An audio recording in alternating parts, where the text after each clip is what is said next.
Even though the most unfortunate young man in Olympus was kidnapped by an old man. The only stroke of luck was that he was not sold off to Cambodia. For 20 years. He was trained relentlessly. Or rather, tortured without mercy. And now all his stats had hit maximum. Yet, just as he was about to leave the special area and head down the mountain, the system detected a glitch and forced him to reset his level back to 1. This meant his stats remained unchanged.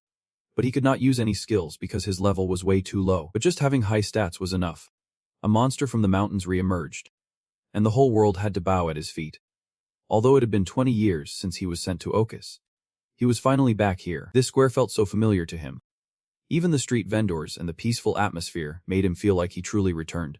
He stretched out, excitement bubbling inside him, ready to hit the hunting grounds, charging straight towards the west gate where monsters appeared. He was dancing and singing when suddenly, a guard stopped him. "Hey you. Hold up." D-Fake stood there, confused, and the guard asked, "What is your level?" With an innocent, almost pitiful look, D-Fake replied, "I am level 1," without needing D-Fake to answer. The guard could see other people's levels, and confirmed the truth of his words. The guard sighed. "Looks like you are a newbie. You should enter through the east gate instead. This is the west gate, and it is way too dangerous for a rookie like you." D-Fake glanced around, puzzled. "Is this the restricted area?" The guard frowned, clearly annoyed and unwilling to explain. "Not quite, but trust me. You should steer clear. Even a weak rabbit beast is level 5. And you 1T stand a chance," the guard warned. "It is best to train at the east gate before you come back here." But D-Fake did not care. He shoved his hands in his pockets and confidently walked out the city gate, ignoring the guard. Suddenly, the system flashed a hidden quest notification, with the guard's anxiety level rising. Detailed description. He doubted the player's abilities and wanted to see his strength. With a reward of 30,000 gold, D-Fake chuckled at the quest, thinking this guy's worrying way too much. Since he had accepted the quest, he might as well act a bit right. The guard looked at D-Hex, puzzled, not knowing what this player was up to. Facing the monster, he did not even bother attacking, just raised his hand to get its attention. The rabbit beast, spotting its target, bared its sharp teeth. Just as it lunged to bite D-He's head off, it did not even get close. One punch and the rabbit beast was down. D-Hex received 1 gold and experience points for the kill. Then he swung his arms like he was racking up the score, easily taking down all the other rabbit beasts charging at him. The guard stared in disbelief, completely confused about what was happening. He approached, puzzled, asking, "Didn't you just say you were at the bar?" Despite D nodding in affirmation, the guard still found it hard to believe. Even though D-Sus was grinning from ear to ear, reveling in everyone's surprise at his strength, a wild boar had quietly snuck up behind him. Growling menacingly, the guard's face turned pale. That monster was the troublemaker at the west gate, notorious as the rampaging boar. While the guard was still trembling in fear, D-Fake stepped forward, and with a single punch, sent the boar flying, earning himself a promotion in the process. The guard stood frozen, thinking to himself, "There is no way this guy's a newbie. Am I dreaming? This is insane." As for Dijim, he had also completed the hidden mission he just took on, with 30,000 gold transferred straight into his account. Just a few punches for 30,000 gold. Talk about a sweet gig. But when he checked his stats, they remained unchanged, no improvements whatsoever. D-Fake shrugged it off, not caring at all. As long as his stats did not drop, he was good to go. Now, he was headed toward a hunting ground for higher level players, thinking everything would go smoothly from there. However, a few days later, D-Fake found himself in a state of panic. He had no idea what kind of mess he had gotten into to warrant a bounty from the system. Emergency alert. You have been involved in a murder. The chaos system has been activated, and you will carry a criminal record for this. Flashback to a few days earlier. He had accidentally stumbled into a situation that led to today's misunderstanding. Out of nowhere, an NPC charged at him with an attack. They mistook him for a wanted criminal. He looked just like the guy, except for the face. It was probably his luck stat of 99 that made these guys think he was the fugitive. In a moment of self-defense, D-Fake inadvertently killed one of them, and now he bore the title of Maximum Chaos. The punishment for Maximum Chaos was brutal. A 100% chance of dropping items upon defeat, a 90% reduction in experience gained, and no access to public services or facilities, plus a severe drop in friendliness from other MCs. From that moment on, not only were NPCs his IV, but other players were hunting him down too. They were not just after the gold. According to system rules, killing a player with Maximum Chaos status would make them a hero, granting them various rewards. Cornered and frustrated, Defink slammed his face into the wall, seething with rage, unable to hold back any longer. He unleashed a single punch that turned all the hunters into the hunted. To avoid further complications, he decided to lay low in the mountains for a while. 2 weeks after the bounty, Defink began to feel bored. With nothing to do, it would take another year for the maximum chaos status to wear off. Defink buried his head in his hands, feeling hopeless. If fate wanted him to play the villain, he might as well enjoy the villain life, eating well and sleeping soundly. But then again, it was strange. After 20 years of enduring hardship, just when he thought things would get better, fate had thrown him right into maximum chaos. Even though Duhok is guessing, he is sure as hell that this guy is the mastermind behind everything. This could be some kind of special script or something. And then, the answer comes to Duhok sooner than expected. Out of nowhere, a church appears, and everyone drops to their knees, crying to see the aftermath of the supreme leader of the celestial demons with his own eyes. This old man can finally rest in peace. Suddenly, right in front of Duhok, a hidden mission notification pops up, and it is SS level. You must be recognized as the supreme leader of the celestial demons. The most important thing is to gain the recognition of the 12 elders.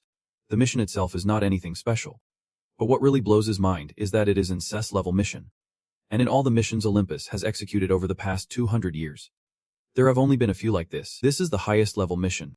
And SS level missions have only appeared 3 times when one is executed. This means there will be major changes in Olympus. Usually, these high-level missions only pop up on a national scale, and now Duhok unexpectedly gets one. He chuckles to himself. If he has infiltrated a massive plot that has been meticulously prepared for 20 years, then it is time to make some moves. After 7,000 years of chaos, with the war over, peace has returned, and the world is divided into 3 main forces, the most notable of which is Sentina, ruled by a single absolute ruler, and that ruler's name is Graciamentos. He has a whopping 14 wives. The 7th wife gave birth to a son named Aractus. Then Aractus had a child in some secret territory. That child went on to have another child, and so on, creating a long lineage. Duhok reading through the genealogy took over 10 minutes, because it was just that extensive. Among them, the supreme ruler of that era, Suteza, held all the power. Suteza had the bloodline of the nobility, making him stronger and more resilient than anyone else. People say that all the heroes in the world feared facing him. But when the rebellion broke out, Suteza was defeated by a plot he never saw coming. However, in that battle, he was only injured, not killed. After that event, Suteza mysteriously vanished, aiming to avoid the opposing forces and to regain his lost power. Reading all this, Duhok starts to speculate. Could it be that his master is a descendant of that Suteza? Or perhaps that is his name. This means that the skills he has learned over the past 20 years are actually Suteza's skills. Moreover, according to the mission information, Duhok is temporarily considered the absolute ruler of the celestial demons. But in reality, only 7 elders pledge allegiance, while the other 5 oppose him. His mission is to find the loyal elder and gain their recognition. If he fails to be recognized as the absolute ruler, Duhok will find himself in a very tough spot. While worrying about his extreme state, unable to level up or increase his power, a series of benefits from accepting the mission appear. The first being the command over the 12 celestial demon elders. Secondly, the command over the celestial demons is temporary and will be returned at the end of the mission. Finally, the 12 elders will maintain a close relationship with you until the mission concludes. Turning back, Duhok speaks up. You guys are the celestial demon elders, right? Recognizing their identity, the leader immediately bowed his head to the ground to show respect. This over-the-top gesture from the old man made Duhok a bit uneasy. After all, he did not even know who they were, heavenly demons or something like that. This was the first time he had ever heard of it. Elder Luso bowed so hard that it echoed throughout the area. He began to open up, saying that the master had instructed him to gather the heavenly demon elders to restore the glory of the heavenly demons on this continent. Seeing the others kneeling on the ground, Duhok was sure these were the 7 loyal heavenly demon elders who had his back. Duhok cleared his throat a few times and said, "Lead the way." Luso respectfully replied, raising his voice, declaring that his subordinates would chop off the heads of those wretched insects who dared to oppose them. A notification from the system came through. The experience that the elders had gained in the area was transferred to the player. Duhok received a ton of experience from his subordinates and instantly leveled up to level 9. Normally, a person enters the academy at ages 6 to 8 and reaches level 20 by the time they turn 20. Duhok felt a rush of excitement. If he used this experience exchange feature well, he could level them up in no time. Back in reality, Elder Luso introduced himself. He was the Grand Elder of the Heavenly Demons. Without wasting any more time, Duhok began issuing orders while explaining the current situation. There was one important task to tackle first. I'm currently bound by a special ban. I have listened to my master's words. But in this state, I can't activate any of my master's skills. I have the memory of those skills, but I can't actually use them. Elder Luso was about to say something, but Duhok interrupted loudly. Trust me. I am your absolute ruler. I promise to help you restore the heavenly demon's glory. Hearing those compelling words, the elders were moved to the point of tears. The system also announced that the loyalty of the heavenly demon elders had increased. Back in the real world, while sipping some water, he heard his sister call out. Sia rushed in to inform him that their alliance had done a great job this time.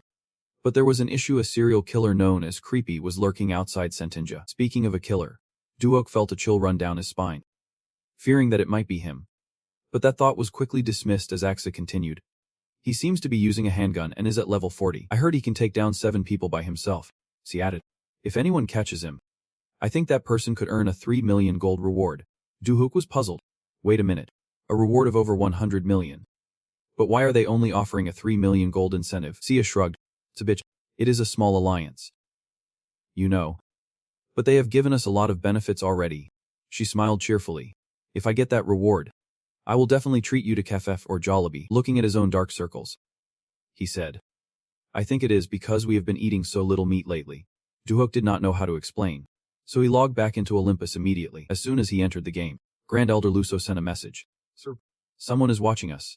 We have not identified them yet. What should we do now? Hearing this, Duhok checked to see if his sister Xa was following him. But when he sent a message, he could not get a response because she was in a different continent. Suddenly, from behind, a fierce young man approached. Glaring coldly, I have found you, you pathetic imposter. Duhok froze, recognizing this guy from the wanted posters. And with his eyes narrowing, he quickly deduced that this was the infamous Get at Giak. Giak did not look too friendly, smirking at Duhok. You have got guts trying to impersonate me. But now you will pay the price with your life. You nobody. Standing face to face with him, Duhok thought to himself, relieved that he had gathered intel on this guy from Ixia. But even with his high stats, Gutjiak was already at level 40. How was he supposed to close a 30-level gap when this dude had top-tier gear? But that was just the worry of the past. Because now he was not fighting alone anymore. With a single shout, Luso appeared right by his side. Geeki began to sense something was off when suddenly an old man appeared, and he did not even notice him. Duhok commanded, take him out, and Luso immediately drew his sword, ready for action. Geek, still oblivious to who he was up against, confidently pulled out his gun to attack. But before he could even react, his head was severed from his body. As Luso gracefully landed, Duhok was left speechless, thinking, what the hell just happened? Wait, was not Gutjeek supposed to be level 40? Is this guy weak? Or is Luso just that strong? Cold sweat trickled down his back. He could not even see Luso move. If he had a skill for visual perception, he could at least track the flow of magic energy from him. At that moment, Luso knelt down, respectfully presenting the head of Gutjeek. Not only did he level up, but he also earned a reward of 100 million gold. Duhok felt like he was dreaming. With all this chaos, he never expected to make money so easily. Riding the high. Duhok commanded, for my glorious return. Listen up, all you leaders. You are to hunt every monster around us. No complaints. With the order given, Duhok felt a surge of confidence. 2 weeks later, thanks to the efforts of the leaders, Duhok had reached level 13. This leveling speed usually took years to achieve, but now was not the time to celebrate too early. The forbidden technique required at least level 40. So level 40 was where everything truly began. Duhok felt a thrill. A guild to hunt items using a bunch of elite minions. If he could not find a job, he could easily start his own guild right now. Holding the head of Gutjiak in his hands, Duhok still did not know what to do with it. Back in reality, at Duke's office, unsure of his next move, he hopped onto the gaming forum to ask for advice. The consensus was to sell the item directly in-game. Real-life trading was too risky. You could get robbed blind. And nobody had ever traded items outside the game before. Duhok racked his brain. In his chaotic state, he could not go through any organization within the game. In-game money was gold that could not be used in the real world. And while gold could be exchanged for cash, his personal information was also at risk. Just when he was at a loss on how to tackle this, Xi appeared and spoke up. What are you up to? Duhok cheerfully replied. Perfect timing. The Akar peeked through the door, curious, asking, what is it? Do you need to borrow money or something? Duhok waved his hand dismissively. Akar. What would you do if I handed you the head of that annoying guy? Akar looked confused, but then joked. If you had it, why would you give it to me? If you are planning to sell it, just buy a burger instead. Oh, and make sure to grab me one too. Duhuk became serious, saying, I will buy you as many as you want.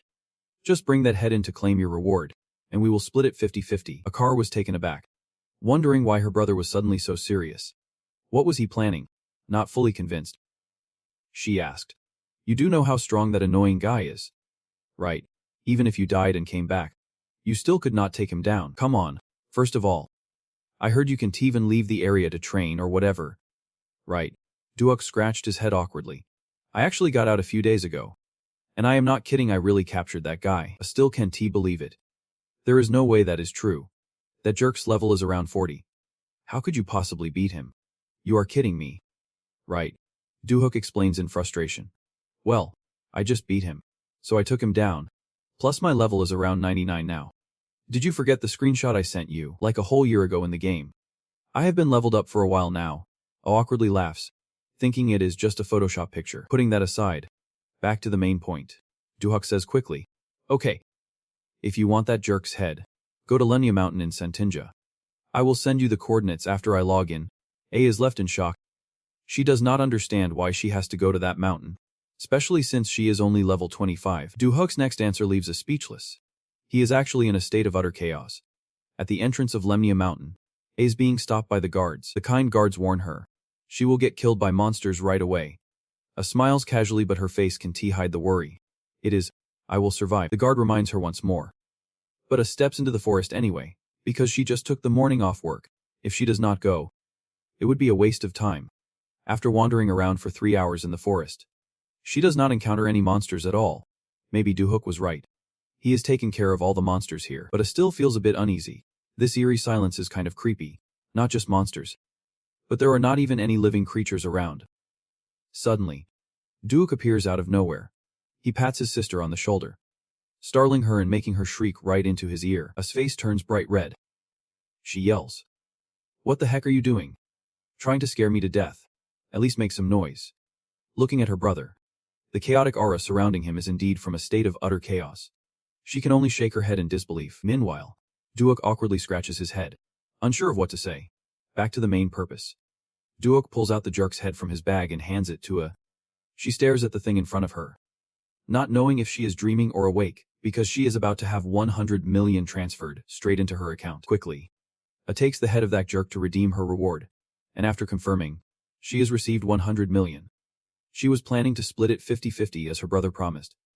But remembering the times he trained so hard he threw up, she knows how tough it has been for him. The split gets recalculated.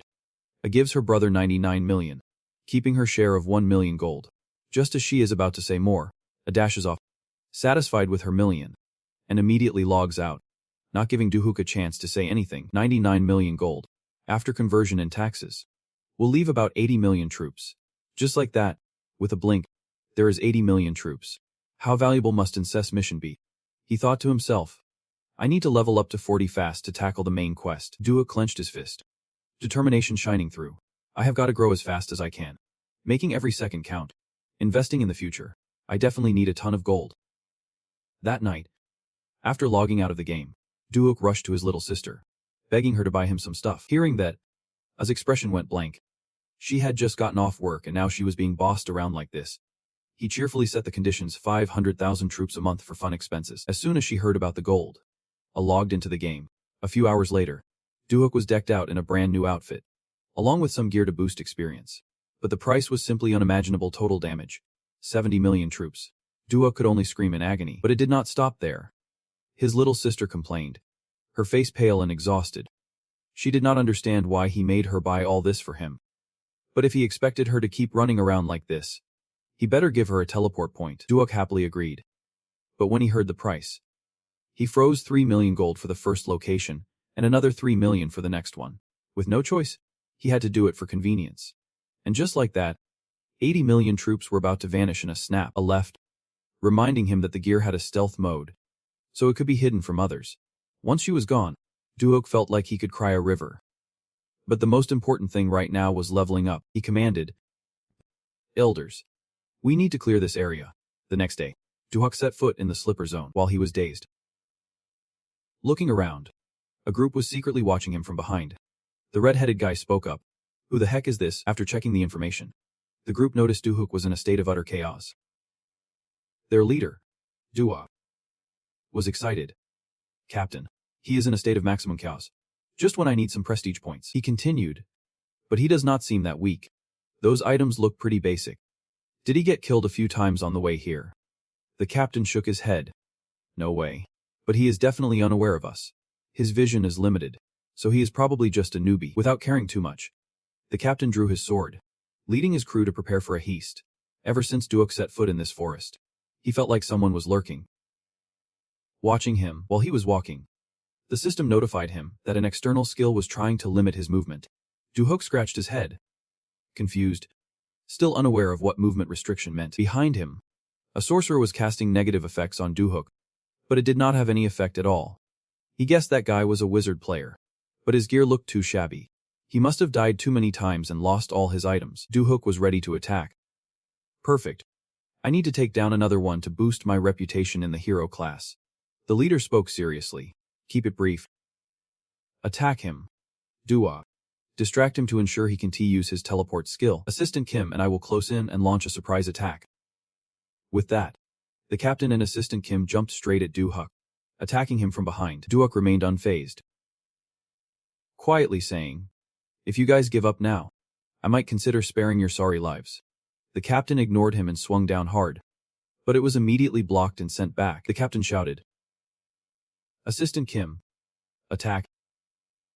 Assistant Kim, wielding a massive hammer bigger than himself, swung at Duhok's head, but once again, it was deflected. The captain quickly ordered, "Assistant Kim, let us attack together." Two powerful strikes came down, but Duhok stood his ground, completely unharmed. Outside, Leader Do's expression turned serious. It was strange. His blood showed no signs of weakening. He must be using magic to defend himself. Leader Do reminded, "Commander, I think this guy wants to go solo. He is definitely prepared for this." Duhok thought they were overthinking things. He was not doing anything. His defense was so high that their attacks were like mere scratches. Tired of just standing there taking hits, it was his turn to strike. But with his low level, he could not use any skills. So he went for a basic attack. Leader Do rushed to warn of danger. But it was too late. With a single punch, the captain dropped dead on the spot. The system announced, "You are still in a chaotic state due to just killing a player. Your crimes are even worse." Seeing his captain get killed, the assistant could not contain his rage and charged at Duhok to crush him. But before he could do anything, Duhok landed a punch right in his face, taking him down instantly. Duhok's punch was so powerful that it sent up a cloud of smoke. He was surprised at his own physical strength, thinking, "That was a solid hit. I thought he would be tougher to take down." The three remaining guys were frozen in shock, now realizing he messed with the wrong person. The 36 stratagems retreat is the best option, Leader Do thought, pulling up his pants to make a run for it. But it would not be that easy. In the blink of an eye, Duhok had grabbed this guy by the shoulder. He grinned mockingly. "You guys wanted to fight, right? And now you want to run? What kind of logic is that?" Leader Do trembled, speechless. This teleportation ability. He must have been toying with them all along by not using it, and there was only one person capable of this, the highest level melee mage, with a level over 60. The player known as Lufel.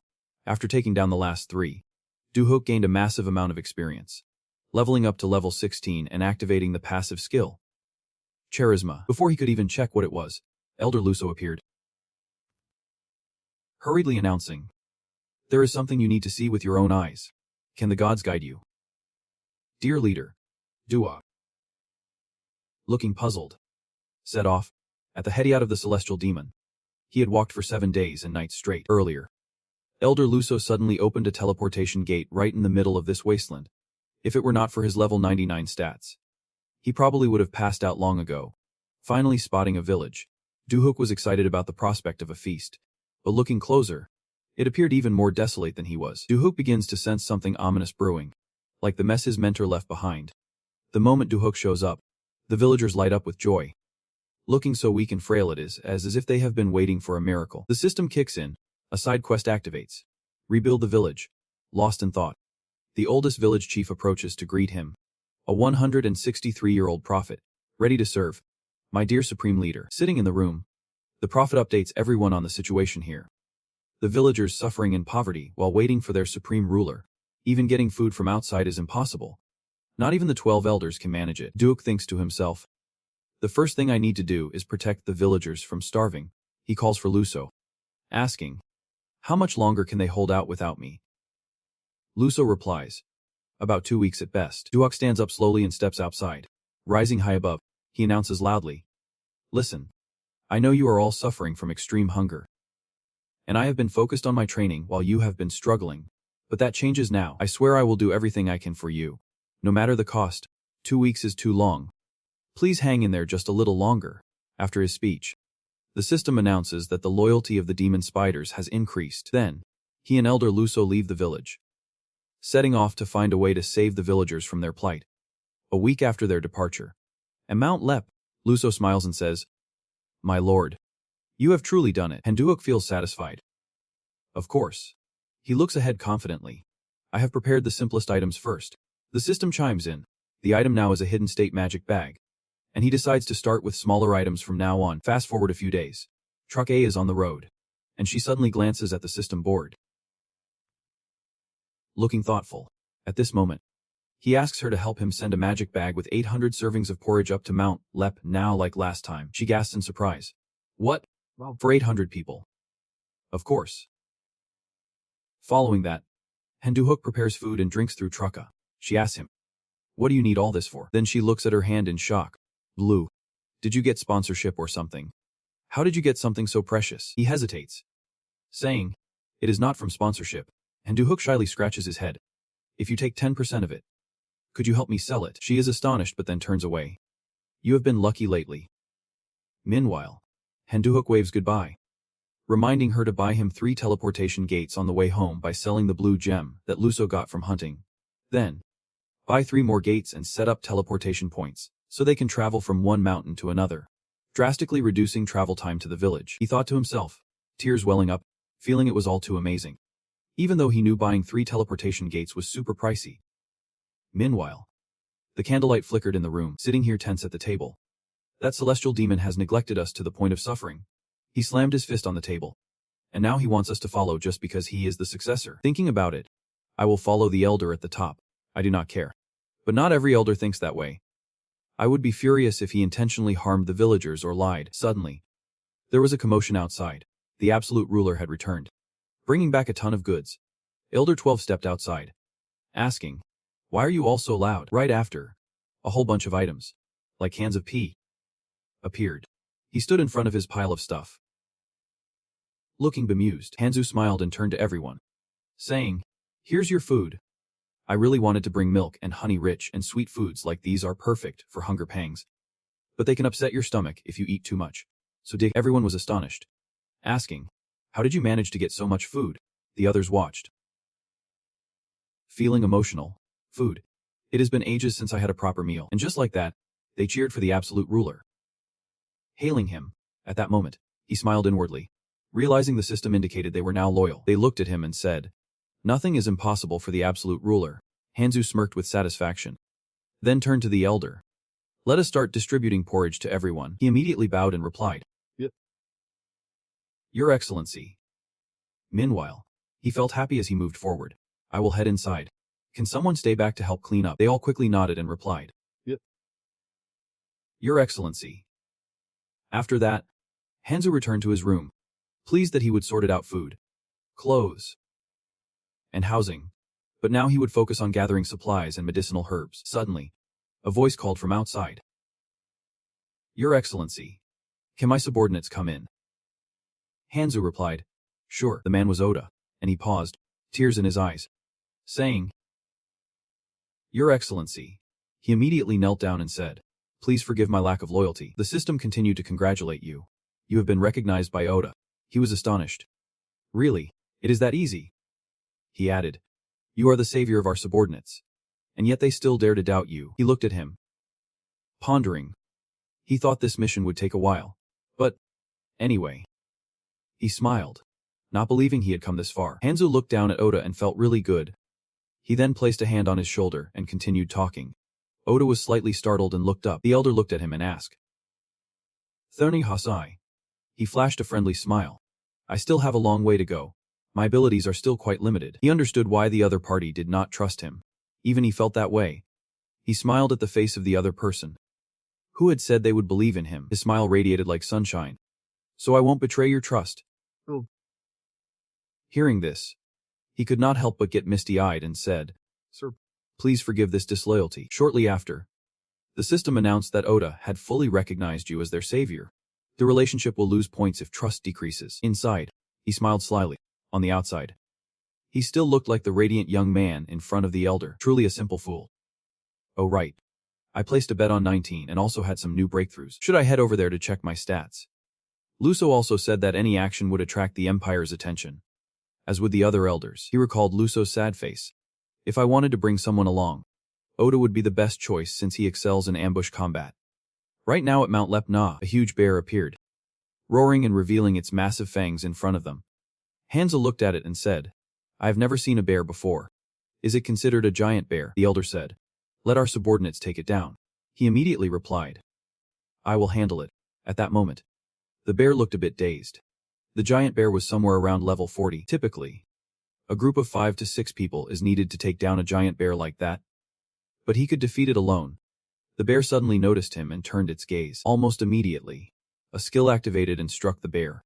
The bear remained confused below, while he observed from above. Without hesitation, Hanzuok drew back his fist. That kid. And he dove straight down. This would be his easy win. And his punch connected right with the bear's head. The bear then collapsed in front of Hanzohuk. The system announced he had defeated the giant bear. Earning 20,000 gold, experience points were added to his gear. And in this multi-dimensional scene, he chuckled. You truly are talented. But looking at the bear, he wondered. I thought I could handle it in one punch. Why was it so weak? One thing was clear. He was feeling more confident now. He then turned to Erda and said, I think it is time we head into the Amantium dungeon. He immediately replied, Yep. Thony Hasai. Shortly after, they gradually left, and time shifted to a few days later in a cave. At this moment, they had arrived at the entrance of the Amantium dungeon. We are finally here. Erda looked at him and said, her instincts sensed many entities inside the dungeon. He heard this and replied, of course. This dungeon marks the start of the village, a new dungeon located near Cass, and it is notoriously challenging, which means you can rack up some serious experience by clearing it out. The trainees from the academy and the instructors of the Grand Alliance had also come here. He chuckled to himself, thinking about how he had just taken down a giant bear with just his bare fists. And he wondered what kind of power the instructors from the Grand Alliance possessed. So he turned to Erda and said, let us head in. Follow me with your stealth skills. Erda replied, Yep. Thief Reaffirming high. Meanwhile, in another part of the dungeon's safe zone, two guys were chatting as they walked. Hey buddy. This is my second time here and I am still freaking out. The guy next to him chimed in. Same here. He suddenly glanced over and said, I hope we can clear this dungeon this time. Suddenly, he spotted someone approaching ahead. Was that chaotic energy? Mo said to the instructor. Immediately the guy beside him yelled. Instructor. There is a major chaos presence here. Please come quickly. The one called the instructor replied. You mean a major chaos presence? Who the hell is this fearless punk? Over by Hanzoa. While hunting monsters solo during his training, he found nothing dropped at all. He realized they would not drop any items if he was the one to kill them. Hanzuok looked at the system in frustration. Let us see the system window. The drop rate was reduced by 99%. Hanzuok saw this and got even angrier. 99% bad luck. What a night, the main character thought to himself. I wish those elders could land the final blow so I could soak up the experience. But all of them just needed one hit to take out the monsters. Just then a voice echoed. Hey you. The instructor walked over and asked what he was doing there. Hanzuok saw the approach and remembered a warning. She had cautioned him about this. All the instructors came from the Grand Alliances, who were all level 40. He had to be careful. So later he would buy her a hamburger. That is why he was pretty excited to see them fight. Literally, the instructor asked again. I am asking what you are doing here. He found that annoying and muttered. Too quiet. The instructor bluntly said. I've seen plenty of punks like you. If you leave right now, I will let you go. At that moment, the instructor's eyes glowed green, and from his gaze, it was clear Hanzuhuk was at level 19, and with no items at all. Hanzuhuk grumbled. We just met. And this guy still treats him like a rag doll. He could not even fight back. He was the type that could only loot what other players dropped and sell it.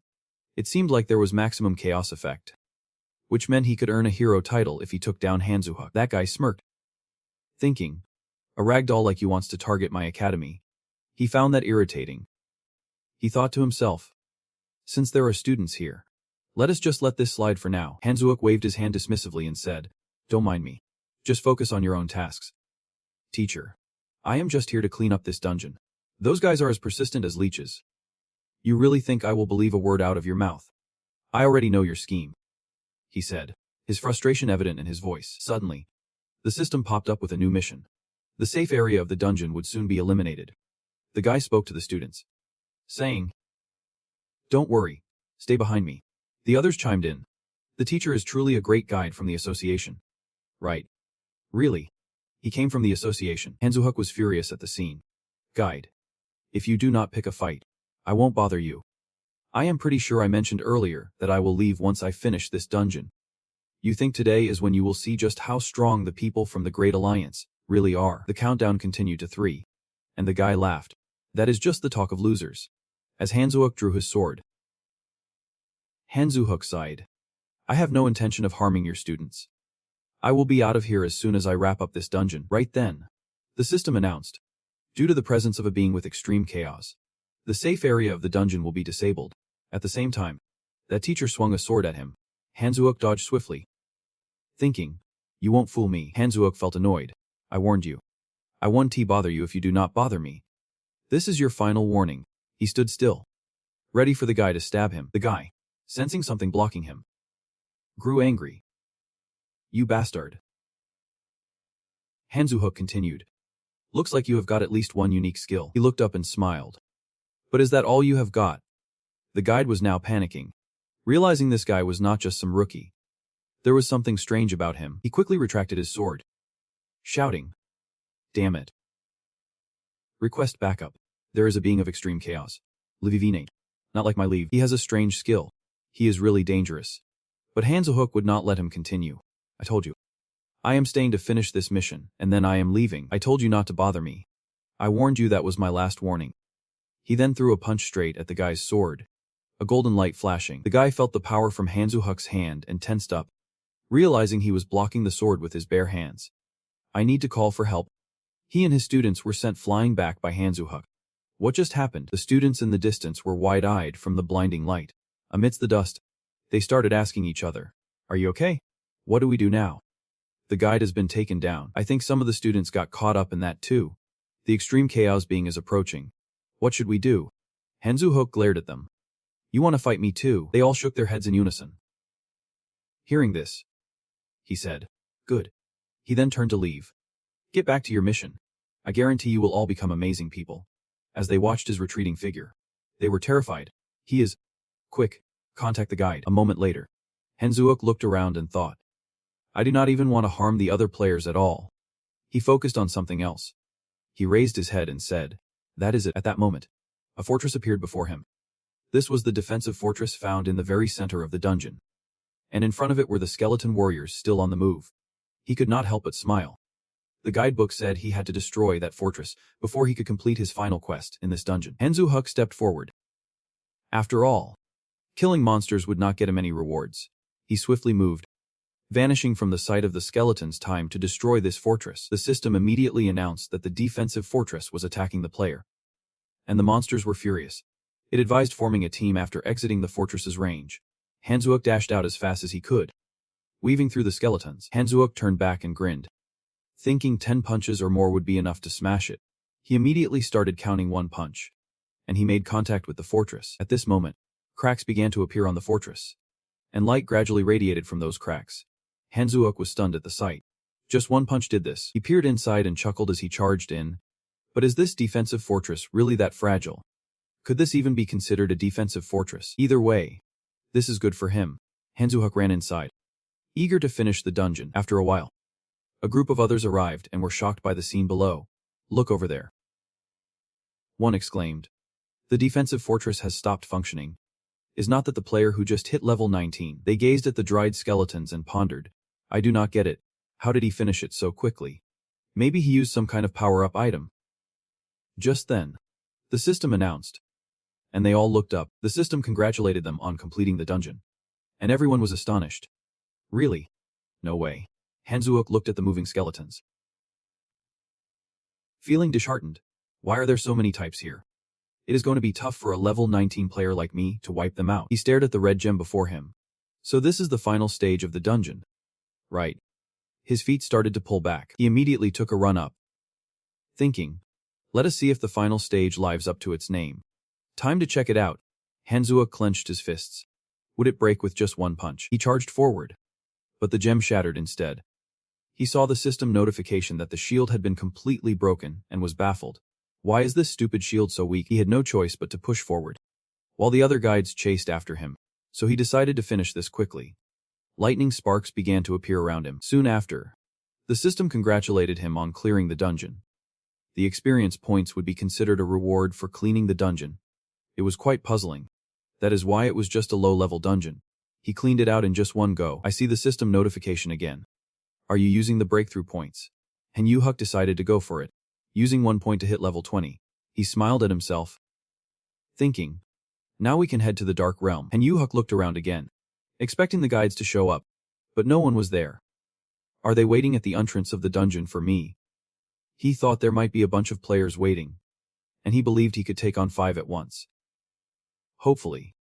There is someone among them at level 50. Suddenly, a voice echoed. Oh.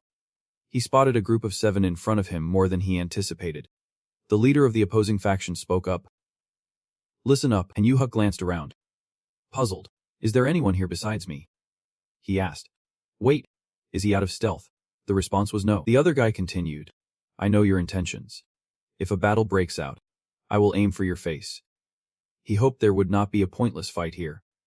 It seemed this guy knew how to look out for his team, and Yu-huk felt annoyed. He was ready for a fight, yet they wanted him to hang back. The man in charge said, I will let you leave. I bet you do not want to die for nothing. He was worried if it happened again. If they fought here, some of the students would die. And he did not want to trail behind useless students like this. Han Yu-huk immediately felt irritated. I am not planning to fight right now. Okay. I have definitely told him not to bother me first. He turned to leave.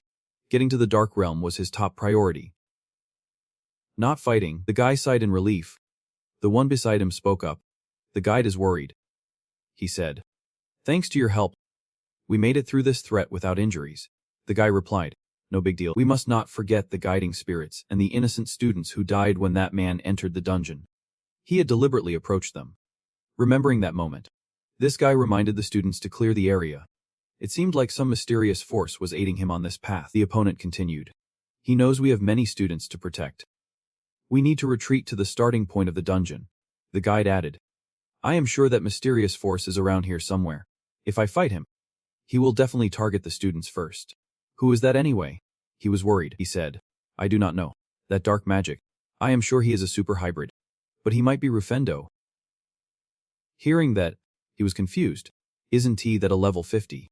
I doubt you can mask your level. What a joke. Meanwhile, a fierce battle raged elsewhere. Panic-stricken voices rang out. You better be careful. They are hunting that guy down. Right. They cried out in alarm. That damn chaotic guy. One day I will take him down. A spark of hatred seemed to awaken. That guy is indeed chaotic. He laughed and said, if you die, just log out. I will make good use of all these dropped items. Swearing on the dropped items, he laughed smugly. This pile of loot must be worth a fortune. Then this guy looks around. I have never dealt with narcs. So why is he thinking about me? There have been a lot of comments lately. People are saying they have seen me everywhere. There is a super chaos diminishing my reputation. And I heard he was really standing out in the dungeon not too long ago. If I mess up, the association will kick me out. Right, at this moment, he is grabbing the stuff from my hands. But he does not want to start anything with them. He looks up and thinks. Before it becomes trash. He should, right now. He is radiating an evil aura. But it is somewhat similar to Hanzuhuk. He wants to get rid of that pathetic loser and hand him over to the association.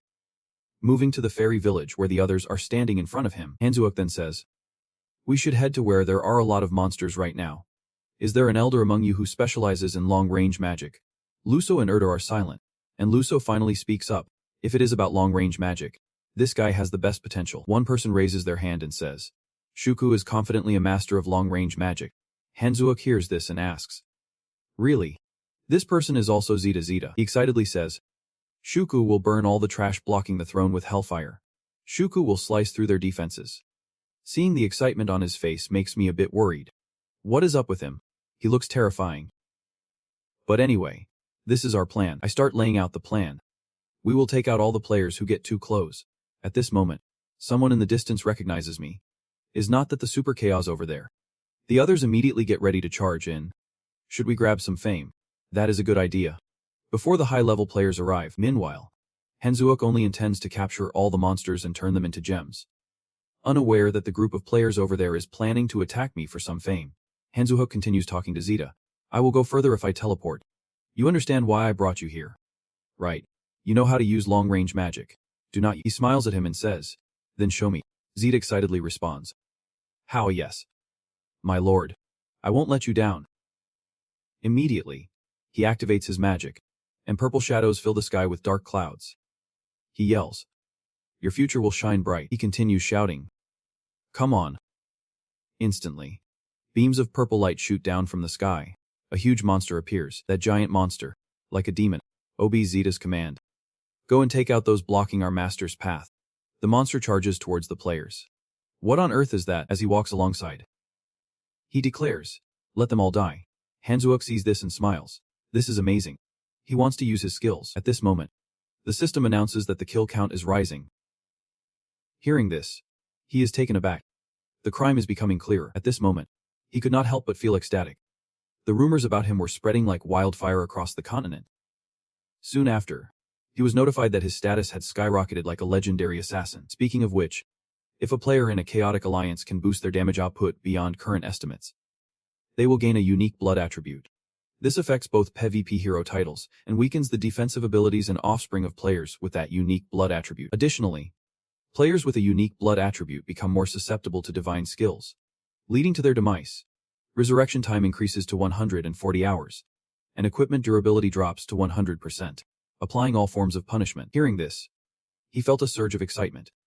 However, as the leader of the celestial demon, he did not understand why it kept increasing. Everything would be fine. Right, the system continued. Your charm is rising, and the loyalty of the celestial demon is growing. Meanwhile, the other players were still furious. You little punk. Are you looking down on us? Who do you think you are? But just then, he was knocked back by an elder.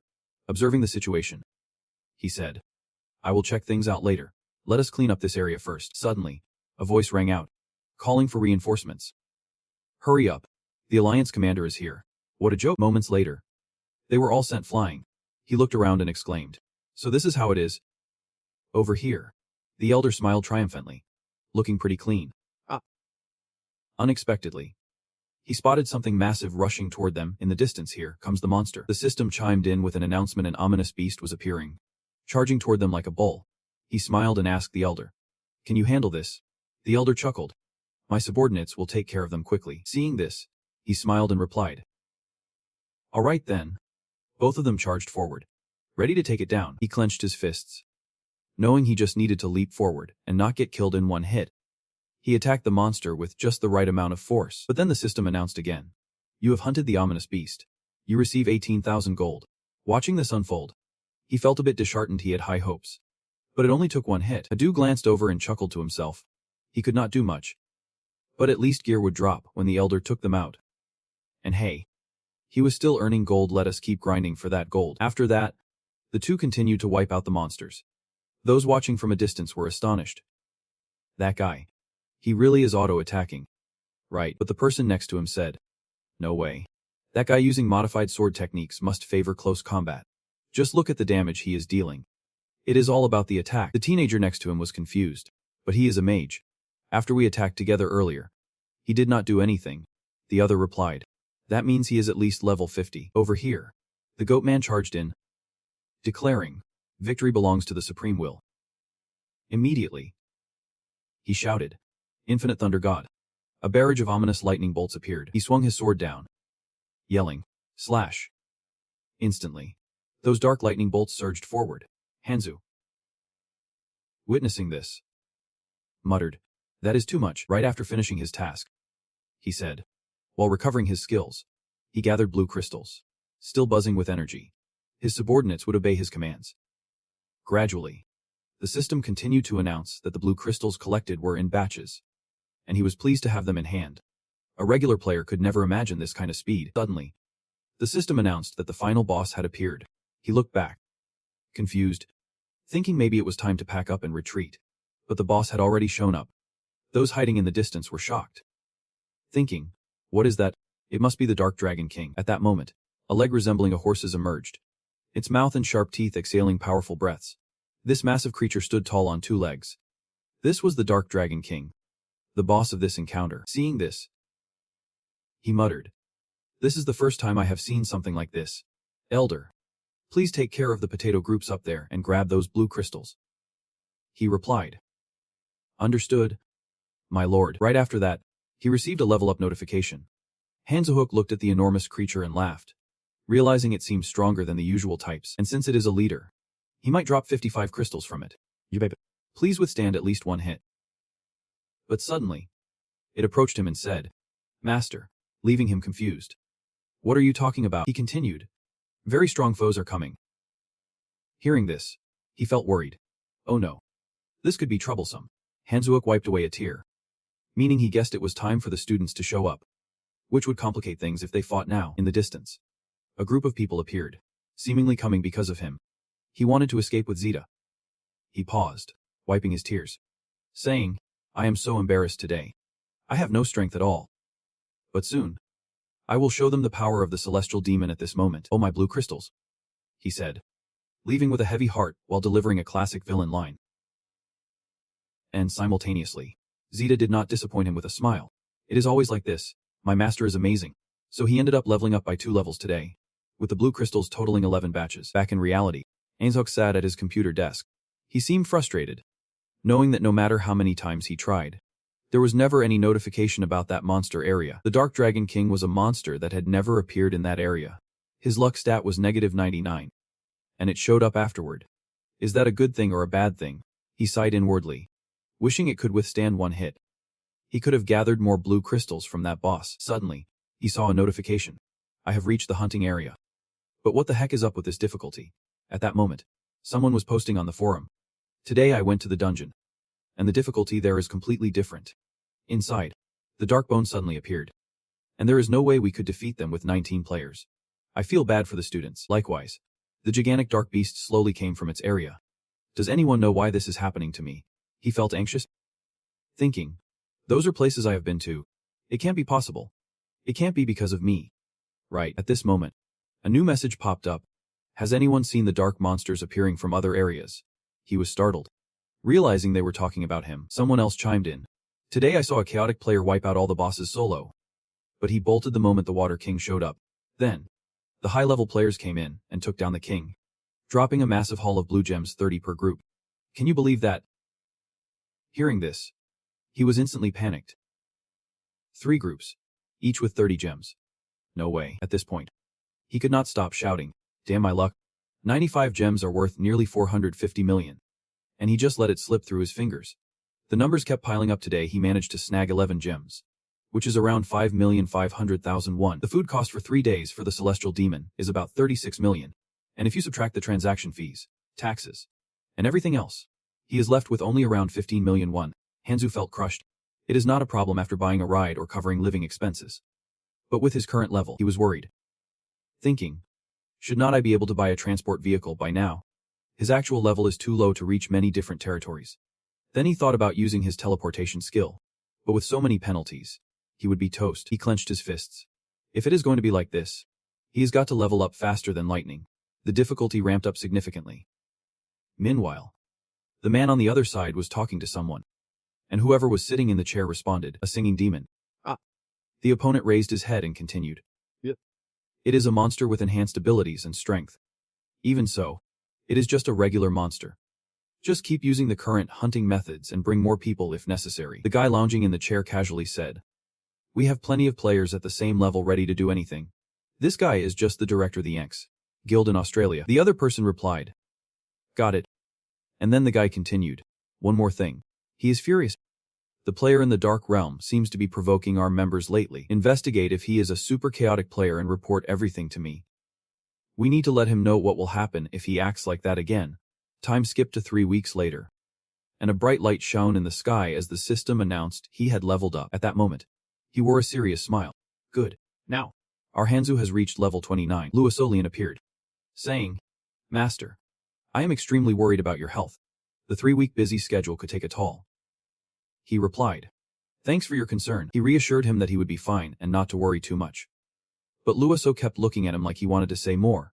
On the other side, he boldly declared, Even if the flesh has many limitations, I can show weakness in front of you all. I want to show you the beauty of this world. On the day when everyone kneels before me, I can't rest any longer. I will relentlessly pursue this goal. So do not hesitate and serve me. Hearing this, Luiso was moved to tears. Master, he immediately knelt and bowed his head to the ground. I will serve you until I am nothing but dust. On the other side, he quietly thought, All right, but it is a bit sad because my apartment and imported car. My ultimate goal is to become a grand lord. And his eyes sparkled with ambition. The system suddenly reminded him that someone was approaching. Hearing this, he thought it was his ride. The girl said, Hey, do you understand? I have a mission. And it is going global. He was confused. What mission? The 7 constellations. Hanzo gazes intently at the system board, contemplating the challenge mission of the 7-star constellations. They must unite to confront the army of demons to save the continent from annihilation. The battle against absolute evil is approaching, and rallying the constellations has become urgent. Absolute evil. Are they talking about him? The forum is buzzing with hot news about the 7-star constellations mission, and the possibility of hidden tasks emerging. Many people are fervently discussing. Shocked that students from Academy 25 also have a chance to participate. The debate quickly escalates, with challenges thrown down and arguments erupting among members. Vehicle pulls up to observe, then comments. These updates are so boring. I do not get why everyone is so worked up. He ponders, still clueless about what these hidden tasks really entail. If these hidden tasks are tied to the main system mission, they must be unimaginably difficult. Right. Then his sister chimes in. Are not you joining the 7-star constellations challenge? He responds, Of course not. They are not going to give me that kind of mission. I am a chaotic player. Remember. He then asks her if she is planning to participate. She replies that maybe, but she is busy with the association and has no time for that. It seems like the top-tier players have more time to take on challenges like this. He is totally right. Then he drifts into thought. After all, the difficulty of the hunting grounds he has been in lately has been ramping up all at once. Looking back, the mission that called him and the demon lord absolute evil. What if, in the worst-case scenario, everyone on the mission ends up hunting Hanjuuk? Hearing this makes him tense. His goal in life is to live normally and make just enough to get by. If he keeps being quiet like this, he is going to end up dead. He is determined to become extremely strong. Then he connects back to the system. Hanjuuk announces his decision to the members of the Demon Lord. This time, I am traveling alone. They immediately panic. They all start to stop him, saying it is too dangerous to go alone. He explains, It is not that I do not trust your loyalty, but based on the information I have, your movements have been detected by the Empire. He directly states, so from now on, we need to be more cautious. This time, I will go secretly on my own. Upon hearing this, they are moved to tears. So he sets off, knowing the 7-star mission is now activated. He can risk drawing the Empire's attention by bringing the elders along. Over there, the 3 elders wave goodbye to him, wishing him a safe return. Jock smiles. I understand. Take good care of the village. You can work with me right now. I can put you in danger.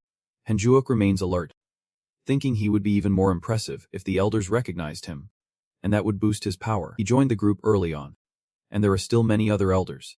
Speaking of which, he has managed to alleviate their food crisis to some extent. Now it is time to improve their quality of life, but the cost of living has skyrocketed, and there is nothing he can do right now. Is 300 million gold to rebuild that village reasonable?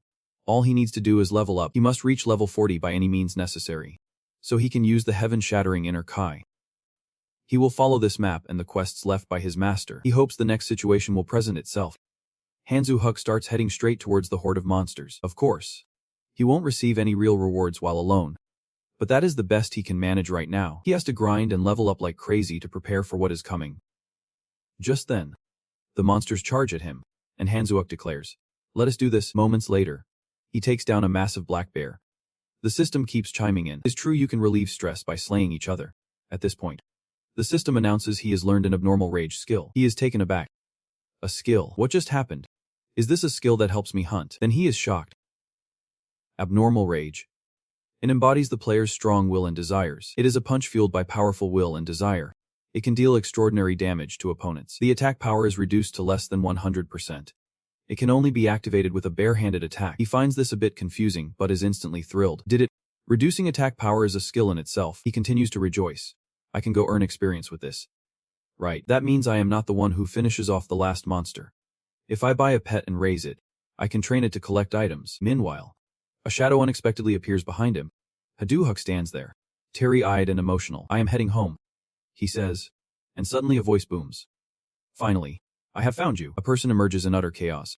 Is that really you? He quickly turns to look back. This feels like déjà vu. The person speaks.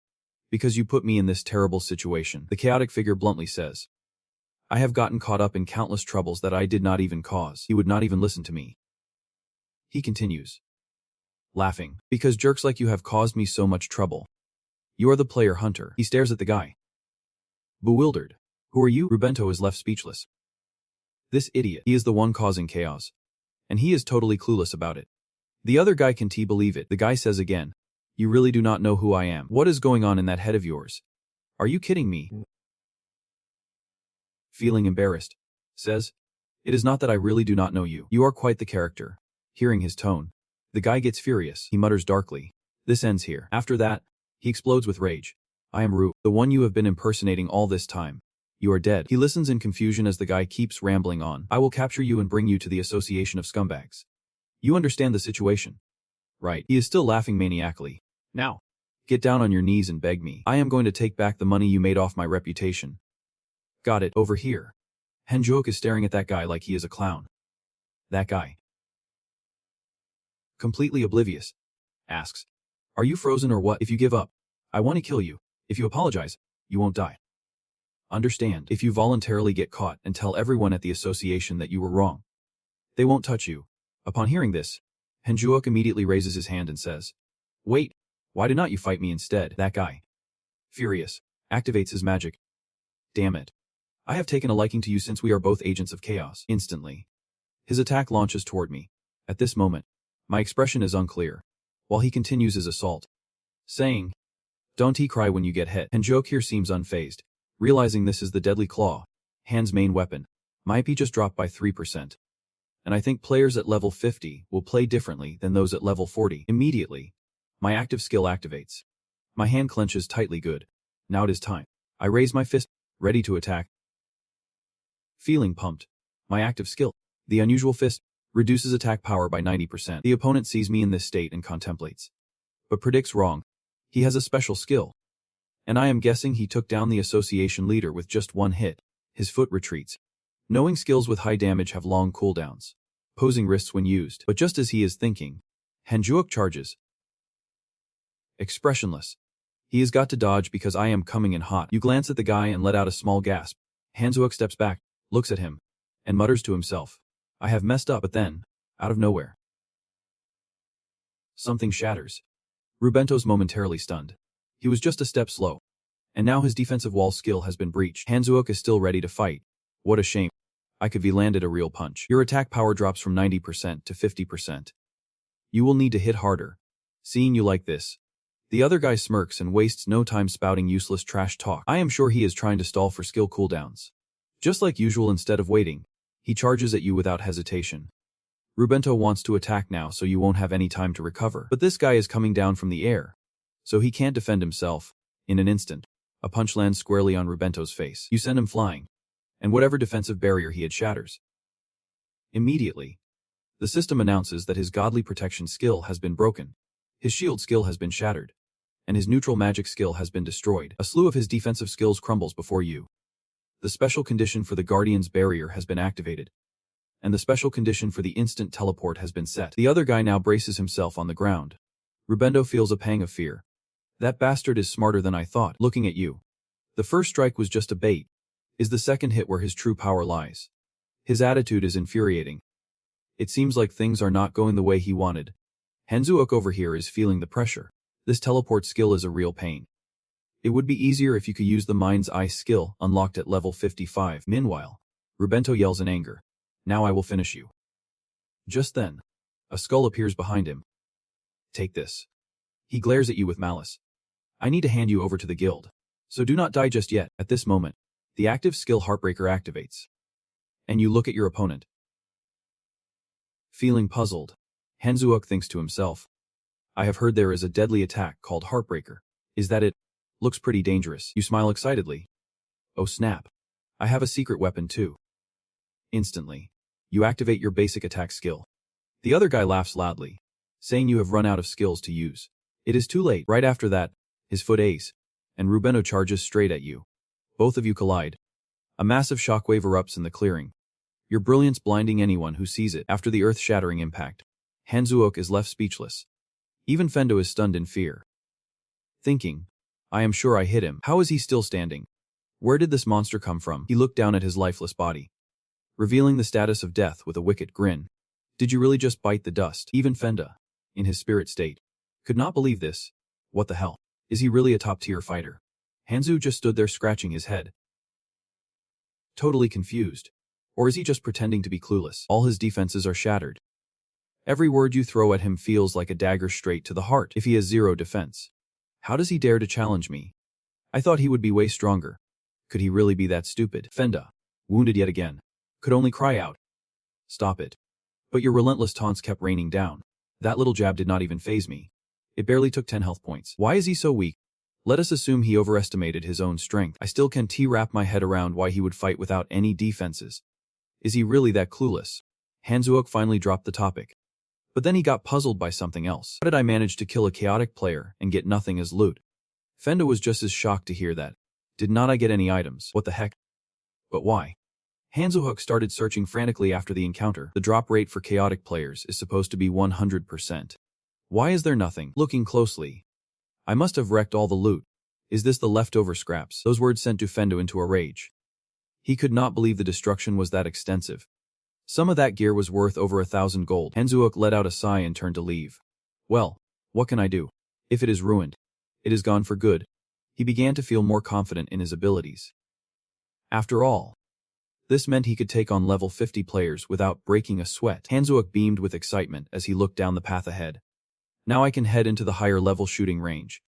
Without wasting a moment, he dashed away from the battlefield to hunt his next prey. Defenda, unwilling to let it go, cursed under his breath as he watched Hanzuok's retreating figure. Damn it. Tears streamed down his face. His teeth clenched in anger. You bastard. I swear I will make you pay. But just then, Jufenda was caught by a soul-binding skill. Black tendrils ensnared him, leaving him unable to react. What the hell is happening? From the dark depths of the night, a chilling voice echoed along with a sinister laugh. You will make an excellent ingredient. A soul mage appeared before Defenda, cloaked in a long, shadowy robe. She smiled disturbingly at him, saying, I can't believe I stumbled upon such a high-quality corpse. How lucky am I? Powerless in his spirit state, Defenda could only endure as he wondered, who the hell is this? And what does he want from me? Once again, the soulbinder reached out to him, planning to deal with those other guys too. But just you alone should be enough. The thoughts swirling in Defenda's mind became a chaotic storm. This was absolutely insane. Right after that, his hands slowly began to move again on the ground. He felt like a soulless corpse stepping out of the binding range. Confused, am I still alive? The system also popped up to notify Defenda of what just happened. A special chain has been established. If you can't break this chain, you will become a slave forever. The guy across from him pointed at him, commanding, get down and do 10 push-ups. With his rebellious nature, Defenda quickly resisted. What the hell? Do not push me around. Why should I do that? But life is not a dream. And a horrifying pain crashed down on him as the soul binding was activated. He would always have to endure this if he did not obey his master's orders. As the pain faded, Defenda reluctantly placed his hands down to do push-ups, utterly unwilling. Damn it. She was laughing at him like he was some kind of puppy. If he did not want to get hurt, he better listen up. As he followed the command, Defenda's mind was boiling with resentment. He had never heard of this soul-binding skill before. Could this be a special skill from some class like a summoner? Based on what he said, it seemed he was not on the same side as that other guy. If I play my cards right, is there a chance to turn the tables? The guy across from him was laughing in satisfaction. You can't do anything useful. How pathetic. Suddenly, Defenda called out to her, Master. He bowed his head in a show of obedience. Was not that guy just wanting his body? Gradually, his gaze began to gleam with malice. Please. Let me be your bodyguard. The scene shifted to in front of a fast food restaurant, and the staff's cheerful voice welcomed customers. He looked up at Hansuasoft with puppy eyes, wanting more hamburgers. He just glanced at her and agreed. The moment 3 hamburgers were brought out, Sia's eyes lit up, and she drooled with anticipation. She was so happy, munching on her burgers. Hansu Hux, sitting across from her, looked at her with a loving gaze, reminding her to take it easy. Slow down. No one's gonna take it from you. He thought to himself. Maybe he had invested too much effort into raising the celestial demon. But buying Sia a burger or 2 was not a big deal. Suddenly, she turned to him with sparkling eyes and asked, Why are you being so nice to me all of a sudden? You always say I can only have 1 hamburger. You must be making a lot of money. Hansuefter hesitated to reply. Maybe so. Then he opened his mouth wide to hide his embarrassment. I want to ask you something. Sit up. Blissfully unaware, waited for him to continue. Hansuaku's expression darkened as he stared at her intently. Sit up. What I am about to ask is really important, so you need to answer seriously.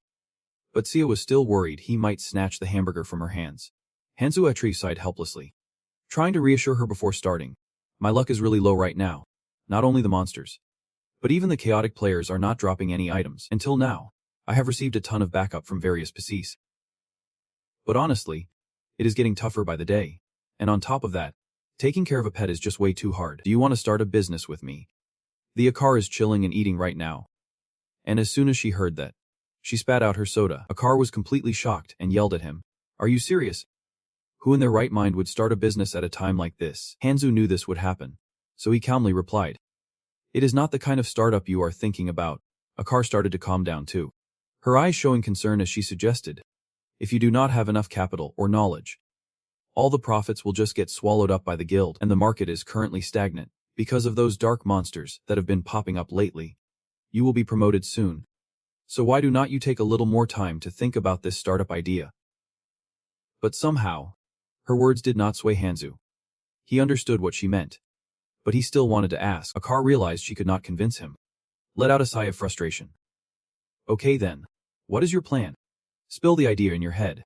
Hanzu sat across from her, just giving a weird smile and not saying anything for now. At the Nefi Guild, an important meeting was taking place in the conference room. Director Aussie Zeon looked defeated as he surveyed the crowd below. Was not it a lot of our folks who went missing in the Shadow Valley? That chaotic player said Hanzu would not kill us as long as we did not bother him. The End Guild president sitting below also looked a bit helpless, which is why we set up those warning signs, telling everyone not to mess with the chaotic players. Then, he turned to point at the screen and explained why he said that, but it seemed this chaotic player was not Zufina. The screen began displaying images of him and Hanzu, and the director started his presentation, saying, Take a look at this footage. This is the video we recorded earlier. Clearly, Zufina and that chaotic player had a one-on-one match. The Nefi Guild president scoffed at the video, surprised he actually got involved in this footage. Aussie Zeon did not let that distract him and continued speaking. Zufina made a wrong choice. He fought recklessly even though his defensive magic was shattered. Right. And our final conclusion after analyzing this footage is that Hans is a fighter of incredibly high level. After the video ended, he looked down and remarked, Hans looks pretty young. We assume Hans has received an hidden class. And being so young, it seems like he still does not know how to unleash his full potential. Aussie Zeon paused for a moment and then smiled mysteriously. And while gathering intel, we received a reinforcement mission from a noble PC. The Nenchi Guild president was also a bit curious about that. So what is the mission about? He quickly replied.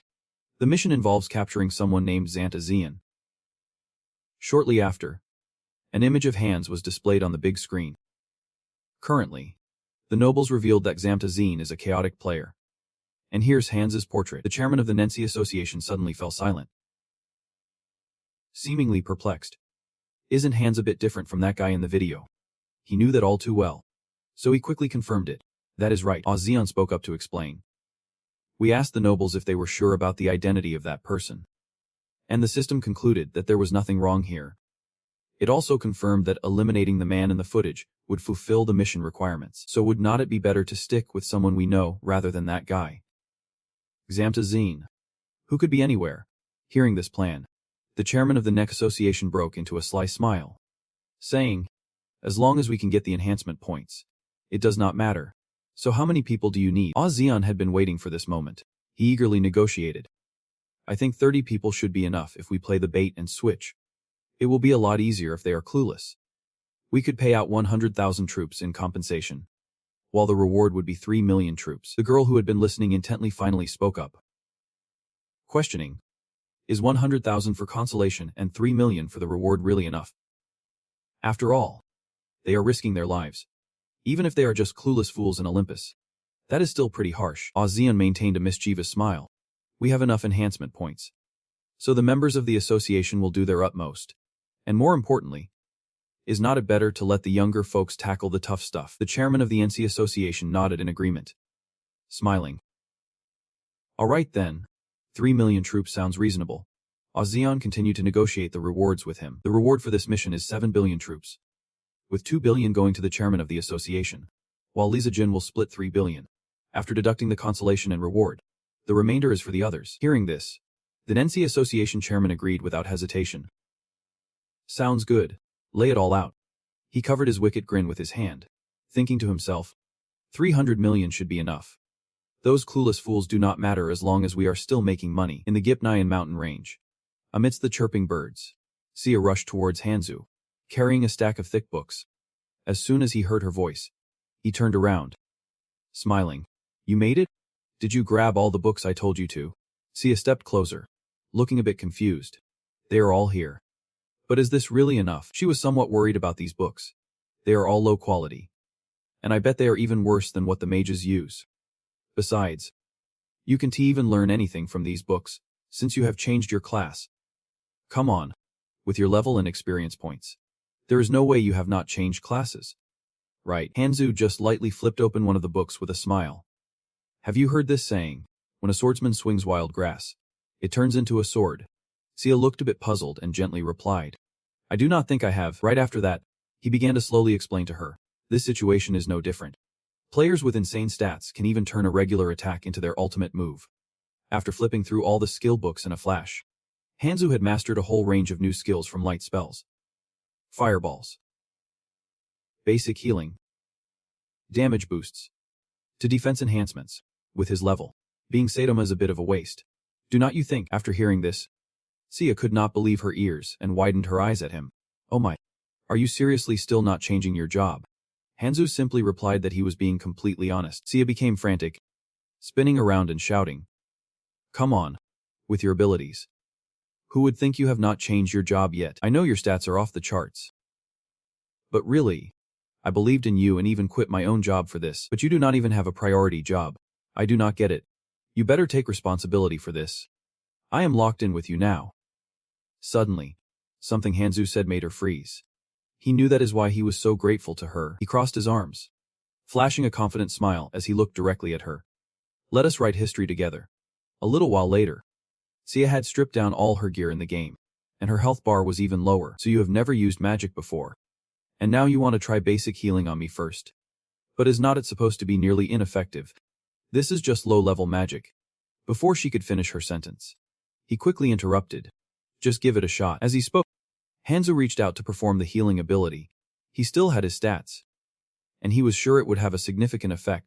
Right after that, the basic healing skill was cast on Ixa, and she felt everything clearly, leaving her utterly amazed. Xia stood up straight, then turned to him and asked, Is that it? Now I can drink a health potion. Right. But Hanzu quickly raised his hand to stop her.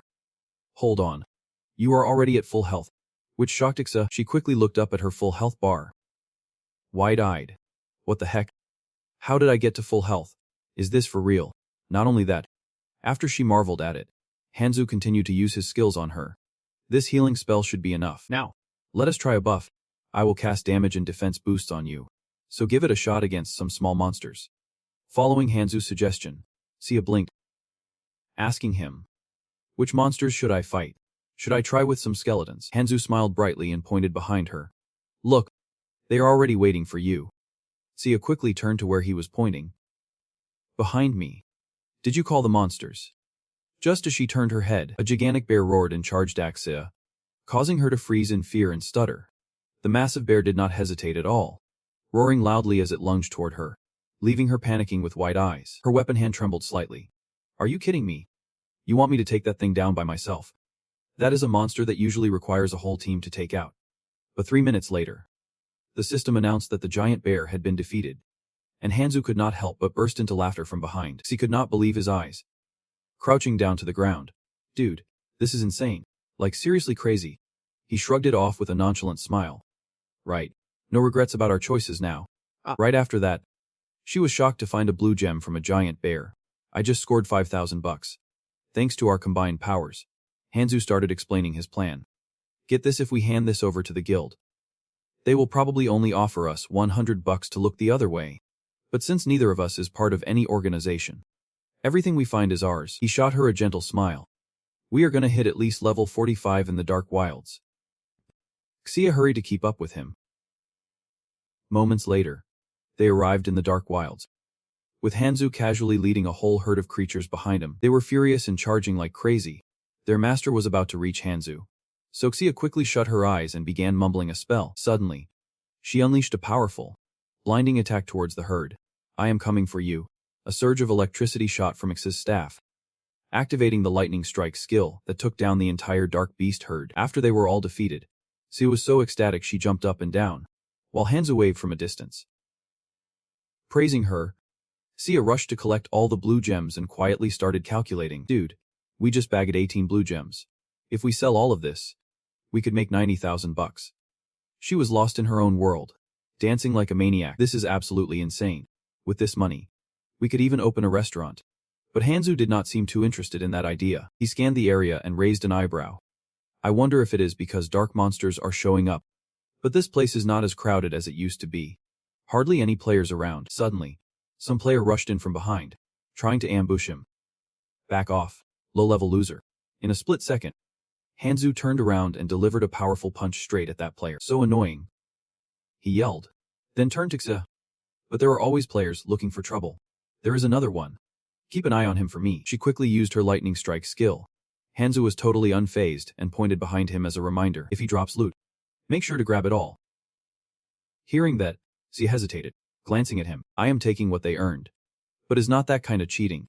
Hanzu casually turned to the other players, explaining, they are all coming at me because I am a low-level player. We are just defending ourselves against those who attack us first. If they come at us, we can just stand there and take it. Right. Look over there. More of them are coming. Following Hanzu's gaze, a group of players, led by another player, was advancing towards them. Xia gasped, trembling with fear. It looks like they are all pretty high level. Hanzu paused for a moment before responding. In my opinion, they are at least level 50 or higher. Plus, they have numbers on their side. Even knowing they came to hunt him down, he stood there calmly, smiling. While the two of them were still chatting, a group of people approached Hanzu and came to a halt in front of him. Right after that, the system displayed a mandatory notice stating that, until the player versus player battle ended, no players were allowed to leave the designated area. Teacher Xia was in a state of absolute panic. Hanzu immediately sent her a private message to reassure her. Don't worry. Just keep your distance from me so we do not look like we are on the same team. After saying that, he turned around, radiating dark energy, and glared at the group, provoking them. Who knows how many people were sent just to catch one guy like this? I won't take anyone down if you all retreat immediately. This is your last chance. Hearing this, Zinke reached for his waist, preparing to draw his sword in response. Alright then.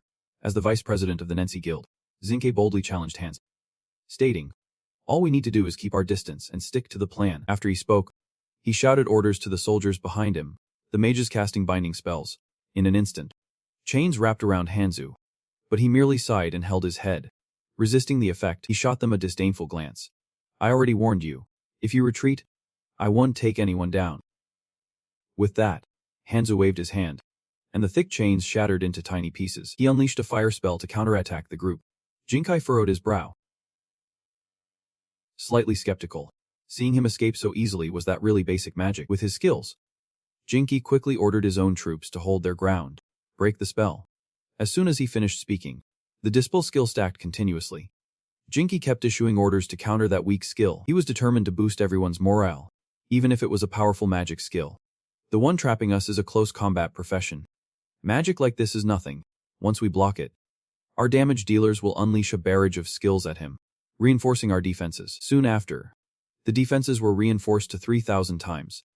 Hanzu's fireball crashed directly into the shields of Jinki's troops. He stood there, staring at the explosion with no emotion. The fireball had scorched an entire vast area.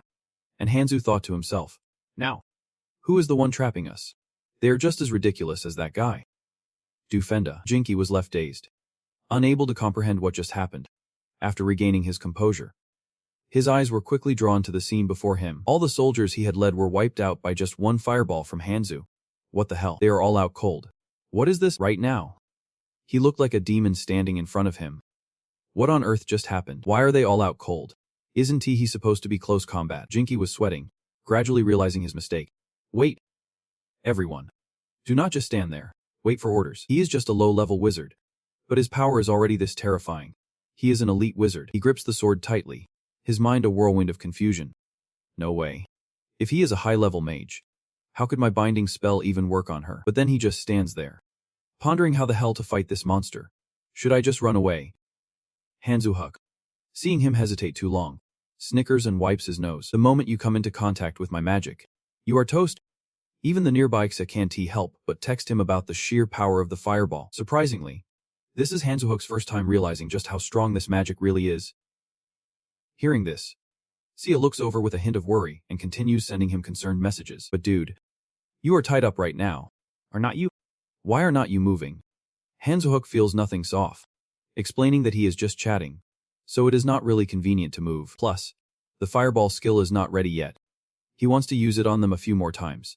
Seeing Hanzu Huk's wicked expression, Xia can't help but shiver.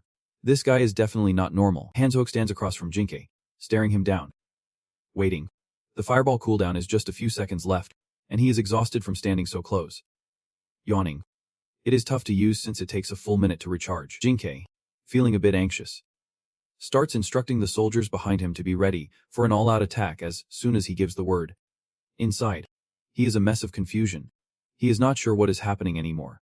This guy is a mage, not a melee fighter. In the distance, an old man is leading another group of soldiers.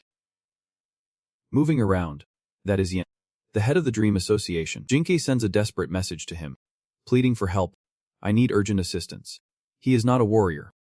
I need over 30 tanks that can withstand magic. Yen immediately replies, asking what the current situation is.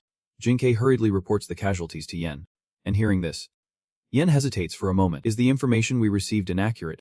Whatever it is, he is clearly more cunning than I thought. Yen quietly calculates and confirms he will lead a force over there for reinforcements. Meanwhile, Jinke raises his sword high into the sky. He urges his troops to prepare for the attack. His voice rises, boosting the morale of the soldiers. Even though our opponent is a mage, he is still being held back. This is our chance. Finally, the command for a full-scale attack is issued, and a barrage of projectiles flies swiftly toward Hanzu Huk. Yet, he just stands there with a mocking smile. A massive shockwave erupts, engulfing everything in smoke and fire, obscuring the view completely. Jinke calls for the second line to start firing. Right after that, the third line also receives orders to open fire. A slew of advanced weaponry is unleashed by him, attacking Hanzu Huk relentlessly. Strike immediately so he can counter. Don't give him a single chance. Focus. Witnessing the chaos he has created, Jinke grins with satisfaction. Good. The strategy is being executed just as planned. Deep down, he is secretly mocking Hanzu Huk. But what if the person is a warrior or a mage? They are restrained and won't be able to unleash their true power before the guild leader arrives. If we are lucky, we might take out more than half of his strength, lost in his own satisfaction. Jinke completely fails to notice that Hanzu Huk has taken down many of his soldiers from behind. The loud noise right beside him startled Jinke, forcing him to turn around. Hanzu Huk has attacked them again, catching him completely off guard. Hanzu Huk continues to unleash his fireball skill in retaliation against this army. Furious, Jinke yells at his soldiers. Damn it. Stop him. But that is simply not possible. Hanzu Huk grinds his teeth in satisfaction as he presses forward. I told you so. He seems to have gone mad, ruthlessly taking out one person after another, pained screams echoing around him. Finally, Hanzu Huk rolls his fist up and arrogantly strides toward him. This sends all the soldiers into a panic, retreating in fear. Yet Jinke keeps barking orders for them to advance and stop him. Suddenly, a strong hand rests on his shoulder, praising him. Well done. Yen has finally arrived to back him up, leaving the rest to us. As soon as Jinke sees him, he looks worried and asks, Leader, What about the support players? He looks over at his formidable army and replies to Jinkei's question. I have contacted the guild's players. Our top priority right now is to capture that guy. So I have mobilized everyone. They immediately gathered their forces after I mentioned I would share this mission with them. It seems he has taken down quite a few in a short amount of time. But with 200 soldiers here, this is an unbeatable formation. So do not worry. He is incredibly optimistic about their chances of winning. After all, the enemy is all alone now and must be exhausted. So we can catch him. On the other hand, Hanzuhook has a completely different thought. Glancing at his health bar, realizing something now, they are all weaker than Zufenda. So even if my health hits 0, their attacks barely scratch me. And my recovery is still too fast to matter. Zufenda is truly strong. Watching other players advance to attack him, Hanzuhook smirks confidently under these circumstances. Even if 200 people come, it does not matter. Right, sit up. Watching from outside the battle. Feels a bit worried for Hanzuhook due to the overwhelming numbers. Suddenly, he sends her a private message telling her to attack him too. Leaving Se utterly confused, Hanzuhook strikes back at some players while reminding her that if she keeps standing still, those guys will start to suspect her. Sia feels a bit dissatisfied, but she still asks for his opinion on using the lightning spear. Hanzuhook does not care about that. He just wants her to join the fight. As soon as he finishes speaking, Sia immediately uses the lightning spear and fires it toward Hanzuhook as her power surged. The system displayed a notification that enemies were being annihilated, leaving Hanzuhook frozen for a moment. The instant he realized what was happening, Hanzuhook hurried to stop Sia, wanting her to halt, but it was too late. Sia's lightning spear struck Hanzuhook squarely, causing him to burst into laughter. In that very moment, a special job change mission was triggered because of that hit. All players had fallen into a battle state, and the traces of the dead were becoming more pronounced. Hanzuhook leveled up as a corpse. And simultaneously, the title of 1,000 Corpses was bestowed upon him. Upon receiving the notification, Hanzuhook wanted to check it out through the title window. This title was granted to the most unique corpse born from malicious energy. It boosted 10% defense in beep, added 10% experience, and granted 30% endurance in PK, while slightly reducing penalties when fighting against heroes. The additional stats made Hanzuhook feel like this title was a bit overkill for him. He began to feel like he was inching closer to absolute evil. But the loyalty of the heavenly demon would increase if his sins were deeper, and based on that final effect, it could be quite beneficial when facing hero-level players later on. Yin could not take it anymore and shouted, asking if he was a warrior or a magician. Why was everyone's opinion so different? Hanzuhook turned to glance at him and smirked. What did you just say? You know I have not changed my class. Right. Suddenly, a furious voice boomed. What the hell are you doing? Captain, everyone's falling asleep here. You are such a jerk. You said this mission was a piece of cake. Yen frowned in irritation. Hansa has not changed classes. No way.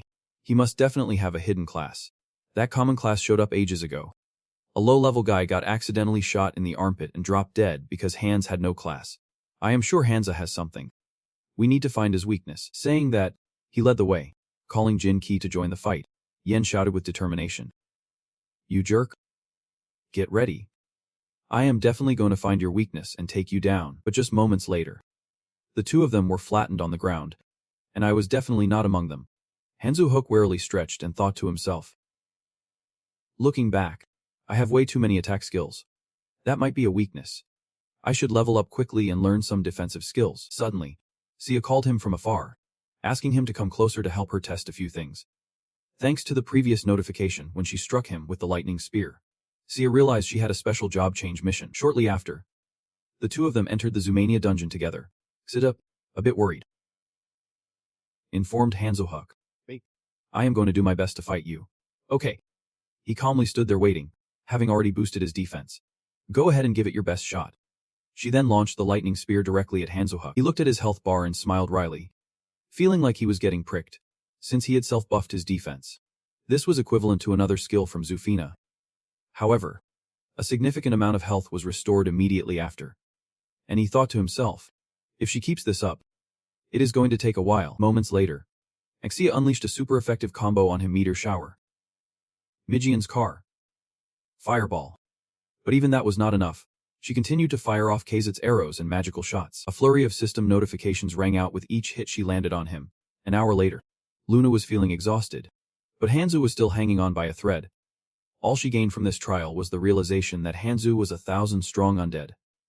and the system promptly informed her that she had begun the steps to combat the 1,000-strong undead. Hanzu was taken aback when he heard his title slip from her lips. But then he noticed little monsters moving behind him. In an instant, he dashed over there, telling Sia to wait for him just a sec. However, the system mistook his actions as confusion and thought he was fleeing from her, leaving Sia utterly baffled. She paused her singing, questioning herself. Did she really think her brother was confused? Had he actually made some progress thanks to those system notifications? She shouted instructions to Hanzu. Hey, just keep fighting around here. After hearing that, he waved back at her with a few words before continuing onward. The system then announced that Sia had made the 1,000-strong undead flee, fulfilling the clear conditions of her job change quest. Shortly after, Hanzu also received a notification that the main scenario had been updated. Sia had been selected as the 7th star. Upon receiving the notification, she was still completely clueless about what was happening. Early that morning at the Nensi Guild building, a voice gradually rang out members of the guild. Inside the conference room, Anis Jim stood at the podium, ready to introduce himself and thank everyone for being present. He bowed his head, a hint of sadness creeping into his voice as he began his speech. I am sorry to have to say this at a conference, but things have become difficult for the guild recently. Our mission to subdue the chaotic players has failed for various reasons, and so, many business partners are tightening their belts, putting us in a tough spot to adapt to the sudden losses. We have decided to let go of some staff members. The guild members began to murmur amongst themselves. Those jerks from the chaotic faction. Lately, everything has turned into a tangled mess because of those monster-hunting idiots. The guild president must be having a hard time seeing everyone trust him like that. Anis Jim secretly smirked, relishing the moment. Finally, he bowed again, pretending to be remorseful to show goodwill. We have decided to share the details of the mission with everyone. We do not know what will happen next, but everyone will have the chance to earn upgrade points upon mission completion. Deep down, he felt that by doing this, it would erase any discontent. Jim looks up, calculating, hoping to see everyone at a better time when this situation is resolved, wearing a smile on the outside. Yet, inside he thinks maliciously. We have plenty of people working here, so all it takes is a personnel change. In the end, everyone has to pay the price. Jim leans back on the chair, reminding himself that although he managed to minimize financial losses by cutting down on guild personnel, rebuilding relationships with business partners is crucial. He shuts his eyes tightly and begins logging into Olympus, knowing he has also been harmed by that guy. Still, he is in a tough spot trying to get back to where he started. Thinking of his comrades, he begins strategizing for himself. This is a fight for survival, to keep the guild alive. I have to work with the president to pool money to wipe that bastard out, with 10 billion. In Netsum, after logging into the game, he stands in front of a large building, thinking, we will deliver the judgment through them. In Netsum, wearing a full-length coat, strange noises keep coming from beside him. The person opposite him is bowing their head, wiping something in their hands, and casually greets him. Long time no see. His gaze glances at Netsum with a hint of suspicion, asking what brought him here. Without hesitation, he orders the person opposite. This is an assassination mission for Samat. Though it is a bit tricky, it should not be an issue for him. The person opposite quickly pulls out a paper to read. He narrows his eyes at Netsum, negotiating how much gold he should bring for payment. Immediately, he slammed a hefty bag of gold down on the table, declaring, I have 10 billion in gold. Without a moment's hesitation, the person across from him accepted the deal and turned to leave, promising that in 3 days, it would be done. Netsum was brimming with confidence in his decision, a sinister smile creeping across his face as he thought, one of the top 2 assassination groups. That scumbag, that chaotic player, he has no idea what is coming for him. After wrapping things up, he stepped out of that dangerous zone. Sure, it stung to part with 10 billion, but it was worth it. If we can take him down, we could snag a 7 billion reward and just need to earn back the remaining 3 billion to break even. The person across from him accepted without hesitation, quietly setting his sights on the open area. Stepping out of the safe zone, he was lost in thought, oblivious to the fact that everyone would be able to earn experience points to level up. I have already minimized personnel costs through cuts, so this is not too bad. Just have to wait 3 days. 3 days later, a swift sword slice cleanly cut across his head. The system immediately displayed a notification that Netsum had met his end. He stood there when did that happen. Suddenly, a masked figure emerged from behind him, exuding an intense aura. The figure wore a red mask and reached into his cloak to pull something out. Finally, the masked figure tossed a red card adorned with roses at Netsum. He quickly recognized it as the mark of the Abyss Guild, while Netsum was still in a daze. The figure warned him, this is just the beginning. You will be sentenced to death. Those words hit him like a direct threat, leaving Netsum paralyzed with fear. Meanwhile, in Samet City, a man knelt with one knee, reporting to his superior. As ordered. I have relayed the client's request to the Abyss Guild. The red-haired figure quietly fiddled with the weapon in his hand before speaking softly. He is probably gone for good. He then raised his dagger, testing its sharpness. Perfect. I will take care of this task myself. Hearing this, a subordinate looked up in protest. But the red-haired figure simply replied, just let me handle it. Before the guy could finish, he stepped forward and patted him on the shoulder to silence him. An intense aura radiated from him, filling the entire space. The red-haired figure's eyes glinted dangerously as he began to speak. Samad is, the terrified subordinate stammered. Your presence is overwhelming. Inside, he was trembling, unable to control the pressure weighing down on him. I feel like I am going to die, he muttered. With that, the red-haired figure turned away, weapon in hand, declaring, I will handle this task myself, let it be known. He did not dare argue and immediately replied, feeling lucky to still be alive. The red-haired figure sheathed his weapon into a neat dagger, muttering to himself, the time has come. It has been 30 years since I founded Samat. We have faced countless dangers and troubles. He tucked it away in a protective sheath and continued to ponder. But the power I have longed for has yet to arrive. If that is destiny, then perhaps it is beyond my control, whether I become absolute evil or not. The leader of the Samat Guild, Vice Leader Red-Haired, will verify it for himself. At the same time, at his place, he was astonished to see that she had surpassed level 30. After seeing the personal information of Xia, he was a bit shocked and exclaimed. After switching careers, her experience skyrocketed. They exchanged a few words about her being chosen as the 7th constellation. Becoming the 7th constellation made Sei incredibly happy. So that is why they were going crazy about those secret careers. They are phenomenal. All thanks to him, Handuhuk thought to himself. She managed to switch her career to Guardian Constellation just by hitting herself. I guess this is the effect of absolute pressure. It could be dangerous if all constellations level up that quickly. On the surface, he gently called out to her, let us go hunting. Handuhuk walked behind, watching Xia's figure, thinking that although his only goal was to eat and live well, at this rate, she could reach level 90 since she joined the PvP group in the Dark Valley. If anyone recognizes her, I will always be watching and can support her if needed. Suddenly, she turned around and smiled at him playfully. I feel a bit bad for hitting you so much these days. When he heard that, he casually checked her level. If he just lowered his stamina a bit, she would get the title of Platinum Player. Isn't that a bit too beneficial for her? Handuhuk chuckled at her. Yeah. I am intentionally letting you hit me, but do not accidentally take me down. Okay. Hearing him mention getting knocked down, Sia turned to him with a pitiful expression, clearly wanting to take down Handuhuk. She would get a huge reward if she managed to do that. With a wild look in her eyes, she asked, can I take you down? Handuhuk felt utterly helpless with his little sister. You know that is cruel, right? Yet. She mischievously winked. Come on. It is just a game. If you get the reward, we will split it 80-20 like we agreed. Finally, he reluctantly agreed to her wish. If he found himself in a situation where he had to act like a fool, he would let her take a shot. Hearing this, Sia became incredibly happy. I only said that out of curiosity. Handuhuk still had a bit of doubt in his heart.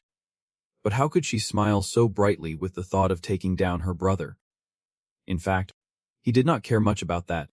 He was just thrilled to see Xia smile more after becoming the Guardian Constellation. A few days later, they continued their hunting journey, taking down a colossal black bear together. The dungeon had been cleared, and Sia happily collected all the loot, a pile of great stuff.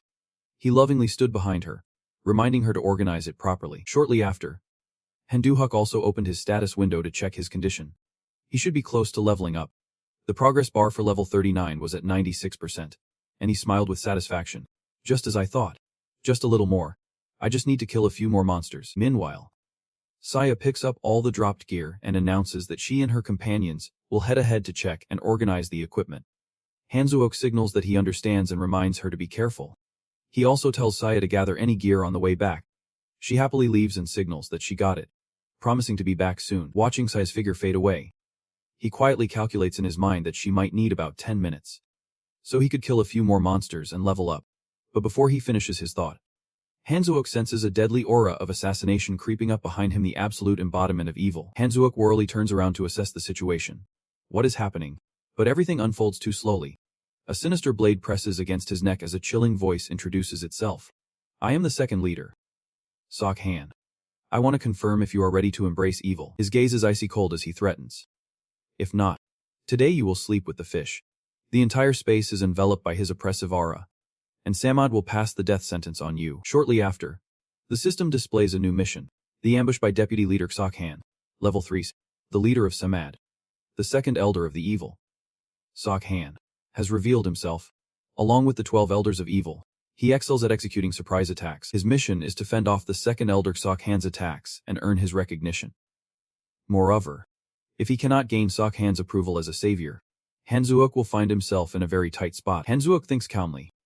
Even though this is an urgent side quest related to the main mission of the return of absolute evil, it is still a level 3s.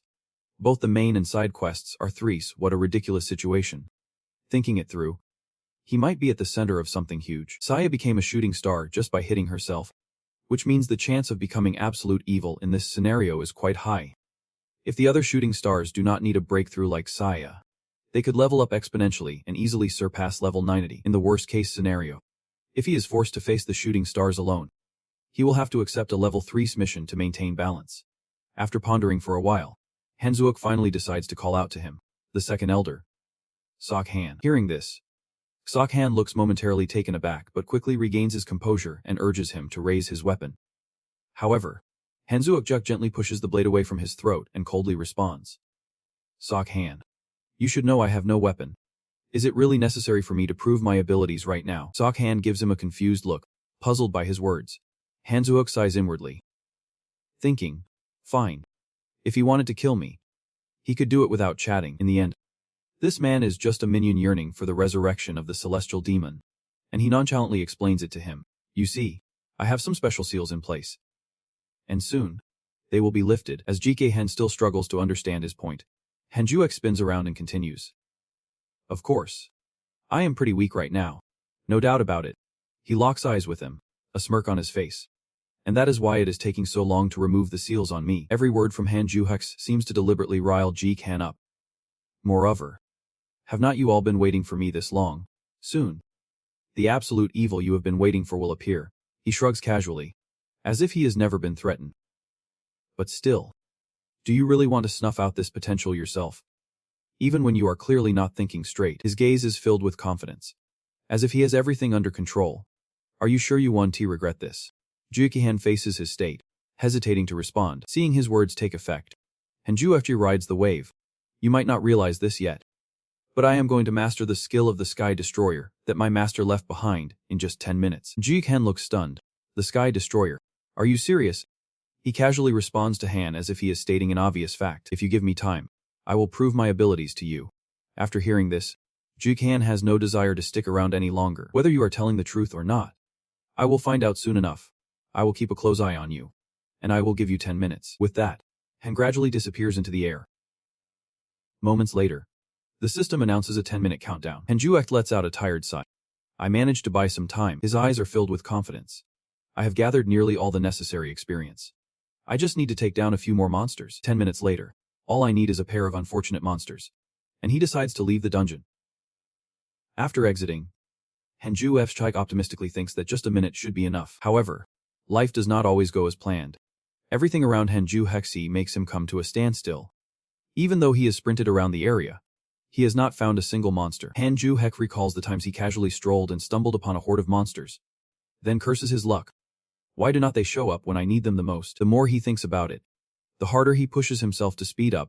In just a moment, the system announces he has only 30 seconds left, and Juechi starts to think about what to do next. Should he prepare for him in advance? I can even see him behind me. I wonder if I can actually win. With just 20 seconds left, Hanjuexi turns around with a helpless expression.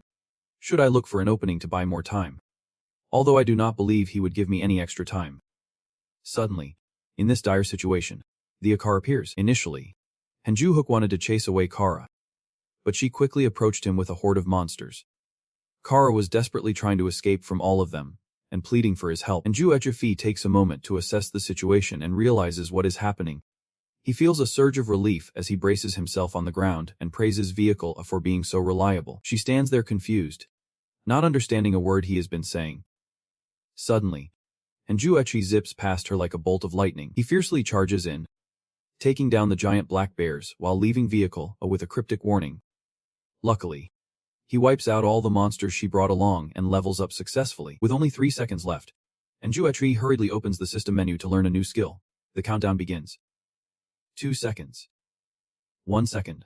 And just as the last second ticks away, the figure of Gyokhan appears right behind him. At that moment, the system announces that he qualifies to activate the Sky Destroyer.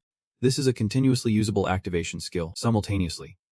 All of Han Juexi's skills are maxed out and his ability to manage celestial demons has improved. He lets out a sigh of relief, feeling lighter. While he is still pondering whether Gyokhan acknowledges him, the system announces that Han Juexi's has been confirmed as the bringer of death, meeting the conditions to change ownership. Finally, the absolute evil system has been born. This overwhelming energy causes Gyokhan to stumble back a few steps in shock. A series of accompanying attributes are announced, and Juef can only smile in awe. He thought he was ready for this. But now that it is happening, the feeling is indescribable absolute evil. He breathes a sigh of relief because Vehicle A is on his side. Meanwhile, he opens the info panel about the effects of the absolute evil title. The one thing that captures Han Juef's attention is the Sky Destroyer. Moreover, due to the influence of the Sky Destroyer, all his stats are boosted by 20%. Han Juechi is a bit taken aback as he looks at his own stats. Just activating the Sky Destroyer grants him this kind of power, given that the constellations have almost cheating-like benefits. The absolute evil should at least come with this. After witnessing everything, Gyokhan kneels down to congratulate him and appears remorseful, humbly apologizing to Han Juexi for his subordinates' failure to recognize him and for doubting him, asking for his forgiveness. Han Juexi does not scold him. He simply extends a hand to help him up. All right, Gyokhan.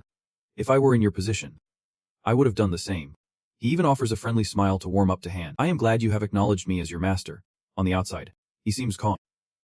But inside, he is joyfully thinking, as for the future, it is. The Han kneels down with one knee, sincerely acknowledging him as a subordinate, vowing loyalty to you, the Great One of the distant realm.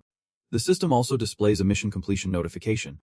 And now there is just one elder left to conquer. While Han Juef's was still planning to continue the conversation with Han, he suddenly received a series of urgent messages from Xia, and Juexi quickly turned to check on her. However, Xia was completely uninterested in that and hurriedly informed him that the community was losing it over the absolute evil that had emerged.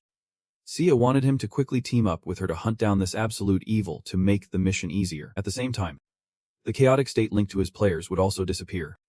However, he just scratched his head in confusion, announcing that he had exceeded 100 points. This left Xia utterly amazed, as no one had ever achieved that before, and he had even boosted each stat by a whopping 19 points.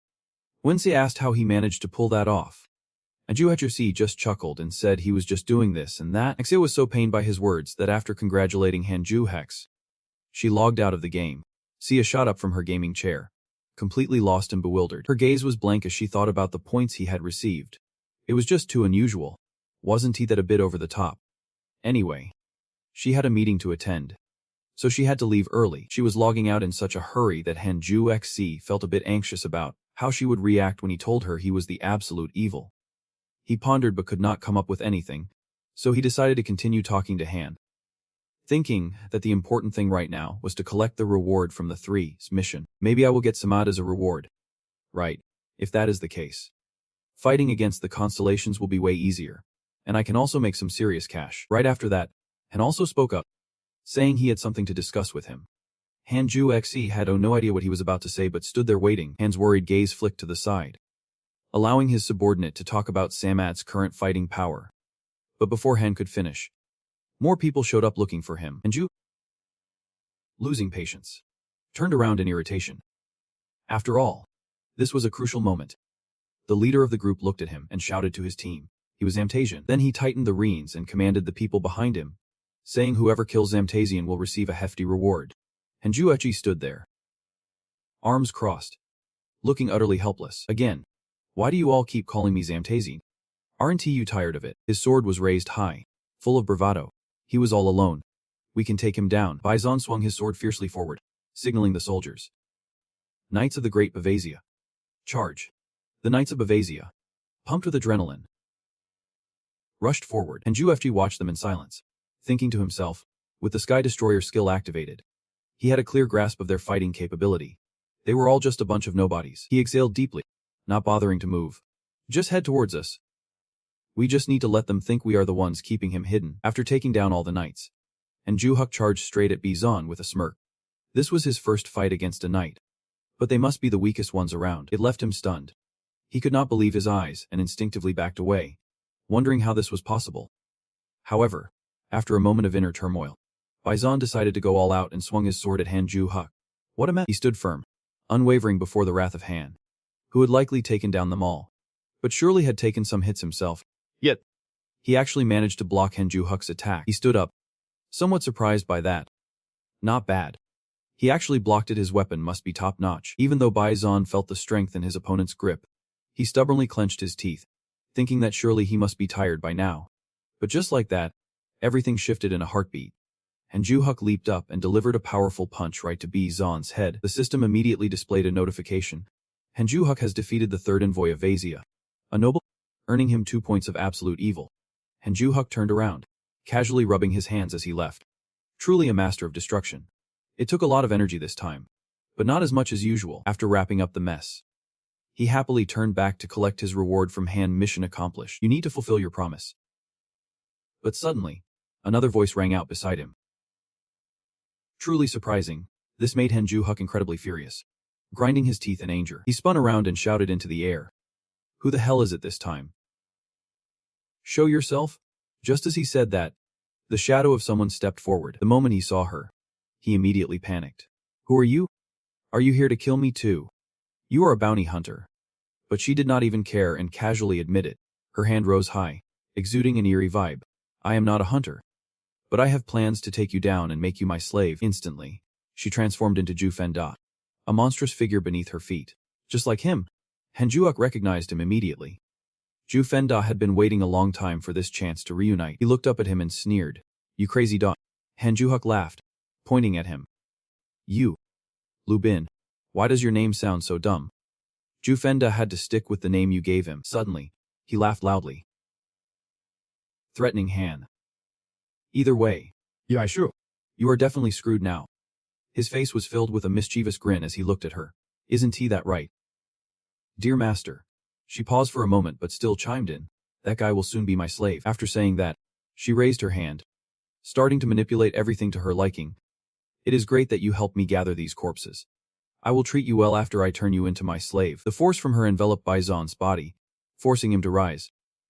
Instantly, Bizon began to move and made strange sounds. A horde of soldiers who had fallen rose up again, continuing their assault on him. Murmuring, the one who imprisoned us will pay. Han Ju-Huk could not help but pause, thinking, what is this? Are you the old soul of a cow? His gaze shot into the distance, filled with doubt about that woman. She definitely had some hidden agenda. But unlike the usual undead, the ones she summoned still retained memories from their past lives. They were undoubtedly undead. But the destroyer of his sky could not gauge their fighting strength. This was bound to be interesting. Meanwhile, Byron approached her, presenting himself. My lady, I pledge my heart and soul to you. He then turned and shouted at Han Ju-Huk. Listen up, you imprisoned one. I have been empowered by the darkness. His eyes burned with fury as he faced him. Now, you are nothing before me. The soldiers behind him shuffled closer to Han Ju-Huk, leaving him confused. What is wrong with these guys? Suddenly, a notification popped up. He had met the conditions to activate the effect of the absolute evil title. A hidden skill had been triggered. From now on, Han Ju-Huk would control everything created by shadow magic. This stripped Sasong entirely of her power over her army. Why are not you obeying my orders? You must listen to me. Han Ju-Huk paused, scratching his head after seizing everything. Isn't he this just like grave robbing? I feel like a filthy thief. He thought, then started issuing commands. Do you all want to hear me out? Instantly, all the soldiers nodded in compliance. Seeing that, he ordered them to off themselves once again. Zufenda gasped in fear, wanting to step in and stop him. What? Doesn't he that mean I will have to too? But Sasong wanted to stop him as well. Finally, Han Ju-Huk noticed Zufendo and asked, You are undead too? As soon as he confirmed it, a wicked smile spread across Han Ju-Huk's face. I think it is time to teach you a lesson. Jump times, and do it well. Zufenda's face turned dark as he retorted. Who would listen to trash like you? But before he could finish, a massive force came crashing down from above. Zufenda had no choice but to comply with Han Ju-Huk's orders. While Sasong could not help but feel terrified beside him. By the way, he turned to Sasong and asked, How old are you? She took a step back, hesitating to respond. Wait. I can discuss that with you. And Duhuk did not care much about that. He pointed at himself. Feigning innocence. I have taken your undead. So what are you going to do now? Just to clarify, I only took down those who attacked me first. And you have not harmed me yet. Hearing this, Sasong rushed to leave. I swear I will go. I promise. He shrugged, not bothered at all, and waved her off. She hurriedly bowed multiple times to thank him. Zufenda felt it was unfair and let out a few grumbles. He turned back to Handu Huk, wanting to seek his opinion. Seeing Hanju Hek silent, he kept pretending to be innocent and laughed as he approached. Big bro. You know I am just messing with you. Right. I am just acting with that annoying soul summoner so I can find a chance to escape. Big bro. I will be your loyal subordinate, so you can just give me orders. With the momentum on his side, and Juexi did not hesitate to bring Zufenda on board as his item-collecting assistant. Meanwhile, Sasong decided to leave the game and return to reality. She sat up straight, constantly complaining. That guy's strength is no joke. I really do not want to mess with him. Thank goodness he let me live. Who knows what kind of deity he is with such mastery in soul summoning. She immediately recalled what her master had told her. Remember, my dear disciple, soon, the king who rules this world will descend. It is your duty to help him overcome all obstacles and reign over the entire continent. Could he be the king who will rule over all? After waking up, she started to blame herself, thinking, what a fool. I should have clung to him instead of running away. I could be connected with someone extremely important. Suddenly, she remembered something and froze, glancing at her phone. It was past 2 of the clock, and she gasped. Is it already this late? I totally forgot about today's appointment. Inside the game space, Defi N once again addressed Henju Hex. My lord, there is something I still need to explain, so may I continue? After being interrupted too many times, Henju Echi hurried him. Get to the point. Come on. We need to wrap this up before someone barges in and ruins everything. Dia Heaven provided him with accurate information regarding Samad.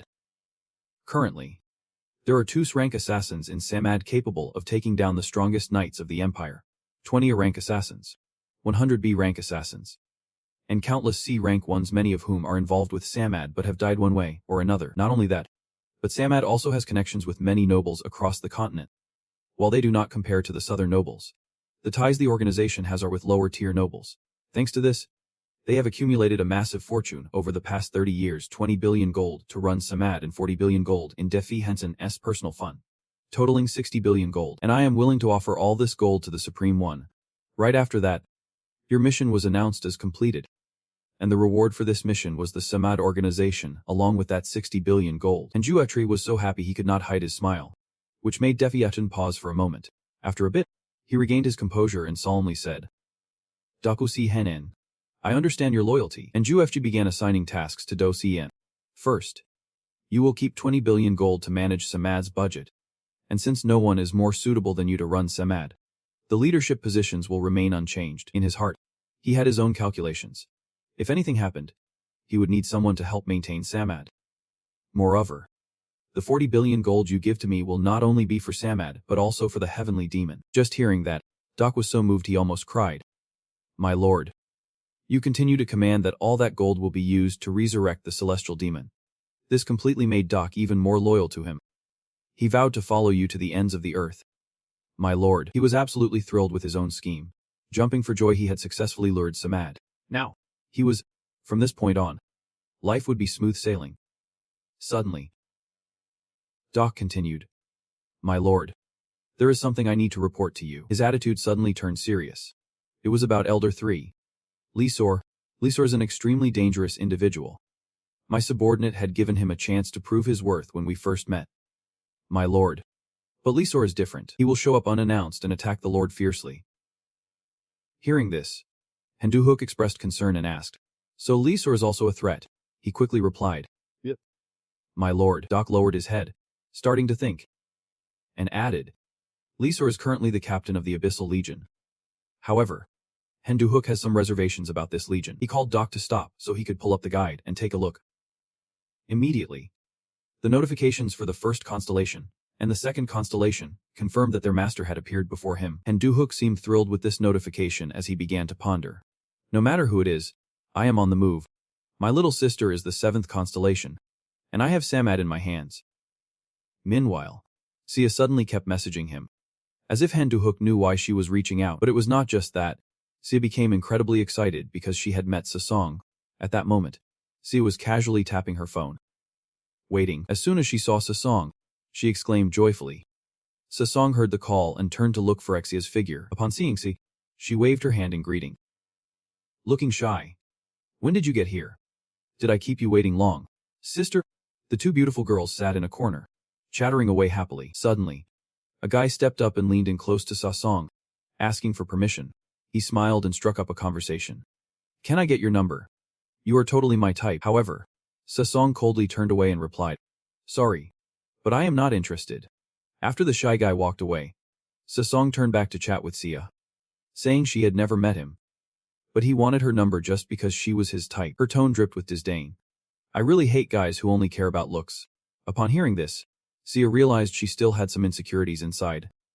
Do you really think you are so beautiful that guys would fall for you right away? Sasong. Come on. Admit it, you are still hung up on guys. Are not you? Sasong reacted strongly. Sister, she blushed and repeatedly denied it. I do not have that. I am serious. I do not have anything like that. Okay. Sit up. Despite hearing this, kept teasing her. You are blushing. Your nickname in college is Ice Princess. If anyone saw you like this, they would be shocked. Sasong grew increasingly flustered, puffing her cheeks and turning away. You are just teasing me. The two kept playfully teasing each other.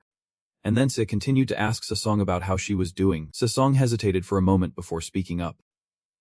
About that, I will only tell you. The truth is, after pouring out her heart, Sasong felt her spirits lift again. I am so glad I got to share this with you. Thanks for listening. She waved goodbye quickly, and Exa happily waved back at Sasong. She even reminded her of a few things before leaving. Do not forget to text me when you get home. Once Sasong's figure disappeared, Sia started to replay everything she just heard in her mind. First things first, she needed to contact her brother. Hanzu took a sip of water and summarized what Sia had just told him. So you were saying, you have something important to say. And after the date ended, you went looking for me to talk about it. He handed her the glass of water and continued. And worried someone might be eavesdropping, I rushed home. And Sia was panting heavily as she accepted it. Even after catching her breath, she kept going. The truth is, no one could have guessed that I would hear about the absolute evil from a distance. Hanzu continued to help his sister piece together the information. So in summary, it seems like this absolute evil has to face the constellations all by itself. But among the players, there are some who have roles that support this absolute evil. And what a coincidence. The junior I know is someone with a role that supports absolute evil, an absolute soul master. Right. Sia happily sipped her drink and nodded vigorously. However, Hanzu remained somewhat indifferent. He understood it was incredibly important, but his situation was a bit awkward. It is okay to talk to me. Right. I mean, you are just telling me. However, Sia saw no issue with that. Of course, she is my sister, and you are the absolute evil. So what is the big deal? Her statement left him a bit stunned. He deflected, looking away to avoid her words. What do you mean by that? Seeing this, Sia sighed in defeat and revealed the truth. I was just waiting for you to say it yourself. But every word she said hit him straight in the heart, leaving Hanzu speechless. He had trained in some strange place for 20 years, only to suddenly resurface. And there were always dark monsters wherever he went. He was far too powerful for mere mortals, and he was a chaotic linked player. And his stats shot up terrifyingly every time absolute evil was mentioned. Sia's inner self was screaming intensely, especially since she could become the 7th constellation, just by defeating him. Only a fool would not see that. It is not that I do not understand your situation, but it is really disappointing. Hanzu now could only stay silent and pretend to be calm. He could not argue back. Suddenly, he ruffled his hair trying to look cool and laughed. So you finally realized, my dear sister. Although I did not think you would catch on this quickly, Sia bluntly shot back. Wait. Do you know your husband is pretty dumb? She gently set the glass down and continued. Of course. I am not saying you are absolute evil to Sasong. Even if I am a constellation. Sia crossed her arms, feeling helpless with her brother. We are talking here. But if this story gets out, we will be in big trouble. Even if you have turned the world into enemies. If there is a constellation helping you, we will definitely get caught. We are in this together. And Juetre was caught off guard by her twisting words. She keeps plotting her strategy for the future. I will meet her anyway, just to see Sasong first. Meanwhile, Hanjua had his own worries. So at least he did not have to face the stars alone. What is Art up to? The next day, at Lep Mountain, Henju FD walked while recalling what I had said to him. Sasong is only 19. She dropped out to learn soul mastery, and she is already at level 14. Then she handed him a dark spinning mask and suggested, I think it is better if you wear this from now on. This is absolute evil, and I need to avoid drawing attention to the Empire and the Alliance. That is why Hanju Saike actually put on the mask while traveling, knowing he had to be more careful about how much attention he attracted, but thinking about someone becoming a soul master at just 19. I remembered Jufenda and dismissed the thought immediately. No way. Jufenda is already level 50. There is no way a level 14 could control him, even if it is a hidden class impossible. Suddenly, a led Sasong over to him, acting all surprised. Like, here she is. Sasong also wore a mask. Pointing at Hanju X5 with a bewildered look, he saw her looking just as confused as he was. The two bumped into each other and started arguing like it was a narrow alley. Walla stood in the middle, grinning from ear to ear. Hearing her scold him, Hanju FG felt tears welling up. What? You are calling me your benefactor? Sasong felt helpless, just going along with his words, and Hanjuik took the opportunity to ask, Are you a girl? The last time we met, I remember how you talked. Sasong immediately stepped back and waved her hands, denying it. There is a reason for everything. She blushed, turning away, feeling super embarrassed. I think soul masters talk like that more. I do not usually say it. And Juichishi did not want to press her further and dropped the topic. Seeing their familiar banter, I stepped in to ask, Wait, do you two know each other? I did not expect that. He replied lightly, We have met once. Sasong felt shy, thinking, Is this fate? She told me you are important to the absolute evil. Suddenly, her tone changed. You two are the absolute evil. What is the relationship between you two? Hanju FD pointed at himself in confusion. I am the absolute evil. I chimed in. And she is the old man's sister and the seventh star. Sasong was taken aback, not understanding what was happening, and it continued. Sorry for not telling you. However, she still had not regained her composure. Her face went blank. Just then, a loud crash echoed, shaking the entire space. Sasong rushed over, shaking her repeatedly, demanding, Sister, how could you keep this secret from me? Why are you just now telling me? Though dizzy, she firmly replied, That is my brother's privacy. I am sorry for not telling you about him, and about being the seventh star. Sasong, feeling a bit helpless, turned around and shouted, If I had known he was your beloved brother, I would have dressed up better. So much has happened, after being set free. Sia gazes into the distance with a puzzled expression. What is so important? As she recalls something, she turns back to explain Hanju X. Old man, I am not usually like this. I take great care of my looks. You know, and I am not telling everyone to become my slaves or anything like that. You just go ahead and spoil me. Right. Hanju X helplessly closes his eyes, thinking, even though Xa says she is incredibly beautiful, she is just a kid, a princess with a head full of nonsense. Suddenly, he gets serious and starts questioning Sasong. You know this is not important, right? I have heard your role is to support absolute evil, and you have got the task of carrying people. She quickly remembers something and replies. Oh right. Xe Song hurriedly pulls out a carefully wrapped scroll and hands it to him. Look at this. It is my master's will. Hanju FT takes it and examines it closely. Is this a map? The two girls behind him lean in curiously. Yeah. He muses, staring intently at the scroll. You are saying this is your master's will. Suddenly, his pupils constrict as he sees something. What is this? Beneath him, a candle flickers, and a voice rings out. The map of my domain. Master Yanra sits on a tree stump, propping his chin on his hand, calling out to him. Come here for a moment. However, Hanju, still lost in thought, does not respond. Sorry, I am still training. Suddenly, the old man's voice drops to a firm tone. It is important. The scene shifts back to where Hanju Hadaki and the two girls are standing. He is studying the map while observing intently. This is definitely the spot. He examines the red marks on the map, thinking to himself, the content of the map.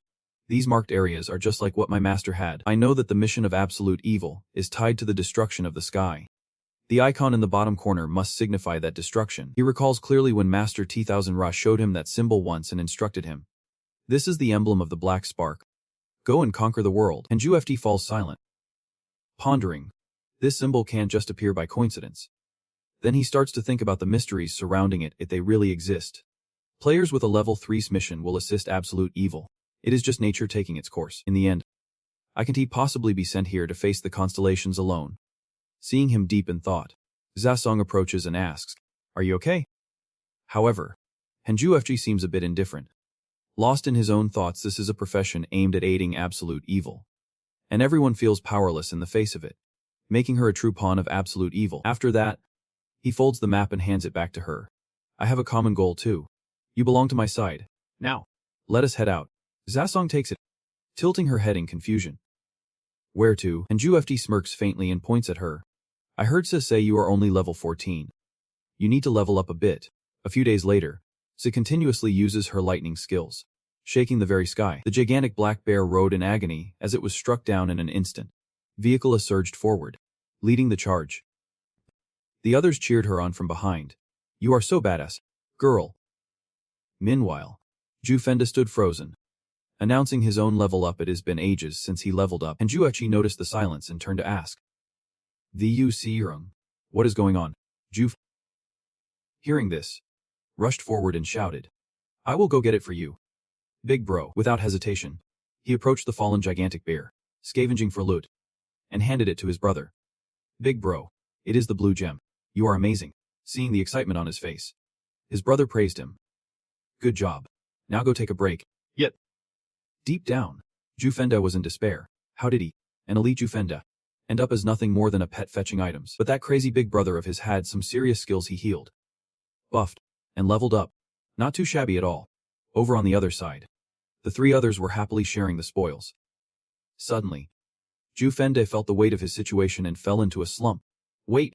Am I seriously contemplating that living like this is not so bad?" Stay focused. Henju approached Sasong to check if she was ready for her level up. After leading her to the next level, Henju felt a bit dazed. He turned to Sasong, who held the title of the ultimate hidden mage, an ally against the forces of evil. Sasong and Seiya were constantly chatting away. As he looked over, he could not help but form his own opinions. His first impression was that she seemed clumsy and not very useful in real combat. Sasong eagerly shared her secrets with Seiya. "My undead fought for me. I will show you." Thanks to her strength, Henju had a change of heart. She had an incredible ability that overshadowed all of that. First off, the undead she summoned were way stronger than the average ones. Not only that, but the massive number she could summon from her huge mana pool put standard soul masters to shame. While the ghosts were gearing up for battle, he was still lost in his own thoughts. He had to be careful not to anger the Empire, and he could not control the elders or face off against a horde of players. The colossal black bear sensed the magic swirling around it and became agitated. But that was hardly a problem. The undead could help him fight in numbers. It was the best army we could rely on. Vehicle A and Sasong happily watched the undead army take down the black bear. "You guys are doing great." Henju, standing beside Sa, could not help but chuckle to himself. Right now, the mission that Sasong and I were on was to explore some ruins. She needed to level up immediately. She had to learn the skill of sky destruction. But unlike me, she did not have to wait until level 40. Sasong could learn it as soon as she hit level 20 for optimal results. Suddenly, thinking about Suteza made him grind his teeth in annoyance. This was definitely a task assigned by his master. It was bizarrely difficult, and if he tried to complete it alone, unexpected issues could arise. Then he sighed deeply, feeling exhausted. Looking back, it is really great that we got to meet each other this early. Unlike luck in games, luck in real life can actually be pretty good. Suddenly, Sasong dashed towards him and shouted, "Fake bro." She hugged Hanzu without a second thought. "I have leveled up." The leveling up made Sasong so happy that she kept shouting, while Zufenda next to her laughed at the joyful scene. "Big bro. You thought that was a monster and were scared, right?" Even us vehicle was stunned for a moment. Surprised. "I have never seen her like this before." Hanzu stood still for a second, then laughed back. "Get it? Let go me.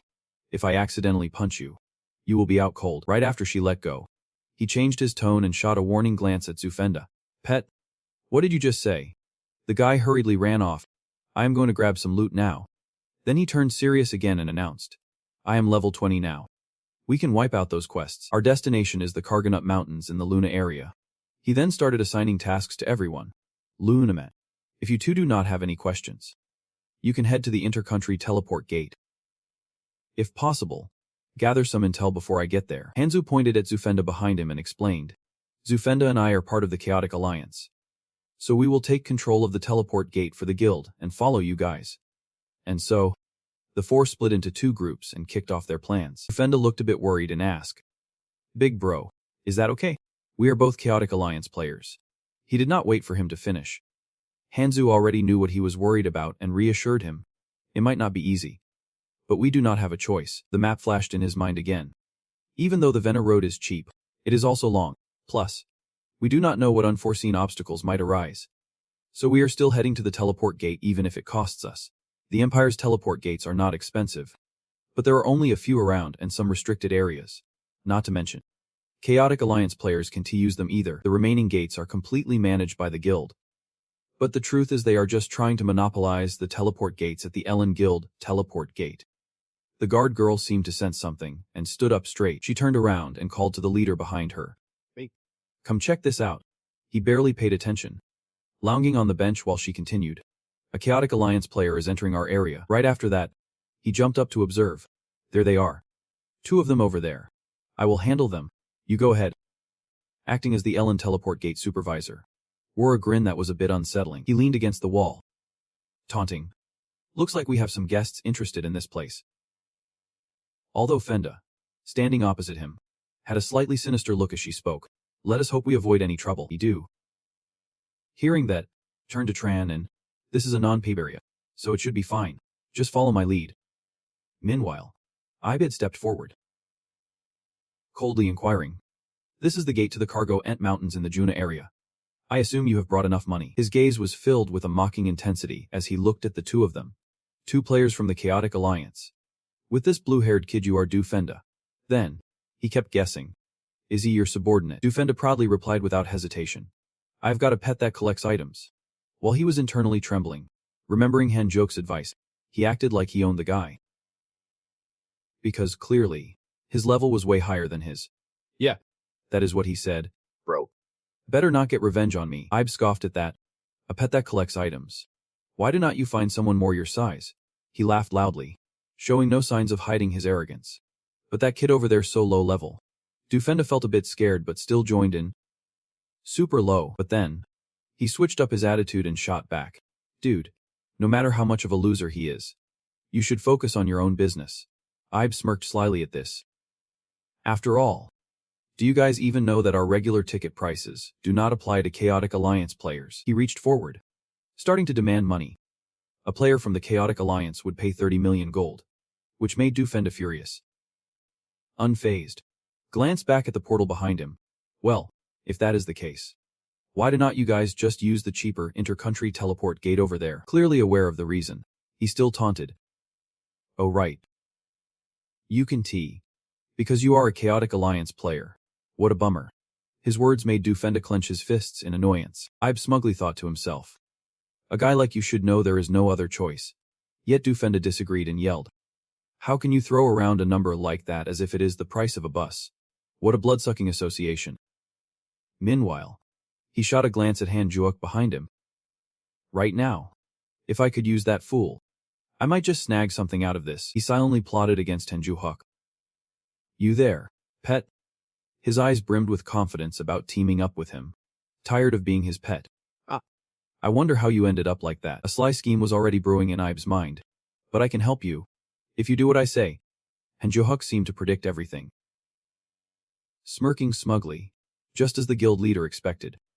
"I feel like that would work." Inside, he felt like a demon was gaping wide-mouthed. It would be easy to think about it. But on the outside, he put on a pathetic act, crying and begging. "Please. Save me. I will do whatever you say to escape my life as a pet." After finishing up, full of excitement, "We are here. This place is Brown Cargo Mountain." She exclaimed, "Teleporting really is fast." "Right. Agreed with that." Looking worried, asked, "Is the old man going to be okay? Those who run secret businesses through teleport gates usually charge exorbitant prices. And I have heard of many cases of people getting robbed right after exiting the gate." Aside, trying to reassure her, "Do not worry too much. Anyone who dares rob him is basically signing their own death warrant." She opened the map, but countless questions raced in her mind. "Right. But do you think I should call him uncle?" "Honestly, he is not quite at the level to be called uncle. What if he feels hurt?" Saeksong furrows his brow in deep thought, wondering if it is a bit much for a 19-year-old to call him bro, or should he stick with big guy? A suggests shaking his head. "Just call him uncle. You know he does not really care about that stuff. Plus he is not really your brother, and I have never referred to anyone like that before. Zach Song's tone feels a bit strange. Sorry, but I think we might be in trouble now. She gasps, asking. Right now? With tears welling up in her eyes. How am I supposed to read the map? Even so, I can figure out the way. Which direction do we go?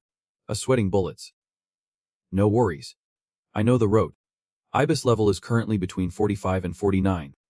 Which is way too low to be the leader of a big guild like Yulin. The reason he was appointed as the captain of the teleportation gate management team, and why he has the nickname does not work but still eats, is because he is one of the executives of the Yulin Guild.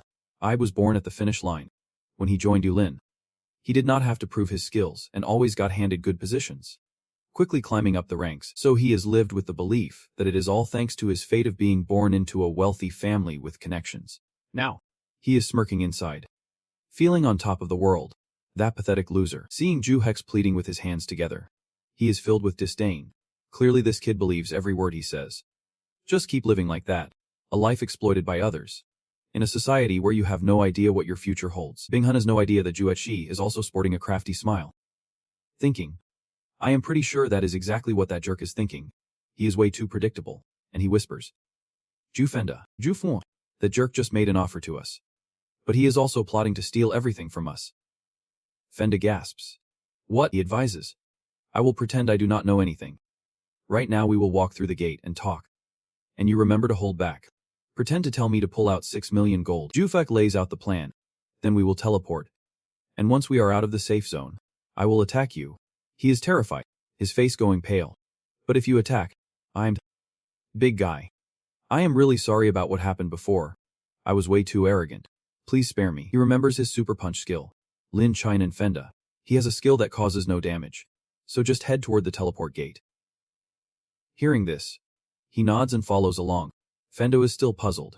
Is a skill that causes no damage even a skill? He raises his hand toward Juex, commanding, pull out the 6 million for me. He awkwardly replies, sure, just a moment. Seeing Juexi dragging his feet, he snaps. Are you getting it or what?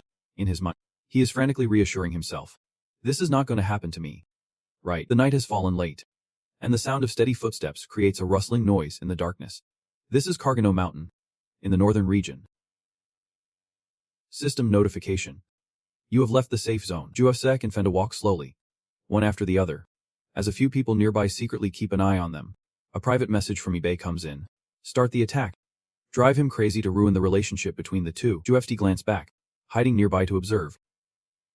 He whispered, Jufenda, get ready. Suddenly, Juicy's fist flew up as he yelled, from this day on, those little cheaters are messing with me. He reminded quietly, pretend to be surprised and angry. Got it. Fenda's face turned pale as he ran and asked, boss, it really does not hurt. Right. Right. System notification. Damage reduction rate of the super punch is 100%. Juechi jumped up and punched him as hard as he could. Fenda did not feel any pain but pretended to be furious as he countered. What the heck? You crazy dog. What are you doing? Juechi reminded. I am attacking now. I have used the buff. So just go all out. He shouted back. I am sick of this pet life. Bin Gun carefully instructed his subordinates. It is time to act. But just to be safe, set up a dispel spell so he can use any blinding skills. The flashy effects of the dispel spell enveloped Fenda. Bin Gun's subordinates charged in with swords raised, yelling, I am going to split your skull in half. Juexi tilted his head, watching the chaotic battle as the magical lights flashed blindingly. Bin Gun unsheathed his sword, thinking, I am sure Jufenda has the 6 million gold he gave me earlier. That bastard also acts as a gold storage. The plan is going smoothly. He smiled. Good job. Your role here is done. Bin Gun, with his shimmering white sword, charged at Jui, knowing that bastard had chaotic attributes. But his drop rate is 100%, so just vanish. He slashed continuously at Juicy's back, his voice dripping with confidence. It would not be fun if you logged out right away. So take at least one hit. Even though he was getting slashed, there was no sign of pain, just a mysterious smile on his face. Bin Gun felt something was off. He was sure he would hit him, but something did not feel right. Before he could think further, he was hit with a loud punch. Juefci's face twisted in surprise. He did not expect his strength to be this great. Bin Gun stumbled back a few steps, wondering, what is up with this crazy guy? What is he? Why are his punches so fast? Is he some kind of fighter? He wiped the blood from the corner of his mouth. A thought flashed in his mind. His stamina is not high enough to be called that. And I did not get any notification about being hit. Bingun looked at Juexex, puzzled. Until now, that bastard has been using agility stats instead of attack. That is the only explanation. He looked at his glowing fists. Suddenly remembering, I have not changed my skill settings. The system screen lit up. The damage reduction rate of the super punch is 100%. Bingun, you little pest. How dare you hit me? Jueft calmly laughed. What are you talking about? You were the one who attacked first. He angrily charged. How dare you talk back to me? You crazy dog, he retorted. You can talk back to me but I can't respond. Bingun gaped in shock as he saw his subordinates taken down by Fenda. He could not look Juefc in the eye. What? Did the intel get messed up? He is too strong. One of his pale-faced subordinates worriedly said. We have been tricked. At this rate, we will have to. Before he could even finish his sentence, a devastating blow struck him right in the heart, delivered by Fenda. He watched as that guy crumpled to the ground, a smug smile still plastered on Fenda's face. He could not help but chuckle, thinking, I am just a hand-to-hand fighter. Yeah, here I am, wiping out the entire crew. Fenda stopped his showboating and waved to Juharich. Big bro, your skills are truly top-notch. I will follow you to the ends of the earth. Once I am loyal for life. But when he spotted Bingun standing there with a sword, he froze. Was he not done yet? He jumped over to him and asked, Big bro, are you taking care of him? Juefc nodded, saying if they took him out, they would not leave anything behind. Bingun watched the two exchanging silent words, feeling furious. What the hell was this? There was not a single hint of internal conflict. They were texting each other, and he felt uneasy. Damn it. If I am exposed like this, I will be forced to go through an internal investigation and get reassigned. Other than that, anything goes. Bingun spoke up. Wait a second. The 6 million gold you both gave me. I will return it. Fenda leaned in closer and asked. You will really return it? He quickly corrected himself. I will pay you back. Juhuk smirked mischievously. Ju Fenda. Show him what you have got. I am watching you. He cracked his knuckles and nodded. Understood. Is May's life really only worth that much? He thought to himself. This was his chance to prove his loyalty and admiration for his big bro. He would show him that the skills honed on the battlefield were a true reflection of his chaotic nature. Seeing this, Bingun immediately raised 7 fingers. 7 million. I will give you 7 million gold. Fenda did not care, extending his hand, shrouded in dark mist, and uttered one word. Chit. Bingun was so terrified he stiffened and blurted a hefty figure. 100 million gold. Fenda shot a glance behind him and asked. Is that what he said? Big bro. What do you think? You should ask for more. 130 million gold. He let out a light laugh. Trust me. Big bro is on a whole different level. Then, behind Fenda, the silhouette of a skeletal monster flickered, and his voice seemed to come straight from hell. You dare to negotiate after trying to steal my girl. If we are factoring in emotional distress, I deserve 130 million gold. You think so too? Right. Bingun was cursing in his heart, but he still agreed. 130 million. I will give it to you in the safe zone. Fenda sneered. Safe zone. Senza. You still do not grasp your current situation. I want to accept that. Just give it up already. He commanded, at that moment. Bingun, frightened, hurriedly took out a large bag of money. I will give it to you. Please spare my life. Then he handed the bag to Juhuk. Got it. Big bro. While Bingun walked away, silently cursing under his breath. Damn it. He harbored resentment and humiliation from those bastards. Once he got out of here, he would. Juhuk messaged Fenda. Those kinds of lowlifes are just scum who only learn the worst of things. Let us make sure some justice gets served. He hesitated a bit. Should we? I will say it again. We should take him out. Hearing this, Fenda jumped in. Leave it to me. I will lead the charge for justice. He watched Bingun sprinting away and thought to himself. Big bro really is more cunning than I thought. Seriously.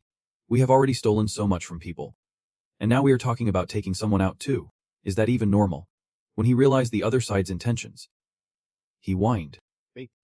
You promised to spare my life. Fenda gathered all his strength and delivered a powerful strike to Bingun's back.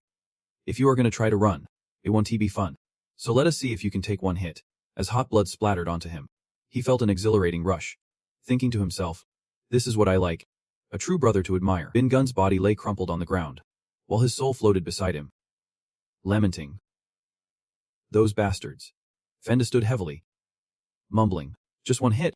Ah, look at this junk." Spotting something, Bingun jolted. "What the heck? Why is that here?" Meanwhile, Fenda chimed in cheerfully. "Jackpot," he hurriedly messaged him. "That item. If you return it, I will give you 1,000,000,000 gold. I will give it to you right now." Fenda weighed the bag. "It is heavier than I thought." He looked at Bingun and asked, "1,000,000,000? For this?" Bingun pleaded desperately. "Please, I am begging you." Fenda joked. "Not a chance." His words hit Bingun like a lightning bolt. Infuriated, he shouted, "Do you even know what kind of item that is?" He did not care and handed the bag over to Juhook with a smile. "Big bro, I have handled it. You want to know what is in the bag?" Fenda explained. "It is the item that dropped from that guy. He said he would pay 1,000,000,000 gold if I returned it, but I ignored him." Juhook asked, "1,000,000,000? Curious." He opened the bag, wondering what is inside. Upon seeing what was inside, both of them gasped in shock. "What the heck is this?" Juhook pondered. This could be useful later. But being the team leader and being entrusted with this, thinking it over, I thought it was a sweet deal when he offered 1,000,000,000 gold for it. He took stock. The guy has quite a few items from the Alliance. Iron gear, a tamer's ring, and 500,000,000 gold. Juhook checked the items inside again. But even adding it all up, it does not come to 1,000,000,000. There must be some hidden stash somewhere. Even digging through this won't solve anything. Then he handed a heavy bag of money to Fenda. "Take this. I am giving you 3,000,000 upfront to motivate you to raise your pets." He smiled broadly, bowing repeatedly. "Oh big bro Hingham, I am forever grateful. From now on, I will follow you for the rest of my life." Juhook turned to leave, waving goodbye. "I am off. I will contact you in Junia." Fenda waved like a car windshield wiper. "Have fun, big bro Hongyam.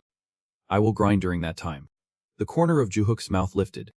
"The important thing now is, the time ahead will be all mine." Upon seeing him return, Sia happily exclaimed, "You are here? Oh." Juhook smiled. "Looks like everything here is still alright, thanks to her. We got here without any trouble." He asked contently. "Awesome. Have you two found anything?" She recounted what they had gathered. "There are a few things we discovered, and a rumor that the NPCs in this area have been passing around. There is a terrifying monster lurking around here, and an NPC hunter has already fallen victim to it. The situation is getting worse. Even a level 50 team ventured into the forest for a quest and got completely wiped out. It was a total disaster." Juhook scared to remember. But there is not a single post about this on Olympus Mania or the community forums. For him, though, it does not mean anything. Right? He nodded in agreement and said, "All right. We will know when we face it." For now, 3 days later, in a forest with tall trees blanketed in snow, a striped tiger was being relentlessly attacked and roaring fiercely. X's expression was serious as she raised her hand, dark smoke swirling in response to her whispered words. Finally, the tiger was defeated, and Xa jumped up excitedly. "I just leveled up to 23, currently at level 33. Xai showered praises. "This wide area buff is amazing. People said it was tough here, but we are having a blast." Zuhu could not help but chuckle. "I knew it would be fun, but I did not think it would be this easy." He cheered. "You both did great. Not everyone can utilize this buff like you two." Seeing the tiger now as a zombie, Zuhuk asked suspiciously, "Why does it keep creating those indies? It is relentless, isn't it mana consuming?" Xi laughed. "What mana? My mana's totally fine." She confidently stood with her indie squad, beaming. "The more, the merrier. Right?" Zuhuk guessed. "If she summons everything she has, there must be at least 200 of them." Meanwhile, Zai was focused on the map mumbling, "How can it be this overpowered?" She pointed ahead. "Wait. I think we are almost there." He looked at the steep cliff in front of him, feeling doubtful. "Does she even know how to read a map?" Zai confidently responded. "I swear it says so right here." She looked up at the sheer cliff. "Don't tell me we have to climb that." Suddenly, Zuhuk remembered to ask, "You can fly?" "Right. It is." Sexra hesitated. "But it says here, no flying allowed." The two others realized. "Really?" Seth's face turned serious, her expression showing deep concern. Zuhuk, still lost in thought, said, "We do not actually need to climb the cliff ourselves, do we?" She shouted, "Hey, look up there." Following her cue, he looked up and mumbled, There is no way Kasia is up there. Before he could finish his sentence, a massive bird swooped down from above at breakneck speed, startling Zuhok. What the heck is that? The bird had gray feathers, razor-sharp claws, bright yellow eyes, and a sharp beak. Its name is Fizosha Kasia, the king of the Kaino Mountains. When hunting monsters, glowing stones often appear. The more Kasia consumes, the stronger it becomes to maintain its throne. That is why Kasia believes humans are just weaklings. And there are plenty of glowing stones to be had. They are ridiculously tasty. As it approached closer, Zook signaled for the two to back off. His eyes narrowed. Is that a giant chicken? Zook rummaged through his bag. And it hit him there was something useful buried in that mess of his. But before he could find it, Kasia had him in a tight grip. She clamped onto his shoulders and lifted him higher. Thanks to the support of the two people on the ground, seeing the confidence in her eyes, he swore under his breath. What the hell is this? A glint of deadly intent flashed in Zuhok's eyes. You think you are getting a free ride? Ah! A burst of blue light flared up, and he yelled. Industrial chicken. Zuhok slammed a punch into her mouth, roaring. Let me show you some respect. System notification. Super punch. Damage reduced by 50%. Kasia winced and released her claws from him. Now it was Zuka's turn to grab her leg. Sneering. Where do you think you are going? He used his grip on her leg to leap onto Kasia's back. Zuhok grinned wickedly. So you can resist physical damage. Ah. I will let you live since you survived that, but from now on, you are going to be my bottom bitch. He clutched her forehead and yanked it back. Whispering. With one hand, Zuhok reached behind him, his fist glowing with a brilliant golden light. System notification. Super punch. Damage reduced by 80%. He grinned wide. First, let me teach you a lesson. The system chimed in again. Item. Iron Gauntlet. Attack power 10 to 25. Melee combat applies to melee classes. Zook joked half seriously. Do not worry. This time it will hurt way less than last time. Kasia was hit so hard she was in tears. Feathers flying everywhere. System notification. Item effect. Damage dealt to target increased. The two looked at the feathers, falling like autumn leaves. Even if it is a monster. This seems a bit much. Her eyes rolled back. Her tongue flopped to the side as she weakly let out a sound. System notification. The monster can no longer resist. You can use the Tamer's ring. Zuhok thought to himself, I got this gear from the last quest. Let us give it a shot. And he slipped the Tamer's ring onto his finger. System notification continues. Tamer's ring, one-time item, can only be used for popular character classes.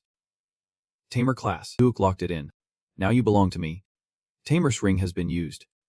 The success rate will depend on the user's character class and level. And around him and her, a bright light suddenly shone. Kasia's entire body jolted as if electrocuted. Then the system announced that it found a level exceeding the standard. A white mist shot down from above. The system screen flashed repeatedly. Congratulations. Kasia has been successfully tamed. Zuhok lounged on Kasia's back, smirking. This game is a piece of cake. Then the system chimed in again. To complete the taming process, you need to give it a name. After a moment of silence, he exclaimed. That is peak performance. Dude. Sia was puzzled. Wait. Do you even have a tame skin? He tapped away on the system screen while answering. I got this taming item a few days ago. So I am just using it now. She was speechless. That is meant for kids to practice taming low-level monsters. And you caught this on your first try. Is this even called taming anymore? This feels a bit insane. Meanwhile, Zuhok was focused on the system screen. Wondering, what is this? He stared at the screen packed with mind-blowing text. Shocked that Zufenda was a bottom-tier monster. I swear that industrial chicken I just caught was an S-level beast. I can't believe it is munching on gold and ranked monsters. Isn't he that like saying it is draining my wallet dry? Zuhok racked his brain, feeling the strain. But it was still Justin's high monster. I would heard rumors that the prized monster of the master beast tamer Zuchin was also in Zes high and super hard to catch. He leaned back against Kasia, grappling with his thoughts. Should I just let it go? Zuhok sat there shaking it, calling out. Wait. You can understand me, right? He pulled out a bag stuffed with heavy gold coins, right in front of it, and shouted. Look at this. Do you see? That is cash. But too bad. This is not for you.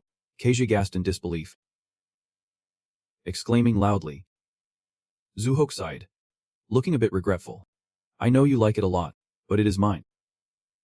Hearing that, it flopped down dejectedly on the ground. Then he shifted his approach. If you listen to me from now on, all of this will be yours. Got it, cutie. The system chimed in, announcing that Kasia's name had been changed to Cutie.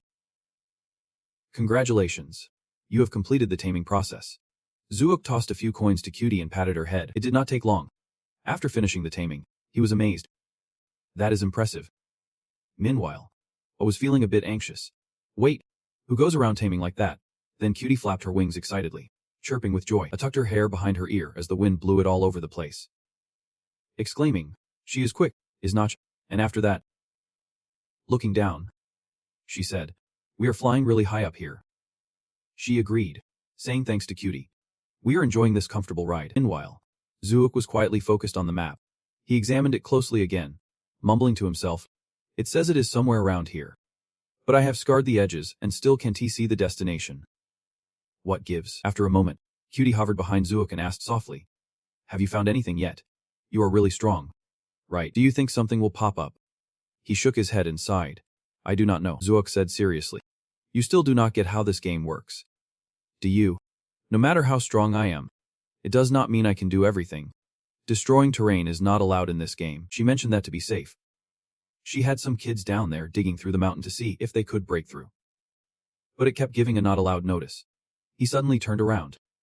"Warning. You two hold on tight to the house." Zuok moved closer to Cutie and commanded, "Cutie, go full speed toward that cliff. I will climb onto your head and jump over."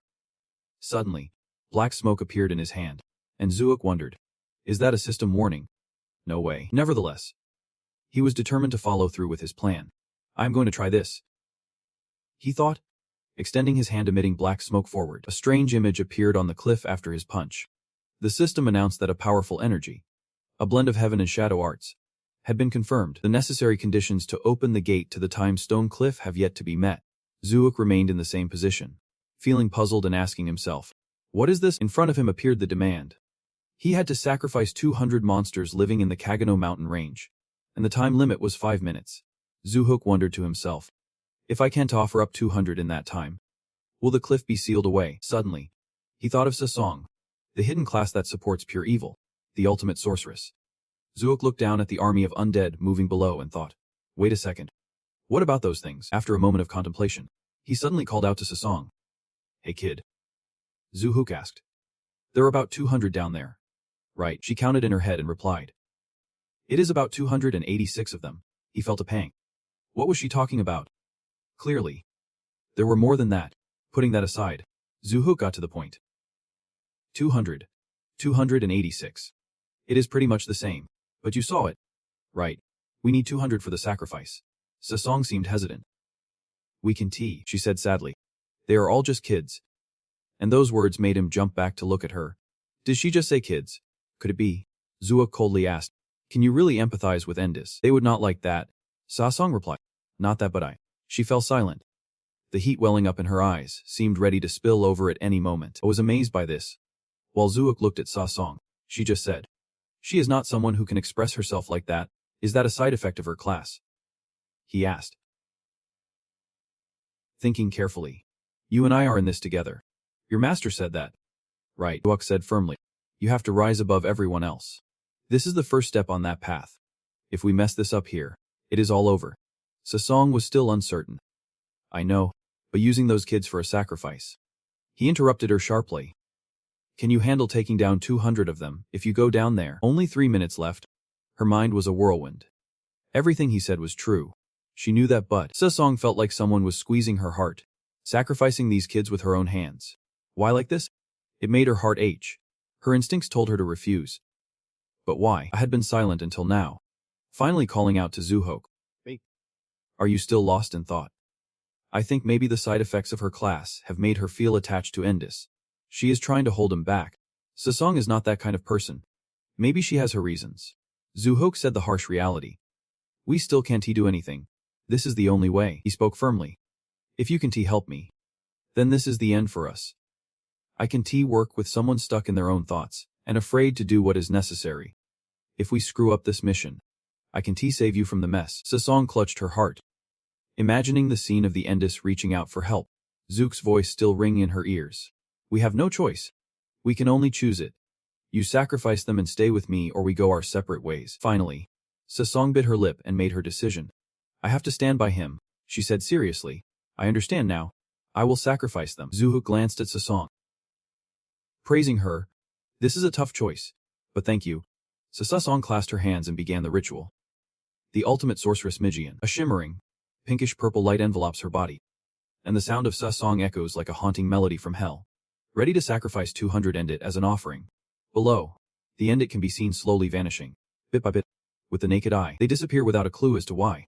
The system chimes in, notifying that the player, Mijian, has sacrificed 200 endit as an offering. Suddenly, a surge of dark sparks invades Sasong's body without warning. Then, a burst of purple light radiates from her, exploding within her and forcing Sasong to clutch her body in agony, despite quickly using her skill. Her senior, Tron N, urges her. This is just the side effect of the job. Hang in there a little longer. She tightens her grip on herself, enduring the pain, telling herself she must withstand it. The system suddenly jumps in with a new announcement. Congratulations. You have made a fantastic decision. We deeply commend the Supreme Mage for making such a grand choice while enduring the side effects. Duhook keeps his hand raised, puzzled, saying, what are we even doing here? Meanwhile, Sasong breathes a sigh of relief, her heart finally calming down. Then they all head into the mountain cave, with him asking Han if everyone is okay. Sasong replying, yep. Brother. A glancing look around, a question suspiciously. Is this really the place? Duhook confidently replies. Of course. They said it is the inheritance of Kyo. And let me tell you, you can't forget that, the more he talks, the angrier he gets. Kyo is the name of his master. And that is the inheritance this wicked lord left behind. It is highly likely this will be a hellish experience. Suddenly, a notification pops up, confirming if you are eligible to receive the inheritance of Kyo, the absolute evil that must be defeated in the stars. And this absolute evil requires strong support. It confirms there are 3 strong supports. The 3 onlookers silently stare at the system message, needing the agreement of all 3. Without their consent, the account will be permanently deleted. Duhook scoffs.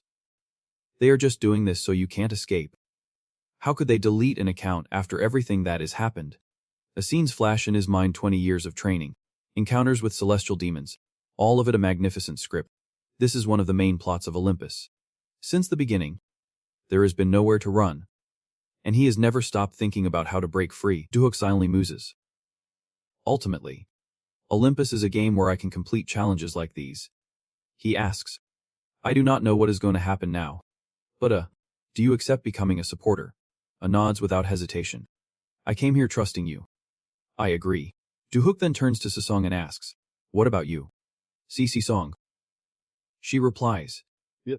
I definitely agree. He then looks at the newly acquired pet. Hey you. And it perks up at the sound of its name. The pet tilts its head at Duhook, its innocent golden eyes wide open as it lets out a little sound. Out of options, pulls out a bag of gold, spilling it over the goods. Here, take this 8 million gold. You will listen to me. Right. After receiving the agreement from all 3, the system announces. Congratulations. You have been confirmed as eligible to enter the inheritance of Kel. The space in front of him suddenly warped. And then a portal appeared. A system notification chimed, announcing that Kel's inheritance challenge portal was ready. Duhook spoke up. We do not know what clues we might get, but I am going in. After he stepped through the portal, another notification rang out. Kel's arrangement has been set. Meanwhile, in the real world, voices echoed continuously. Yep. Yep. The person on the other end warned. I think it will pass. But from now on, do not be greedy. Be careful. If things like this happen again, it will be tough to help you. Got it. He nodded repeatedly. Yeah. I remember. After hanging up, he stared at his phone for a long time, his tightened fist shaking with barely contained rage. That damn loser. This guy is the leader of the Yolin Alliance, managing eBay's transmission. His real name is Bin Gun. And he gritted his teeth, muttering, you tricked me. Bin Gun recalled Zufenda and that weakling who was with him, wondering how he knew that kid had the Zam to Zien. The sound of the keyboard clattered as his gaze flickered with malice. Now I know it is Zam to Zien. This is good. Lucky for me. I have messed with the wrong person. A post on eBay called for participants in the Zam to Ian mission, promising a reward of 700 million and breakthrough points. Over 700 people signed up, making Bin Gun feel smug, knowing that his opponent could not possibly compete with the numbers. He resolved to capture it and reclaim the bag as well. Suddenly, the phone on the table vibrated insistently. Bin Gun looked over. What now? Another call. He answered the phone. Hello. What is going on? The person on the other end excitedly said. Wait. I am calling because I heard you posted the Zam to Ian mission on the bulletin board. Bin Gun confirmed. Yeah. That is right. The other person boasted. Actually, I just became the #1 constellation recently. He was taken aback. What? This person was the director of the Holy Alliance. The more he listened, the more ridiculous it sounded. Yeah, I got lucky with that. So I will help you get your revenge. I will get the Zam to Zine back for you. Duhawk stepped through the teleportation portal into another area, and a notification sounded. You have entered Kel's arrangement. He looked around but saw no one. Looks like everyone got separated. Duhawk mumbled a prayer, hoping everyone was doing well. Suddenly, a 3-legged black crow appeared before him. Duhawk looked up, realizing it was the teacher's arrangement. Without hesitation, he launched a direct attack with just a few basic moves. The crow let out a series of anguished cries, its sound echoing throughout the area. It collapsed, unconscious on the ground. A system notification rang out. You have successfully defeated the 3-legged crow. You receive 90,000 Ving. Your experience has maxed out. Duhawk watched as the crow slowly began to vanish, muttering, "It is weaker than I thought." Memories flooded back from his time with Kel. He had only seen 3-legged crows in special areas, like Xena. It had been ages since he last encountered such an old memory. Kel's laughter echoed in Duhawk's mind. Come on now. For your own sake. This is how you become the ultimate ruler. He realized something. Kel had been plotting for him to become the absolute evil for the last 20 years. Right now, Duhawk is not too worried, thinking to himself, but with this level of difficulty. He looks at the light appearing around his body along with the system notification, special conditions confirmed. Level up points are not needed in your area. Congratulations. You have reached level 50. Duhawk believes everyone can clear out this challenging structure. Elsewhere, the Azure's weapon is raised, light radiating from it continuously like a laser beam, packed with explosive power. The shadowy figures around are being blasted away one after another. The system keeps pinging with notifications. You have hunted a giant bear. You have leveled up. The features of the Thunder Spear have significantly increased. Congratulations. Your Thunder Spear has leveled up and evolved into a Thunder Weapon, a special privilege. Guardian. Allocate a skill point to the Thunder Weapon, she exclaimed in awe, then quickly tapped on the system screen. Scene shifts to another location. The sound of swords clashing rings out sharply. The shadowy figures keep falling, and the system jumps out with 3 notifications in a row. You have hunted a knight. Seeing the figure lying flat on the ground, Saksong gets even more excited upon seeing the notification. You have leveled up. She stretches both hands forward and spreads her fingers. Black smoke slowly wafting out. Saksong whispered. All right. Everyone, come to me. Rise up, O warriors of death. The knights who had been motionless at her words suddenly stand up like they are alive. They kneel on the ground, chanting in unison. We swear loyalty to our master. We welcome the glory of darkness for you. Mazian. The system announces the knight has evolved into a death knight. Now her details read. Jian Saksong. Mazian. Owner of 900 undead. Saksong beams with joy, saying, Death Knight sounds really cool. I am so glad to be here. I will pay more attention to you. In another location, a flaming beast with sharp teeth and a bizarre structure is opening its mouth wide, emitting strange sounds. She does not hold back, delivering a powerful kick right into the monster's mouth. It easily claws at the beast with its sharp talons. The system announces you have hunted a venomous monster. After that, she is excitedly munching on each piece of blue crystal. The system announces you have eaten blue crystal. After a while, all 3 people and the monster are returned to their original positions. The system announces you have successfully cleared the portal. Everyone realizes and says, You all did great. The other 2 respond happily. I can't believe it.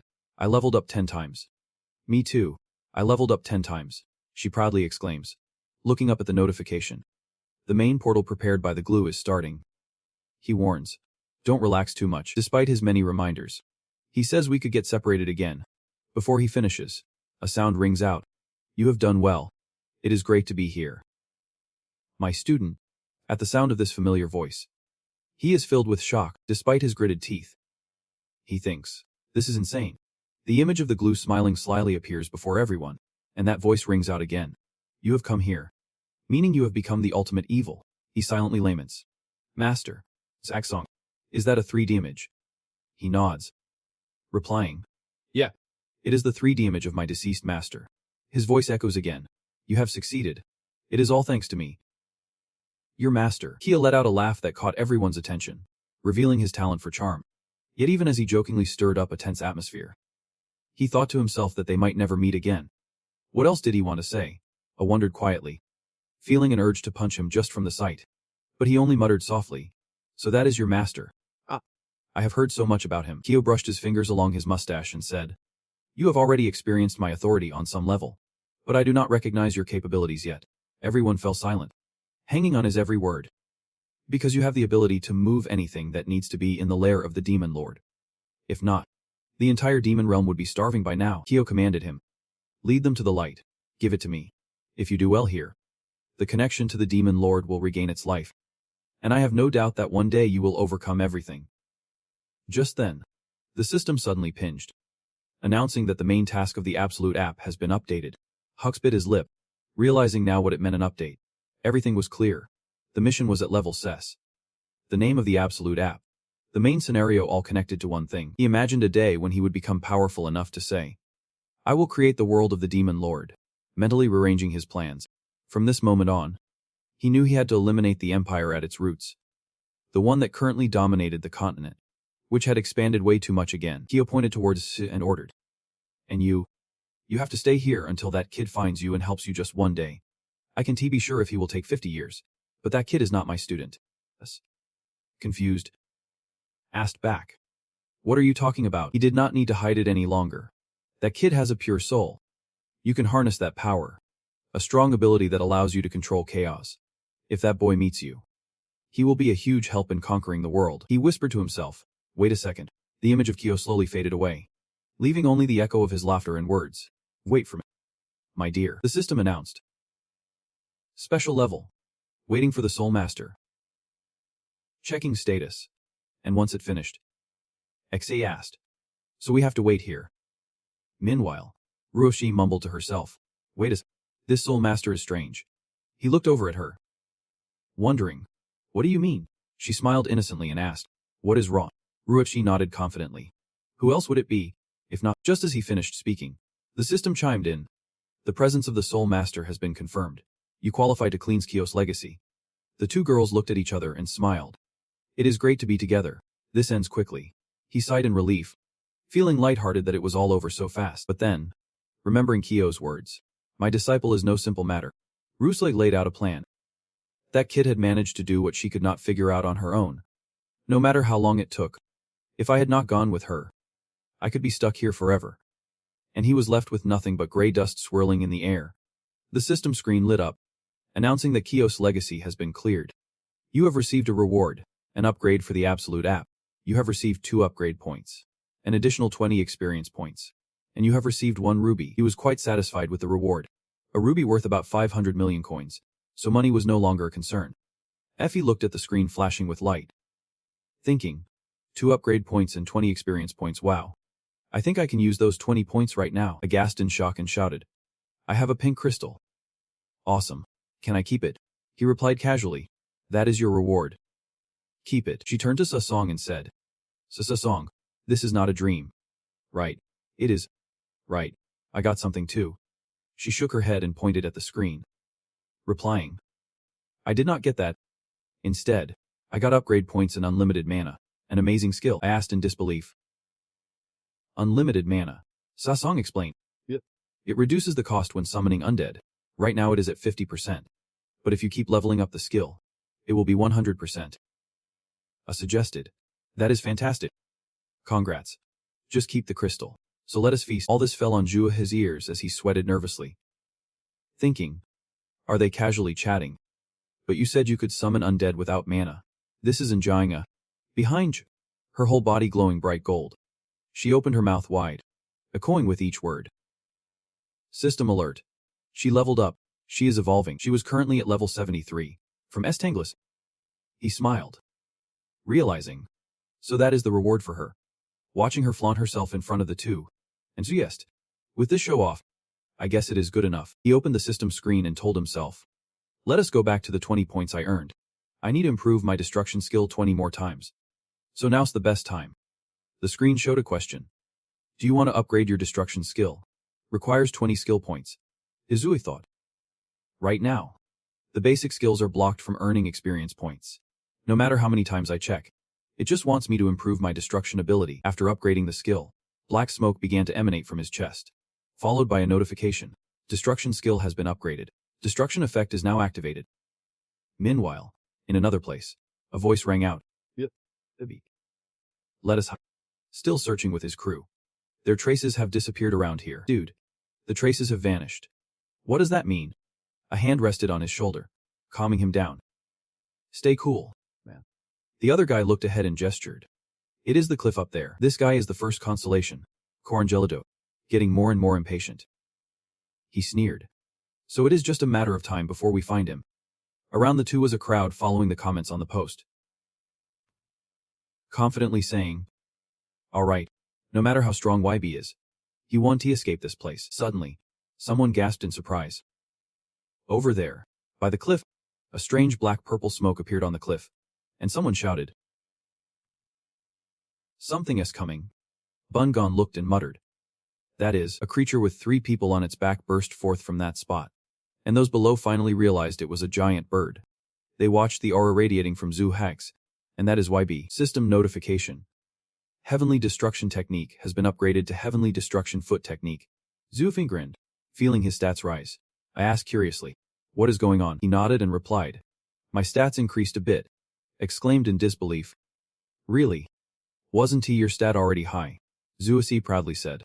And it just went up by 10 points per stat. This made her eyes shine with admiration. That is amazing.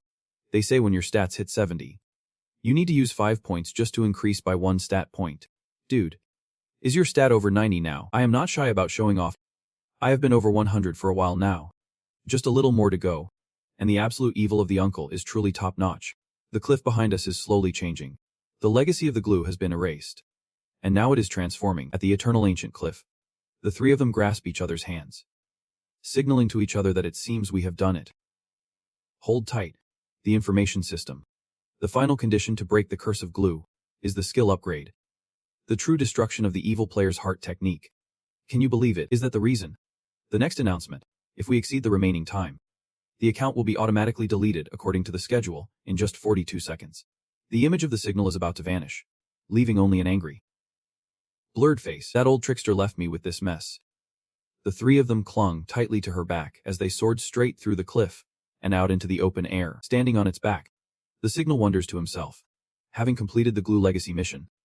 Next up. Suddenly, a loud vehicle noise blares. Look down there. He was not too concerned and replied. What is down there anyway? But when he saw the throngs of people below, he felt confused. Bounty hunters. What is their deal? Remembering that post, he realized. Oh right. They are on the mission to capture the electric prison. It seems they have come this far. Still thinking they are the electric prison itself. Below, a powerful beam of golden light, radiating heat like fire, erupted. She barely managed to dodge that force, leaving the crowd below stunned. This is intense. Vehicle a message the signal asking, what should we do now? Isn't he running the best option? The proud Musuk flew up, greeting them with a haughty air right in the midst of the electric prison encounter. He did not reply but privately messaged the 2 girls, Luna and Marianne, telling them to huddle up and head down.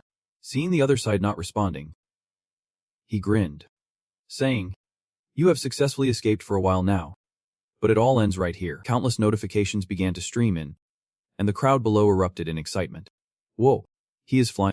Is that the perk of the blind star? It seems the electric prison is really here. Look at that mess. Musuk felt a bit smug. Great. All eyes are on me now. He calculated in his mind. I just need to deal with the electric prison like this, and leave a lasting impression. If that happens, I will gain the support of players and then PCs. Musuk saw the fiery blade of the sword ignite and, with a faint sense of righteousness, declared, but you need to be captured. He smirked, his eyes filled with scheming thoughts. The whole world is focused on me right now. Eliminate the absolute evil in this continent and emerge as the strongest alliance in the world. The sword swung down, igniting the cliff, while Musuk remained lost in his fantasies. Destroying electric prison will mark the first major step on this path. The cliff cried out in pain, tears streaming from its face. He continued unabashedly, you must know if you follow the news. But I am a member of the Administrative Council of the Emerging Alliance. To be the best star, the Fire Warrior. Even more. Musuk. Just as he finished speaking, a swift claw like lightning grasped his waist tightly. The beast is dragged away but still does not forget to threaten. I suggest you should not resist. She uses her skills, swiping high and sending him flying with sheer force. The beast is thrown hard, crashing against the cliff, and it roars in anger, filled with rage. She is not scared at all, yelling back defiantly as if challenging him. The people below are terrified, whispering among themselves. What is going on? He got knocked away just by a riding beast. Is there really a beast like that? I never thought something like this existed. And now I am finally seeing one. The beast is covered in thick fur, desperately gripping onto the rocks to pull itself up. Feeling confused, what the heck is this? A monster like this must be level 70 or higher. Damn it. I was way too careless. But at this level, defeating it seems impossible, even if I charge at her back jokingly. Wait. Top tier beauty. Are you still alive? He grins smugly and says, let me tell you something.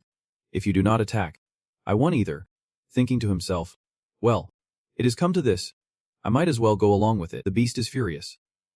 He messages Bin Gun. Hoing. I can't stand him. I am going to take him out. Bin Gun questions back. Did not you say you would capture him alive? The beast replies firmly. This is a declaration. Got it. Bin Gun reluctantly messages back. Fine then. The beast feels extremely pleased. That is right. Even the leader of Team IO line would not dare to argue with me. The atmosphere around feels like it is sinking into a sea of flames, the heat radiating as if it wants to melt everything. The star on his back continues to emit power. The beast thinks to himself, and someone like you dares to challenge me. He glares at his opponent, decked out in flashy armor. Man, that is just too cocky. Let me show you. The strength of the top tier beauty is to stand in opposition to absolute evil, not someone as pathetic as you. Sia nervously messages Zhu. Should we attack? I think we would win a lot easier if we helped. He declines. No need. You all stay here. Zuhu calmly watches the beast engulfed in power and warns her. Even if you try to cover your face and use a fake identity, your temperament, mannerisms, speech patterns, and little habits can give you away if something goes wrong. Especially you. Sit up. You are also a top-tier beauty. It would be very dangerous to reveal yourself here. He sighs internally. It feels like just yesterday I was struggling with my job. And then you all ask, are you okay? Zuhu thinks about how much he has changed. I have changed a lot. I can fight head-on without fear now. The beast confidently replies. Let us see how much longer you can stay arrogant. Seeing him charging towards him, he remains calm. Thinking, the more foolish, the better. I have heard he is a very proud one. If I take him out, I will be the enemy of the Second Life Alliance. A sea of fire rushes towards Zuhu. But he still casually thinks, as long as I am absolute evil, I will face them one day. Sia anxiously reminds him. Brother, the attack range is too wide to dodge. Be careful. Zuhu clenches his fist. Every word he sends reassures her. It is all right. Zuhu flashed a confident smile. That guy is weaker than you. I have embraced absolute evil now. And I am not running away anymore. He threw a powerful punch at the blind beast, sending him flying backward. The hit was unusually strong, dealing 50% reduced damage. The armor had been shattered, and the amulet around the blind beast's neck lit up with a notification, activating the protective effect of the necklace. A guardian spirit, an artifact on his body, changed, and the system notified him that the chain of fire wanted to battle. Regenerating energy. The summoner restored vitality for the skill activator, and the summoned spirits created a barrier for their master. Zuhu looked around as a glimmer caught his eye, realizing this guy had high defensive capabilities. It seems he has a lot of support items. But I can only believe in my victory rather than his current stats. I want to see more skills he does not have. Should I provoke him? The corner of the blind beast's mouth bled a little. But he did not care to speak. He is not bad. Deep down, I feel I have been caught at my weak point. He is not just some easy target. He wiggled his fingers in a taunting gesture, saying, is this your ultimate death trap? You claim to be the leader of the Great Alliance. But are you just spouting hot air? You are just a rich kid, leeching off the Alliance's support items. Don't you feel embarrassed? Flames erupted around them as the blind beast shouted in anger. You are just a rebellious scrap.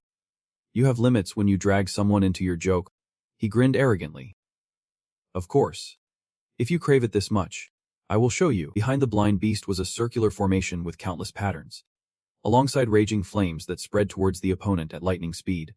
The girl covered her eyes, looking away, while Duhu raised his hand to shield his face, feeling the heat radiating here. On the other side, the blind beast gritted his teeth, straining to endure the formation.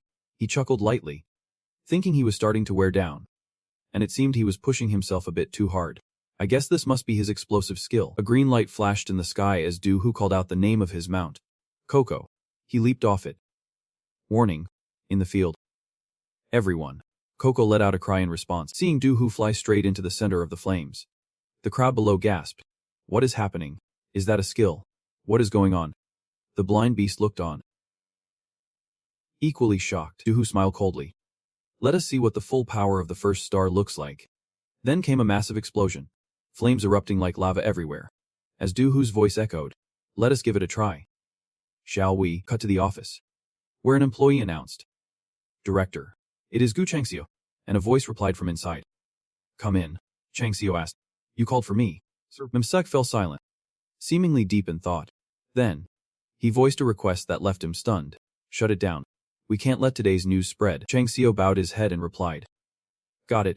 He felt awkward, thinking how hard it was to take down a video once it is online. He added, at least I will make sure part 2. The check. Want to go viral? Time shot back. Check. What? This left Changxiu speechless. Messing clarified. I do not have a check. I just posted to take a break for a bit. Changxiu hesitantly replied. Yeah, that is right. The fire was getting bigger, and Hen pressed on. Then why did you say I had a check? Mimsuki slammed his hand on the table, making it shake. Is it reasonable to treat someone alive like they have been checked out? He tossed a crumpled paper at Changxiu, which was already a mess because the guy had hidden away. And here you are spouting nonsense at me. After a good rant, Msefti left him with just his back and a sigh. Clean this place up. Changxiu could only lower his head and say, Yep. I understand. Meanwhile, he looked away, muttering, the world is in chaos. The system is caring too much for the incompetent. Msuki's words made him pause. They had forgotten that this world runs on high-level players like us. Uncoldly continued, in just a few decades, this world will be reorganized, so those pathetic bugs can't surface anymore. The era of the strong taking care of the weak will end with my generation. Meanwhile, Juhook was lying on Coco's back as it was soaring through the skies. He sat up with a smile and said to Coco, we will get there soon. It is amazing to have you by my side. Coco joyfully responded with a cheerful sound. Juhook leaned closer to Coco's head and asked, I want you to know this. We left Luna and Marion behind this time, but you seem to be in good spirits. It closed its eyes, a look of pure satisfaction on its face. Coco remembered how the fire had burned its wings, and that human had shot out that fire pretty forcefully. Back then, it felt so confused and scared. It hurt when it was struck. Then Juhook charged straight at that guy but without any skill. Just swinging. Coco recalled his confident demeanor. He would rage after taking a hit from a master. Back to the present. It soared up into the sky. Determined to be a well-behaved Coco from now on, the scene shifted to the hideout of the celestial demon, which looked quite desolate. Everyone stared in shock as Coco munched on golden coins. At that moment, someone handed over a stack of papers saying, Sir, this is the business report. Juhook skimmed through the first few pages and asked, Business. Survival strategies against the winter orders. The other person nodded and explained, Yep. Here. The winter orders are harsher than anywhere else. This person is the fourth elder, the first sage. He explained in detail that to survive this harsh season, we need to have warm clothing and heaters. The current population in the demon realm is about 800. So if we do the math, we need 800 million gold. The sage continued. We have also planned to raise the community fees soon. Juhook silently read the report. In his heart, he calculated, let us just ignore how they survived the winter before I got here. After all, this is just a game. And they are MPs. 800 million. Sounds like a dog's name or something. He reassured himself. Well, it is. The money that Hen gave along with Samus is around 4 billion anyway. An investment like this is totally justified. Dante B. Stingy. My friend. Juhook finally spoke up. The plan is great, Sage. He said this with a generous tone, while internally screaming this is a deal for peace and prosperity in the demon realm. So do not worry about the finances. Just spend freely for us. Seizing the moment, he proposed. So can we proceed with some more expensive and advanced supplies? We could work with 1.4 billion gold. Going along with the flow, Juhook played his part well. All right. Let us roll with it. The sage nodded. Got it. We will definitely let your generosity be known to the public. He cheerfully shouted. Long live the king. The system then announced. The loyalty of the people in the demon realm has increased, and your control over the demon realm has significantly improved. He laughed awkwardly. It is all good. I just hit level 50. Since the hunting zone will become pretty stagnant, I can still do a lot more in the future. As time gradually turned to dusk, darkness enveloped the area around the tower, creating a tense atmosphere. Juhook stood still, seemingly waiting for someone. Finally, that person arrived. As soon as he did, he said, Return. Among the crowd. He is the one who wanted to meet me. What a surprise. Juhook said seriously. Just as you mentioned. Usually, I would not call upon you first, but the situation is extremely urgent. He speculated. Oh well. You are here to talk about absolute evil. Right. Ju-hook leaned against the wall and spoke. I can sense an energy from the sky-breaking heart technique from him. Didn't he meet the minimum requirements to become our king? His voice was heavy. That is just how he is, he continued. But do you know? I have no intention of serving someone weaker than me, let alone making him king. This left him speechless, muttering just one word. Before falling silent, his voice lowered. Ju-hook, just like how you and Samad grew up through hardships. I raised the black flower in suffering. He expressed his worries. What if the prince only cared about this black flower, and turned out to be weaker than me? This guy is the assassin group leader, the master of the black flower. Elder Zisa. He lowered his voice. I will make sure that does not happen. Ju-hook asked back. Zisa. Are you sure you can actually defeat him? He is currently. Zisa cut him off. Clearly tied down by a few things, of course. I know that all too well. There is no way the master of the Black Flower Pavilion, like me, would be ignorant of such trivial matters. Right now, I am just waiting for the perfect opportunity. But my patience is starting to wear thin, he sighed. And on top of that, the other elders who have not joined yet all think the same way. We can't just keep waiting indefinitely. That is what I am saying. Juk-hun tried to persuade him, saying it would be vastly different from what you think. He recalled Du-hook's confident demeanor as he moved through the crowd. Surely, he knew he was trapped. Right. It seems he is back from his expedition. Yet, Juk-hun's eyes still showed disbelief. Thinking, what on earth is this presence? The more he pondered, the more he marveled he has even grown stronger than before. Juk-hun spoke with reverence. He has reached a level where he can face the elders unarmed and still emerge victorious. He is not weak at all. He added more context. Plus, he is the only one capable of bringing items from the outside world in here. Well, I get that part. In Juk-hun's voice, there was pride. Our king has promised to provide warm clothing for the winter, along with essential items for his people. This is a big deal. Hearing this, he skeptically asked, is not that just using part of the funds from the treasury? He explained, I gave him the treasury funds voluntarily, and he has not wasted any of that money yet. It might just be for expenses and business for the demon realm, but for me, it reflects the immense potential he can bring to this realm. Juk-hun looked towards the horizon and said, so let us wait a little longer. Our king has a plan to gather more resources for the army. He will soon move forward to that place. Just wait. At that moment, the Olympus Times featured a headline. Tinsok, the Grand Alliance. Sinsong has successfully created a generation of monsters. The plan to create and develop artificial monsters is in the final stages of research by the Research Division on High-Level NPCs under Sinsong. Tin exclusivity. The generation of monsters from Sinsong, with scenes of success revealed, sparked a lively discussion between the two. Man, that is incredible. It seems they can now create as many monsters as they want. And if that gets commercialized, dungeons or hunting grounds will become obsolete. The two brothers Ju-suk stared intently at the computer screen, and Sia curiously asked, I bet they have tons of money. Right. Is it really reasonable for them to use both Blackstone and Chainstone for this research? His brother replied nonchalantly. Is that? She found it puzzling and asked, why do you look so bored? Your breakthrough past the first constellation is overshadowed by this. You really do not feel anything. They have stolen your spotlight. Juak ruffled his hair playfully and said, think about it. Does it really make sense for absolute evil to be famous? Not to mention, your future enemies are just like these guys. And now you have to face off against those who can create monsters themselves. Feeling happy or sad about news like this is not really a good thing. You know, just a little reminder to keep your ego in check and protect your identity. And if you can build relationships with other constellations, that would be great. Because now you are a constellation too. Right. She has been getting cozy with the others. Even though it feels like being a hermit, it will be tough to stay hidden if you are always around me. Your independence and honing your skills are important. Sure, A is right to reject my brotherly advice. But I still want your approval. Being recognized by you is the best.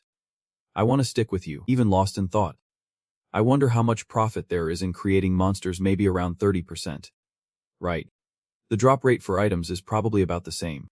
If something like that existed in the demon realm, I think we could self-sustain to restore the ecosystem. Suddenly, she asked, if we loot, what is our next destination? I replied, to Haliu Shangshan. But when I saw the article, it was shocking news. The Great Alliance has secured exclusive rights to the shooting range at Haliu Shangshan. where high-quality crystal chains are the reason behind it. Players not affiliated with the Alliance 1T be allowed through. I raised his voice and asked, "Are you kidding me right now? The crystal chains from there are top-notch. Which is why the Alliance is monopolizing that area for research. You know those players are level 70. Right. Even though Huki casually replied, "Of course I know that. That is why I am going there." Then I logged into Olympus. Arriving at the high-level player arena on the Centennial continent, Alu Shangqing. Here, I encountered various monsters like giant elephants, water cannon hippos, and head-swinging crocodiles. Because of these creatures, many Alliance members were stationed here for the crystal chains. Zeta was also in this area, so I decided to team up with Elder Zeta, who specializes in wide area attacks. Even though Hukwai had powerful companions, I decided that after awakening my true celestial heart technique, I would not brag about it but also would not hide the fact that I am an absolute powerhouse. Moving closer to Haliu Shangchan near the teleportation gate, I warned Zeta. "They are over there." Zeta approached me and moved stealthily as instructed, humbly replying, "Yep, my king." Hukwai greeted everyone. "How's everyone doing lately?" To which he received cheerful nods in response. Fender excitedly bragged, "Big bro, my undead state is about to wear off." He grinned and asked, "Big bro, you will let me stick around even after the undead effect wears off?" "Right, I have decided to be your shoe licker forever." "Big bro, what should I do now? Regardless of what it is, will you still turn me into an undead if I do not want to?" After a moment of doubt, I asked Hugh, "Can I really do that?" The Jade replied, "Well, the decision is up to you." As he jokingly asked from a distance, "If you are going to die anyway, can I get a golden transformation?" Fenda was overjoyed. "Then it would be an honor for me." She shot electricity at him, shouting, "Lightning strike." Duhuk was left speechless. They were not even in a real fight. That lightning hurt a lot, did not it?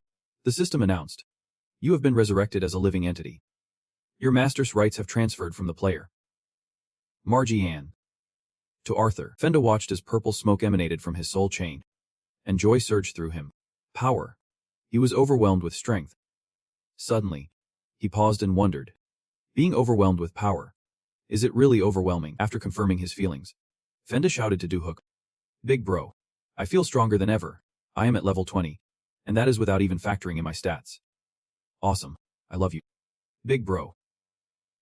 Duhuk realized, right, with the reward from the legacy of the skill, the soul essence has evolved to a new level. It applies not only to monsters but also affects players.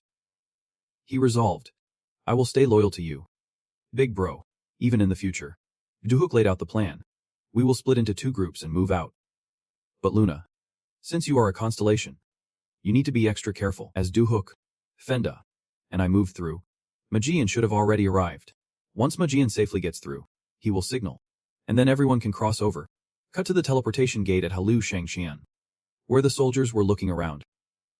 Over there, as he spots the purple energy swirling, he questions, "What is that chaotic mess coming our way? Who is that crazy dude? He looks kind of familiar." Duhuk and his aunt show up, and the crowd starts shouting out characteristics. That dark, dense energy. And he is not even equipped. Plus, that giant eaglet is a summoned beast. They start to panic. Everyone get back into formation. Quickly. Contact headquarters. The soldiers are stunned by the message from command. "Wait, are we really letting him through?" He shouts to Duhuk's group, "Stop, keep your distance. We are letting the one using the teleport go through. We won't interfere with you. Just come over and take your gate with you." He felt something was off. "Why are they acting like this?" Fenda smugly remarks. "Looks like they have finally grasped the immense power from that day." Big bro, Duhuk speculates. "Could it be because of that video? The one where I smashed that Bukang Mu guy?" He tells Fenda, "If this keeps up, Luna and Majane should be fine. If you guys do not make a move, I won't either." Fenda nods. "Seems like it really is, because Kang Mu is the commander of Sin Song, and the members of Sin Song know about this to some extent." Duhuk recalls.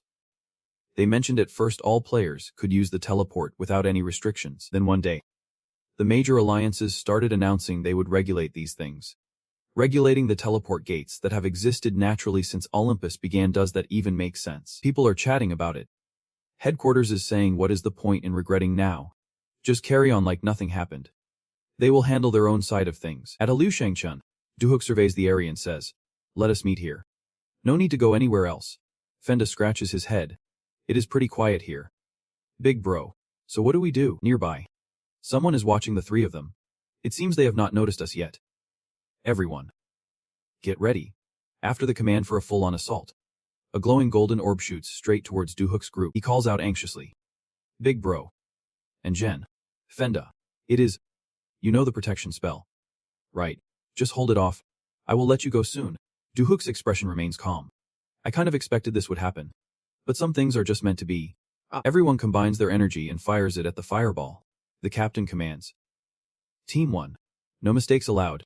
Amp up the skill chain and add more speed. Fenda casts a protection spell, creating a shield. Duhook asks. Do Fenda. Can you handle this? He strains to respond. It is. Big bro. But I can cover this whole area. He assesses the situation and replies. It is alright. I can manage too. But before she could finish her sentence, she noticed a figure looming behind her. It turned out to be the girl, engulfed in smoke and flames. Coughing violently, struggling to catch her breath as another wave of attack surged forward. Duhook shouted. Make it. Watch out. Get back. The area was shrouded in a thick cloud, and the commander ordered a temporary halt to the assault. Holding the formation steady, this guy was the Grand Alliance's commander, fiery and fierce. He sneered, thinking it was more boring than he expected. This level of power should be enough to wipe out a constellation. He raised his voice, saying, Remember everyone. Anyone who dares to oppose us will meet a fate like this. But before he could finish, a shadow shot up high from the smoke. The fiery commander could not believe his eyes. He was still alive. A private message from Luna popped up. Wait. What is going on? Can I come over? Duhook stood on the back of the girl, scanning the situation below before replying. Hold on a sec. Wait until I send the message for you to come. He asked further. Is it dangerous? Are you hurt anywhere? Stay put with the girl. Suddenly, a gentle hand rested on Duhook's shoulder, and a soft voice said, Wait, another attack is coming. The girl hurriedly ducked to avoid it. A private message from Arthur. Marianne. Came through. He rushed to block the incoming attack and held the girl's head firmly to keep her still. Stay calm. Everything will be all right, Duhook reassured her. I will hold them off here. You go to the girl's place when it lands. Hearing that, she looked up at him, feeling a warmth inside she could not explain, tears welling in her eyes. Then she stood tall, speaking with determination. Thanks to you, I am completely fine. So I want to fight alongside you. When she saw the three people jump off the girl's back, the fiery commander gasped. They are jumping down. Looks like they are not too hurt. Everyone was scattered, preparing for round 2. Get into position. Another enemy? I am not so sure. Meanwhile, he hesitated after that attack. They were still okay. With that level of defense. How? A person stepped forward from behind, saying, The enemy's defenses are tougher than we thought. They continued, just like Zufenda.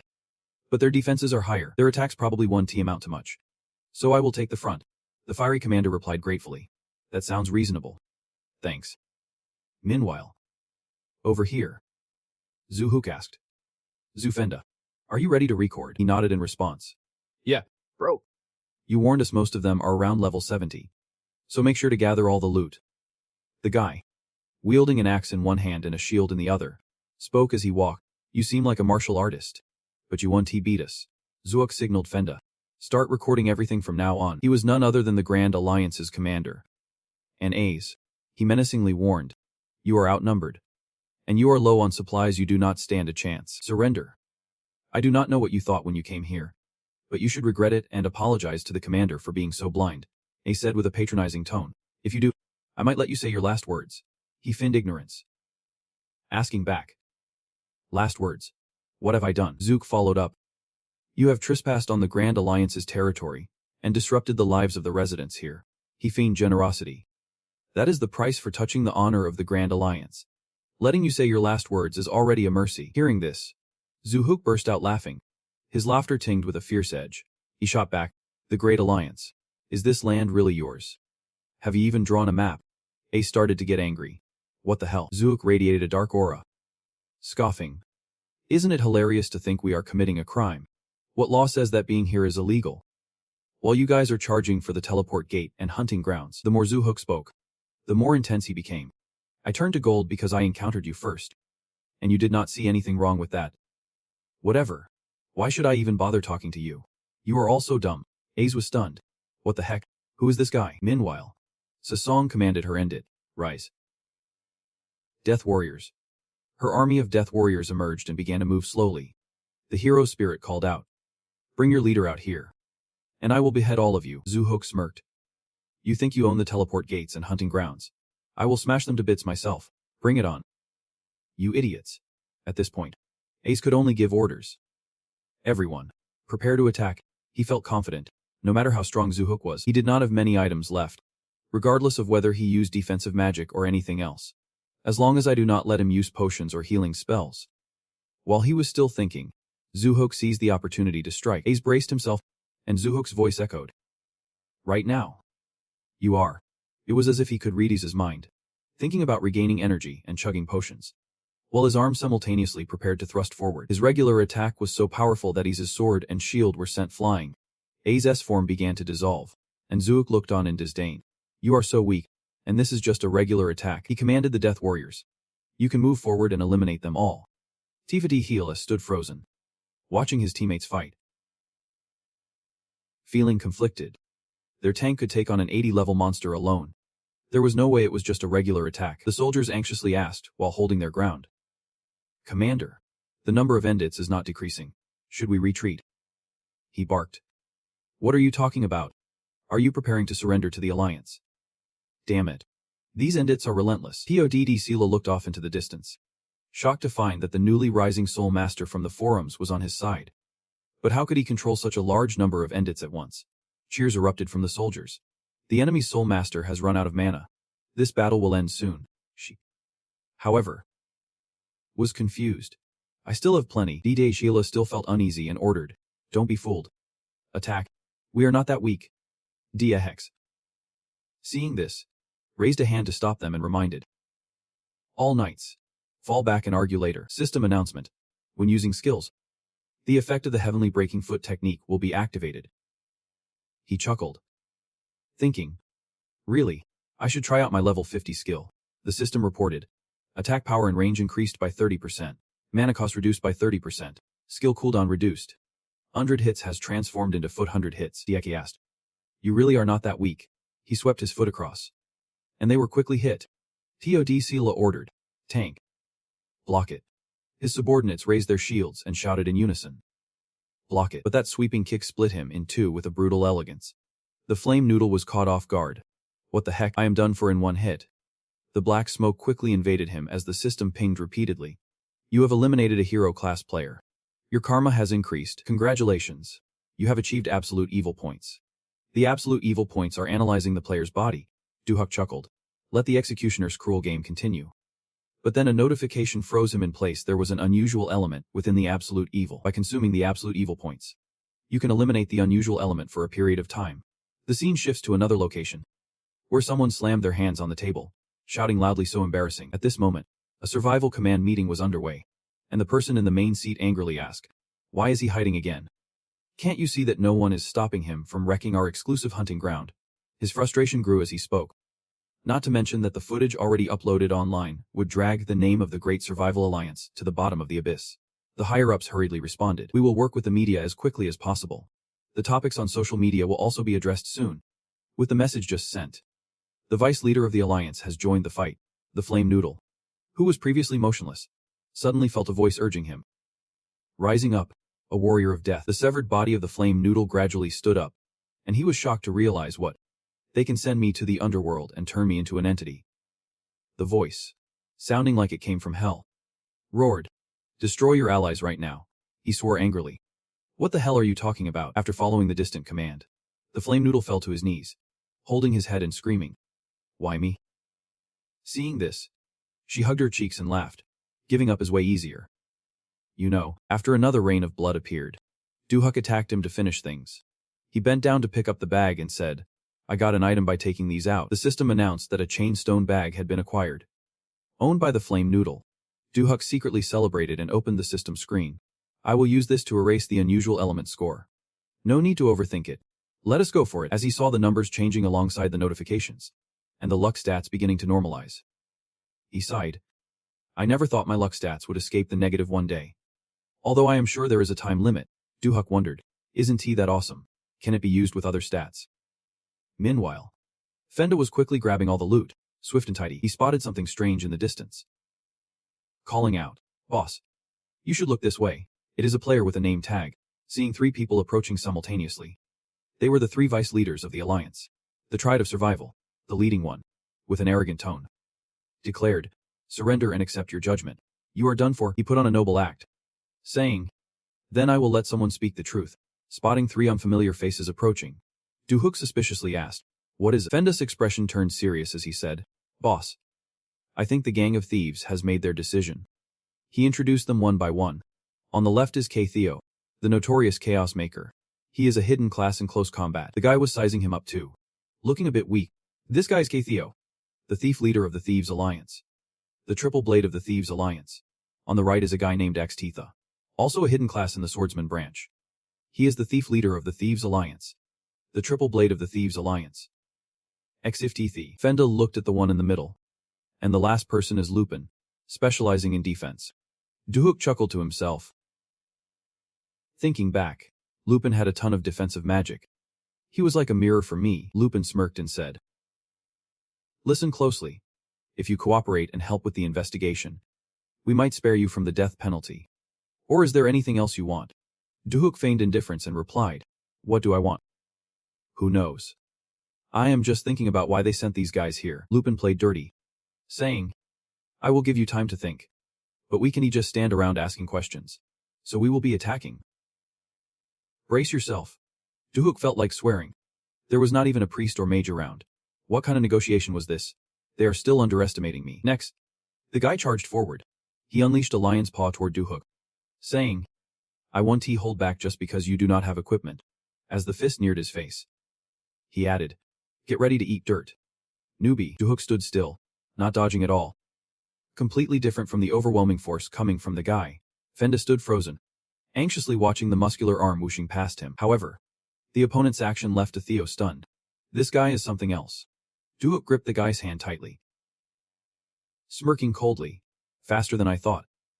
Meanwhile, Theo was still in shock, wondering how he caught his fist with just bare hands. Another hit to the back made him gasp for air. Theo was sent flying like a ragdoll. Lupi stood frozen, watching the battle that unfolded in an instant. Thinking, what the heck? Theo just got hit by a basic attack. His heart dropped cold as he sensed the opponent's aura. This guy was way stronger than the reports suggested. Smirk, his face dripping with mockery. Theo quickly turned back to his teammates, silently assessing that they seemed pretty tough. Considering he survived a test strike, Fenda could not help but shower praise. The leader's really something. FG motioned for him to keep it down. Fenda. Fall back. Record and post the video. Our intel on Lupi's side just got way more interesting. FG instructed, "Let us negotiate. No one needs to get hurt." I am sticking to my answer no. Lupi laid down the terms. If Theo surrendered, they would grant him shooting rights in the area. No execution. And they could escort him. What do you say? When he saw Theo's refusal, he shifted his offer. What if he became an ally of Sin Song? "We will let you use our shooting ranges and teleport gates as you please. Once you sign the official contract, we promise you a salary of 100 million won. Sound good? Duhook was visibly annoyed. What nonsense is that? You have monopolized those ranges forever. That line left Lupi speechless. He stated firmly, "I have already said it. I will dismantle your entire monopoly." Duhook countered Lupi's conditions. "You really think I need those? 100 million won a year. Exclusive shooting rights. Sharing teleport gates. Would you offer me all that if I were just some regular player?" While Fenda is busy choosing the perfect angle, he continued, "Even now, those at the bottom of the rankings are being tossed around like ragdolls, just for a chance to use the ranges and teleport gates." Anonymous comments expressing shock started popping up fast. Duhook scoffed. "And now you want to negotiate in private messages while trying to play me? It is laughable." They grew more furious as they listened. The assassin could no longer hold back. Wanting to draw his sword, this negotiation was over. Duhook released a thick cloud of black smoke. Chuckling, "I do not play dirty like you." He activated his skill, a foot slash, sweeping his foot across to split Theo in two. Hiding far away. Was horrified. He could not believe Theo was taken out before he could even react. After observing for a while, Assassination concluded there was no other option left. He had to target the Spirit Master next to him. He analyzed. The Spirit Master is being protected by a wraith. With skills like that, She must be an important strategic partner for the spirit domain. Celestine chose the perfect moment to jump in for an attack, and since she was a spirit master, she would be limited in direct assault. Right now. This was his chance while they were still unaware of him. He held on to hope. If he could take her hostage. Suddenly the death signal warned him of imminent danger, but it was too late. The entire area was engulfed in a strange black smoke. He cursed silently. What the hell? A presence that even I can't sense. A figure appeared behind him. Whispering. Cute little rookie, with a few swift slashes. He dispatched the assassin like it was nothing. The minions behind him anxiously asked, Lord Lu, should we? But Lu Pen was troubled. Taking down the assassin with an ambush. Who has this guy allied with? Samad. That troublemaker. Which side is such a top-tier assassin? His gaze turned icy as the small creature scurried around. Samad. I am coming for you. He caught an important keyword. Samad. The commander of Samad. He watched as his subordinates fell one by one, with only one question echoing in his mind. Why is Samad's commander here? Lu Pen recalled that Samad's commander had never shown his face. He continued to fight tirelessly, while Lu Pen remained lost in doubt. No way. What is his connection to that chaos? Suddenly, a savage laugh from above made him look up. Zeta summoned. The avatar of the evil god raised his sword to the sky and shouted, Anyone who stands in the way of my master shall be obliterated. Samad's attacks harmonized with his voice. Prepare to pay the price. Zeta pointed his sword at the rookie, and the avatar of the evil god followed his command, annihilating them completely. At this moment, he was no longer the arrogant figure he once was. How could I not see someone of that caliber? Why did I even negotiate with him? Zeta summoned the avatar of the evil god, which charged forth at his command, wiping them out. Samad's relentless strikes blended with the old man's voice. Prepare to pay the price. Zeta summoned the avatar of the evil god, which followed his command to annihilate them. Lu Pen made an enticing offer. We will give you the best of what we have, so the Grand Alliance can proactively assist, even as he charged forward like a lightning bolt. He declared, I told you. The two faced off, and he coldly replied, I do not need it. While Lu Pen realized it was too late and struck again, 4 consecutive strikes landed, transforming him into dust. A hand reached down to grab a bag. It was locked. The system announced, You just picked up a bag of 200,000 gold. Fenda snatched the bag up like a chicken pecking at grains. Impressed. These guys have a lot of stuff. We need to loot everything. After finishing, he asked, Are they both your subordinates? Jufu replied, That is right. They are the elder of the celestial demons. Then she asked, So are we all going to hunt together? He nodded. That is the plan. They say there are plenty of stone chains around here. After picking up all the dropped items, he hoisted a heavy bag and said, Boss, I have gathered everything. Fenda flattered. Look at this. I picked it all up so you do not even have to bend down. The cave boss raised an eyebrow at his attitude and actions. Truly a model subordinate. As he opened the bag, he mumbled, What did you pick up? But when he saw the contents inside, Juusi's face turned pale in shock. He called out to the girl nearby. Me. Come down here. Jufef quickly instructed. Jufenda. Marzian. Jump on her and fly up. Zita. Get ready for battle. Both asked in unison. Master. What is happening? Honestly? A serious expression settled as he said, I honestly do not know. In the distance, something hazy began to materialize. And Jufd sensed that something was about to appear. Suddenly, the system announced a surprise mission. A raid on the Monster King had been activated. The three of them raised their heads to gaze at the strange sight slowly emerging. The system reminded them that the lineage of absolute evil from this land had been confirmed. The energy of absolute evil and the monster's domain had escalated to a special level. Bright eyes glimmered vividly through the thick fog. First, a colossal elephant named Bot, Kimezatited, made its entrance. A massive mouth filled with powerful teeth appeared. Bot, Kimeza the hydraulic gun, had arrived. Next came a two-headed crocodile. Bot, Kimeza double-headed, joining the fray. The image of all three, both gigantic and intimidating, stood before Ju-X. The system announced the official creation of a surprise challenge. A raid on the Monster King, and he chuckled, remarking, That is ridiculously huge and beautiful. The two friends in Fenda, who stood on her back, also witnessed the spectacle. And she squealed with delight. The eyes of the friends sparkled like stars. It is really massive, being a mischievous little devil, she playfully suggested. Me. You are planning to fight those big babies. Right. Don't forget to bring me their bodies. Juxd nodded vigorously. No problem. Ganon worriedly chimed in. Master. These creatures are way too strong. Just the two of us, and Z won't be able to withstand them. Plus, you are still under that cursed compulsion, making it pretty dangerous. Let us come back another time, Juft calmly replied. No. Let us do it this time. His words left him stunned and stuttering, wanting to object. But, Master, you are heading straight into danger.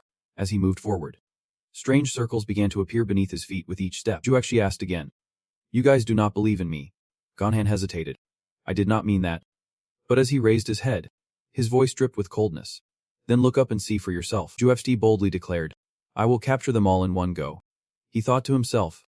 According to the data on the status screen, the appearance of these bots was a reaction to the embodiment of evil. Did Juft step forward, analyzing as he walked. These monsters are what will appear when a certain state is reached. They are specifically chosen for this challenge. So we have no choice but to take them down. Centered around him, a dark energy column shot out, and strange circles began to expand beneath his feet as the system announced. Heavenly Breaker technique activated. Creating a terrifying area of influence, the embodiment of absolute evil, just self, triggered a support effect. Jufloyd looked up, seeing the three birds still standing still.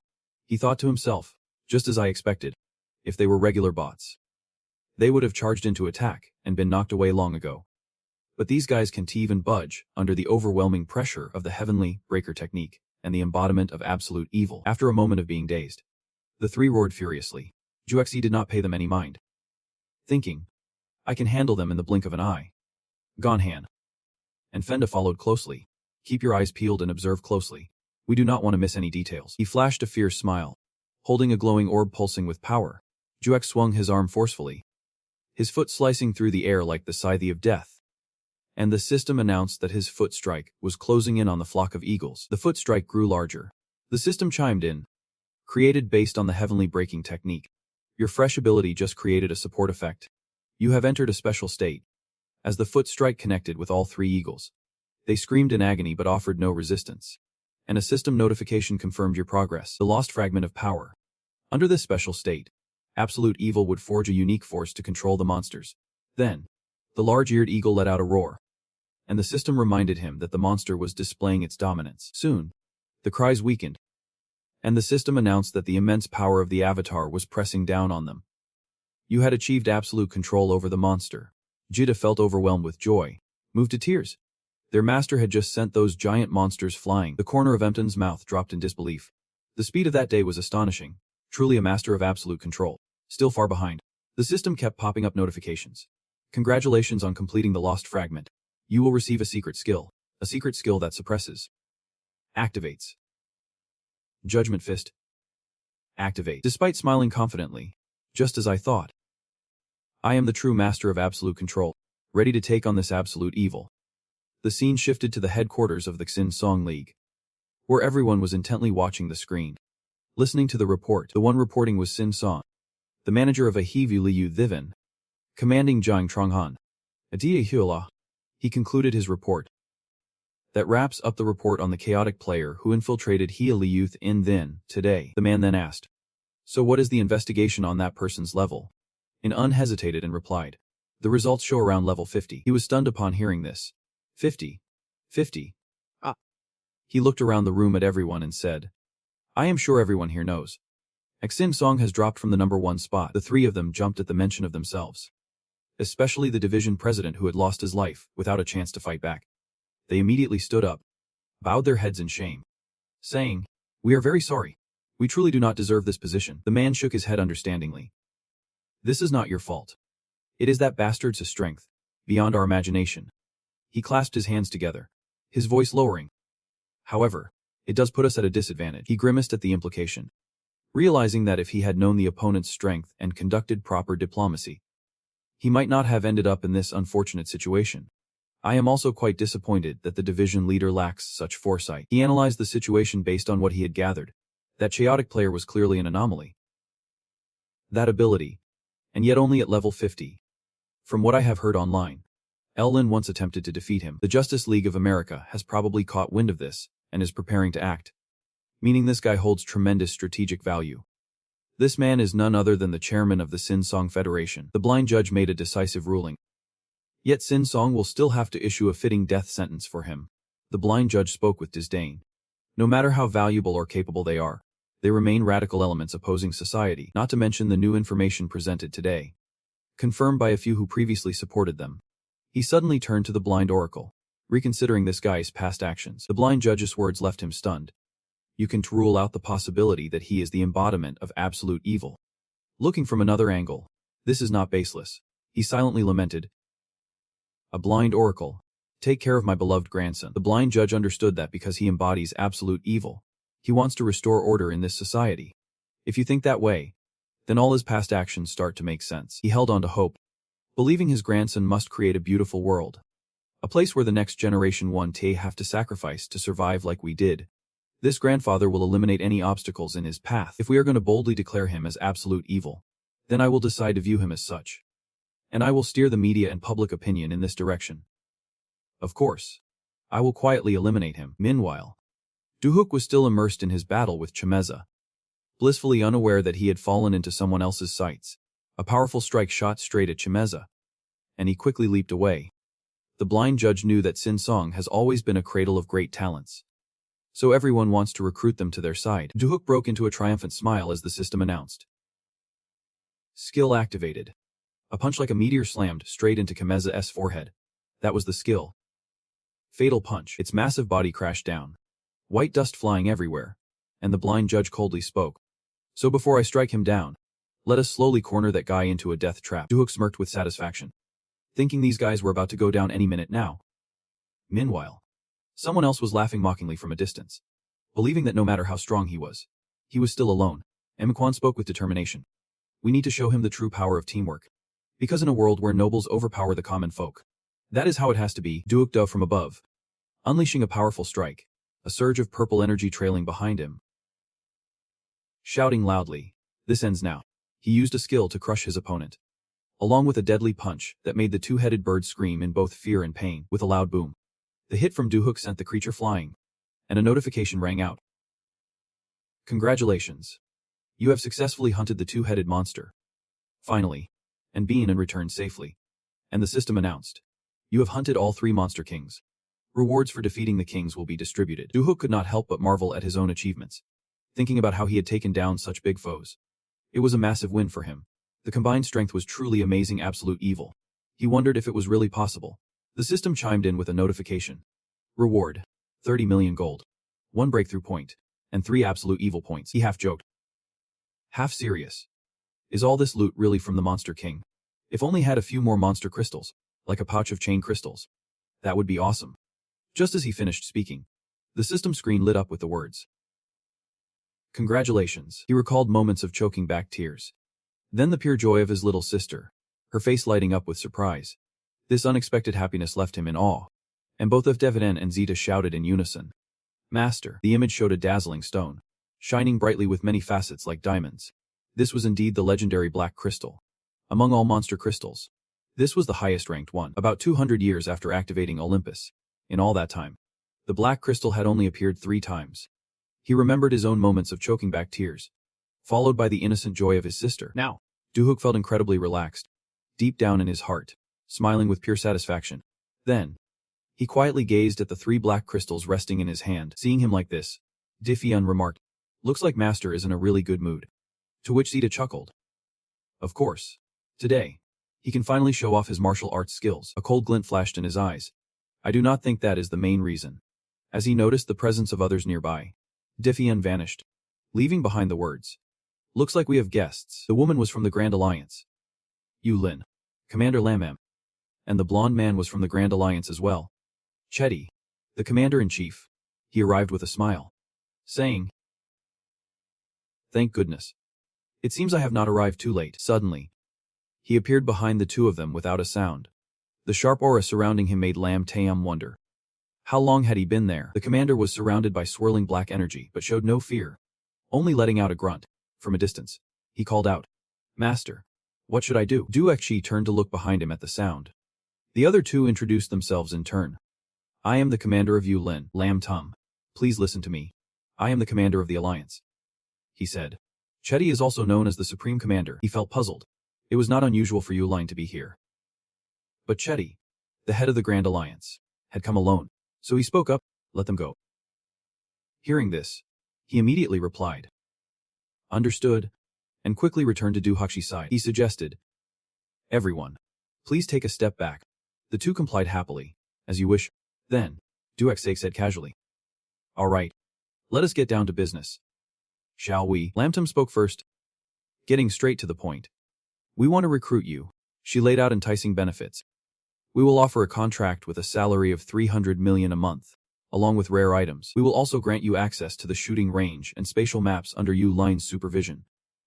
What do you think? All great perks. Right. The commander offered even better terms. We have the same goal. I am here to hire you too. We will sign a contract for 300 million, plus an additional 500 million in salary, and provide you with the same rare items as them. Do you want to join us in protecting the world? Duxd Fin deep contemplation. The three of them locking eyes. He chuckled internally at the thought of recruitment. Lamtam's persuasion. No matter how strong you are, surviving without the protection of a grand alliance is tough. It meant he could be banned from accessing organizations due to the pandemic in Korea. Still, he felt uneasy. If he did not change regions, he would definitely be impacted by them. A heavy black aura surrounded Duix, and he smiled. Well then, let us see how it goes. His words made the other two pale. But honestly, he did not care. You see, I have my own item search and processing system. DuFD delivered a powerful strike towards a nearby river, sending water splashing everywhere. The two-headed crocodiles lounging about were sent flying by the force. He smirked. 500 million in salary. Duathate unleashed a devastating slash towards them.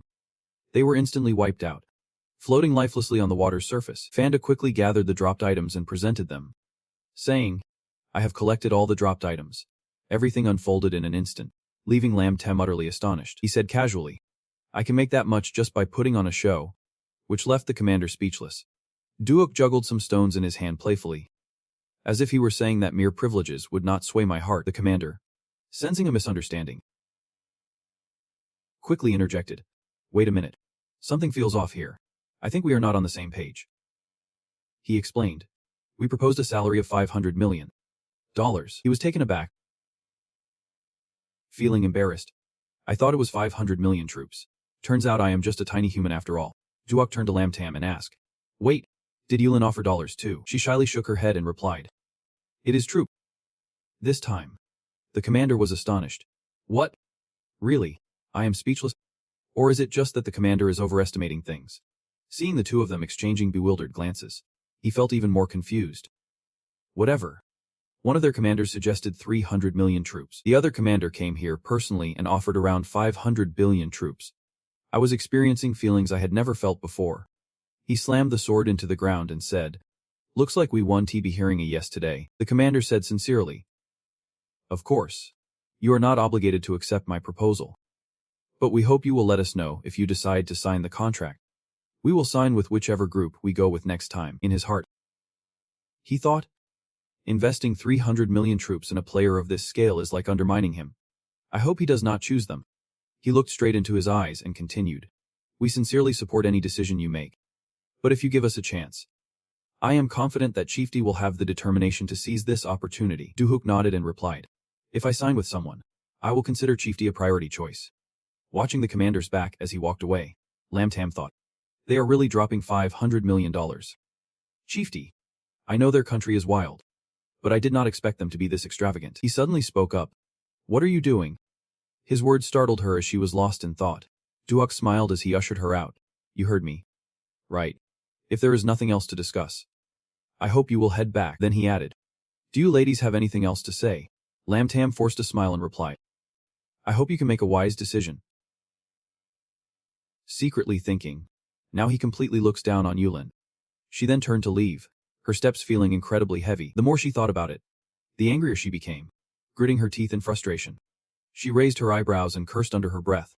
That little punk dares to. Suddenly, the system screen lit up, displaying a message that read, What is it? A message from Lamtam. He is snoozing and acting as clueless as I have heard. The person on the other end replied, Yeah. He really is a piece of work. What is the manager doing about it? She immediately responded, Who knows? Maybe we should let him know he can't do anything on his own. The other person texted back, Remember to find that bag I mentioned before. It is really important. It turned out the person messaging Lamtam was Bin Gun. He simply typed thanks and ended the conversation. Bin Gun was fuming, thinking, that crazy kid dares to turn against Yulin after showing such an attitude. I do not know what he is planning, but the situation is definitely working in our favor. Right now. All he can think about are those Juhook folks when they found that bag. Cut to Juhook's building, where warm sunlight spills everywhere. He just stepped out of the shower, towel in hand, thinking about how to use this pile of obsidian, while the good rumors about it keep spreading. Suddenly, his phone on the table starts ringing off the hook. Curiously looking at the caller ID, he sees it as a number labeled a. Could it be a hotline or something? Juhook answers. Hello. And immediately, a voice on the other end chimes in. Hey there. Turns out it is Gisong. Cheerfully saying. He is puzzled and thinks to himself. Wait. How did I give her my number? At that moment, Gisong is hanging out with a. Asking. Are you busy? Her voice reaches Juhook's ears. I am with a. Can we meet up for a bit? They decide to meet at the Villa Caf. Juhook pushes the door open, scanning the room for a familiar face. Suddenly, he hears a voice. Over here. Waves him over with a smile, saying, come sit. Saesung is next to her. Looking a bit uncomfortable, she places a hand on Saesung's shoulder and beams. I thought it would be nice for us to meet. So I gave her your number. What do you think? Isn't Saesung adorable? Noticing Juhook's silence, I hesitantly ask, why are not you saying anything? Juhook, serious as ever, responds. Do you kids want to get in trouble? Juhook, visibly annoyed, says, honestly, I was not planning on meeting you all face to face. It seems like today's youth take everything too lightly. I was not even going to come out, but I figured I should at least warn you guys once, so here I am. Got it. He breaks it down for them. Anything you say or do, no matter how small, could catch someone's attention. You are in this position now, so remember to be careful outside. Don't do anything that could spark gossip. Not wanting them to forget, Juhook emphasizes again. Be careful with the nicknames you use for others in game or in real life. Keep them separate. And the way you talk in game should be completely different from how you chat outside. He turns to Saesung, saying sternly, especially you, Saesung, don't tell anyone your nickname. It is best not to mention anything about your profession either. Okay. Seeing the two of them silent, Juhook asks, why are not you responding? She quickly raises her hands. I understand. I will follow your advice. A hug Saesung and asks, why are you acting this way all of a sudden? Nothing bad has happened. But your words really shook Saesung. He is firm with her. When we get home, you are getting punished too. Who said you could give out my number without asking? A sighs widen in shock. But we are a team. Juhook's expression darkens as he replies. Who is a team with whom? I told you to watch your words when you are outside. Have you forgotten already?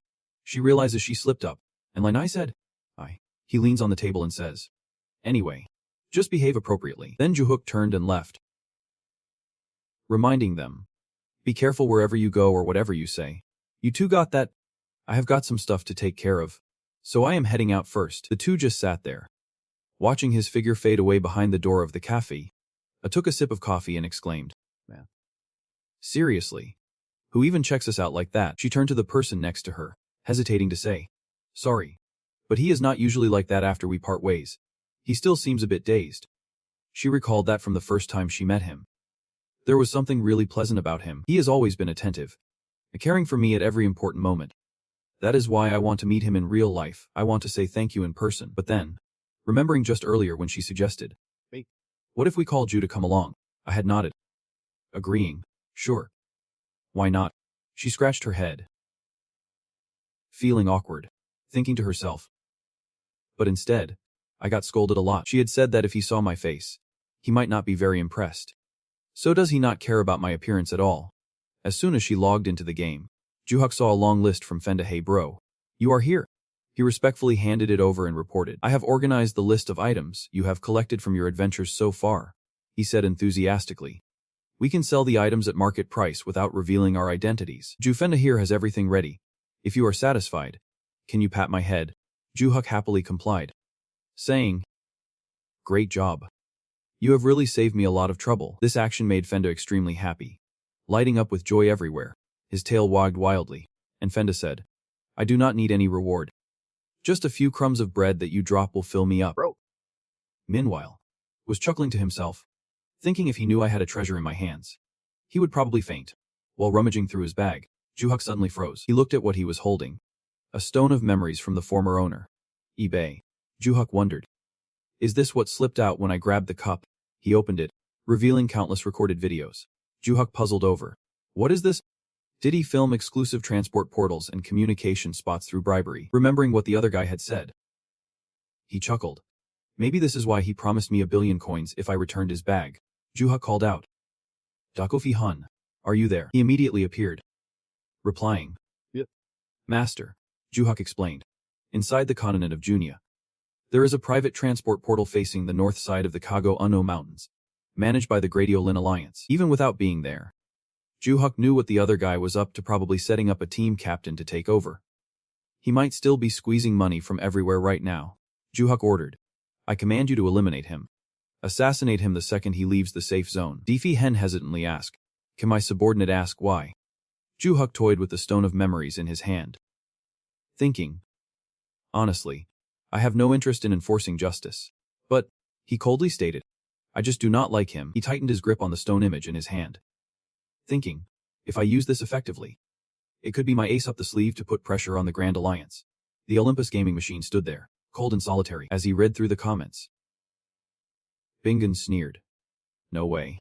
Is this the central mentality? He puffed his cheeks and mumbled to himself.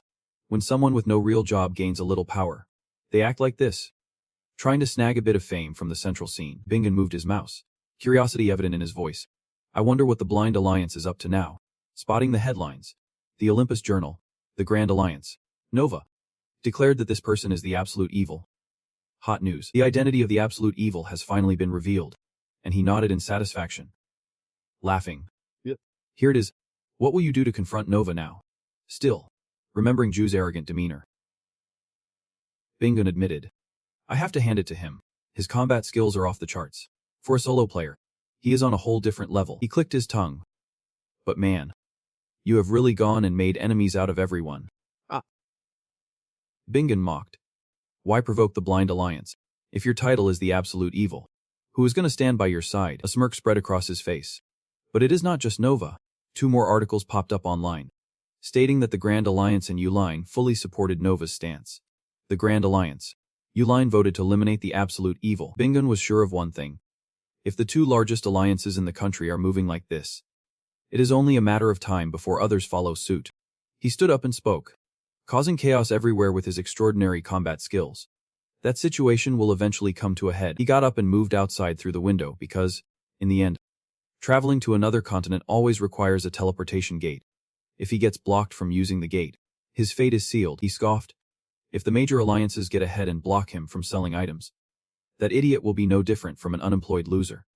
Bingen was completely unaware that the computer screen behind him suddenly lit up. On the screen was breaking news. His voice rang out. Now that the stone is out, what is going to happen? Bingen speculated. If he had something valuable like that stone, maybe he would stand a chance.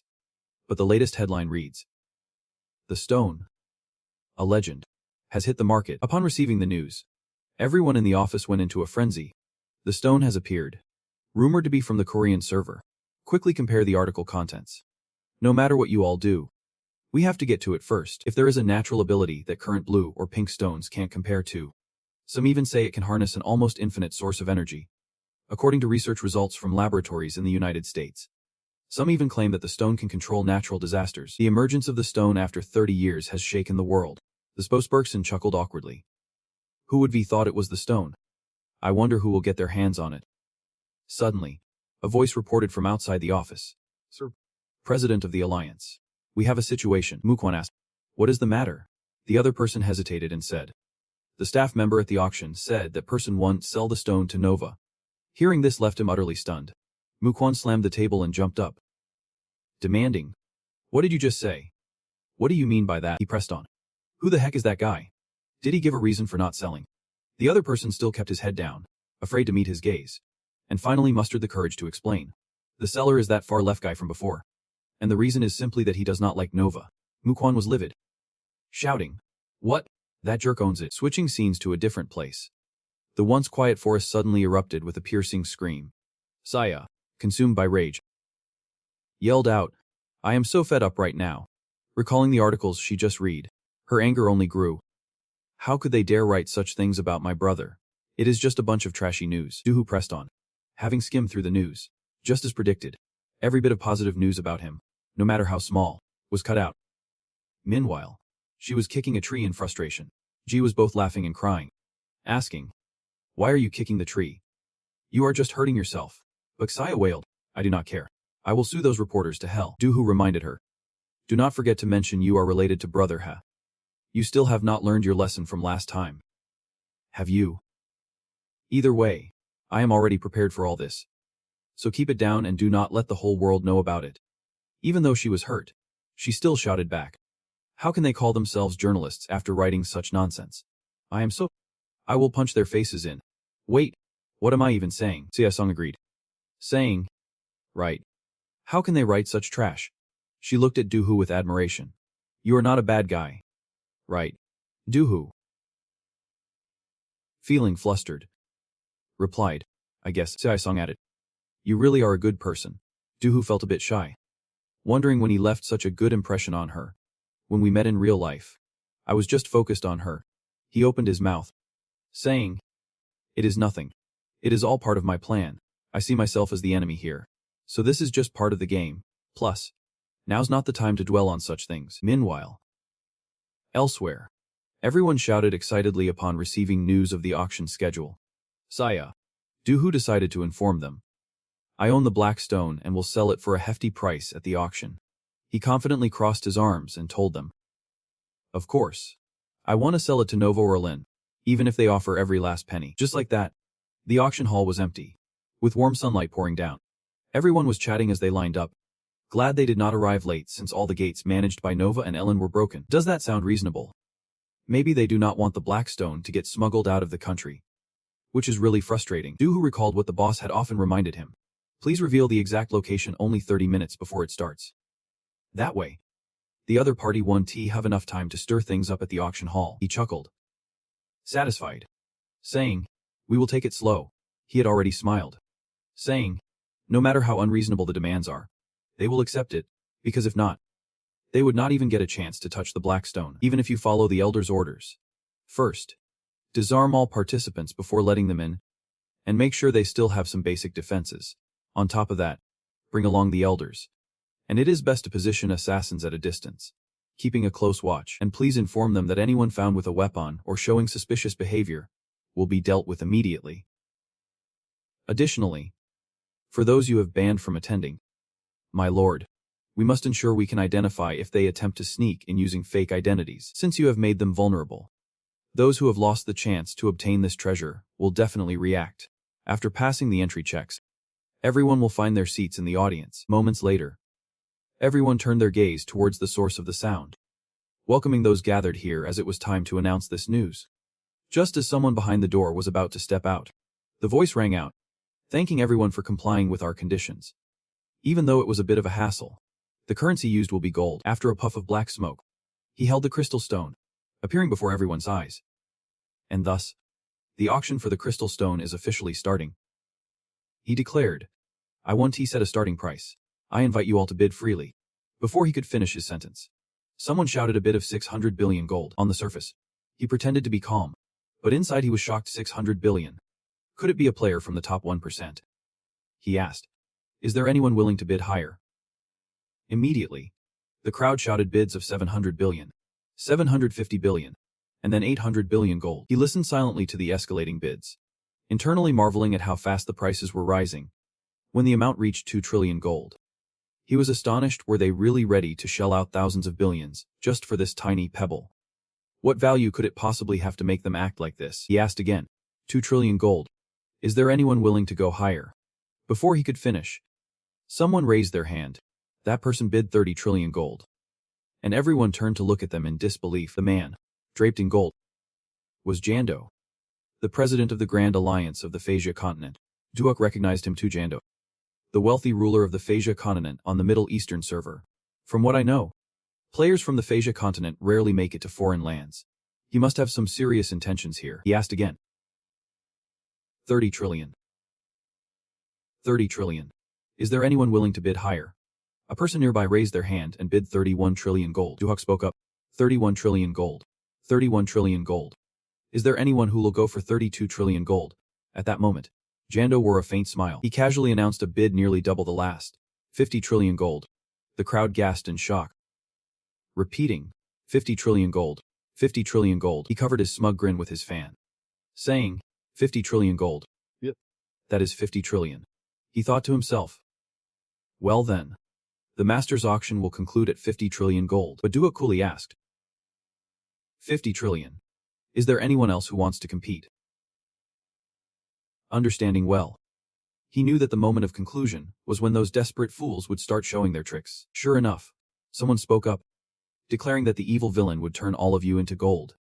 One guy, hiding his goods, laughed loudly. That guy smirked, his face plastered with a look of triumph as he was close to achieving his goal. Around him, chaos erupted, his voice echoing with the glory of the villain. Duo called out, Xiao Han, and he immediately appeared, replying, Yep. Master. Meanwhile, Duhok felt no worry at all. He simply smiled softly. Duok remembers the words of the first priestess. Those bastards will try to stir up chaos. They will do everything they can to block players from other continents, using the teleportation gates. They will find ways to incite discontent by disregarding tactics to keep other players from joining the auction.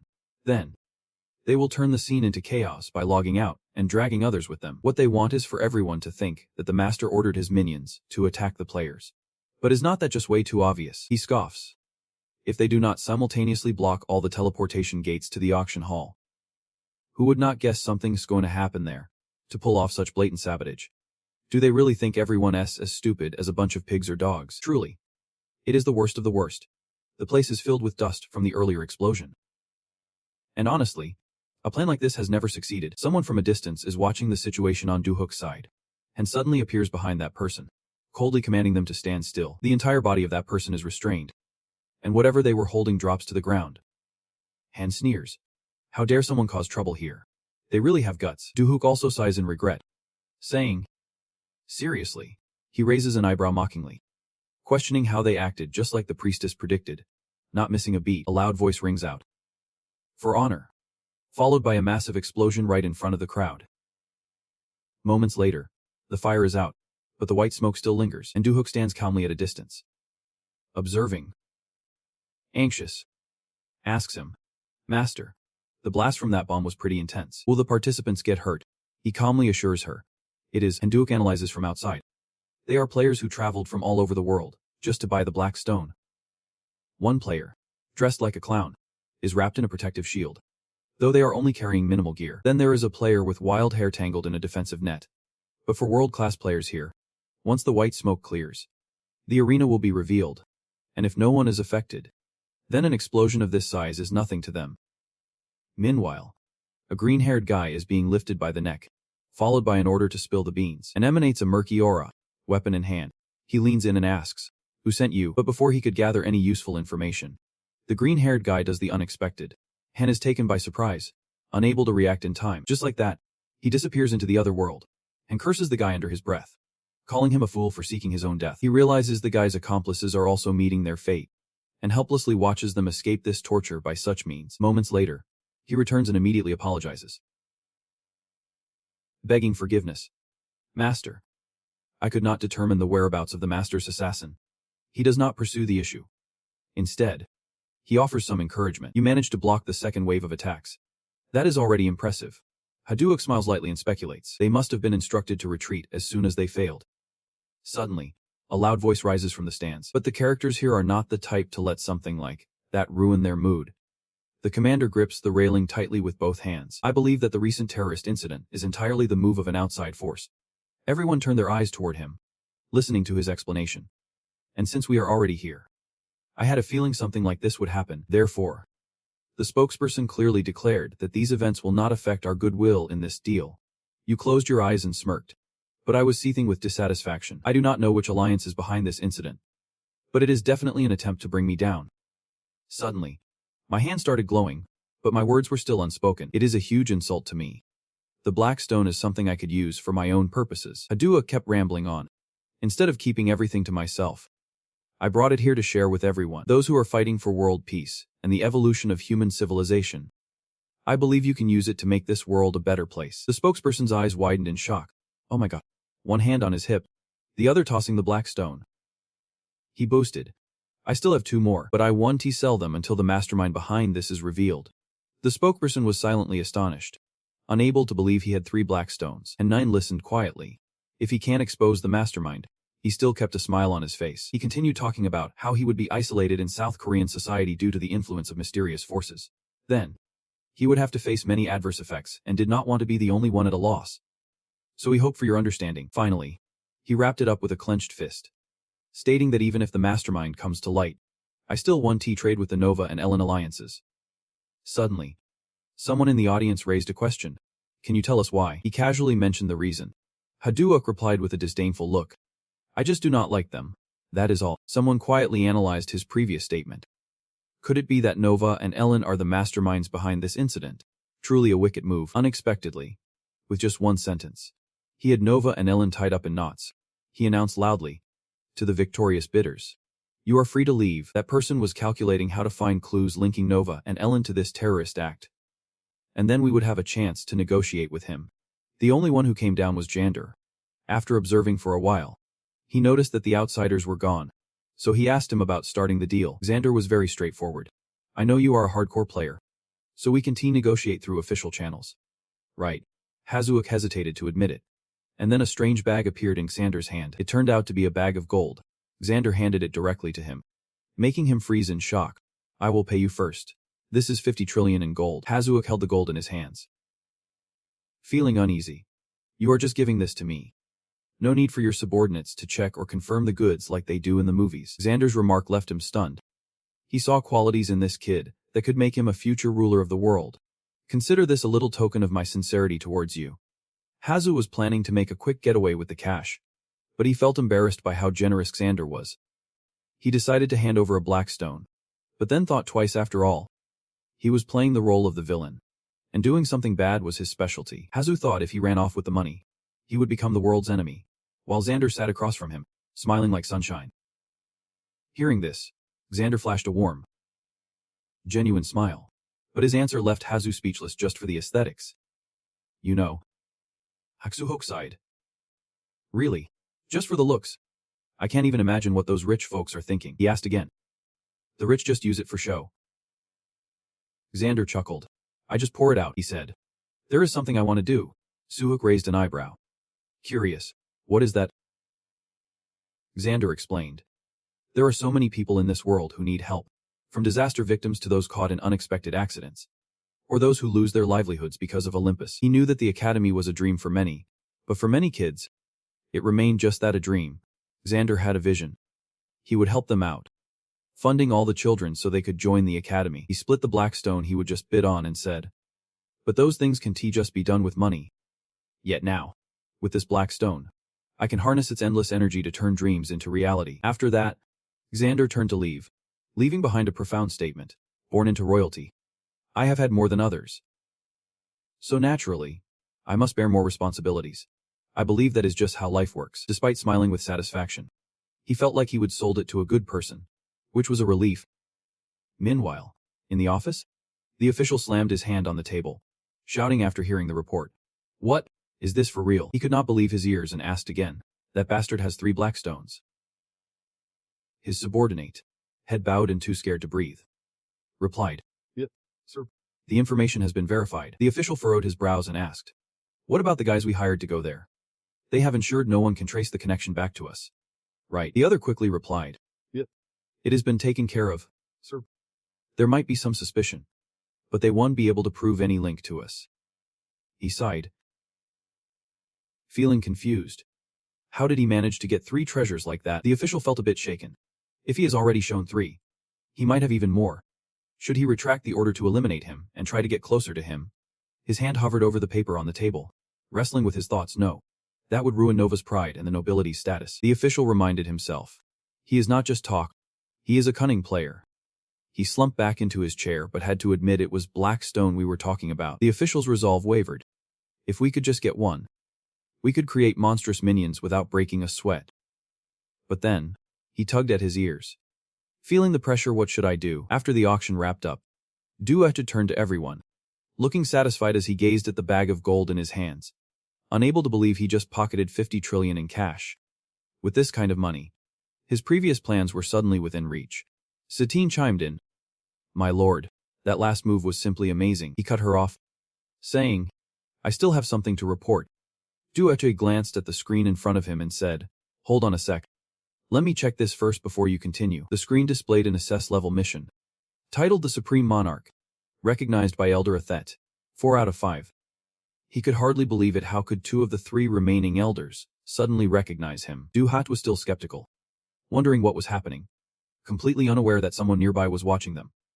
Suddenly, a jolt of electricity surged toward Dueftrit and his group, and Lu, dissatisfied, shouted, "Who the heck are you?" The other person immediately appeared, declaring, "Hear of the demon-slaying art. Hear me. I, leader of the Black Harmony Alliance and the third elder." He pointed his sword at Duhat, challenging him.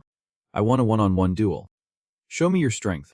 Duhat looked at the system information, breaking into a cold sweat. Wait. What? A duel? And his stats were being reduced too. Zisada sheathed his sword and said, "You still do not seem to get it. Do you?" He announced, "I do not know if you understand, but today, the 2 other elders and I observed your battle from a distance, and just now, they recognized you." Zisado explained, "The elders have to observe and consider carefully before acknowledging someone as the supreme monarch, taking into account beauty, intellect, ambition, and decision-making." He frowned, adding, "And I am responsible for assessing your strength. So far, you have revealed some positive qualities to the other elders, but you still have not demonstrated what would satisfy me." Lavan, impatient, stepped forward and shouted, "This is just ridiculous. Jisa, do you really think this is how you should act toward a supreme monarch?" He looked at him with a questioning gaze. "If you have been observing his actions, you should know better. Why are you still?" Dujiesa did not respond but turned to Gike An, saying, "Hey. Why are you so quiet?" He calmly added, "You are the one who advised me to wait a little longer. Or are you thinking of something else to convince me this time?" Jiesa raised his voice, asking, "Are you planning to fight me on his behalf?" GKDN, who had been silent, narrowed his eyes slightly. Sensing the tension rising, Duhat shouted, "Everyone, stop. What are you all doing?" He stepped forward, black smoke swirling around him. "I am the heir of the demon-slaying art, the supreme monarch.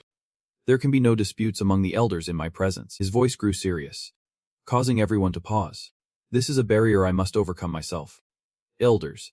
And the same goes for everyone else. I won't allow anyone to interfere, no matter the outcome." Duhak stared directly at Jisa, and I could vaguely guess what was coming, but I never expected him to show up in such a grand way. "If you can beat me in this duel, then I will recognize you as the master. That is what you meant, right?" He spoke with a tone of disbelief. "Exactly.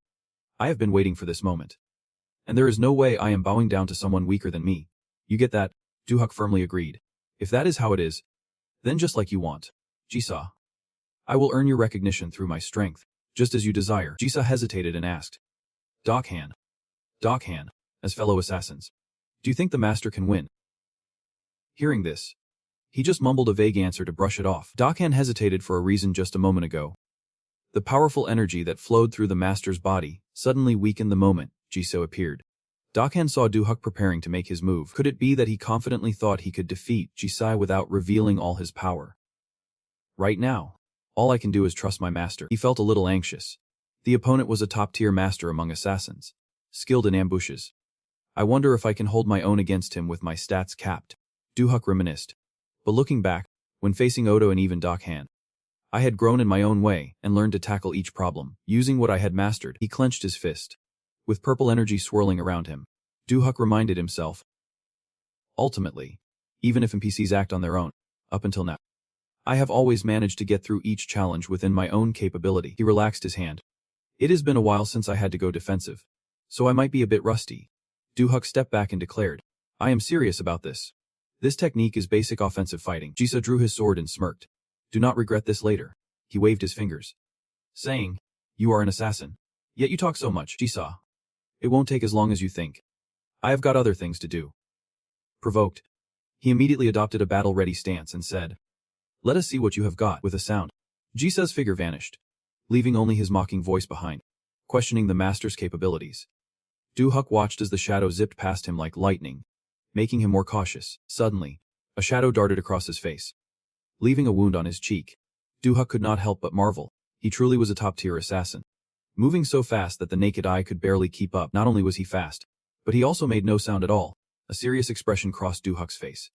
Facing him in a more challenging situation could be quite dangerous, especially since he was so intent on taking my life. Du-Huk glanced up at Ji-sa, who was poised to strike down with his sword. He grit his teeth and summoned all his strength for a decisive blow. That attack carried a swirling force, gliding past his face. Then it spread out to envelop Du-Huk completely. Lasso and Jita shouted in surprise. Master. Dokhan noted they were being too loud and needed to tone it down. Keep your eyes peeled. The match is not over yet. Meanwhile, in the arena, Ji-sa was left in shock. What is happening? His thoughts became a chaotic mess. He caught the blade with his bare hands. The sword blade rested in Du-Huk's grip. He asks, "What is wrong? Is that all you have got?" Ji-sa. Du-Huk says nonchalantly, "Confidence is great." But those words just made his opponent even more determined. He grips his sword and chuckles softly. "But do not get too cocky." Suddenly, Du-Huk's demeanor shifts to pure rage. "You think this is enough to take me down? Do I really look that weak? I won't hold back anymore." Meanwhile, Ji-so is bracing himself, trying to endure the pressure. What kind of power is this? He thinks about taking the sword from his hand. Ji-so is engulfed by overwhelming strength. Du-Huk coldly declares, "Let us end this here." He is heavily injured, feeling a metallic taste in his throat before spitting out a mouthful of blood. The ground beneath him is affected, showing signs of damage. Du-Si speaks up, "You can't escape, but it is going to hurt a bit." Everyone cheers when they see he is still standing. The cold voice of Han echoes, "Master, you truly are extraordinary. Who would have thought you could easily take Ji-sa down without even using the divine heaven technique?" Du-Huk feels a bit embarrassed hearing the praise. He has to admit something. He felt the sting from Ji-sa's initial attack. His blood only lost a small amount, and despite being restricted, he managed to react in time. The damage was not too severe. Du-Huk clenches his fist, thinking, "No matter how much I am weakened, as long as my basic stats are still at a terrifying level 99, I can withstand at least one hit from speed assassins." He gives a thumbs up to himself, saying, "You forgot. I am the official heir of the divine heaven technique, the supreme demon monarch. I can at least do this much." Ji-sa, barely able to hold himself together, can only stammer in pain. "Do I say, are you awake now?" Ji-sa, "I consider this match won. Do you have any objections?" He wonders to himself, after all this, he should not resist anymore. Right. He kneels on the ground, bowing his head and replies, "That was a perfectly calculated attack. You even spared my life. I have nothing more to say. I concede wholeheartedly." Jia feels incredibly ashamed. "I dared to challenge the legitimate heir of the divine heaven technique, the supreme demon monarch, and acted so recklessly. Please, punish me for my insolence." Jiantian chimes in, "Master, although Geisa made a serious mistake, he did it for the greater cause of restoring the heavens." Du-Huk cuts him off. "I know. Ji Han. Do you think I am going to spare him?" Then he commands, "Lift your head." Ji-sa. Du-Huk radiates a glorious aura, saying, "I understand your request for this duel came from loyalty to the demon monarch. So as your master, I won't punish you." He speaks sincerely. "I know you were a bit anxious since I had not fully revealed my strength before. From this moment on, I hope you will not only be an elder of the demon monarch, but also become my close companion." Ji-sa looks at him with tears welling up, his voice thick with emotion. The supreme demon monarch. His next move took everyone by surprise, leaving them utterly stunned. Ji-sa clung tightly to the leg of the great hero, proclaiming loudly that he would dedicate his body and loyalty to him. The more he spoke, the more emotional he became, realizing he had failed to recognize the wisdom and bravery of his master. He was nothing but a fool, stubborn and arrogant. Ji-sa clung to his leg, weeping pitifully, lamenting that despite his betrayal, his master was merciful enough to forgive. He shouted a prayer, wishing for his master's glory to shine bright and for boundless blessings to flow. He wished for him to be as blessed as the eastern sea, and as long-lived as the southern mountains. A system notification chimed, announcing that you have been recognized by Ji-sa, the third elder. Congratulations. You have completed the mission, the return of the unparalleled monarch. After that, Ji-sa turned back to the elders, commenting on the great hero. Hearing is one thing, but seeing is believing. His aura was truly captivating, and I am guilty of my ignorance. Suddenly, the junior elder spoke up. "Master, I did not get the chance to mention something earlier." He smiled and replied, "I am listening." "Junior elder, it must be something important." He tapped his fan against his palm and said, "I want to propose something because I believe the time is right." The junior elder excitedly chimed in, with 50 trillion gold in hand. "It is time to relocate our capital. Let us move." Du-Huk and the others were taken aback, and he questioned, Move the capital. Duhax, seemingly in disbelief, asked. Wait, are you suggesting we leave this island? Once everyone was seated at the table, the junior elder clarified. While the elders are busy with external matters, we are all present. Then, allow me to begin my report. He pointed towards the page and said, First, let me explain why I am suggesting our master move the capital. The junior elder explained. Currently, our land is completely exhausted, lacking even basic infrastructure to serve our community. This may do ponder carefully. The junior elder continued. The cost of moving to a new land will be significantly less than trying to restore this place. His voice rose, reflecting his excitement. The question is, where will we move to? Conveniently, there is a perfect location. Based on what we have gathered, it is called Nayan, nestled against steep, towering mountains, a natural fortress against invaders. Moreover, it overlooks a magnificent river, ensuring we do not have to worry about arid land, and the river's flow is ideal for irrigation. He confidently stated, the terrain here is rich and fertile, so at any time, we can turn it into a strategic military stronghold, where even 100,000 troops can withstand 1,000,000 enemy soldiers. The junior elder grew even more enthusiastic, saying, if we settle there, we can establish magical squares that we have only dared to dream about until now. Hearing this, Duhive could not help but admire him, thinking, what a solid argument. I never expected the junior elder to come up with such a well-founded proposal. However, Duex interrupted, asking, Junior elder, if we are to proceed with this, what is the estimated initial funding required? He fell silent for a moment before providing a figure. I estimate the starting budget will be around 10 trillion gold. Duex felt as if he had been struck by lightning, thinking, is this what it feels like to spend money like water? He fell into deep thought, realizing that if he had 50 trillion gold, then 10 trillion was merely a drop in the bucket for him. Just 10 trillion has my insides burning like a raging fire. Clearly, my perspective is still pretty narrow. The spirit master tried to persuade me, saying, of course, this amount is not small, my lord, but one day, I am certain the little empire will invade us. And to prepare for that, I believe such a colossal investment is absolutely justified. He looked at the nearby person and said that if it could proceed, then let us have the elder agree. After the elder nodded in agreement, the spirit master turned to another person and said, with the 11th elder and the 2 newly joined elders, it would be the perfect puzzle piece. The 11th elder also nodded as if to say yes. He spoke with heartfelt sincerity. This is the dream position I have only dared to imagine, but never thought could become a reality. Please approve it. My lord, he sighed, deep in thought. After all, I am their leader. And this is also the goal of our mission. Isn't the you? Spending trillions every year on defense. 10 trillion is still a bargain. After a moment of hesitation, DEA spoke up. Fine. Spirit Master. If it is for the great cause of the celestial demon, how could we refuse? If the 8th elder and the 11th elder are here, then you all should give it your best shot. Everyone stood up in unison, shouting in gratitude. We obey. Long live the master. The system immediately announced that the celestial demon has been transmitted. The loyalty of the elders continued to be reinforced. He instructed them. All right. Quickly prepare. It is time to move out. The scene shifts to the capital of 9, where everyone is working frantically. DEA stood high up, observing with the 2 spirit masters and Risa. He asked, is the construction progress going smoothly? He immediately replied, Yep. My lord, this will be the foundation for our future great cause, said DEA. All right. I give you full authority to decide. The spirit master bowed respectfully in response. Yep. He reminded himself, although I am the one who approved this idea, the one truly managing the work will be the spirit master. So while I wait, I should focus on what I need to do. DXU opened the system screen to take a look.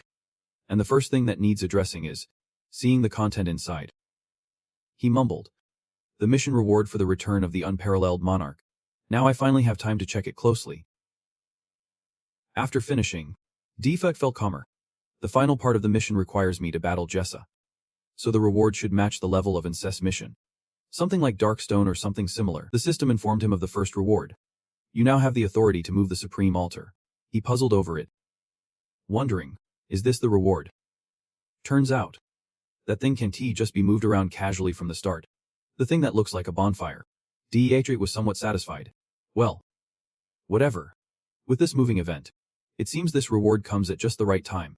So what about the second reward? The system announced. You can claim the second reward after fulfilling the attached conditions. Darkstone 0 out of 1. The Darkstone will be lost after use. He furrowed his brow, feeling a chill down his spine. What kind of reward requires a dark stone? DSD was infuriated. Are you kidding me? You want me to waste something worth 50 trillion? And after a moment of internal struggle, he decided to tap the screen. But how could he refuse a main storyline mission? If you pull out something worse than the dark obsidian. Watch out. Thus, an explosive transformation was set in motion, dark magic energy enveloping his entire being. Kicking off the second reward, initiating the forced job change. When the Vang Trung system announced the successful job change to villain, he was shocked and stopped singing.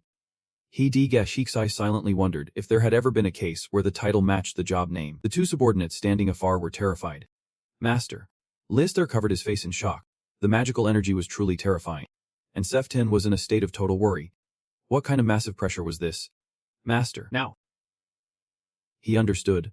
His powers had transformed drastically. And an update notification of his new elite skills popped up. Hadi Echefi looked at himself and thought. Spending a round of singing for this was worth it. Now his profession had turned into villain. I wonder if this affects the main storyline. He discovered he had gained 2 new skills. And immediately decided to examine them closely. At this moment, Li Seven and Su Sazan hurried over to ask him what was going on. Responding to their concerns, he casually said, Li Si. Sefi Ting. You guys showed up just in time. He confidently pointed at himself and called for them. Come help me. I want to check this out a bit. Meanwhile, in another place, a soft voice of an announcer echoed. This is the Olympus news. Today, all 7 constellations have been confirmed. The announcer appeared on the main screen with the information, stating that the headquarters of the constellations was established in the royal city of Pete, on the Centennial continent, in a magnificent and luxurious room. The voice continued to resonate.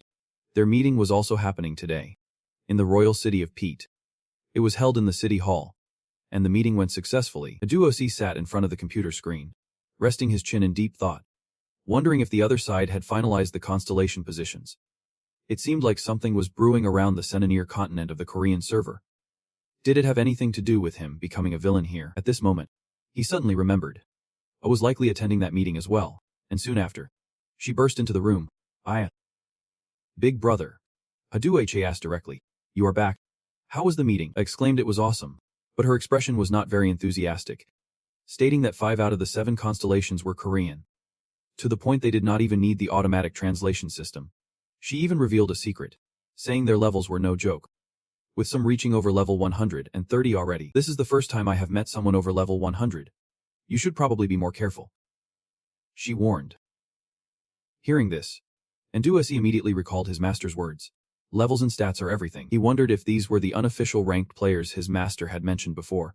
He fell silent, as since then, he had only heard of levels above 100. He could not even imagine how strong they were. Suddenly brought up Kang Musukchi, asking if he remembered that guy who fought him last time. Duasi wore a confused expression. The number 1 constellation. Right. Sia recalls the moment he shouted, demanding to wipe out that ruthless villain. He gritted his teeth like he wanted to chew on his own rage. Did you do anything to him? Henduati smirked, clearly not worried. No way. He is probably still fuming over what happened last time. I just gave him a piece of my mind. Nothing too serious. Sia clasped his hands together in shock. Henduoche asked if there was any more news. But it seemed like she was trying to dodge the question. One last thing. After a few minutes of hesitation, Sia finally spoke up with a sigh. I got a special mission for our star team, but it requires all 7 of us to go together. If we have to complete that mission, I won't be able to go with you. Henduosi felt a wave of relief this could actually work out. Right. If we go together, I can bond with them. But Sia still looked a bit annoyed. That is true. But hold on, he added. Either way, it is going to be tough for us to hang out together later. Henduosi squinted her eyes, raising a finger with an excited tone. Think about it. This is a golden opportunity. We won't even have to search for them. He was desperately trying to open Sia's eyes to the possibilities. If everyone gathers in one place, we can gather information easily like their personalities and weaknesses. This is our chance to investigate all that stuff. In short, it is like a golden ticket. She seemed to fall into his trap, taking the bait to lower her guard, with her eyes sparkling like headlights. Sia chimed in. That sounds pretty fun. Henduosi could not help but chuckle, feeling like he had successfully roped in the knave girl. I am counting on you. Sia looked at her hands, pondering something. He glanced at her when she asked about the preparations he mentioned earlier. Henduof whispered with a sly grin. Coincidentally, I was just about to bring that up. Then Henduosi casually invited her. How about you go out with me tomorrow? Sit up, he gently suggested. We are going to sign the contract for the apartment. In your name. Sia was taken aback for a few seconds, completely stunned by the idea of the apartment being in her name. The scene shifted to a flashy real estate office, where Handuo-se and Sa stood right at the entrance, and an excited employee greeted them. Welcome. Are you two here to check out some properties? He asked. Yep. We want to take a look at a few places. The staff quickly brought out water for the guests, while seamlessly getting back to the main topic. Do you have any properties in mind? If you let me know your budget and location preferences, I can help you find something. Handuo-se confidently mentioned a high-end neighborhood, the newly developed West Hill area over there, making the employee raise her eyebrows in surprise and glance at him. Is that the West Hill area? She asked. And then she quickly praised it as an excellent choice, noting that the infrastructure there is top-notch. Would you like me to find more rental options for 50? Handuok sent the music, and without hesitation, he locked down a place. Did not need to think twice. Bought it outright. He calmly added that he wanted to pay in gold right away, leaving the staff speechless for a few seconds while processing the data. Just like that, he bought it. One-time payment. At that moment, his face was practically glowing, while the car had been silent, and the employee was even more cheerful to have landed a customer. Of course, sir, you can pay in gold. Please hold on for a moment. I will contact the landlord right away. A few moments later, a hefty stack of documents was neatly placed on the table, and the staff announced, "This is your contract. As requested, signed under your sister's name." Once the paperwork was done, the two of them left, while the employee lingered at the door, saying, "Call me when you are ready to move in." Handuok turned back with a light smile. Deep down, he was not bothered about spending a few spare coins, having splurged 500 million out of 50 trillion for a house, while Kara was blissfully unaware. Grinning from ear to ear, holding the property documents tightly, he looked at Kara with affection, thinking, "Look at you." All excited. But he remained on high alert. Wanting to snag a better place was not hard, but moving to a spot too nice could easily draw attention. That is why he thought of this plan. Buy a modest place and have Kara's name on it. Kara could not hide her delight, teasing him. "So I am on the title now," he shot back. "Aren't you worried about running off with the money?" Meanwhile, Handuok was still lost in thought. Later, she could always claim she got rich after becoming a star, but he reminded himself to stay as careful as possible. Handuok started to worry about the future. Kara had begun mingling with other stars, and her identity could potentially be exposed. Even though he thought this way, he jokingly warned her, "If you dare run off with the money, you will be in big trouble with me." Kara raised her eyebrows, saying, "Please." He glanced over at her, asking, "You really think you could just run off with the money?" She looked shocked. Lately, his standards had really shot up, and Handuok silently vowed to make himself even stronger, ensuring that no one would dare mess with him. Meanwhile, elsewhere, the system was booting up, connecting to Olympus, and Zafendo appeared, looking wary, saying, "Boss, this level request is a good thing, but in a cave named Jizagaktu, where the challenge was to reach level 50, covered in overgrown moss." Zufenda complained, "Do we really have to go to this place?" Handuok stood heavily at the cave's entrance, and a sound echoed twice. "Exactly." Zufenda turned pale with fear before even entering. Inside, there are those pesky little snakes and bugs waiting to swarm you. If a player steps, they are instantly surrounded by thousands of them. Dude, just thinking about it sends chills down my spine. Afuru OC turned to him with a puzzled look, and I could tell something was off. Zufenda did not dare to add anything else. He was terrified of biting the dust. And while he might be okay, usually you need a fire mage to roll in here safely. At that moment, Sasong broke the tense atmosphere, casually saying, "As long as you stick close to me, you have got nothing to worry about," while linking her arm with his. Totally clueless about the romantic vibe, scratched his chin. Like, "Whoa, Jian, are you feeling insecure or something?" Zufenda jumped, panic washing over him. "Please tell me he is not going to leave us hanging." "Dude." Sasong's holding my hand, looking all worried. But that is not the case.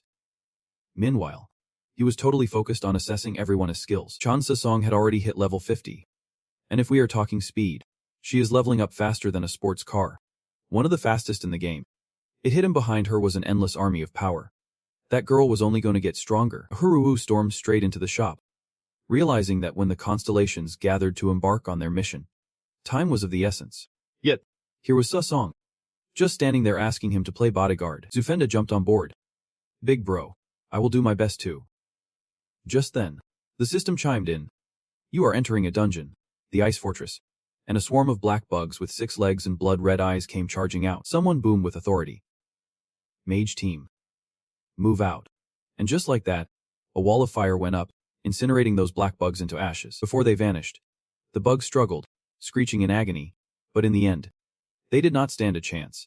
White smoke lingered after the blaze, and a hand swept through the smoke, calling the mages to gather. Turns out, they were from the Heezy Alliance, led by Mac. He was rallying his teammates. Come on. Everyone.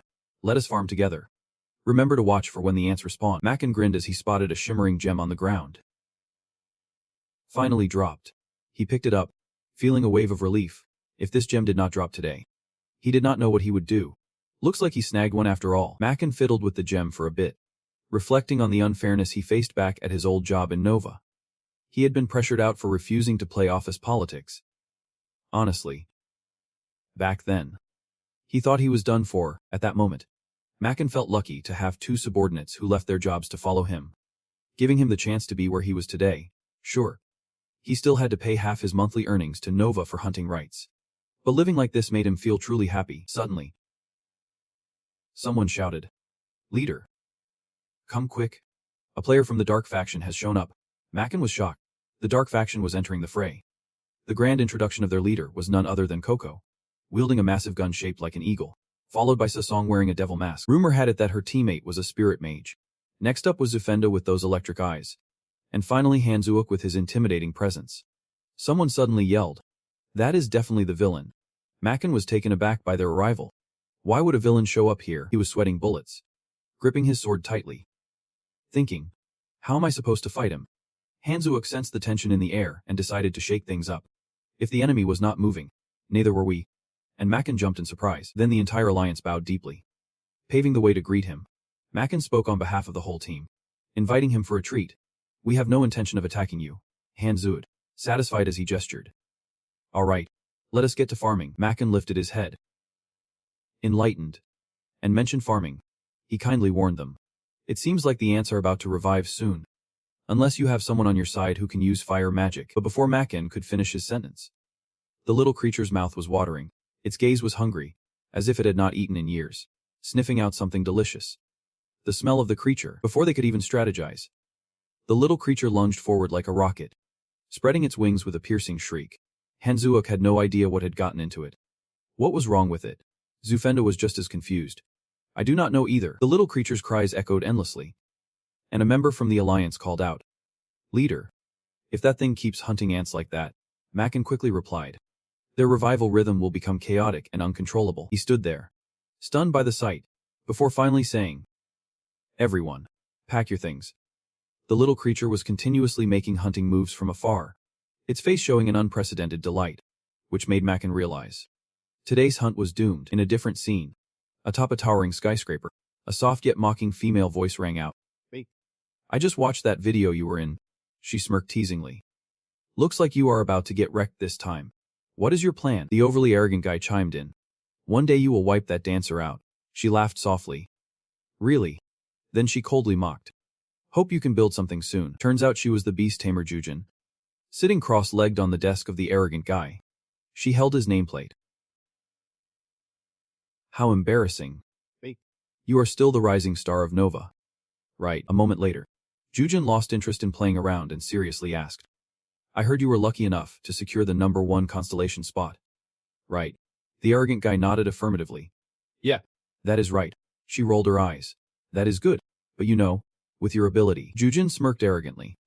"Maybe it is worth the Celestial Guild keeping an eye on you. You know the reputation of my guild, right? So you better try hard."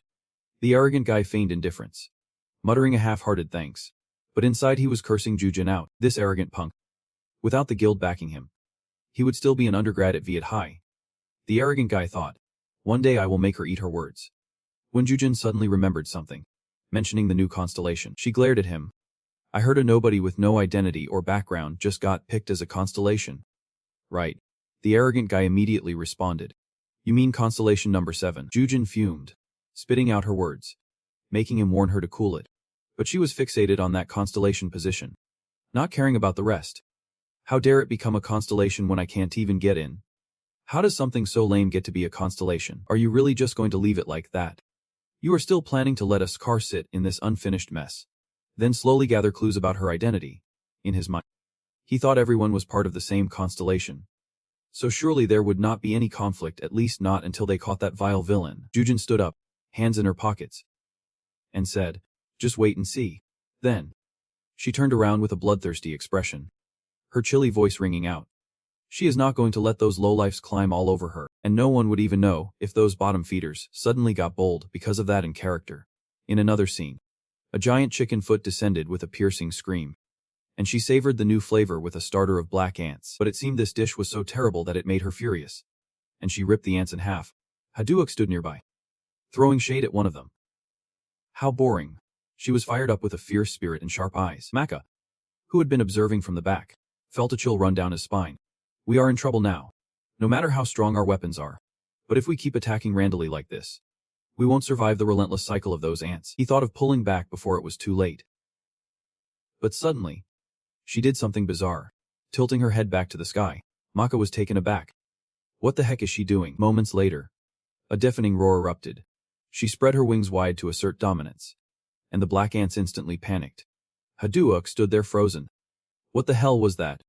She just charged out and then, after all that, stood there dumbfounded. Strangely enough, the strange sound she just made sent the ants scattering in all directions.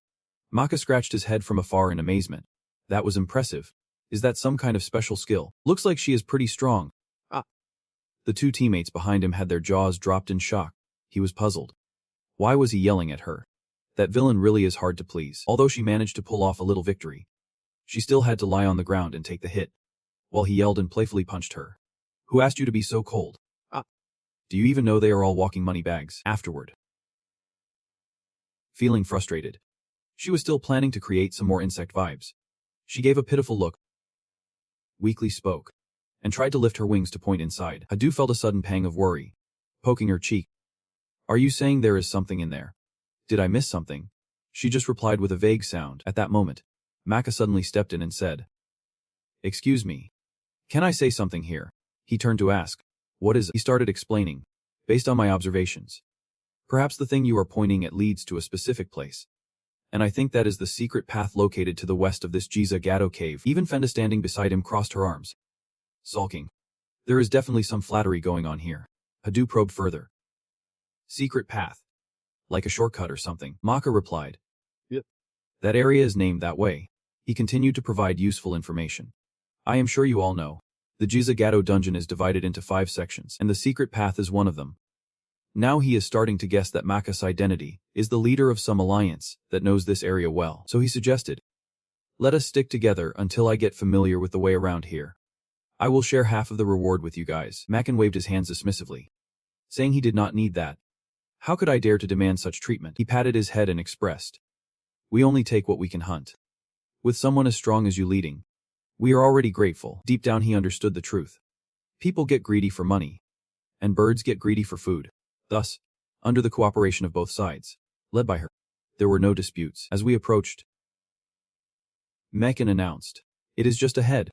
He reminded us to prepare thoroughly before entering, as we would have to battle resurrected monsters for a whole week. But before he could finish the warning, sweat was already streaming down his face. Haduok stopped to listen to a few intimidating words. Those who dared to invade the sacred land of Giza Gato would face dire consequences. Strange things danced before his eyes. The system announced, you have entered the western gate, revealing a crowd standing around, observing the swarming ants ahead. The threats echoed again.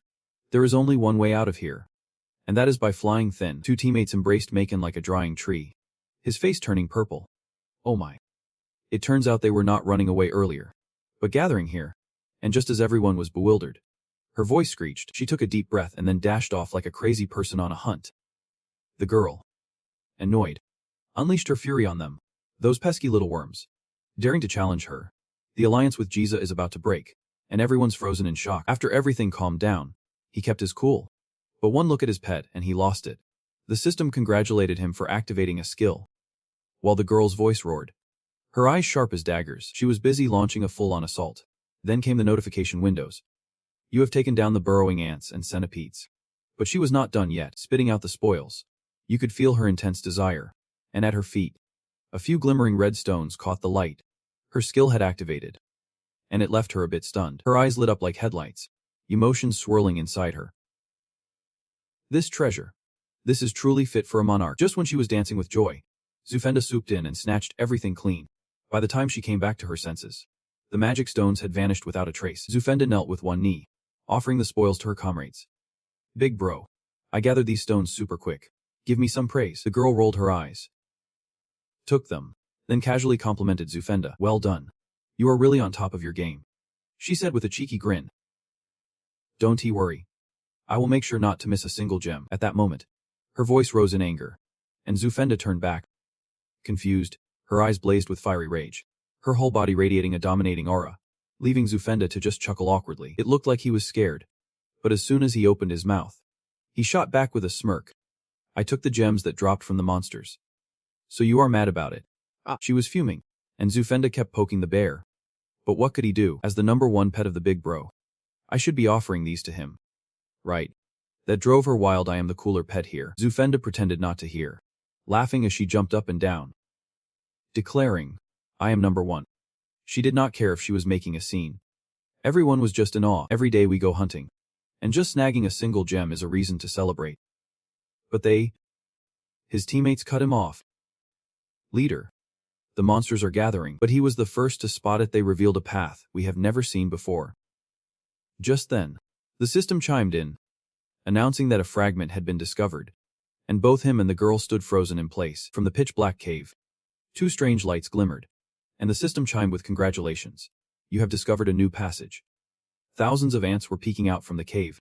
The atmosphere grew increasingly eerie, and the system prompted, do you want to enter the new passage? If you decline, you will be teleported out of the dungeon and won't receive any rewards. The Alliance is starting to think about making a getaway. Leader. It seems we have found a way out. Markin agrees. I think it is best if we leave quickly now. Suddenly, someone shouted loudly. The monsters are coming. She gasped and looked over. They charged toward her, leaving her no time to unleash her rapid strikes. Realizing the situation was turning against them, Markin had no choice but to retreat. But I think it is best for us to leave now. If we keep going, we might get lost. Dudusi did not insist. Just go ahead. Thanks for your cooperation, Markin said. So let us meet again next time. Moments later, the Hezia Alliance teleported right to the entrance of the dungeon. Markin gathered the troops and said, everyone worked hard today. Feel free to head back and rest. He was reminding his teammates to keep today's events under wraps. He noticed someone behind him. The voice was dripping with mockery and disdain. You still have not accomplished anything. He approached Markin with a judgmental look. What is with the cheerful face? Is there something funny? Markin was taken aback when he recognized him and realized his presence here. Elsewhere, Saeksong clung to his hand, whispering, Uncle, is she okay? He sighed lightly. She is fine. Faced with the swarm of enchanted ants surrounding her, her face looked lost like a deer caught in headlights. He calmly replied, it is all right. Those things seem to just be swarming together and not attacking. Henduoc felt like they were trying to escape from something. Saeksong looked at the chaos before her and could not help but shout out, hearing her cry. Along with the mummin coming to attack, Henduoc turned back, looking at Saeksong with tenderness. Suddenly, his urge to protect this delicate girl surged within him. Hendue picked up Saeksong and admonished, you should be a little more careful.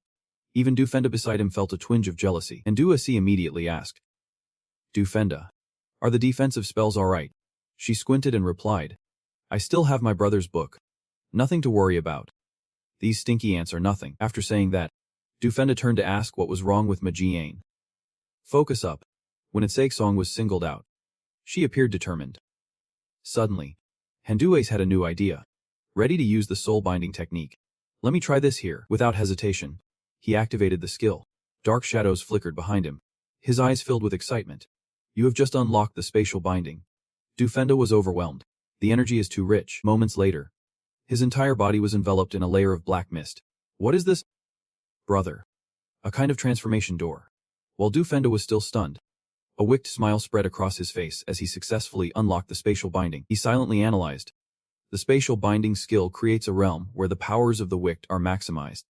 Its duration is a bit short, but when activated, both he and nearby allies receive significant boosts. He recalled the previous test with the elders. Warriors like Sir were a given.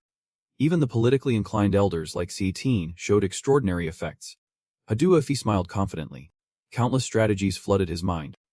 This would be a crucial asset in the upcoming battle against the constellations, so this time, he decided to team up with the ultimate necromancer to see what would happen. Mei They, whose attributes align with the dark space and shared power, was stunned by her own condition. Immediately, the enhancement effect skyrocketed, every stat jumped by 20, and she leveled up 2 ranks with a summoned undead. Sasong read the notification with her eyes wide open, but then she thought, let us just try summoning something first. Sasong asked him, can I try summoning an undead? When he agreed, she waved her hand to summon. Instantly, something formed, sending the 2 ants into a panic. Aduthe exclaimed, yeah. Does not the thing usually look different? Sasong calmly explained. Once it transforms into an undead, I can adjust its size. I figured after leveling up, its appearance would change too. Before them appeared the enhanced water bullet, its face brimming with lethal intent. With the newly boosted rank, its skills improved as well. Ready to obliterate the Master's foes and unleash its abilities on command, this left Sasong, in his arm, gasping in disbelief. No way. That skill looks pretty legit. She was thrilled to test it out. Acid cannon barrage, so Kaimeza immediately opened its mouth to unleash. Hadue scoffed. When it opened its mouth, it looked like a freaking monster. At that moment, the ants seemed to sense danger and scrambled to escape, but those 6 legs could not withstand a single shot from Chimeza, which blasted acid relentlessly. He watched this powerful area attack in awe. While Sasong grinned with pride, he was blown away by how high the firing rate was and how accurate it was too. Not to mention, it seemed to have piercing effects as well. At that moment, even the one being surrounded had to turn and stare. Haduos was feeling prickly all over. Realizing he did not have any area skills like that, Zufenda nearby was showering compliments. The system pinged with a notification about detecting minions in the dark space. The experience gained from those minions would be shared with the evil master. He read the info, stunned, and decided to test the evil encouragement link. With that thought, he released a song as the area became secure. Right after, he activated the evil encouragement, and dark energy surrounded Sasong, startling her. Because of this, creatures with demonic attributes in the dark space would be granted dominion powers. Sasong was bewildered by the data recognizing her as a minion of the evil master. The minion of the evil master gains the abilities of the evil master. Haduasi watched Sasong for a moment, but there was no reaction from her. Moments later, she swung her hand for an attack. The army was summoned, affecting all the little monsters around. The number of summoned minions increased to 4 out of 9, with every 2 monsters counting as 1 minion. Sasong could not contain her excitement and yelled out, "You are the best." My undead summoning just skyrocketed to 9,999, not to mention, with the types of swarm units, every 2 counted as 1 minion. Haduosi could not believe that Sasong was already powerful, and now she was even more terrifying. He secretly calculated that the army of living colors under Sasong's command could reach nearly 20,000. She joyfully shouted like a child, Come on, let us move out, my little warriors." But then she suddenly realized she was a necromancer. She reverted to her wicked persona and repeated the motto, Legion of the Undead, spread terror among us. In her mind, she told herself to maintain a serious, dignified demeanor. But then, back to square one. Sasong jumped up and ordered, "Wipe them out for me." Haduosi knew it would be a long time before she could pull off that serious vibe. Just as the excitement was building, the evil atmosphere faded, and the enhancement effect of the dark command came to an end. Sasong wore a face full of regret. Thinking, is it really over? He gently explained that it was a new skill he had just acquired and decided to give it a try. At this moment, he thought to himself that he could only maintain it for a maximum of 20 seconds. But it was still worth using. He was planning to sort things out when, who knows, it might extend to 200 seconds. Dufenda was quietly observing their conversation from the shadows. Sasong and he kept chatting away, exchanging polite banter. He felt like he was being sidelined. He had just snagged the #1 pet position. Why do I feel like I am getting demoted to the #1 sidekick position too? Dufenda quickly interjected. My dear esteemed brother, the secret tunnel is open now. Let us head in. Haduafi readily agreed. She noticed something strange. At this moment, Dufenda was only focused on securing his position as a loyal underling. A foot in dancy boots appeared. The 3 of them, along with the pet, entered the secret tunnel together, except for him, who maintained a cold demeanor. She was curious. While Sasong looked a bit scared, Dufenda was mapping out the path underfoot. Turns out he was recalling a few earlier clues. The secret tunnel opened thanks to the invincible skill of her spirit. It made the ants flee in fear, revealing the passage. But moments later, they returned. He always felt something strange when the ants ran away, as if they were fleeing from something powerful inside. Sesong was so terrified that she begged to hold his hand. Yet, He flatly refused. Why did she suddenly stop like that? She furrowed her brows, close to tears. This place feels really off. The air was damp and oppressive, and it felt like something was staring right at her. He bit his lip in silence. After a moment, Enjuichi nudged Du Fenda and asked him to hold Sesong's hand. Du Fenda made a face of disdain. Why should I? Sesong's face fell when she got rejected. Being pushed off onto someone else only made it worse. Du Fenda was taken aback by Sesong's sudden mood swing. She did not achieve her goal and left on her own. He thought, is not it better this way from the start? But Du Fenda felt a bit frustrated inside. He glanced at the person beside him but still felt uneasy. It was too dark in here, so he decided to use light magic from his palm. Du Fenda was surprised when he used that, and Jusei said it was basic magic, but it seems Du Fenda has noticed something's off. The bright golden light emitted by him is flickering intensely. Du Fenda covers his face with his hand, grumbling about the overwhelming amount of light. Hen Juok shoves him forward, stumbling back. Du Fenda is suddenly pushed, disoriented for a few seconds. His body crashes painfully against the wall. Big bro, why are you suddenly blocking me? In front of Du Fenda is the sight of his brother embracing him protectively. His eyes dart upward, full of alertness. He wonders what mysterious thing could be lurking above. Immediately, Du Fenda is hit by the stone flower effect. His face is etched with tension and fear. Before he could do anything, he is frozen in place in an instant. Internally, he curses himself. At the top, a long, shiny black leg emerges, stretching 10 meters. It is the manifestation of Gizagadu. He did not expect it to be hiding on the roof all this time. And Juok spots the hidden beast and manages to resist the stone flower effect. The embrace feels a bit awkward.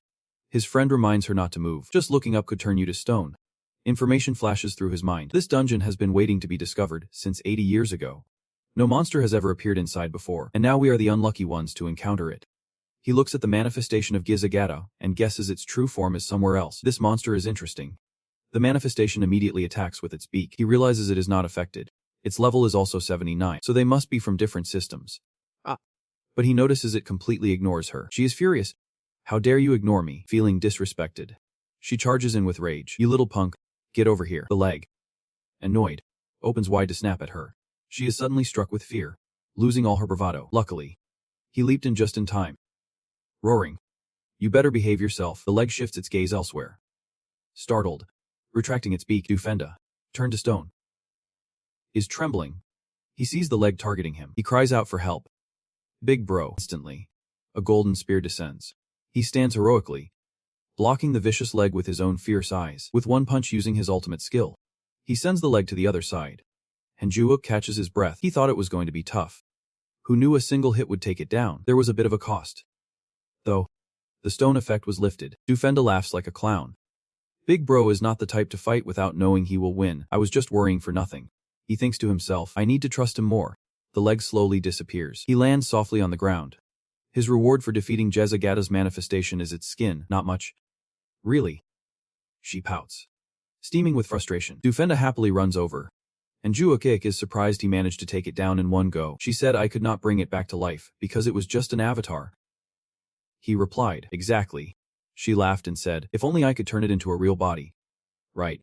I would get stronger fast and help you out. Sesong thanked him for hugging her to prevent the petrification effect. He waved it off and said, no worries. As long as you understand. She meant to say that being in his arms made her heart flutter a bit, but she held back, afraid of getting scalded. System notification.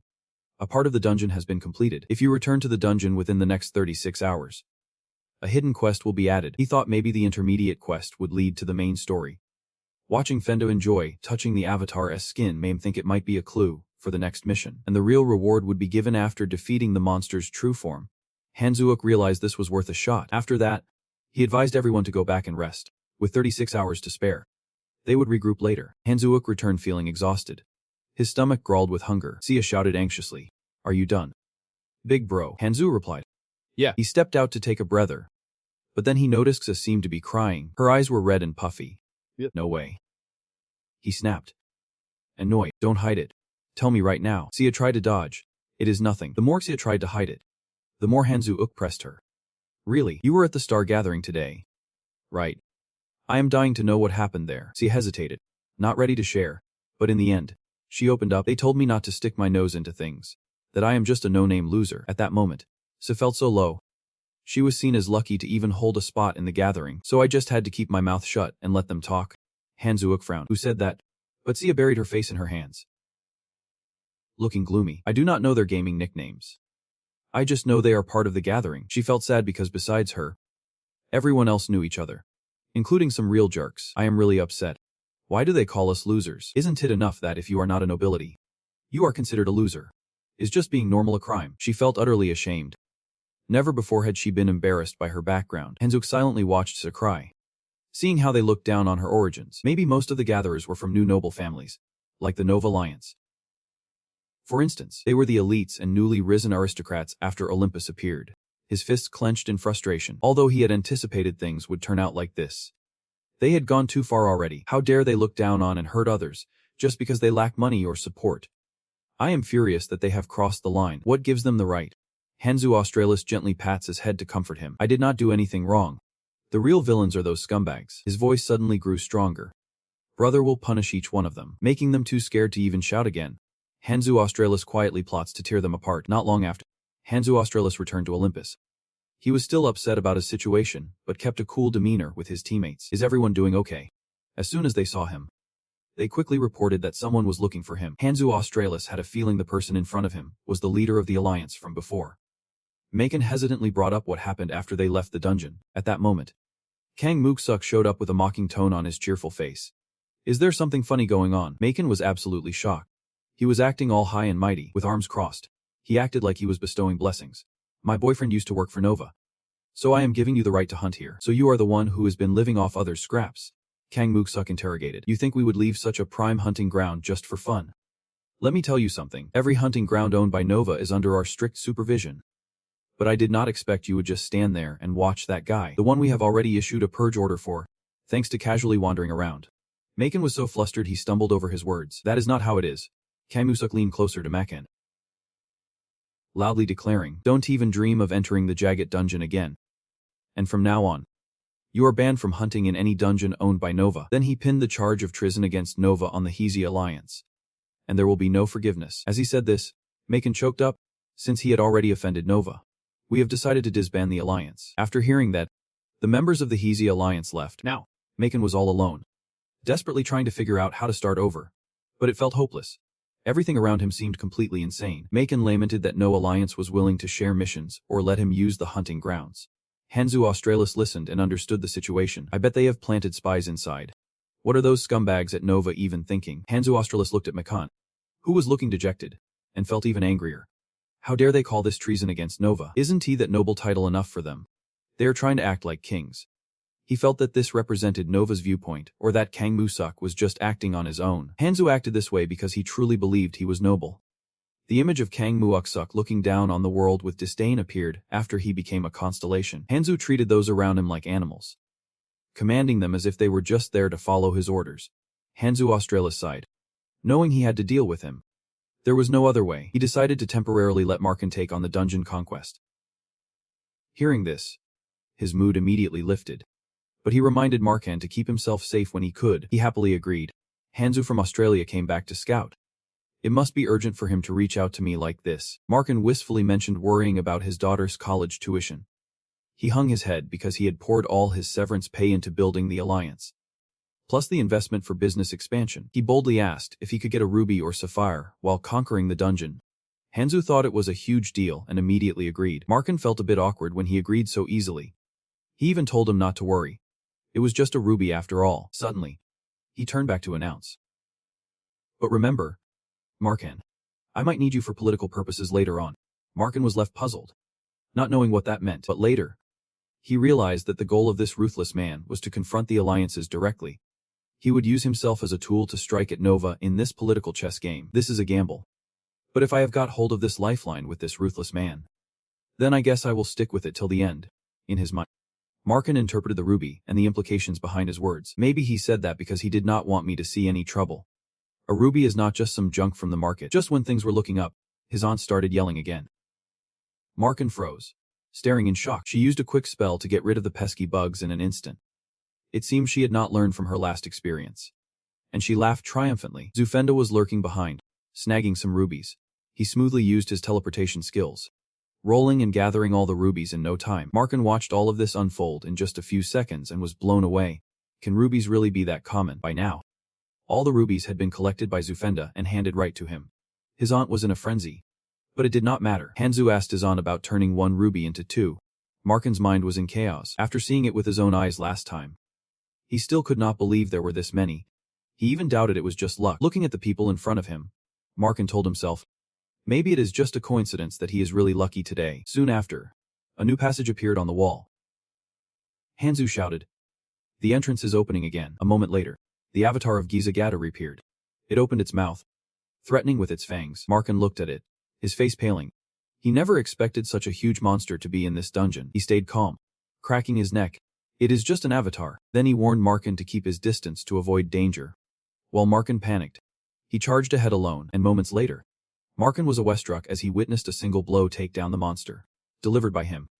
The system congratulated him and announced there would be a hidden mission if he continued within 36 hours. Hanzo landed with his hair flowing. Here we go again. I think he is way too weak. He did not even get a chance to show off before getting taken down in one move. Even Fendo is getting ready to skin him alive. But Markin still has not figured things out. He is smiling like he knows something. You are really something else. Even if he had to face the entire constellation at once, I bet Jizo would still come out on top. Back at the office, the chair is solidly planted on the floor. The more clueless he gets, the more he sprawls out and relaxes those muscles.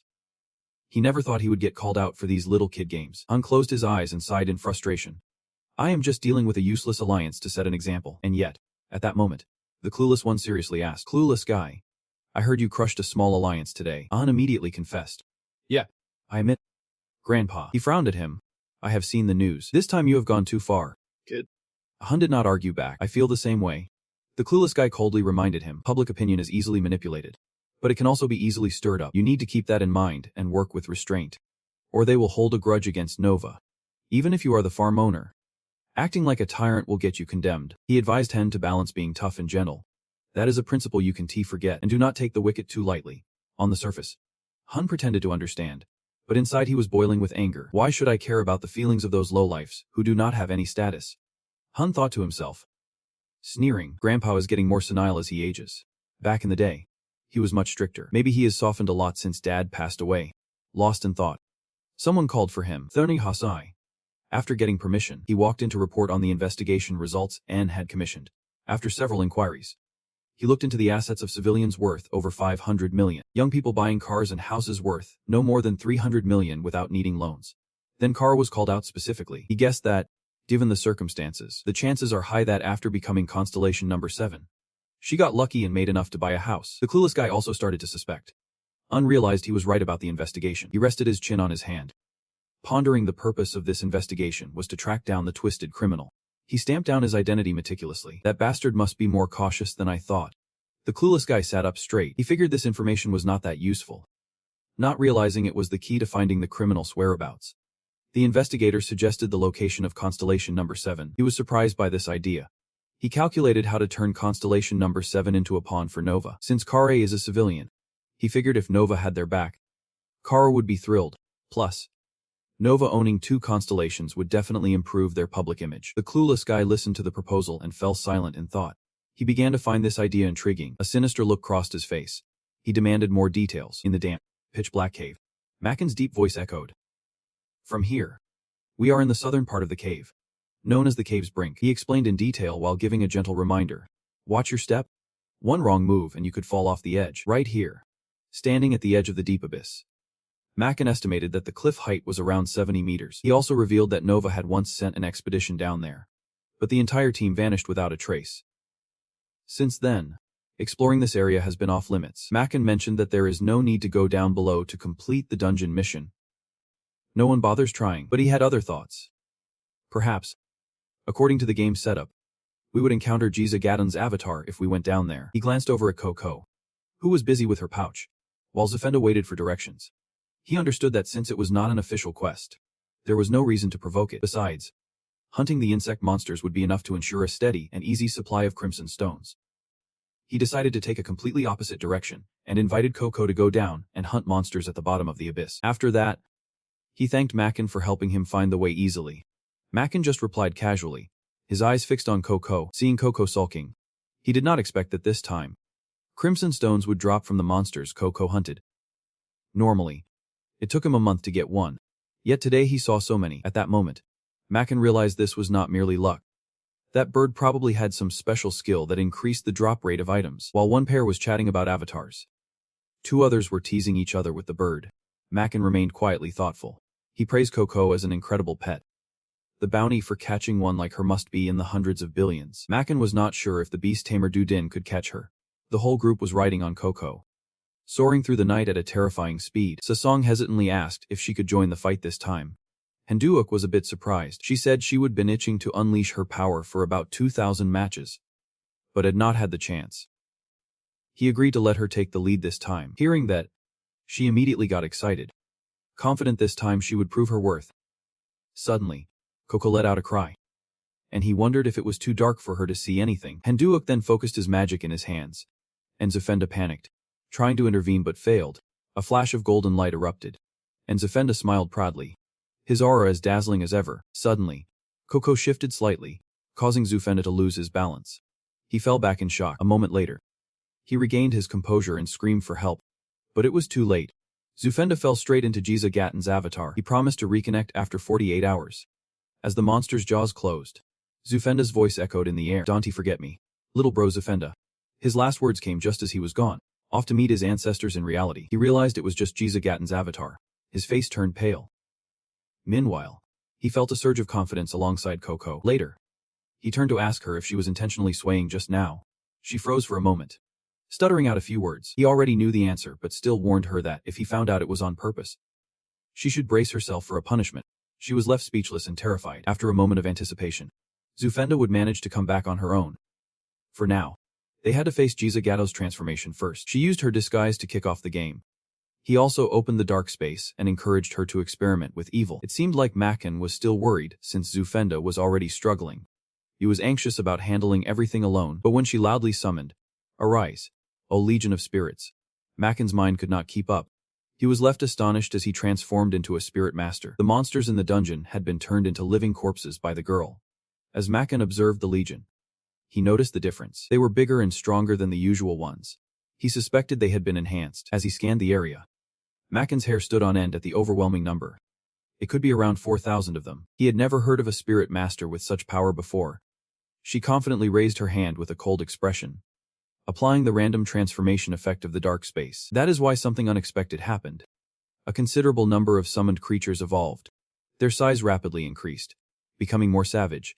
Now they had evolved into the Lord of Ants. Beneath the swirling black smoke, she was flying around, and the Lord of Ants activated its unique skill, continuously summoning fire ants. Hundu Oc estimated the number of undead to be around 1,600. And even with that many, the fire ants kept multiplying. Hundu Oc cheerfully told him, "This is the first time I have had to use an EP recovery potion." He turned back in surprise to see the bottle she was holding. He had to guide her to maintain her ape and AP while fighting, just gradually increasing it and distributing her stamina wisely. Hundu Oc understood and smiled brightly, standing on her back, and shouted excitedly, "My pets, attack." The transformation stood there, stunned. The Lord of Ants let out a painful roar, and in less than 3 seconds, the transformation was already on alert. Macken found it hard to believe. The skill was absolutely insane. Even those so-called constellations could not reach this level of power. He decided to stick with him for a while longer. This lifeline was truly quality. The team exited the cave, and seeing they still had plenty of time, he told everyone to take a break and regroup in 24 hours. Hundu Oc hesitantly asked him about her performance these past few days, and he replied honestly that she was doing just fine. She then asked him for a little praise to motivate her to push harder. Hundu obliged, complimenting her on how well she did today, which made her beam with a silly grin. Her face slightly flushed. She was so pleased, her nose in the air, promising to work hard to level up in the next 24 hours. He raised an eyebrow and asked if resting a bit would not be better. Suddenly, a familiar voice echoed. "You are here?" Macken exclaimed in surprise. Hundu Oc seemed not to recognize who was in front of him, but he did not care and continued with his goal. "I am here to make a proposal. Given your current attitude, I bet someone has popped into your mind, Number 1. The biggest fool around. That idiot is trying to play it cool with some diplomatic charm, sweet-talking you while he looks for a chance to stab you in the back. But it seems he has underestimated you big time." Without hesitation, you charged at him and threw a punch. Your teammates behind you are wide-eyed, completely shocked. That fool seems to be in disbelief. What the hell is going on? With just one solid hit, You have taken him down, leaving him in utter shock. That idiot stares in disbelief at his fading body. Even though he has taken down a big shot, he has still scored a major humiliation. You step over him, celebrating your victory against a big player. But you realize the reward is not worth it. At this point, he is completely frozen, his rank plummeting. Still, he is trying to act tough, saying, "Are you tired of living to pull this stunt?" He realizes he has not seen notifications like this before, so he figures you must be the real deal. That idiot is shaking in fear, but he is still trying to act tough. "Stay right there, you crazy punk. I am going to take you down." You just laugh and wave him off dismissively. "Blind fool. Did not you already issue a kill order on me? Just log out quietly." The smile on your face starts to twist, your eyes filled with fury. Feels good to punish the jerk who made your sister cry. You decide that every time you meet them, it is going to be like this. When you get home, you tell about it. She asks if you really dealt with that guy like that. You admit it and then ask her if you did well. A is furious because you took him out way too quickly. She thinks you should have tortured him first before serving him his just desserts. At this point, you realize you might have gone a bit easy on him. Duel pats her head and promises to fix things tomorrow. You think if you let him be, he will cause chaos. So you decide to send him packing right away. You quickly change the subject and ask how his mission is going. She replies that the mission is still ongoing, but suddenly gets mad when she mentions taking a day off. They completely disrespected her. You can believe they would look down on her over something so trivial. She sounds so naive repeating what they said. It is ridiculous that she has to do such trivial tasks herself. Poor people like them have to settle for that. You think they are all insane. Moving houses is a big deal. Even if you use a full-service moving company, you still have to keep an eye on them. Haduok promises to deal with those guys to vent some frustration. Whatever they do, just keep it all in check. A smoot is already a bit better. You secretly think that moving into a new apartment for the whole family is a good thing. Your mom holds his hand, choking back tears. You have become so successful. My daughter. She is filled with a mix of pride and shyness. You should be proud, too. Both mothers are emotional, wiping tears from the corners of their eyes. I am so happy to be in a place like this. But even happier that our family is together. Mom is not really sure what you are up to right now. You are in Australia. But as long as you are healthy, she is relieved. His mom hopes that he will always be this happy in the future. Handuok feels a bit shy. He lowers his head in happiness. A video clip pops up showing a towering monster getting taken down in one hit. And a staff member announces that the phone has found it. He will report back with details after he is done watching. The staff member is surprised when he casually creates an account called Evil Genius and confidently posts the video of the monster getting taken down. To find out the reason behind the attack, he comments asking him why he struck. Handuok on the other side of the screen chuckles to himself. He straightforwardly replies that the monster was ugly and useless, so he took it down. The staff member is stunned by this reasoning, thinking it might be a secret code, and now he is in pain trying to figure out what that could possibly mean. 24 hours later, outside the prison entrance, everyone has gathered and is ready to head to the remaining northern area. On the way there with his teammates, Handuok easily handles the monster clones. Everyone is now accustomed to this scene. Just as he finishes off this clone, the system announces that he has defeated all of Giza Gaktu's clones. The area begins to tremble slightly. The system tells him to use the offerings to summon Giza Gaktu's true form, since the summoning altar has been activated. Hearing this, he immediately thinks of the items that drop whenever he takes down a clone. They must be used to summon its true form. In front of him is a stone table with a brilliant blue flame. He can also see the altar over there meant for placing the items, so he quickly pulls out the items and places them on the altar. 4 pitch black hides have been confirmed as the offerings. This makes the altar activate. The 3 of them just stand there watching it, each with a different expression. A flickering blue light bursts forth.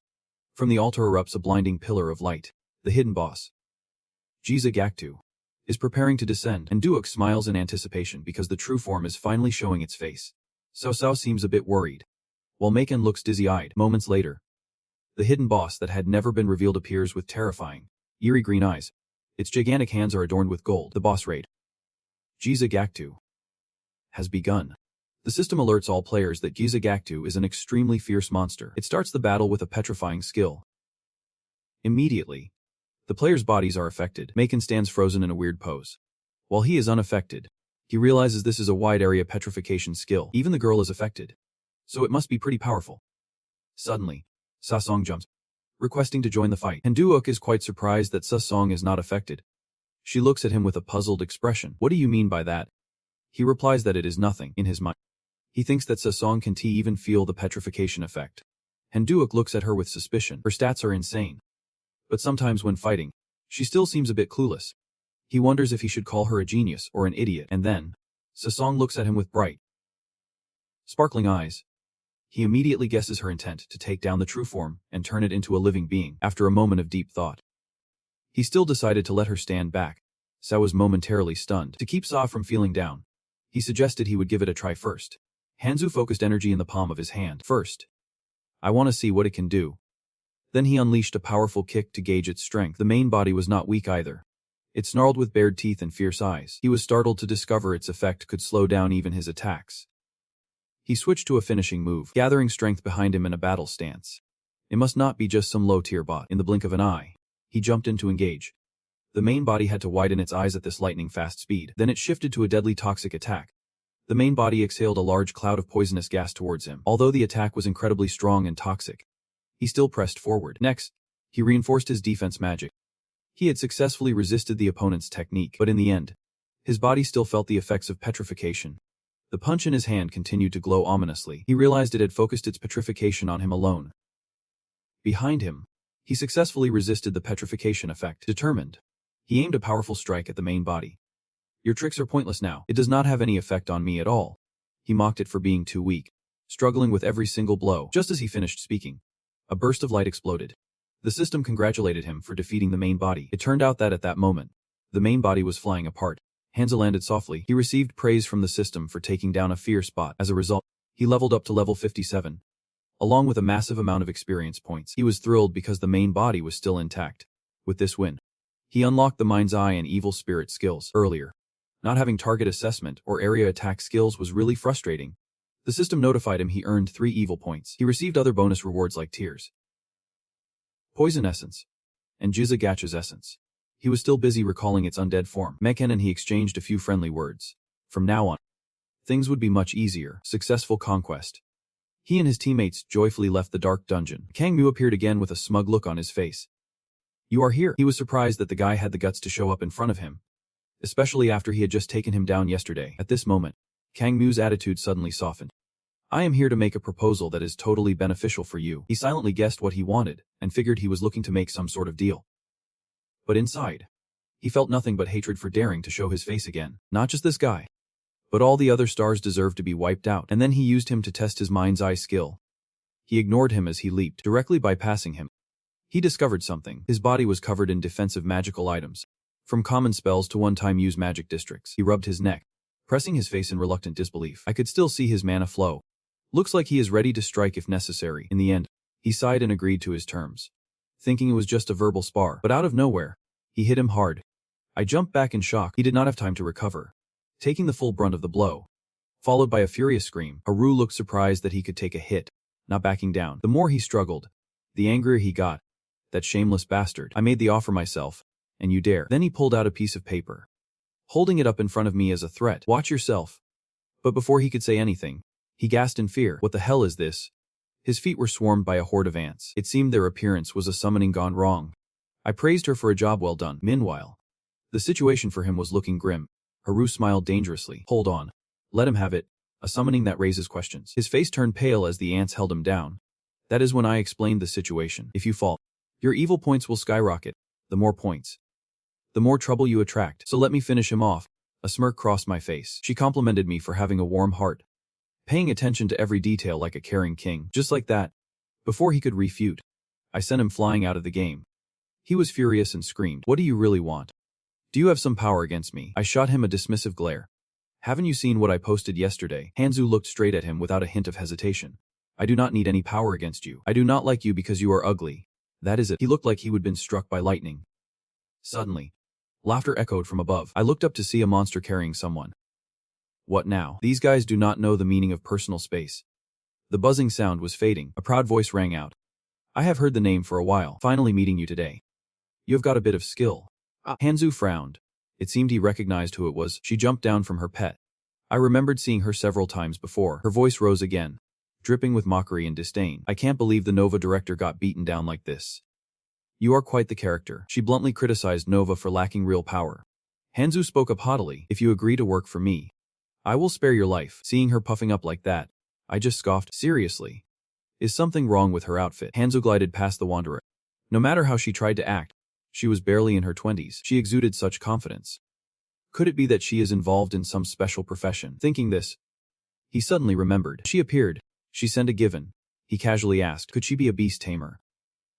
He realized. The wanderer perked up. She arrogantly assumed he was interested in joining her. I will make a special exception for you to be my subordinate. Plus, you will even get to offer me that bird over there. She stared wide-eyed. Blood rushed to her cheeks, but he remained calm, lost in thought. She seemed a bit too inexperienced for her reputation. The official record also stated she was only 20 years old. She was a wanderer from the Celestial Clan. The atmosphere suddenly became suffocating. The Celestial Clan was an unofficial power that rarely revealed itself to the public. Outsiders only knew the wanderer as a prodigy beast tamer. With the title of the Imperial Beast Tamer alone, the reason she was chasing after him to meet the wanderer was still a mystery. At this moment, the wanderer had noticed her over there. She was even smarter than expected. She had also seen that video. It had devoured him whole. Decisive action, he observed with an imposing gaze. She guessed she must at least be a Ranka, although the wanderer still found it a bit silly. Deep down, he could not help but feel intrigued by her. She naively thought that capturing that bird would make it all worth it. As for that guy, just getting him to run errands would be enough. He looked at her with a bored expression, too lazy to respond. Moments later, the wanderer spoke up with a whiny tone.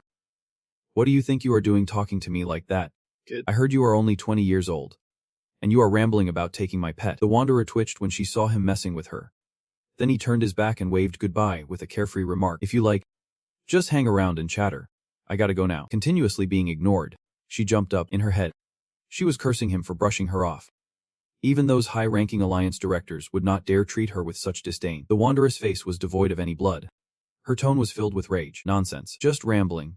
She saw the wanderer still walking away. You better stop right there, I said. Stop. He used his psychic eye to observe her mana flow. After scanning her, he warned her. If you plan to do anything with that divine beast, you better think again. Calling a beast like that. The wanderer was furious. How rude. She threatened angrily. Do you dare to disrespect the prestige of Given? Do you think I will let this slide? Haduok calmly shrugged his shoulders.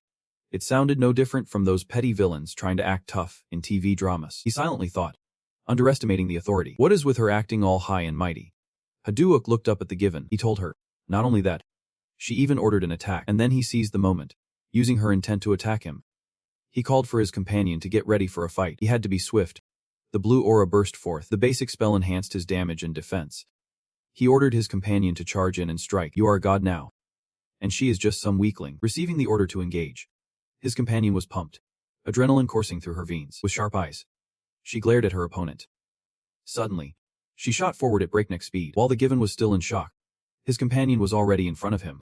He was eagerly anticipating this battle. Just when he was curious about what kind of creature the Given was, a beast tamer. This is the top profession in the tamer system.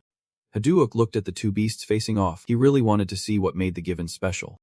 He wished he could break its neck. What is going on here? From his assessment, the Given's rank and skills were both higher than his companion's. At this moment, in the deep blue sky, his companion let out a furious scream. You have been staring at me for too long. Even a god can let someone like you off the hook. She leaped straight onto the Given's neck. Pecking wildly, the Given was flailing, struggling to stay airborne. Why is she so terrible? She was confused.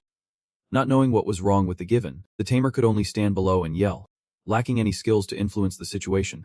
Their speed was on par with a snail. He did not understand how someone so mediocre could still be famous. Haduok scoffed at her. I heard you won the beast control competition. You must not have been the only contestant to win. Right. The tamer was fuming, cursing at him. Shut your mouth. You think you can look down on me with that lame bird? Suddenly, something fell with a thud to the ground. She turned around. Stunned, the Given she had been so proud of had been taken out by his companion. Resurrection time. 72 hours. He rubbed his neck to ease the tension and shouted. It is. Where did that name Veni come from?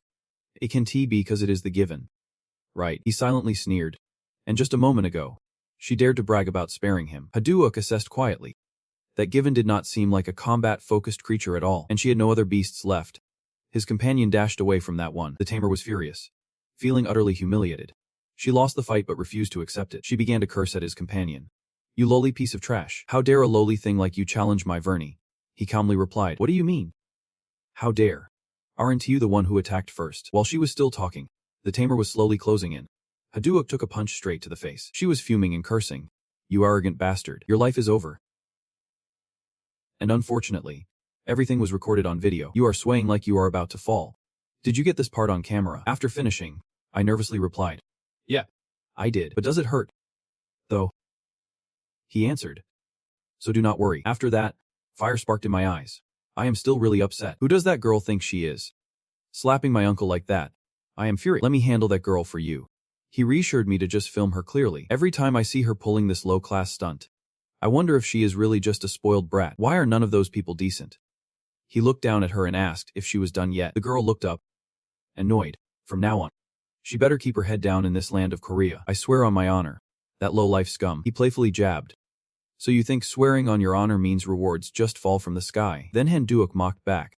Yeah. Like some heavenly blessing just dropped down. The girl kept getting embarrassed by him. She was about to explode with anger. He asked her if she was done attacking yet. The girl still had not caught on to the danger. What do you mean? Done. And she did not even notice someone was tapping her shoulder from behind. Han-duok commanded, Me. Stand up.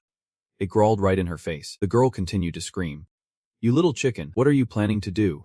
She kept cursing. Just a little poke and she is already shouting. He told her to chill. Send her off with a little play acting for the boss to guess.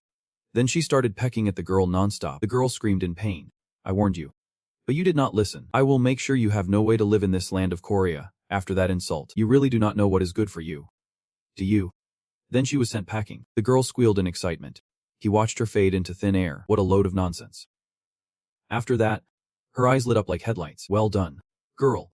Your acting's as stiff as a streetlight. Suddenly, a bag of goodies dropped right next to her. The girl lunged to grab it. She widened her eyes in surprise. He was like a second Zufenda, handing it directly to him. Han-duok felt a bit awkward and said, You do not have to do that, explaining that Zufenda was a pet. So it made sense. The girl still bowed her head in respect.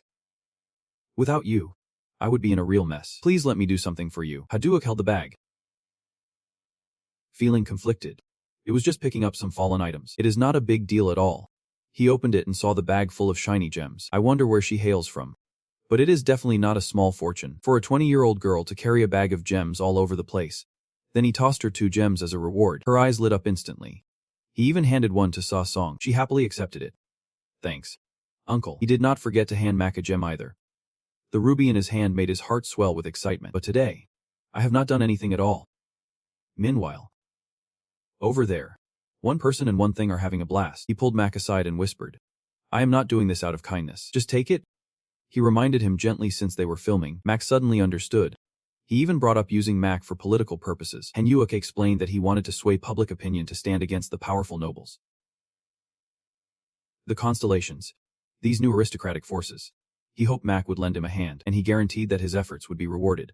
At that moment, Mac silently acknowledged it. Initially, he approached him with some skepticism. Who would have thought he would bow down and sincerely thank him? He valued the contributions of his subordinates, and was the most generous leader I have ever encountered. Mac felt this man was the saving grace of his life. The more he spoke, the more passionate he became. A place where every effort would be justly rewarded. A place where everything could be achieved through fair competition. He thanked him for promising and allowing him to enjoy such an environment. Han-duok looked slightly astonished. Because before he could even make a request, Mac had already launched into a dramatic speech. It seemed like Mac had silently agreed to help him. The fairy appeared with a proud expression and a fan in hand, then praised him for doing exactly what he had instructed. Han-duok stood there, laughing helplessly. The fairy kept chattering away. Something about listening to the voices of the common people, about making subordinates submit, and how the people should rule the country. The ruler is the servant of the people. The fairy emphasized that he would become a great villain. His face showed agony as he felt he was exaggerating. But inside, he was thrilled because the fairy was not wrong. The fairy continued with a long-winded speech advising the people in every way. He realized that in this era, the fairy's power was even more fitting. While he was speaking passionately, he suddenly remembered something. Then he grinned slyly, asking him about the money from selling the singing stone, still plentiful. Right, his mouth said yes. But inside he felt a bit scared, because he did not know what the fairy was planning. Gathering the fan was also the moment the fairy struck. The move to relocate the capital to Nine was complete. The treasury was overflowing. I believe the time is ripe for the matter I am about to discuss. He asked him about establishing a base for the expansion project across the continent. He was still a bit uneasy, but the fairy was incredibly excited. This was definitely an essential mission to conquer the world. Han-duok scoffed, guessing that he must think he would not refuse, which is why he proposed this. And then he agreed to proceed. So the fairy happily went to get the plan draft. He smiled bitterly, sighed, and grumbled a bit. Truly, money comes in like a flood and goes out like a burst dam. Because the better I get, the more my master has to spend.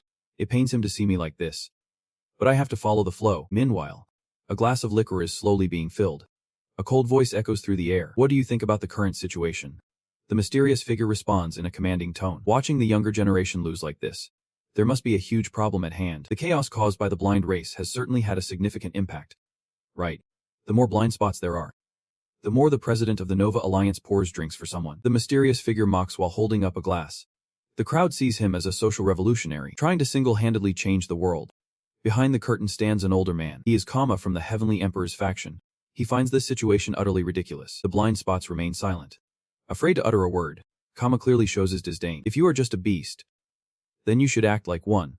The 3D projection clearly shows the Hanzu Australia group. He coldly states, "Do not overlook what is on the master's dining table, or you might pay a hefty price." What do you say? Hanzu Australia stands relaxed, admiring the capital of Nyan. He complains. Last time it was building kingdoms. Now it is the Vin Trine base. I wonder how much longer my savings will last. Rubbing his neck to ease the headache, he shrugs it off, saying if it needs to be done, it's just later. I will just ask the old man for tips on making money. He glances at the timeline and realizes it is already so late. Hanzu Australia suddenly remembers. Today, there is a guest at home. The scene shifts to a girl with silky hair appearing in the street. She asks her friends around, "How do I look today? Is it too unusual?" Her friend replies nonchalantly, "No matter how unusual it is, you still look beautiful. People can't help but stare at you." She gazes at herself in the mirror, feeling anxious. What should I do? Turns out she is fidgeting in every way possible, turning left and right to check her outfit. Is this outfit a bit too casual? In just a few seconds, thoughts of him fill her mind. After begging, Defei finally let me come to the party, even with some conditions. She is still very happy. Apparently, he likes a simple style. Should I dress up a bit more? Walking away, she thinks about everything, sometimes worried he won't like something flashy. Other times, she wants to dazzle him with a stunning look. Her friends wonder why she is so excited. Arriving in front of a luxury apartment, the three of them pause for a moment. Is this the place? Yep. He has really made it big. Suddenly, a handsome young man appears on the sidewalk, beside a brand new golden supercar. He boldly approaches to introduce himself. Her two friends stare in disbelief. He speaks up. "Can I bother you ladies for a moment?" He confidently flirts, even though it is just a chance encounter. "But you are exactly my type. After that, you arrogantly invited me out for a meal," especially highlighting a fancy restaurant. Her friend immediately raised an eyebrow. "Do you know that guy?" "Of course not." After that, she casually replied, "I am just a young lady out meeting my boyfriend. I hope you won't bother me."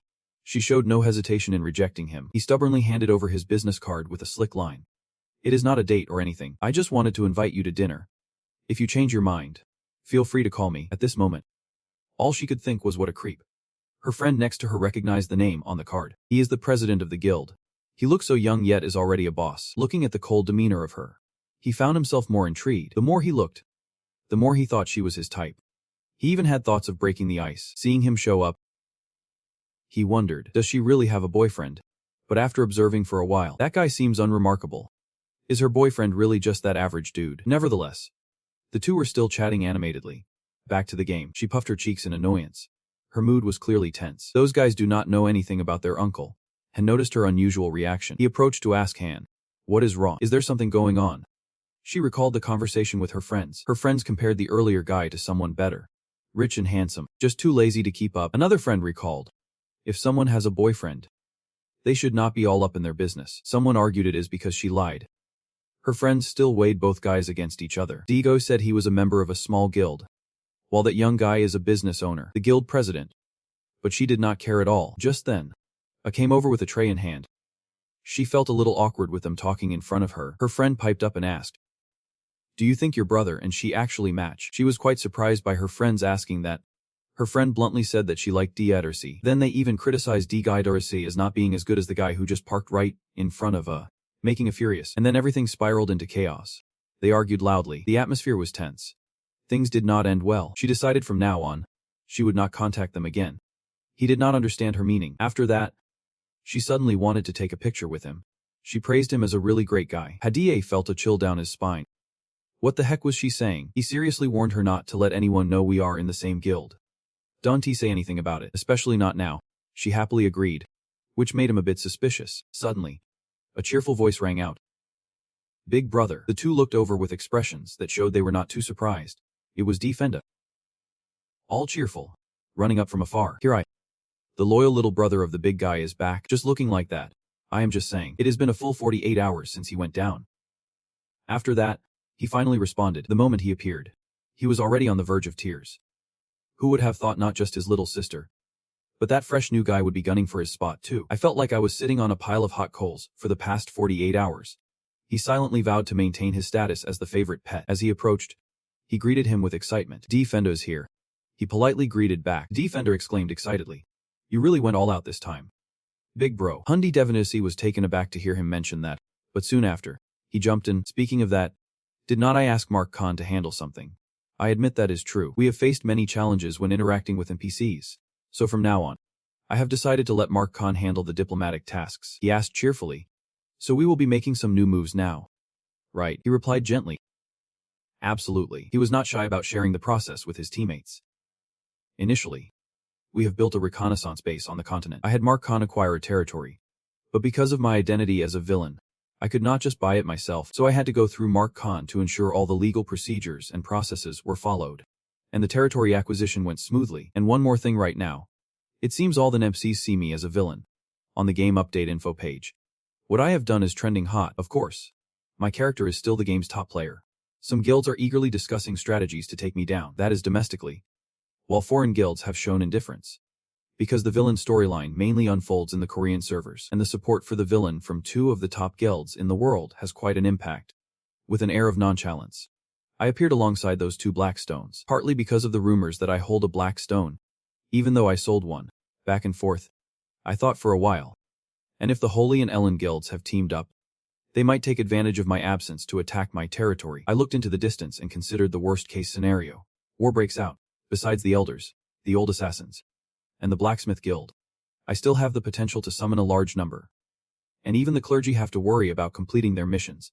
So if it happens, it should not be a huge problem. Then I told Zufenda to announce a declaration of war to the community. And he was taken aback by this sudden request. I explained further. From now on, we will declare war on the Holy and Ellen guilds and attack them. Zufenda understood clearly and accepted the order. Hundi Dosi pointed at the map, and in Zufenda's mind, a storm of unrest brewed. Who would dare to single-handedly declare war on a whole guild? You would have to be crazy to do that. His eyes were filled with admiration as he looked at his big brother. Zufenda silently affirmed. If it is the big brother, then everything he does is right. He sent the message right away. While his brother looked at him with a judging gaze. At that moment, inside a shiny yellow car making its way through traffic, the guy gripped the steering wheel. One hand resting on his chin in frustration, she was totally his type. He remembered that cold and proud demeanor of Sa Song. From her looks to those icy eyes. He tightened his grip on the steering wheel and confirmed. She was definitely the perfect match for him. But when he thought about Hanjuasi, his feelings soared. He considered him to be nothing special. So he schemed to steal the spotlight, justifying to himself that it was only because of their age difference that he was being so condescending. He was arrogant, confidently plotting his next move. Men are defined by their abilities. And she clearly did not have the right judgment. He planned to take his time approaching her. Eventually, she would fall for him. Just as he was driving with a swagger, a call suddenly came in, and he answered to some shocking news. The notorious villain just declared war on the Hellas and Ellen factions. And he cursed the guy for taking on two opponents at once. He asked his subordinate if this would affect them in any way. The headline screamed about the takeover of Port Lay, declaring war in the name of the notorious villain. Upon hearing that the first battleground was the Dilmun Valley, he slammed the brakes, bringing his car to a sudden halt, and he could not believe his ears. Wow. His subordinate kept updating him with information. Perhaps because that hunting ground was a golden goose for the elites, they openly threatened to wipe out the place. And his face went pale because that area was their source of income. His mind was racing. Everything had just started looking up after sealing a deal with the Hellas. And he did not even notice the truck driver next to him cursing loudly. He regained his composure and ordered an announcement to all faction members.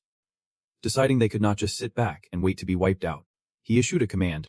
They would avoid direct conflict with the notorious villain at all costs. Anyone who acted on their own and provoked that guy would be kicked out immediately, as he was scared of being pinned down, fearing there would be no escape route. That is why he ordered them to steer clear of him as much as possible. Meanwhile, the news about his declaration of war was trending on social media, with articles being shared and a flood of comments pouring in. At this time, the blind seer also received news that the battle was at Duel. He crossed a line this time and called for an emergency meeting, keeping a smiling facade while his heart raced in fear. We have gotten ourselves into a mess, and it is the time we need Karma's help. Yet, the blind seer secretly suspected that the old man already knew about the upcoming attack from the notorious villain. At that moment, the old man declared that the clerics would not participate in this battle. The blind seer was astonished and asked why. Karma touched his cane and said, I trust in the strength of the holy faction. You all have the power to take him down. He added that they should nip this in the bud and not let it drag on. The blind seer lowered his gaze and replied, feeling honored by the trust placed in him. He understood that Karma hoped the holy faction would defeat him. However, the fact that the clerics would not participate raised his suspicions. He was sure the old man was secretly plotting something, since the 4th and 5th priests are descendants and members of the Elder Council. The blind elder thinks that when the Holy Council falls, these priests will emerge as saviors. But how could he be fooled? That cunning old man thinks we will be mere stepping stones for them. But I won't just sit back and accept that. The elder is plotting his countermeasures. I want to go down without a fight. The blind elder and his subordinate leave the room. A battle with the villain is inevitable. To win, they must catch him off guard. Back at the villa where he lives, asks if he really plans to attack the Axe Valley. She holds her phone, mentioning that the declaration of war post from yesterday has hit 30 million views. Are you seriously going to attack that spot? Handua casually replies, of course. Seems a bit worried as she tells him that the priests want to be joining the fight. She does not really know why, but the 4th priest has spoken out, and everyone is following his lead, which means he is taking a stand on this, and informs him that the 4th priest's in-game alias is Aziel. She is not sure, but it seems she belongs to the necromancer class. At this point, I can't hide her annoyance. She is pretty strong, but her trash talk is even worse. Remembers the half-smile Aziel once had and recites everything she said without missing a beat. Regardless of how chaotic the villain gets, in the end, they are just a bunch of weirdos and societal failures. But he is not angry. Instead, he feels a bit satisfied. Weirdos, sure. That fits. Feels frustrated, her expression showing her discontent, as fighting against injustice is seen as a nuisance. To her, those priests in major guilds, who look down on others, are the real nuisances. Raises her fist passionately and declares, so bro, let us wipe them out. She also says she will let him know if she sees any priest wanting to get involved. And he extends his hand in goodwill. They fist bump, making a decisive promise to clear them out, so he can make way for her. Back in the game, in the Duman Valley, a series of arenas gather here, and everything is ready. The lower-ranked players stand behind the clueless commander, ready for orders. A young man stands quietly observing. He remarks that Duman Valley is a place where players can stand atop to hunt monsters below. The rugged terrain is perfect for hiding mines to await the monster's resurrection. A young commander with plenty of experience is assigning tasks, coordinating long-range attacks from above. Players are looking down into the valley, seemingly all planning to leverage the terrain to hunt monsters from a safe distance. But only Handuok is playing it differently. He takes a direct route down to the valley floor, reminding Dufenda to be careful since they are entering a minefield. Dufenda confidently replies, got it, big bro. While Dufenda is nervously clinging to his favorite pet position, it seems Hen realizes the key issue after a bit of pondering, and Duok secretly guesses they won't expect him to come from below since no one would think he would choose to fight from such a disadvantageous position. He also anticipates their thoughts that he would send Coco Bay into the chaos. But that is not his goal. With that in mind, he pulls out a stone and activates it. His voice boomed. Clearly not many of you dared to come here uninvited. Above. Someone immediately questioned why he suddenly stopped and spoke like that. He continued calmly.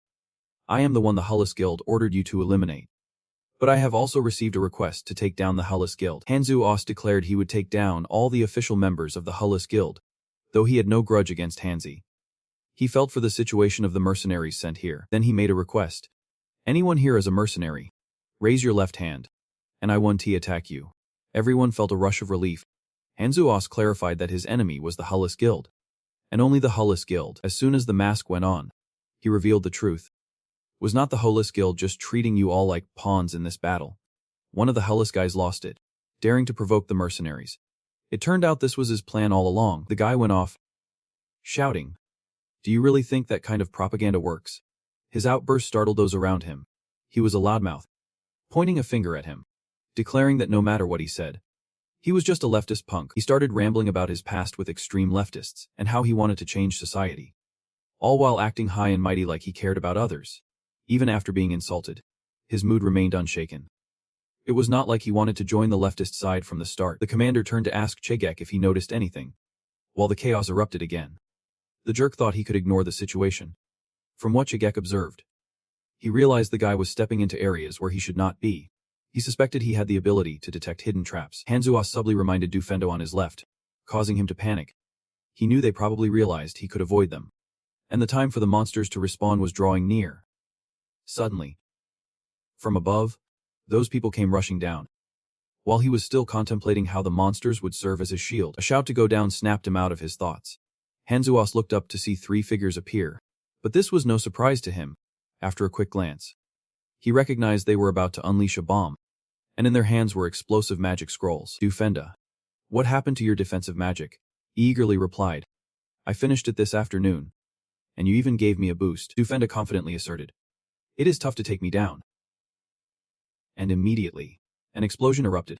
The commander watched, realizing he was not only crazy but also extremely agile, prompting him to think he needed to cause as much damage as possible. After the massive explosion, the 3 guys vanished, while Hanzuos stood there unharmed, cursing the heartless Hullis for forcing players into self-destruct attacks.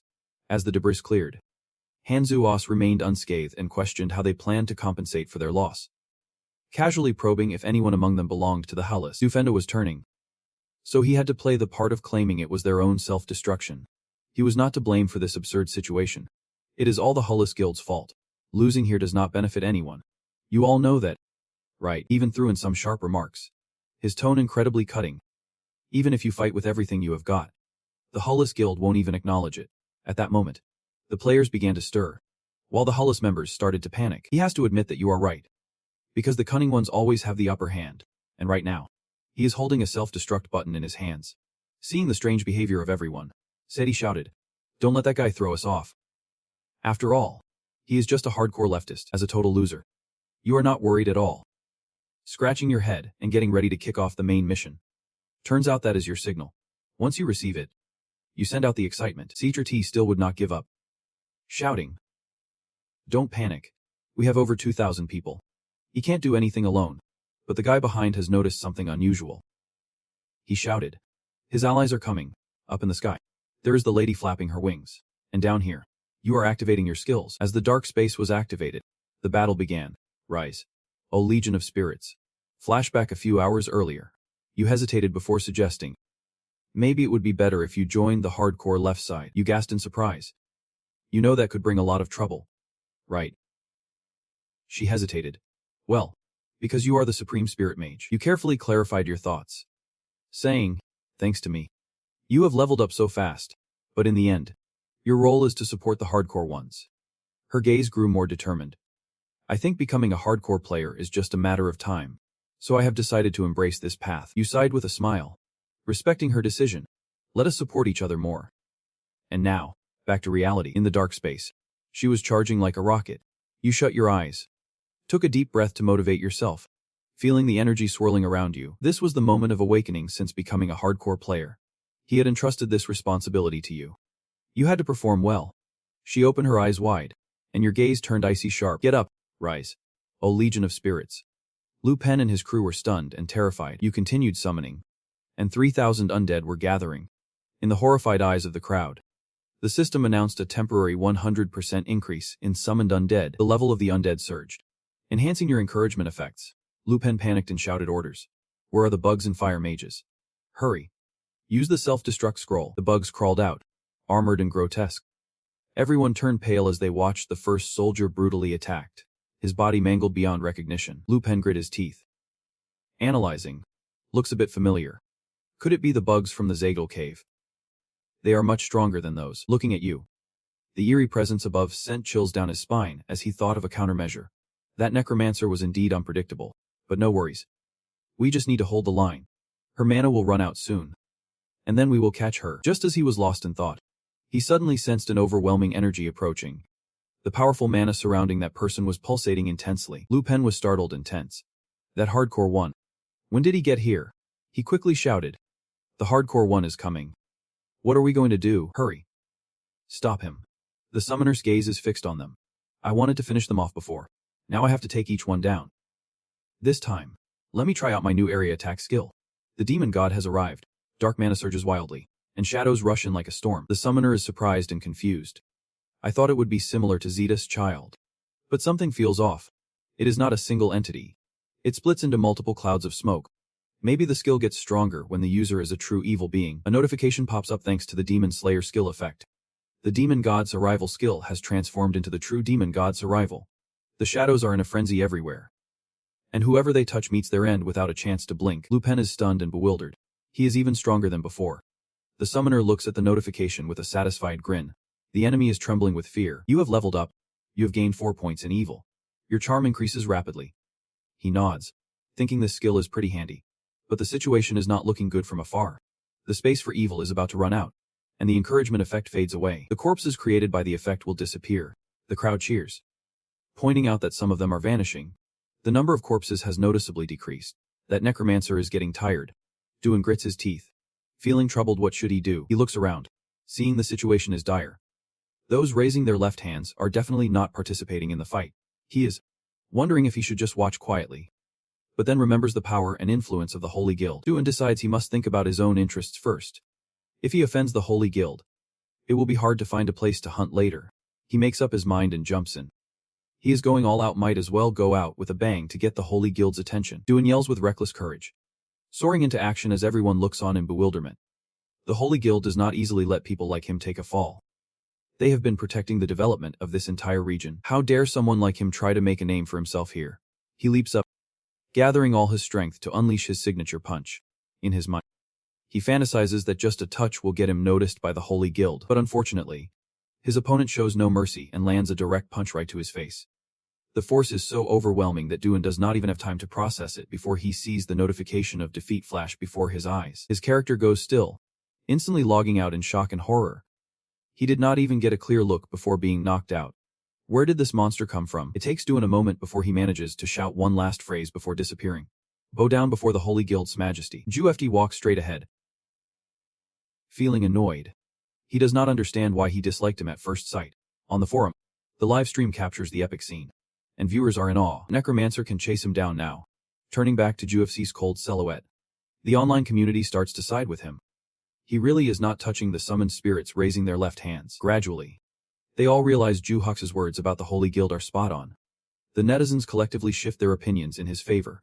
At the same time, in the Holy Guild's president's office, a figure is observing all the activity on social media and issues the command to start controlling the narrative. Rest assured, there is no issue inside. He is plotting something sinister. This guy is not just a lunatic. He is incredibly cautious and politically savvy. Even without backup from Kama, I still have to take him down in this watery arena. On the forums, his followers flooded in to manipulate the narrative, belittling Ju, even hurling insults at him to shift the balance. He ordered his men to quickly bring in reinforcements if they did not have enough manpower for the fight. Turning to his subordinates, he asked how the preparations were going with the Holy Guild leaders. And upon hearing they were almost ready, he nodded in satisfaction, ready to strike as soon as they were set. Cut to Ju, tightly bound by chains, trapped under a powerful binding spell. They snickered, watching him struggle, relishing the feeling of being ensnared. How does it feel to be caught like a dumpling? And just so you know, we mobilized 300 mages just to catch one guy. There is no way he is getting out of this. Ju tried a few spells to break free, but each time, he was met with the grim message that his resistance failed. Surprised, he stared at the chains, wondering just how strong this binding effect was. His stats were nearly 130.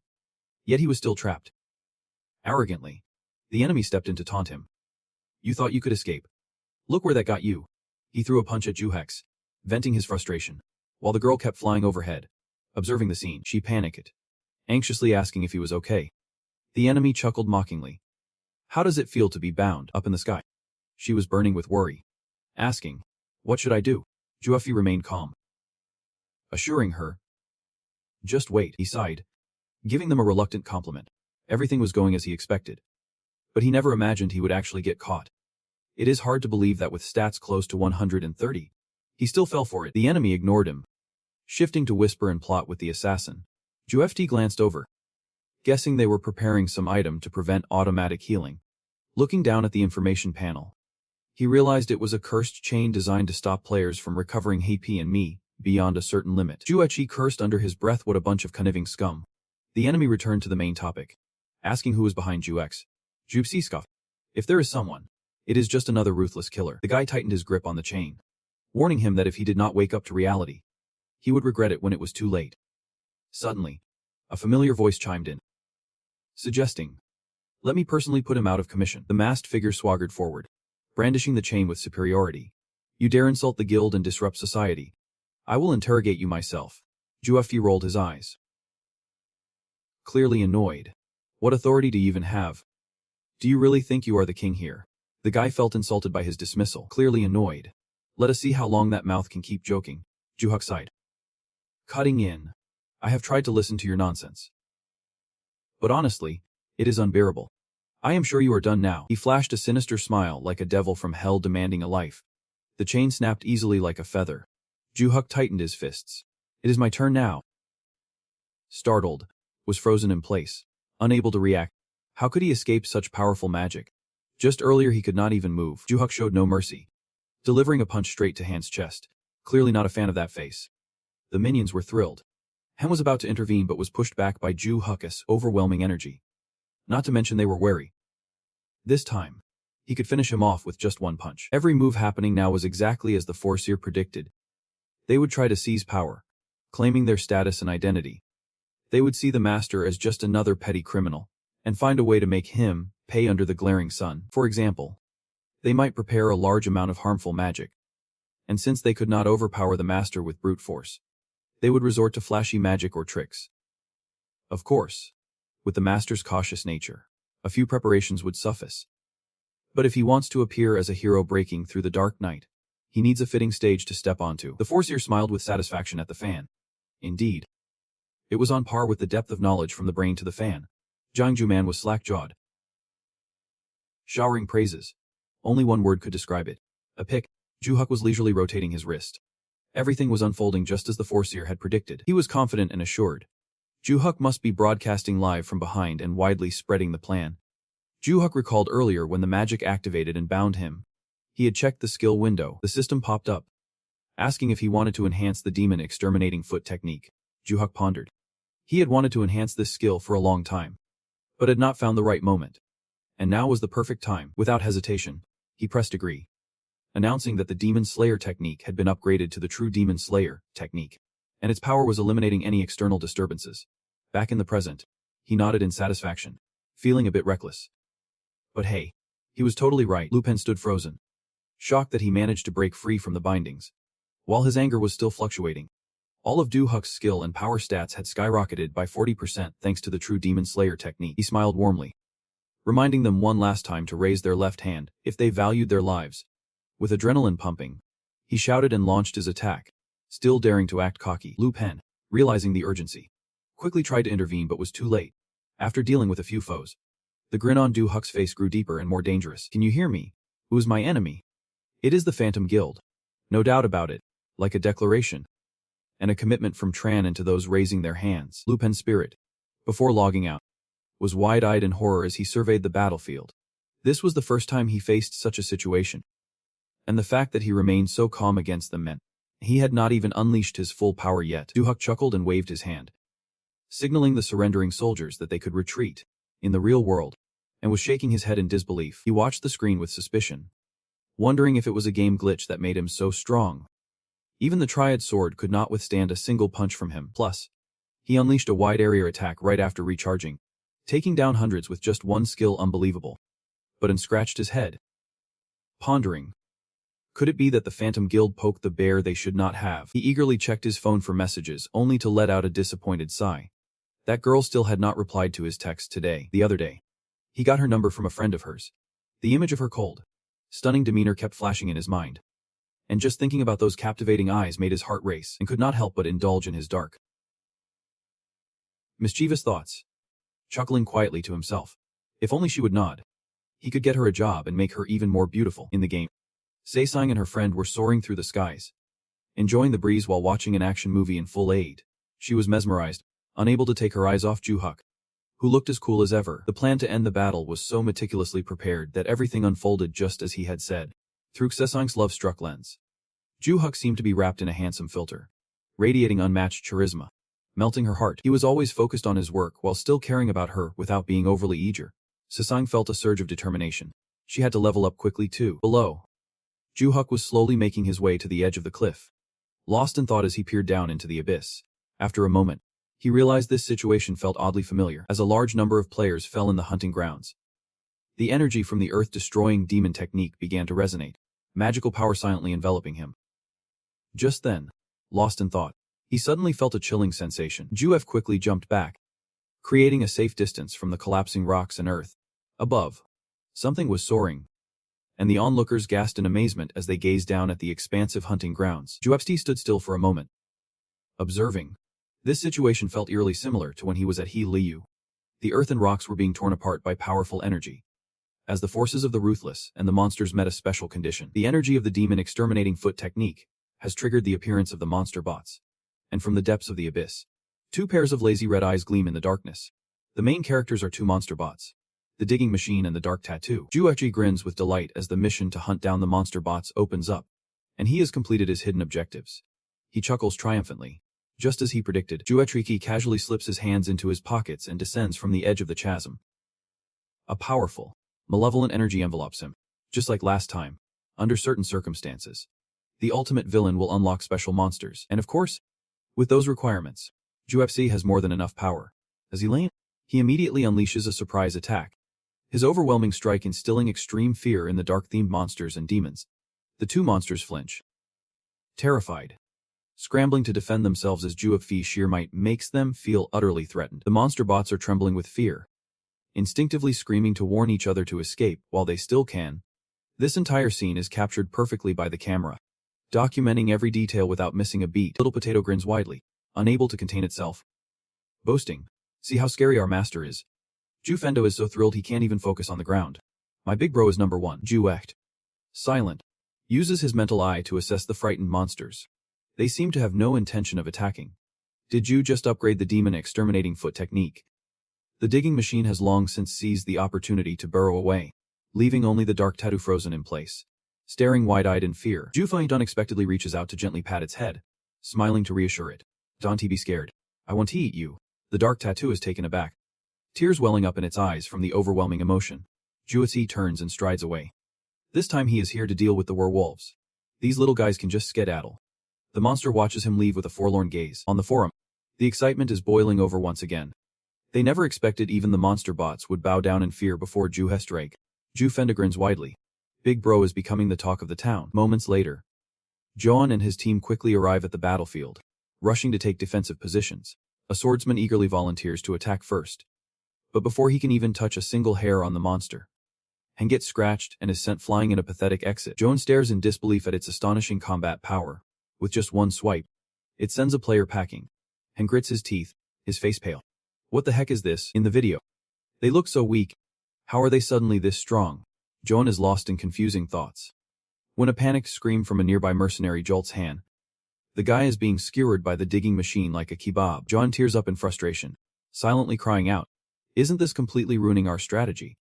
Just when the tension is as tight as a guitar string, the soldiers behind him urgently notify that the dark monsters are about to appear. The pressure of life weighs heavily on John, making him grit his teeth in anger. Ever since that day, the werewolves have not even bothered to care about the losses he has had to bear. He looks at his trembling hand, filled with regret, thinking if he could turn back time, he would definitely raise his hand to survive instead of being caught up in that insane chaos. Meanwhile, the blind sniper is furious enough to flip the table. He gritted his teeth, furious and cursing Juex, recalling the last fiasco with Helusi Euthian. This time, it was the Reuniting Valley that he had wrecked, and profits had plummeted ever since those creepy monsters showed up. When suddenly, Jujin's voice cut through from the entrance. As soon as she walked in, she spat on the floor, visibly annoyed, demanding answers. "I know what is going on. That jerk. Are you just going to let him get away with this? Are you really just flaunting that priest title while you can't even throw a punch?" The blind fool rubbed his head. It was just a minor slip-up. His face darkened as he reminded her. "How many times do I have to tell you? Stop spitting out trash." Jujin seemed deeply offended, her voice rising. "Are you kidding me? It was just a little mistake, and you let him beat you to a pulp like that?" Ju's face, struggling to keep her emotions in check. "Without that power backing you up, you are just a useless little brat. Right now, I am only holding back because I do not want to deal with your celestial gang." He took a deep breath, stood up, and walked away, silently vowing that one day he would step over her head.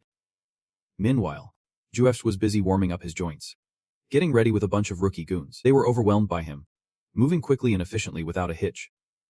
Afterward, Juefs casually wiped his hands, assessing the situation as if it were a breeze, while Jufenda hurried behind, desperate to collect loot. Just as he was chilling, a message popped up.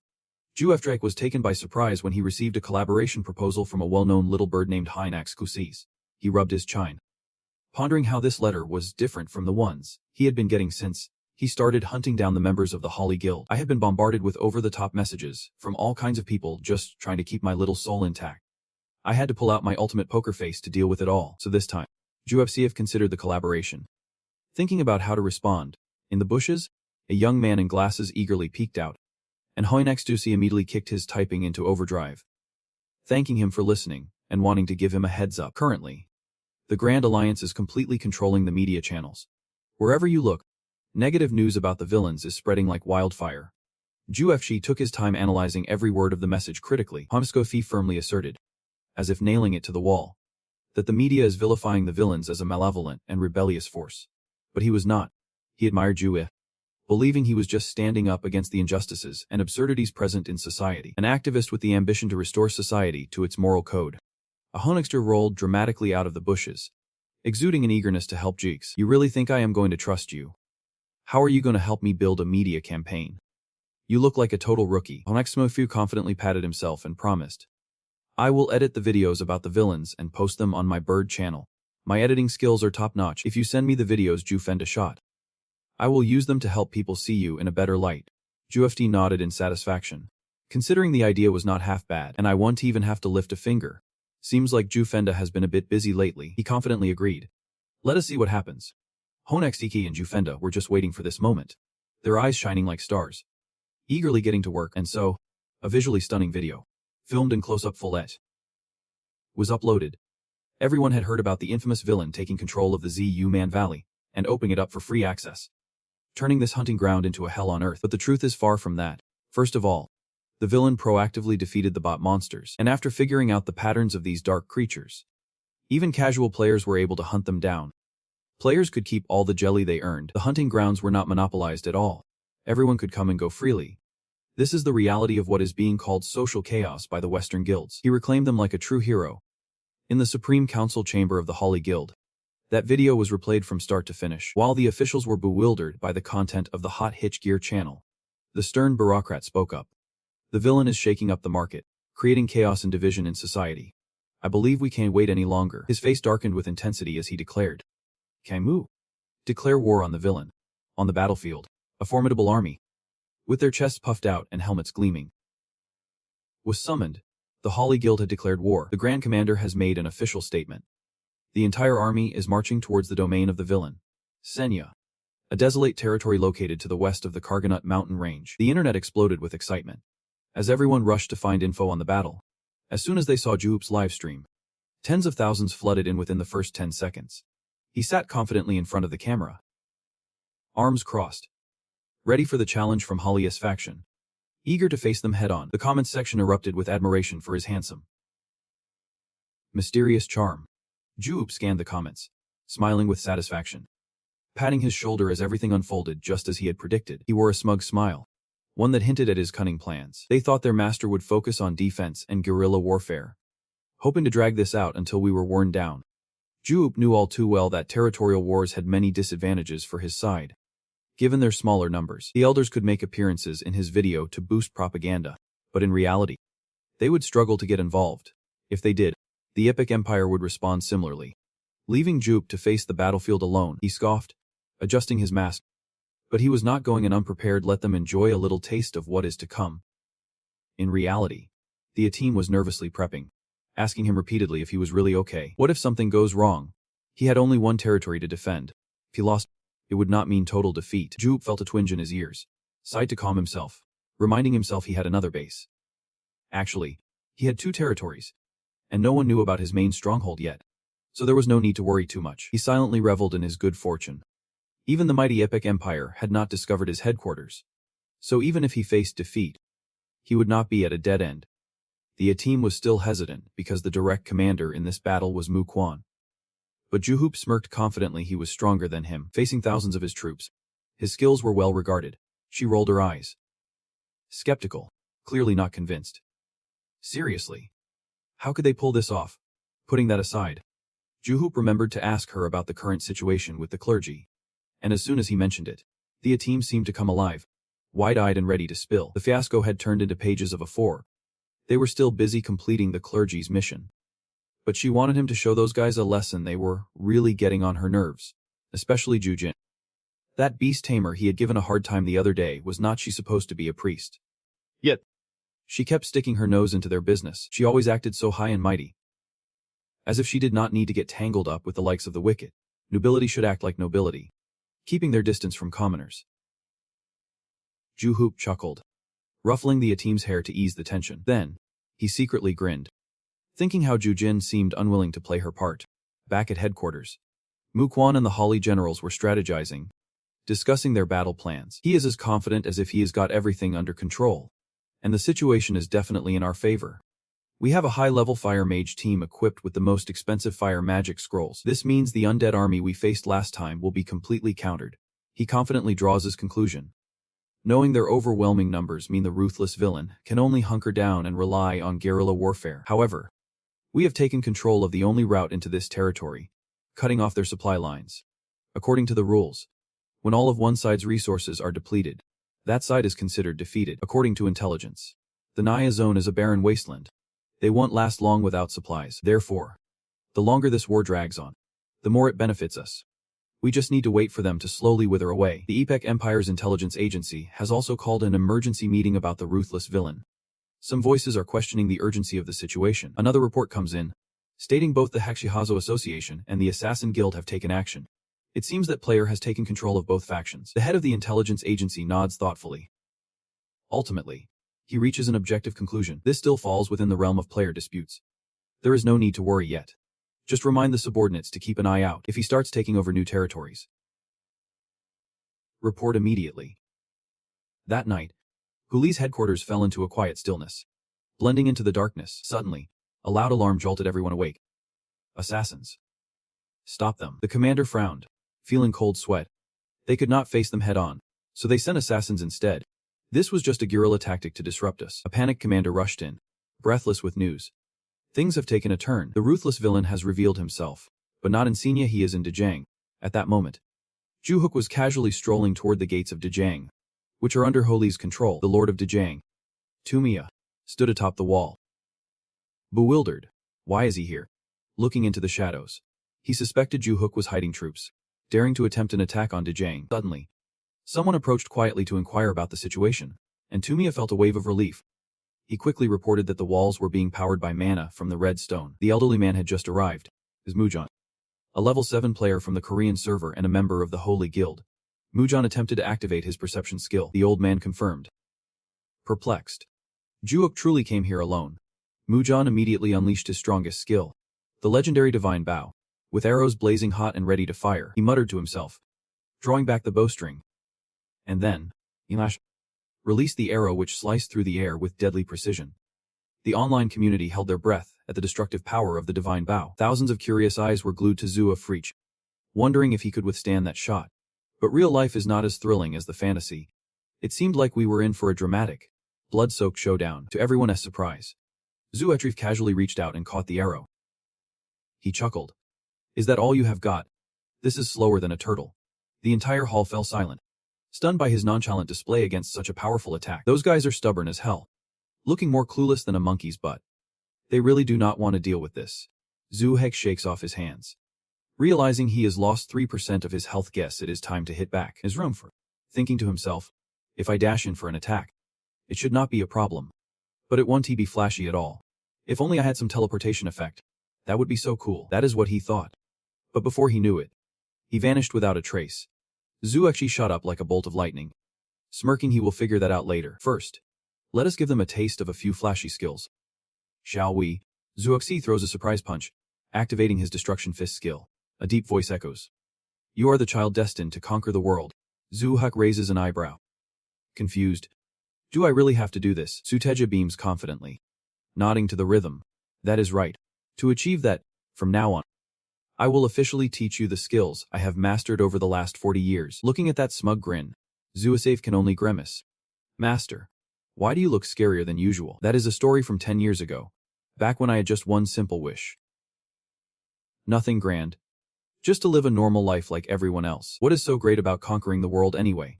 Under Sutej's rigorous training, filled with relentless beatdowns and sneaky tricks, Zhu quickly made significant progress, creating two impressive skills, Destruction Fist and Mercury Fist. And sneers. These skills can only be used in territorial wars. What is the point? Skill. Separated, Suteja suddenly sneaks up from behind, beats him up until he is a mess, then casually leaves him with a few words. With these two skills, you can conquer the world. Zuechi writhes on the ground. Frustrated. What is the use of not being able to punch monsters in the face? This is just a useless skill. Back in the present, Zuete is flying through the air, ready to unleash his ultimate move. He once worried he could not use this skill since it required level 60. But thankfully, the Zizegado reward can temporarily boost his level. Zuef chuckles. The future is unpredictable. Who knew I would ever need this? He launches a Thunder Strike punch, signing off with his Destruction Fist, activating the effects of the Demon Slayer technique. He feels a powerful light erupting around him. The Demon Slayer technique has upgraded the Destruction Fist to a Super Destruction Fist. Zhu Hefty twitches his mouth. This can evolve too. Tumia panics, pulling back, watching the massive burst of growth unfold before him. What the heck is going on? What skill did he just use? Kang Mu-jun immediately jumps into action. Leaping high into the air, Zhu Hefty's busy getting used to his newly upgraded skill, eagerly assessing its potential. This one's much easier to use. The mana drain has significantly reduced. Suddenly, a beam of light shoots down, catching Zhu Heki's attention. As soon as he stops, he sees Mu-jun pouring in 200% of his power, getting ready to launch an arrow. Old Daki shouts a challenge. If you are so tough, try to take this hit. Mana draws in fiery energy from all around, gathering at the tip of the arrow to create a stunning, blazing fire flower. The old man just finished his words and released his hand. Hundreds of powerful arrows, big and small, rush toward him. Zuasi slowly extends his hand. He succinctly obeys the order. Eliminate. Zuathe's malicious mana is no pushover. Instantly, it transforms into rows of hundreds, even thousands, of dark arrows poised to clash head-on with Mu-jun's fiery bow. Lu Pen and Kei watch in shock, their eyes wide. Even a skill as supreme as the blazing fire can Mu-jun hastily descends. Order to retreat. Immediately control the media. Don't let the current situation get twisted. The commander barks orders to the soldiers with a voice like a duck. From now on, no recording in the city. Hurry and notify everyone. Block all news coming in. Stop filming right now. His mind is in a chaotic tangle, full of worries, crying rivers. How did it come to this in my term? This is just a dream. It has to be a dream. Right. Du-hook stands leisurely still, motionless in the battlefield. He whispers to the camera beside him. It is still recording clearly. Right. Han excitedly replies. Of course, I have not missed a single frame. I am carefully reporting the situation back to Du-hook. All the official channels and major networks have stopped broadcasting images of VD Jiang. Clearly, they are under pressure from the Witching Council. Hoenn gazes at the vivid screen, the intense battle scenes making his heart race with excitement. But I am not afraid of them. I am live streaming for the whole world to see. Muzan is cautious, wary of his overwhelming skills that crush all opponents. The old man is startled and quickly reminds everyone. Everyone back up. The wall is about to collapse. Muzan finishes his sentence. The base of the wall lights up. Boom. Du-hook strolls in casually. He reflects quietly, and now that we are inside, to claim ownership, we need to break through. 3 territory crystals are protected inside. The soldiers point from a distance. That wicked man over there. Tumia urgently commands the troops. We must stop him at all costs. We can't let him take another step forward. Lu Pen anxiously asks the assassin. What about the Grand Commander? The tension mounts as he looks at Du-hook, questioning his life choices. We must stop him at all costs. But how? The troops charge forward in unison to attack. Du-hook stands still, not even flinching. He merely smiles enigmatically. Meanwhile, the blind man is taking a roundabout approach to ambush Du-hook's base. The soldiers, pumped with adrenaline, shout, "Charge the gate, charge!" Kwon gritted his teeth, using every bit of brainpower he could muster. I never expected the power of the villain to be this terrifying. We can just face him with regular tactics. His men are gathering their strength to break down the city gates. If the villain has launched an attack, then we will strike at Senya too. The massive gates have been smashed down. The soldiers, filled with triumph, burst in with shouts. Quickly find the territory crystal. McQuon chuckled smugly. The villain only has one territory. Senya. If we capture this place first, it is a guaranteed win. We must find and destroy the territory crystal quickly. Suddenly, the old man realized something was off. Inside the city, it was eerily silent. Despite the soldiers ransacking every corner, they could not find a single soul. Everything is going too smoothly. The gates were breached without any resistance, and there is no one guarding the crystal. The old sage stood silently on a nearby rock, observing everything. The scenery and the people have all been arranged perfectly. The teleportation gate has been meticulously handled. leaving no trace behind. He smiled widely, satisfied. At this moment, the enemy has probably entered Senya and realized it is completely empty inside. Little did they know. We evacuated everyone in the city to Ney and through the teleportation gate. Thanks to Master Dung Huxtaich's creation. M. Kwon anxiously ordered his soldiers to search every nook and cranny. He was furious. He must have another territory. This time, we have fallen into his trap. Meanwhile, Duhook remained silent, exuding an aura of intimidation that made the surrounding soldiers hesitate to approach. He clenched his fists tightly. Duhook glanced at them, worrying cautious, pondering that the destruction instinct is a skill that consumes a lot of mana. Thanks to the effect of the divine demon slaying technique, the mana consumption has been significantly reduced, allowing him to use this skill more flexibly. He smirked, eager to try this out. Whoosh! Dark mana swirled like turbulent waves, gradually gathering around Duhook. Seeing the fading dark energy, Muzan thought Duhook was weakening, and everything was about to come to an end. But hold on. It is gathering around Duhook, forming a protective circle. The old man sighed in relief. It seemed he was nodding, playing to look for the territory crystal after all. Muzan took a moment to use his clairvoyance for confirmation, but as soon as he looked, the old man was taken aback. Duhook was curiously holding all 3 territory crystals and admiring them. How did he manage to get all the crystals? He just threw a punch and smashed all 3 crystals to bits. A notification instantly popped up, declaring that all crystals have been destroyed and ownership has been transferred. If you can protect the new crystals for 15 minutes, you will take ownership of the situation. Duhook thought to himself, defending against so many people for 15 minutes. That sounds impossible. Through the dim, shadowy barrier, Duhook did not see any movement. He thought they were not attacking.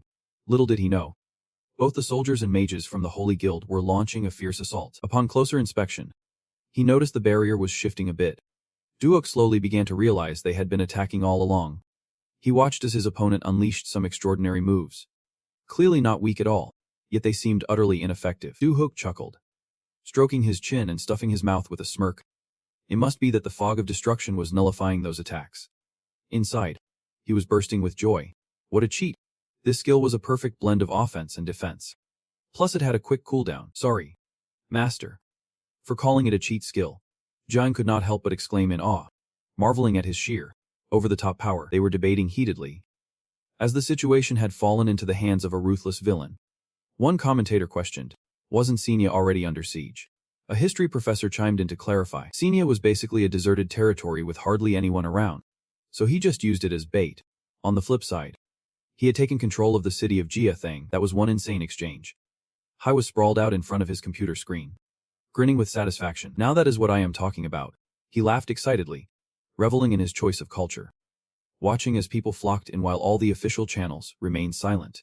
Over 1 million viewers already. Suddenly, a comment popped up and he felt the energy drain from him. Elin was live. Huh. Puzzled, immediately clicked to check it out. It was a formal setting filled with reporters gathering. They reported in. Lai Bingun spoke up in an organized manner. Fully prepared, the villain was incredibly powerful. Reluctantly, we have to admit that he holds an extraordinary amount of power for one individual. But let us not forget, he is a murderer. Hai listened to their droning and sprawled out on the couch, rolling his eyes. What a bore. Same old recycled garbage. They really have no shame. But suddenly a heap of negative comments, baseless accusations, and shameless slander about Du Husty flooded Hai's channel, leaving him stunned and confused. How dare they come here and mess with his turf? He was itching to pull out his toolkit and fix up those filthy mouth trolls seriously. They were supposed to be a grand alliance, but were acting like total losers. Think I am just a kid you can push around? He was furious, connecting to the regulars with the authority of a journalist. I am not the type to just sit back and let others bully me. Hai skillfully activated his aggression detection skills, and a whole bunch of keyboard warriors and trolls got blocked. The system was isolating accounts that kept posting the same content and accessing from the same location. Those trolls were being blocked like flies. He smirked, his fingers dancing over the keyboard. They probably did not expect that gaming skills could be used like this. But that alone was not enough fun. So he had a video sent directly from the villain, waiting for the right moment to spring it. And when could there be a better moment than now?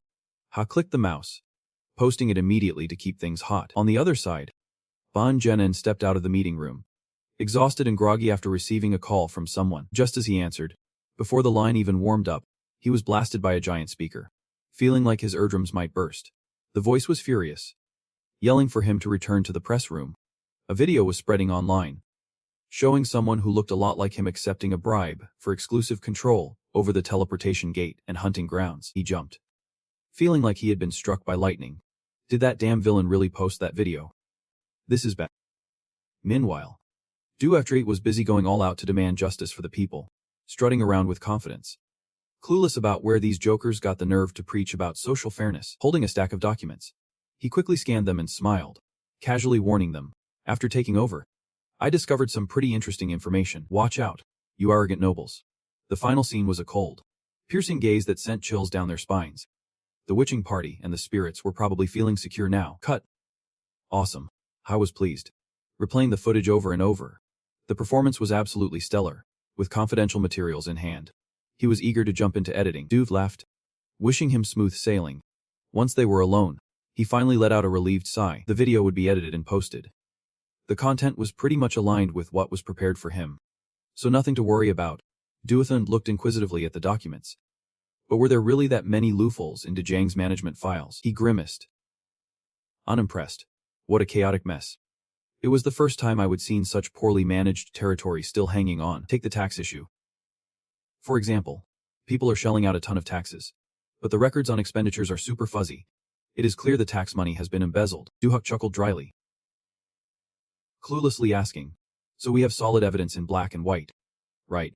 So Tian shrugged, "And soon everything will be crystal clear. They have done a lot of dirty work, but their cover-up is so sloppy that right now, they must feel like they are sitting on a pile of hot coals." Suddenly, he burst out with a brilliant idea. Hearing that, Duhuk felt a chill run down his spine. He had to admit it. If Sotian is scary number 2, then no one dares to claim the top spot. He is the scariest elder of them all. At the Holy League headquarters, an urgent and crucial meeting was underway, led by a nervous Lotar demon reading the report. The Wicked faction had just announced a management situation that was downright threatening. The gist of it was a sinister promise. Players who registered or moved to serve the threatening territory would receive generous rewards. Thanks to that, the influx of players heading to the threatening territory skyrocketed. Rumor has it they are restructuring management by recruiting PC agents specializing in internal affairs. And there are whispers of past corruption in the territory. The Wicked faction asserted that from now on, the territory would be managed transparently and efficiently. The seated official had been silent and contemplative the whole time, not expecting things to spiral out of control like this. The more he thought about it, the more anxious the official became. There is surely a ton of paperwork and records left behind in the threatening territory that they have not had time to dispose of, just sitting there.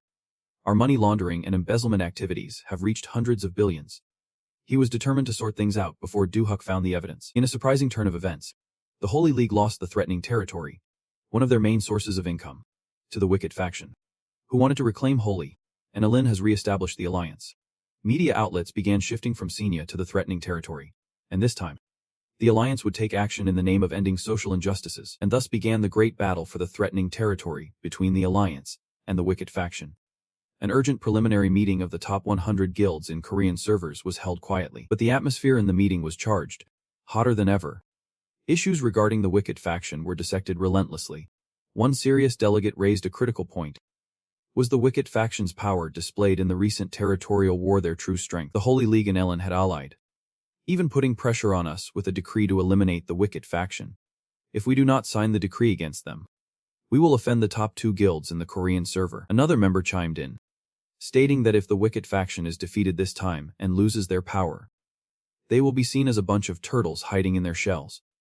But what if their unreasonable strength is not just a temporary surge, and they keep getting stronger? Meanwhile, over in the Jiang territory, Zufenda was excitedly running in to report, "Boss, I have collected all the items from the players who perished in Dejang." Zuhuk nodded in satisfaction, praising him, receiving the compliment. Zufenda looked like he just won the lottery, beaming with joy. All those hours spent honing his item collection skills really paid off. At this rate, my position as the number 1 favorite will be even more solidified. Zuhok silently rummaged through the bag for a moment. He generously tossed him a collar worth 7 million yuan. Zufenda jumped up in joy and ran off, feeling proud that following his big brother was indeed the right choice. Behind them, Zuhok and the assistant were discussing how to wrap up the gear. He told him to use these items to operate Dejang. The assistant reported that they just hit the milestone of 10,000 subscribers, and Dejang was about to announce a special contract. This pace is pretty slow. Zuhok was worried that if the Holy Group attacked Dejang again under these circumstances, it would not be good. But he wore a deep smile as he refuted that. On the contrary, this was an opportunity for us to strike back. If you can showcase your might in this battle for Dejang, The world will see that Zuhook is a formidable player who can attack and defend, which will attract more people to align under my banner. Zuhook chuckled softly. To be honest, he was not quite sure about this himself. But if the assistant said so, then it was time to show a bit of strength. Meanwhile, the Eline Lam Tema group was replaying that bribery video of Bingen. The staff were shoving a big bag of money into his hands, saying they hoped he would ease up on the scrutiny. Both sides reached an agreement. But the faces in the video were all blurred, making it hard to see clearly. Bingen was frustrated. Just as Zuhook released the blurred video, he would claim that this was a chopped-up cut. Lamtem was furious, exposing his nonsense. But anyone could tell it was him. Bingen. He was left speechless, sweating bullets, nervously apologizing. Now he had no way to deny it. But after a strict lesson, she suddenly sighed and reminded him. Oh well. That is business for you. That is life.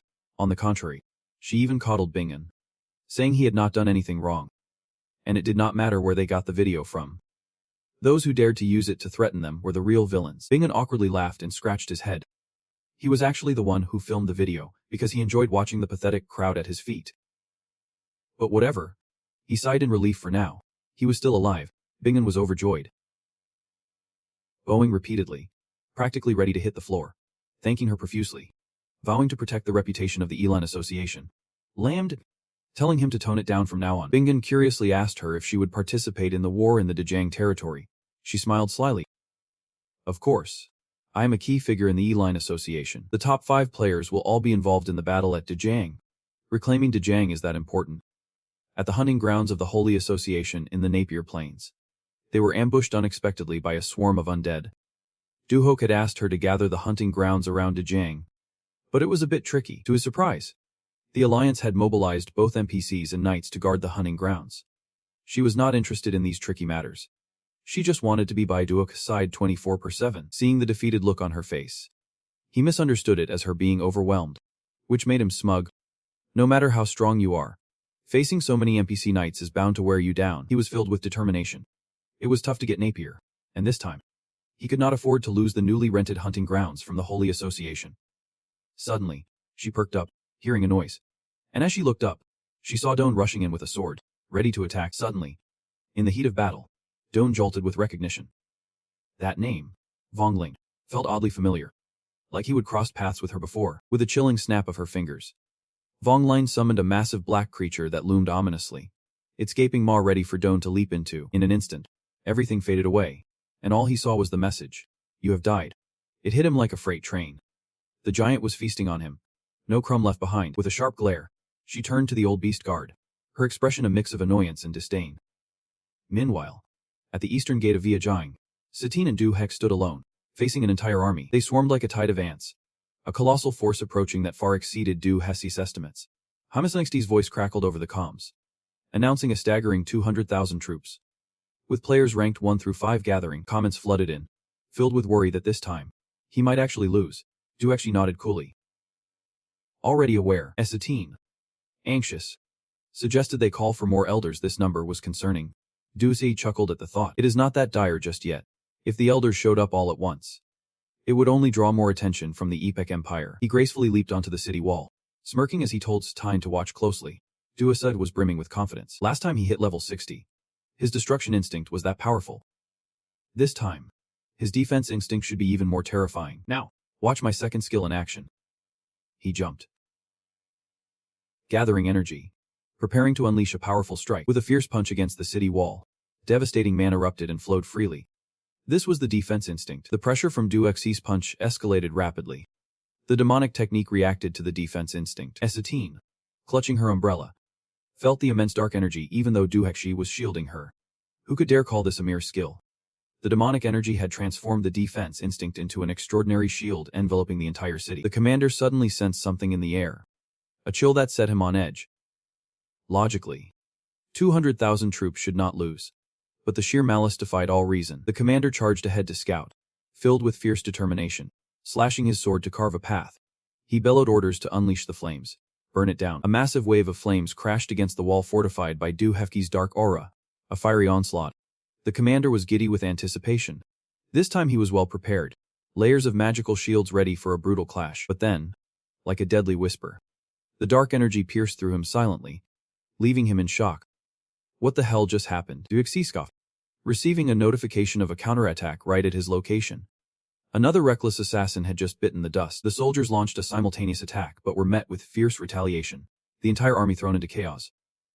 Shields up. Find a way to defend. The commander gritted his teeth from a distance, analyzing the unfolding situation. Through investigation, it is clear that his skills can counterattack, and with the sacrifice of the season, we have launched a full-scale assault, making it hard to understand. Observing through binoculars is a skill that consumes mep, but from the beginning until now, he has not had to use any EP recovery potions. And the dark energy radiating around him is just too overwhelming. Du Hanashi just racked up a ton of wicked points. A satisfied smirk on his face as he evolved into a super defensive instinct. Beyond amazing, thanks to his skill connection. I can tell who the attack is coming from and where. Not only does it have counterattack capabilities, but it can also absorb damage taken and convert it into EP, meaning I hardly need to spend any EP to maintain it. This means, unless the opponent can break through the defensive instinct in one hit, Duatake is basically immortal. The seasoned commander speculated cautiously that he might be able to absorb MEP, and his ranking players around him could not charge in recklessly. If everyone charges in and gets taken down before breaking that skill, then it is game over. He scoffed contemptuously. Only the commoners would risk their lives like that, but wasting military forces is not a good idea either. In the end, the seasoned commander grit his teeth and decided to help the military temporarily. Duxi silently watched the soldiers swarm away just like they had come, perhaps waiting for the defensive instinct to run out of juice. Dufug left a brief message. I am heading out. The first princess, puzzled, asked, where are you going, master? But Duhafri had already jumped down. Feeling exhilarated. If the enemy is not looking for me, I will go look for them. He opened the system panel to check his amassed wicket points. Thinking it was time to try out this ultimate skill, Sasasong, having completed her mission, was rushing back on her mount. She was on the verge of tears, worried that she had wasted too much time torturing that punk, and would get scalded for being late. Sasong whispered a suggestion to exchange spirit stones, hoping to make her mount fly faster, scared of making Duhafshi angry. But as soon as they arrived, Sasong was confused to see him down at the city gate. Why was he down there? Duasei below was silently activating his ultimate skill. Tula Thech died. A beam of destructive light shot down from the sky, obliterating everything in its path. Sasong gasped in amazement. Oh my. Is that Duhi's skill? The sky suddenly darkened, as if it could bend nature itself. Does such a skill really exist in Olympus? The soldiers in the distance looked at the suddenly darkened sky, accompanied by an enormous surge of energy blasting down, nervously questioning each other. Honesextri was shocked. What skill is this? The energy is unreal. He looked pale with worry, thinking, how can we stream this? Missing this scene would be a lifetime loss. He turned to see major networks struggling to capture it as well. He pondered in silence, realizing that using remote control would not work for filming. The only solution was to log in and stream it himself. He hesitated, worried about whether he would even make it out alive after facing that wicked skill. Dufei pointed forward, and that massive beam of light immediately struck the soldiers, scattering them like leaves in a storm. He glided slowly past the fallen soldiers, as if gliding on a smooth road. Duhunik scratched his head. The skill Demon Slayer was a top-tier ability learned at levels 990. The most powerful area of effect skill a dark being could master. As he unleashed it, it merged all the skills he had learned, and he swung his hand horizontally slice. This created a chain reaction in the area around him, unleashing all kinds of offensive, defensive, and control effects that left the enemies reeling. The soldiers were panicking. They were already hit by blood-sucking effects just by getting close. Sutura laughed smugly. Feeling a bit proud, it seemed his teachings were not in vain. Duhike surveyed the battlefield. To wrap up this fight, he needed to push deeper and take down those ranked players, but they were nowhere to be found. Those cowards only sent regular players to act as cannon fodder while they hid away. He grimly decided it was time for a swift victory. Once again, he raised his hand to destroy. A small bolt of lightning struck from the sky. Moments later, a terrifying storm descended, obliterating everything in its path. There was nothing left but a barren landscape. He stared in bewilderment as the level-up notifications flashed by. After a while, the storm of thunder finally subsided, but the sky remained dark, heavy with layers of ominous clouds. The commander, M. Quan, shouted loudly for the soldiers to assess the situation. A terrified soldier rushed back to report that the entire front line had evaporated. Our 100,000 troops had been wiped out in a single blow. McQuan was stunned. Grinding his teeth in extreme fury, this ruthless demon had gone too far. He fell silent for a moment before deciding to take decisive action. There was only one option left. He commanded Lam Tem to find a way to buy time. She stiffened, her heart racing, filled with dread. How could any regular players even buy time? But if she, a 5th-tier player, stepped out, her goal would not be to buy time but to draw attention. Kwon added that he would always keep an eye on Alin. She accepted the order and armed herself as she stepped forward. What could she do? She was just a commander of Alin, while he was the Grand Commander of the Holly Guild. Following orders, Lam Tom approached Du Hex. As soon as she stepped in, she could not help but marvel. His energy was terrifying, but she had to maintain a facade of righteousness in battle. You won't take another step. He narrowed his eyes, sizing her up as the commander of Lin he had met before. The fist in Du Hex's hand tightened even more. He felt a twinge of anticipation, curious about how she would fight. Just then, an urgent call came in. Hey. I have sent out the undead to scout the area. They just informed me that the enemy is up to something. They are summoning something at the western gate. The Eped Empire's intelligence agency has called for an emergency meeting. This player has single-handedly taken down threats, far surpassing regular players. An analyst pointed out 3 crucial points to note. First, the Dark Being class possesses power beyond our expectations. Second, the player named Fime is wanted. There are so many similarities in appearance with that player. Their facial features and eating habits are strikingly alike. If I were here right now, I would be completely dumbfounded, wondering how they could possibly look alike. Another agent denied it, saying he was wrong. Just 8 hours ago, that guy Fame surrendered, looking absolutely terrified. He kept whining about being hungry, insisting he is just a petty thief, not some kind of wicked villain. The other guy continued. Point 3. The Holly group has asked us to send Zamada for support. The others were buzzing with worry. Would it be okay for Zamada to intervene in the player's battle? But the guy sighed, shaking his head in defeat. This request has to be approved by His Majesty himself. There is nothing we can do, an agent lamented. Even though it is just a tier 3 siege weapon, getting His Majesty's approval is quite something. But they probably want to be able to unleash its full power anyway, just to be safe. We are not handing over the official user manual. They might only get about 50% of its strength. Someone smugly declared that would be more than enough to wipe out a weak fortress like Dizang. Once it fires, it will obliterate everything, even the territory's crystal. Meanwhile, Zhu Hatch was getting updates on the situation. He was completely unimpressed as Lam Tiam was screaming and threatening, and now Zhu Haxe had to move immediately. But he hesitated should he take her out before he left, but he felt conflicted, coldly promising himself that the end for both Alin and Holly would be the same. He was still bitter about getting slandered in that kiss video. Zhu Fei waved his hand dismissively, losing patience, saying, "Whatever, I am super busy." As soon as he spoke, he activated his speed skill and took off like a rocket, leaving only an afterimage behind. Combining it with the Heavenly Step skill, he walked on air, leaving Lam Tem stunned, unable to react. Meanwhile, his demon-slaying technique was enhanced into a super Heavenly Step. He furrowed his brow, pondering that if he really summoned a big gun, the main gate would be the target. His defenses might not withstand this blow. Plus, the skill's time was almost up. Above in the distant sky, the An had flown around nervously. What should she do? She did not know what they were planning. But it was clear that whatever that was, it was terrifyingly powerful. Zuosoit was still on his way. Sensing the urgency, she decided she had to do something. She turned to remind her aunt to be careful, then immediately summoned all her current strength to conjure the Spirit Legion. Gritting her teeth, she braced herself against the pressure, worried that Zhu Hafi would rush over with strength that could not be underestimated. She could only summon her strongest card. Then she leveled it up, charging out like a terrifying beast heading towards the crowd. She had to leap off her aunt to shorten the summoning distance. She could feel it clearly. The summoning was going way too fast, and it would be destroyed if she did not act quickly. But for Zhuo, she was ready to fight until the end, ignoring the darkness. And the soldiers from elsewhere were also being wiped out. Meanwhile, not far away, the lucky guy who was just freed felt all of her current energy pouring into him, activating his skill. Suddenly, the group of mages froze in shock as they noticed a bright light in the sky. But before they could react, they were instantly caught in a petrification field, their bodies stiffening like stone. The enemy was caught off guard, and it was done. Right now, all she needs to do is get back to her sister. But reality hits hard. The gap between them is just too wide for her to reach. The birds cried out in fear. If she falls, her master will be toast too. She let her body go, surrendering to fate, and prepared for the fall.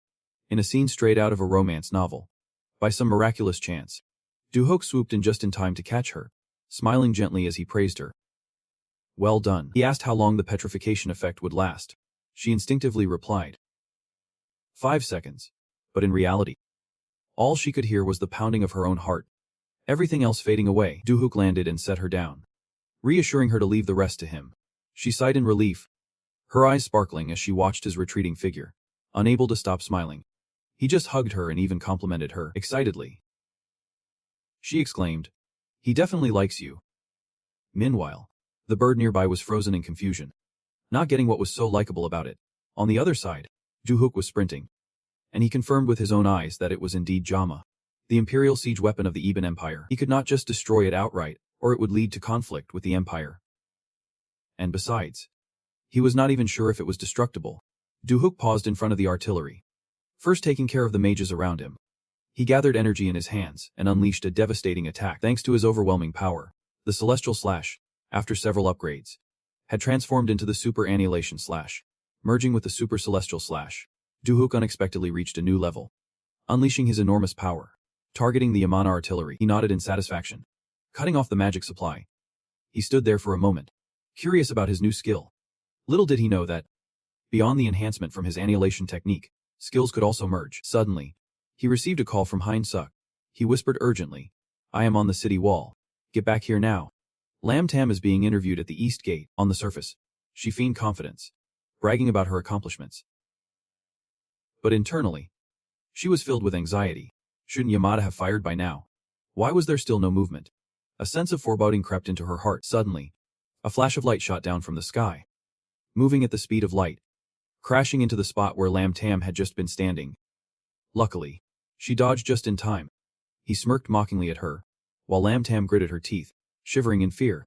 Even a near miss had caused damage. She drew her weapon to fight back while signaling the reporters behind her to retreat. Lam Tam remained alert, sensing that he had not even used his full strength yet. She sensed that the plan to use Zamada had likely failed, meaning the Grand Commander was probably preparing for a final strategy. All she needed to do now was stall for time as long as possible. The two charged in for a direct attack. Within moments, Lam Tam was knocked to the ground, and she despairingly admitted, as a 5th-tier player, she had been defeated in just 3 seconds. Ju-hook shrugged off the disappointment. A 5th-tier player that weak was just sad. He could sense something, as if you were wielding a blade of intent. Sure enough, cutting through the crowd deeper inside, a massive surge of magical energy was building up in the enemy's rear. Ju-hook thought to himself, maybe Kajama's backup plan had failed, which is why she was risking everything to hold him back. He immediately exuded a powerful aura, striding straight toward the enemy's rear. Passing by soldiers who were trembling in fear, Ju-hook coldly reminded them he was only targeting the ranked players, and if they did not interfere, he had no reason to kill them. Seeing the soldiers hesitate, the blind general furiously barked orders. Ready for battle, he turned to notify the mage that the enemy was in sight. The 3rd-ranked Grand Mage Lamia nodded in understanding, and the binding spell was ready to go. She smirked reassuringly. "Don't worry. We have never failed." The 3 mages under Lamia's command stood tense, waiting for orders. She warned in advance. The binding spell would at least hold Ju-hook for a few seconds. Let us make the most of that time to catch him. At the same time, Lamia opened her divine eye, a star-shaped figure appearing within it as she assessed the level. Without much thought, she noted the level of the notorious player was 70. Her skill did not detect anything amiss, so that must be his true level. Her staff glowed with ominous light. Lamia was taken aback, shocked that his level was that low, meaning his ridiculous power came from his class and unique skills. She quickly gathered her focus, activating the magic circle, 2 massive seals illuminating the area. The binding spell targeting the enemy was ready. Suddenly, beneath Ju-hook's feet, a similar magic circle appeared. Lamia continuously drew mana from the other mages. Grinning, knowing the spell had a higher chance of binding a target with lower intelligence than her, with a level of 70. He could not possibly have more intelligence points than her. Laughing confidently at the sure win, suddenly Ju-hook lunged forward like a vengeful spirit straight at her. The system announced. Binding failed. She was stunned. The target had higher intelligence than Lamia. It turned out Lamia's calculations were spot on. Level 70 player Ju had maxed out, and his intelligence was just barely under hers. However, Ju-hook's strength did not just come from his class and special skills. It was also because his base stats were incredibly high. All his base stats hit 99. Boosted further by slaying celestial demons, Ju-hook unleashed a nuclear bomb with light-speed precision, catching Lamia off guard. Frozen in shock as she took the hit, the blind general stood not far off, choking on the smoke. Utterly bewildered, after so many years leading the guild, this was the 2nd time he would witness a monster like this. He could not believe there was someone out there as dangerous as Karma from the Celestial Guild. Terrified, he ordered his troops to charge and attack Ju-hook. Ju-hook sighed in frustration. Impatient, thinking, well, it is time to unleash that earth-shattering move. Just a few minutes later, the news of Ju-hook's victory spread like wildfire. The blind general felt like a turtle caught in the rain, sighing in disgrace. It was truly shameful. The more he thought about it, the more unsettling it became. 200,000 troops wiped out completely. This was a stain on the honor of nobility, shaking the very foundation of the Great Han Republic. But he is still breathing. Lucky for him, there is no video footage of Ju-hook's brutal antics as he coldly demands a media campaign. Control the major channels to steer the narrative. The alliance is still undefeated, just retreating while declaring that the brutal killer is a bloodthirsty murderer. He had not even finished speaking when the assistant rushed in, announcing that something big had happened. A video capturing the brutal killer's battle just went viral, leaving him stunned. He continued to explain that it was a personal YouTube channel that has gained a lot of attention lately, after publicly posting various images of the brutal killer. This is the only channel with footage of the recent battle. The assistant was confused. All recording devices were disabled at that time, and other media outlets could only conduct quick interviews with pen and paper. How could this person directly capture the intense scenes on the battlefield? The assistant, still speaking, revealed that one channel had represented the brutal killer and posted the video. And it was this very channel. He was furious, unable to listen any longer, and slammed the tablet against the wall. Cursing in frustration, he furiously ordered the assistant to gather all information, from personal details to every little move they made in Olympus. The assistant, looking defeated, stepped out of the room, crying in despair. Inside, he was fuming with rage, feeling like he could explode. It always seemed like the brutal killer was one step ahead of him. If only he knew his true identity, he would send someone to eliminate him immediately. On Ju-hook's side, a rapid report came in that the Holy Association had begun monitoring the situation. He was shocked and suspicious because he had posted that battle video. He silently guessed they must be preparing for retaliation. Ju-hook trusted Jokin to handle this situation. He turned and sighed. Even the person helping me post the video got caught up in this mess. Another guy, looking a bit down, said to Xando, "This is too much. You came all this way and I did not even manage to greet you properly." Xando brushed it off, genuinely happy to see Ju-hook again. He chuckled playfully. "This time you made quite a stir."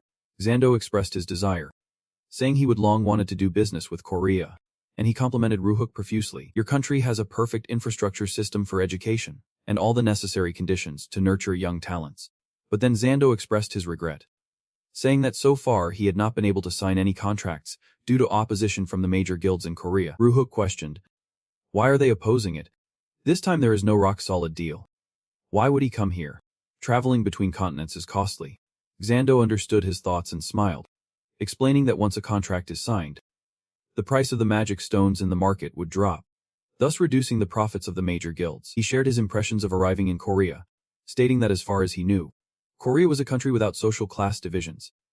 However, the major guilds always regarded themselves as the elite ruling over others, only caring about fattening their wallets. And anyone trying to rise up would be pushed down by them. Xando bluntly expressed his disdain for people like that.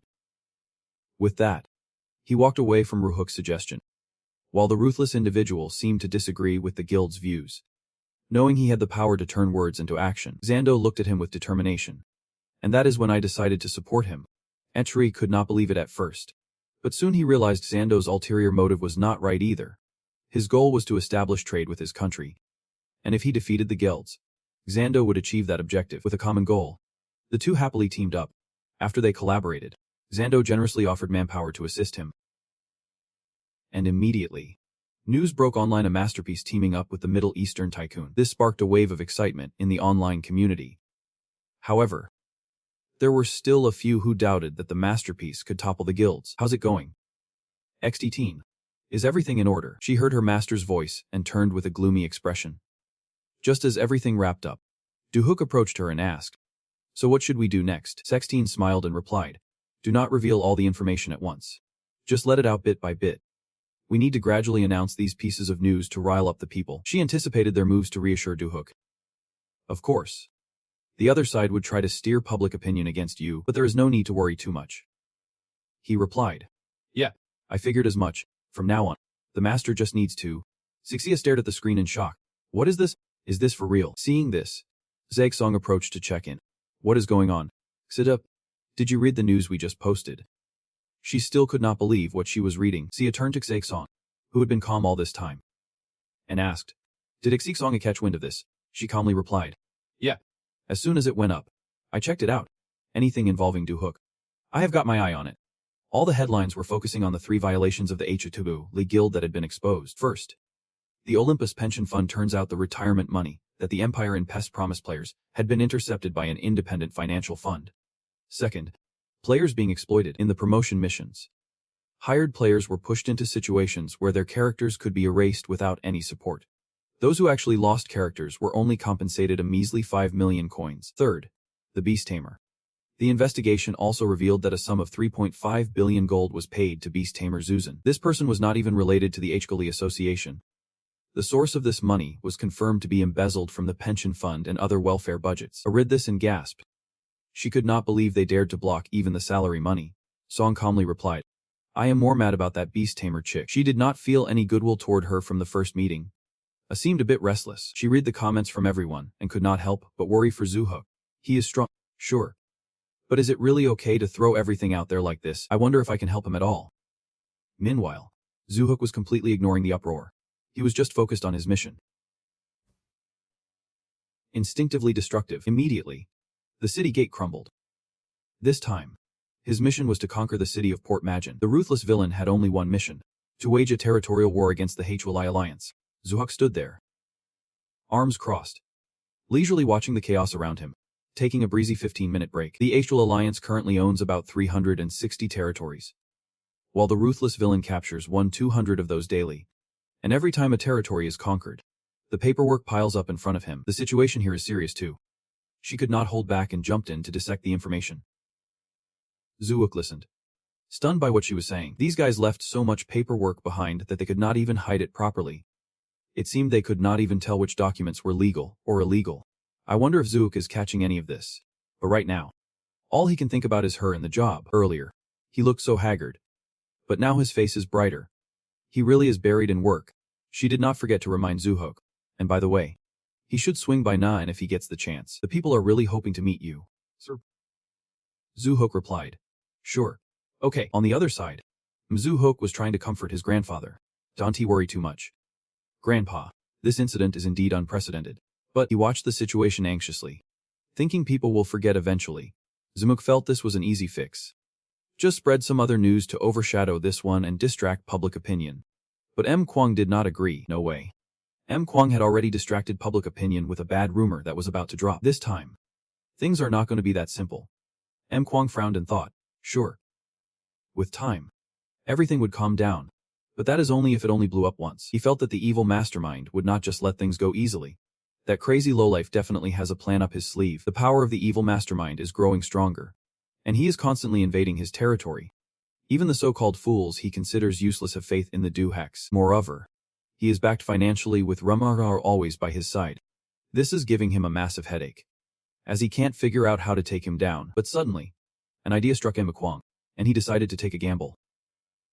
Whatever burns, we will deal with it as it comes. As soon as he thought of it, he ordered Musifsi to gather the board of directors. He told him, we might need to make a significant decision.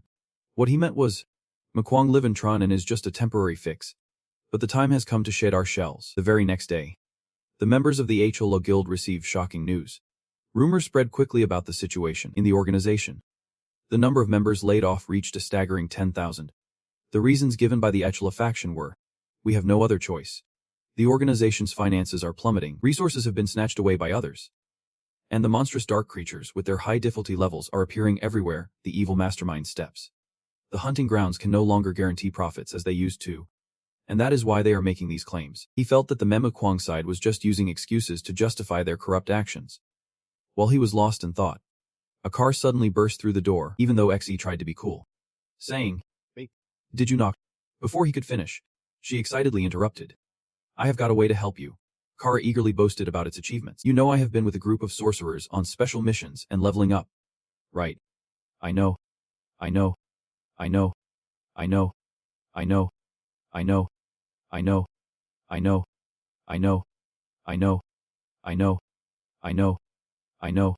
Finally I hit level 70 and learned the purification skill. Hearing this, Xe looked confused and asked, what is the purification skill? The enraged bulls roared and charged toward Kara. But she showed no fear, instead excitedly saying, It has been ages since I have been back here. Sorceress number 7. Waikowicz?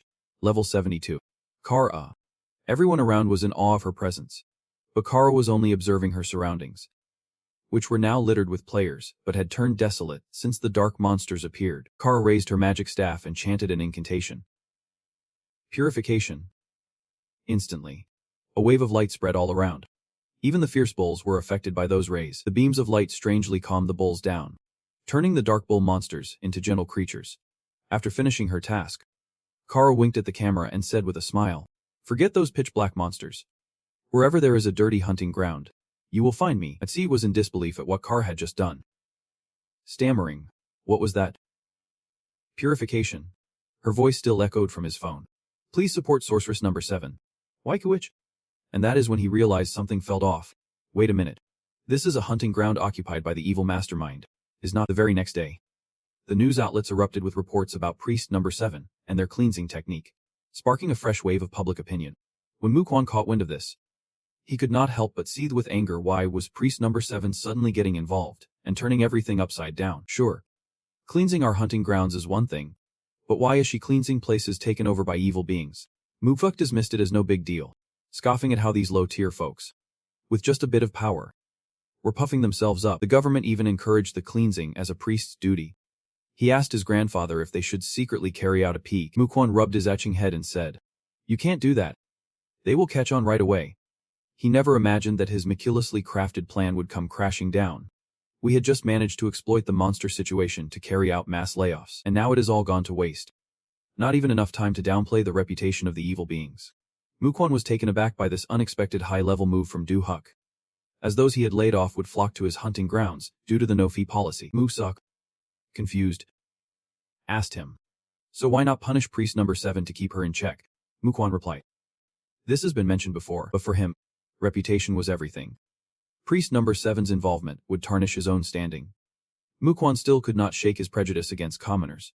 If they were living comfortably, it did not benefit us at all. On the other side, the girl excitedly bragged to Du Huck, "Today, I cleansed 2 hunting grounds." Pretty impressive. Right. The next day, Sasong was happily humming some tunes. Seeing her so cheerful, Du Huck asked, "Got some good news?" She eagerly responded, "Yep." "Indeed," Sasong announced.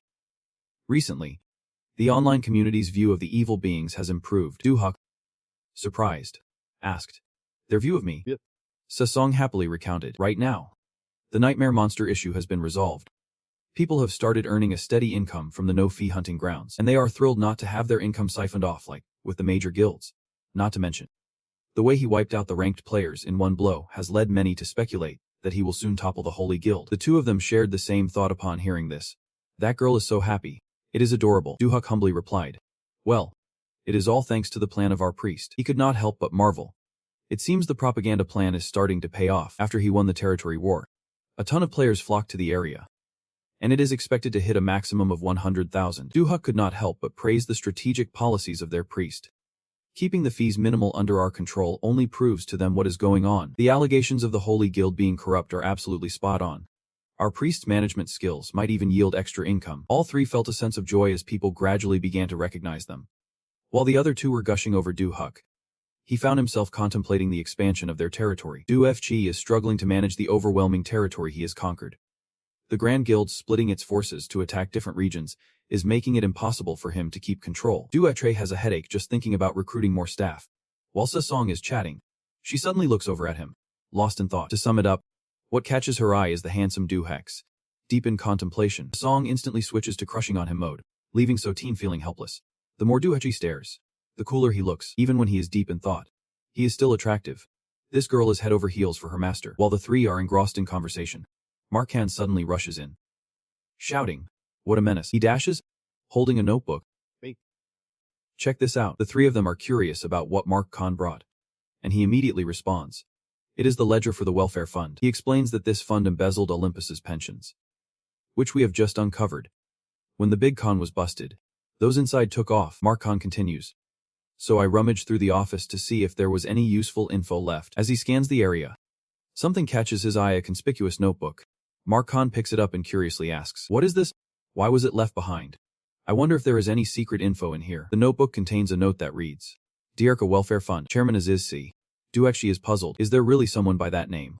Mark Khan breathlessly replies. Seems like important info. So I brought it to you. Just a hunch. The in-game name of this chairman is Aziz Say. Yeah. Duek suddenly realizes. But this person is a cleric. Sesong and Sotin are both startled by this. A cleric. He digs into his memory. Aksay. Luna mentioned this name before. So that means cleric number 4. The mighty source of power. Aziz C. Not many details. But she is definitely a commander in the Holy Guild, and she is the one that cleric number 1. The warrior. Is super afraid of an image of Axe. Furious. Flashes in his mind. Seeing cleric number 1 flustered is so satisfying, but it turns out she is even harder to recognize. Sotin suddenly finds some interesting info and tells Duhax, you should check this out too. She points out that the funding from the guild's welfare fund, at its inception mainly came from large guilds like Holy Yulin. Sotin adds, and over here. Looks like evidence of personnel transfers within the Holy Guild, including Mark Khan. Upon hearing his name, he can't help but be surprised. He feels like he is missing something big. Could it be that I was forced out of Holy due to the welfare fund's influence? Duhax, deep in thought, makes Mark Khan wonder what is going on. What do I have to do with them? Isn't it because of political squabbles that I have to quit my job? Oh well. I am already on the side of the ruthless anyway. It does not really matter. As Rueka returned to his home, he fell into a deep silence. At first, he thought this fund was just the Holy Society's way of skimming off pension money, but it turns out, things are way more complicated than he thought. He furrowed his brow as the situation grew more entangled. A welfare fund operating on the society's budget, yet directly interfering with the society's governance. And this president, though also a priest, makes another priest feel utterly fearful. While he was lost in thought, a car suddenly pulled up to ask him something. Hey Ru, what are you up to? He replied. Just thinking about a few things. UFJ asked about the situation with the driver. Is everything going smoothly for you? She enthusiastically replied. Yep. I am still working hard on the cleansing tasks, thankfully. No one has raised any issues about me cleansing your hunting grounds. By the way, I just heard some news about that. The driver asked him. Do you remember the Beastmaster Du Din, the one you knocked around the other day? Ruhaik had a slight impression of her. I remember. That brat trying to act all noble. He pondered. What about her? Seems like she knows that other priest. The driver informed him. Turns out she is a disciple of priest number 7. Ruhak raised an eyebrow. A disciple of a Josie. That is right. Ruefri quickly pieced the information together. Now that I think about it, the Holy Society once funded the Beastmaster with 3 billion coins. The Beastmaster is a disciple of priest number 4, who is also the president of the welfare fund. He felt these events were all interconnected. Du Din, priest number 4, the welfare fund, the Holy Society. The pieces were starting to fall into place. Rufti felt a thrill of excitement. This just keeps getting more interesting, does not it? The driver was still complaining to him. They treat ordinary folks like animals, acting like they are the new elite or something. The players in this game hold their swords yet look so grim. In this game, when a character gets wiped out, they have to start back at level 1. The Holy Society has hired free players to gather information for leveling up missions. Without warning, they tragically encounter special monsters capable of erasing their characters. The players' hands grip their swords tightly. They have lost everything, all their gear, their items. Now, they must start completely over. And they are not the only ones facing this. They are mere pawns for probing and research. Players are slowly falling in battle, helpless against monsters with special erasing skills, traps, or items that can do the same. The number of players who have lost everything in Olympus has now reached at least 15 and counting. They wandered aimlessly, unable to rejoin the academy and struggling to make a living on their own. In Olympus, they truly became the outcasts looking for refuge. A bright blue circle appeared in the sky. Duhook emerged, arms wide open, ready to embrace them as he spoke. Come here. Meanwhile, Duhook could not stop thinking about the only place that would take them in right now. Behind him, a dazzling light radiated along with a cheerful smile, his face beaming with warmth and enthusiasm as he said, Welcome to Dejang. We will take care of you. Duhook's thoughts raced on, not about the major guilds, but about the outcasts. Players flocked to Dejang, some clutching their luggage with disbelief written all over their faces. They were about to register as residents of Dejang, and they would receive support for the next 10 years, until they could fend for themselves. The outcasts had done what the Holy Guild could never achieve before. The emotional traveler appeared on TV, wiping away tears as he exclaimed how the outcasts had given them a livelihood and a brighter future. He was not just a benefactor. He was the one igniting hope. Oxdafji watched the situation unfold on the TV screen, scratching his neck as he muttered to himself. He is really pulling it off. Hon Xdaxi casually picked up a soda and sipped while scanning the negative comments from netizens. Isn't he this just a desperate attempt for fame by the outcasts? He has just got some dirty money. How many people can he really pull in?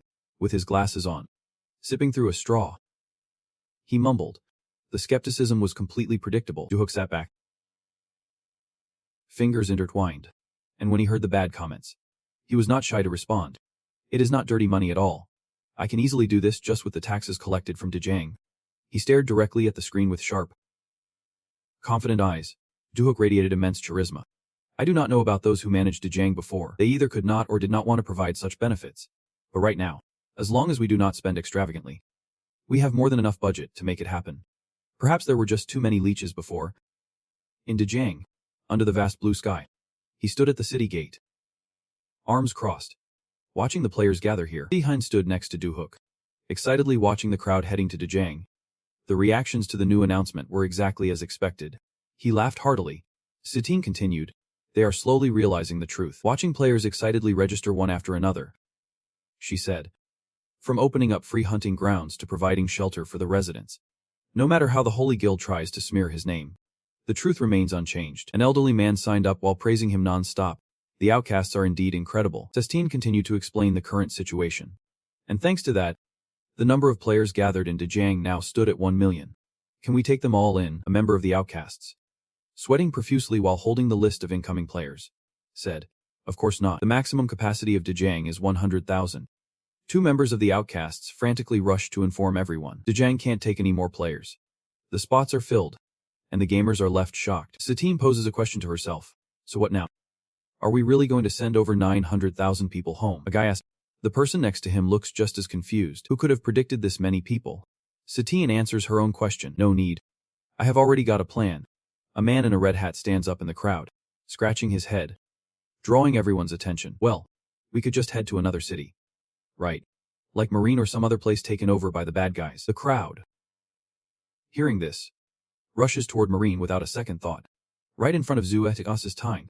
He lightly fans his face, which is smiling slyly. You see, as long as they settle in the other territories we have just conquered, this issue will be resolved. Zuefki glances at Stein with a worried expression. It is a good plan, but can one manager handle all that land? He answers without hesitation. Of course. Do you even know who I am? Satine. He proposes a strategy. These new residents will become our protective force for the territories. And if the big guilds attack, they just need to buy time until you arrive. Satine stands opposite Juech. Growing excited, she smiles brightly, laying out a plan that sounds as easy as pie. Based on my calculations, we can effectively manage and defend about 10 territories this way. As long as we can hold out until the master shows up, the enemy is as good as done for. Zeus can only manage a stiff smile in response. Is that Asintane cheerfully skips away after sharing her strategies. But Zuhevchi's worries remain.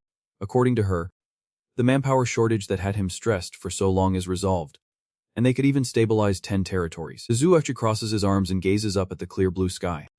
The wind billows through his shirt as he decides. But if he has some time, maybe he should swing by Nan. Kajia is startled, her yellowish eyes widening at the loud shouts echoing throughout the city. My lord, the lord is here. Now, the headquarters of the bad guys. People flood the streets, lining up on both sides to make way for Zhu Hex, chanting his name in unison. Long live Zeta. Orti, Luxkyo, all bowing before him. Kajio is utterly shocked, her eyes wide in disbelief. The elders approach Zhu Hex, overjoyed, and he feels a wave of relief as he joins in the celebration. Astethine thinks to herself that she came here for a visit, only to find that Nyan has completely transformed. Zuefsu walks deeper into Nyan, welcomed by the cheers of its residents.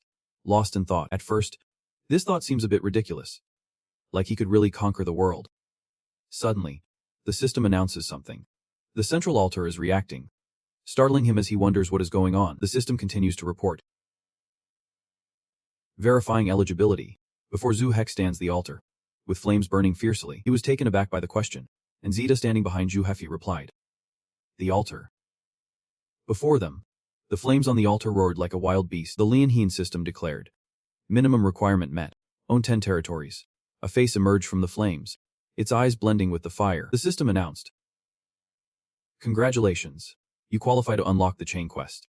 The flames seemed alive, wrapping around Zeus, leaving the three elders behind utterly stunned. Zeusaf was no exception. After seeing the system notification, he could not help but feel bewildered. If it is a chain quest, it must be the main storyline of the evil overlord's career. Am I really fulfilling my master's wish to conquer the world? He told himself. First, Let us check the quest details. The system revealed. 3th level Lord. Become the ruler of 300 territories.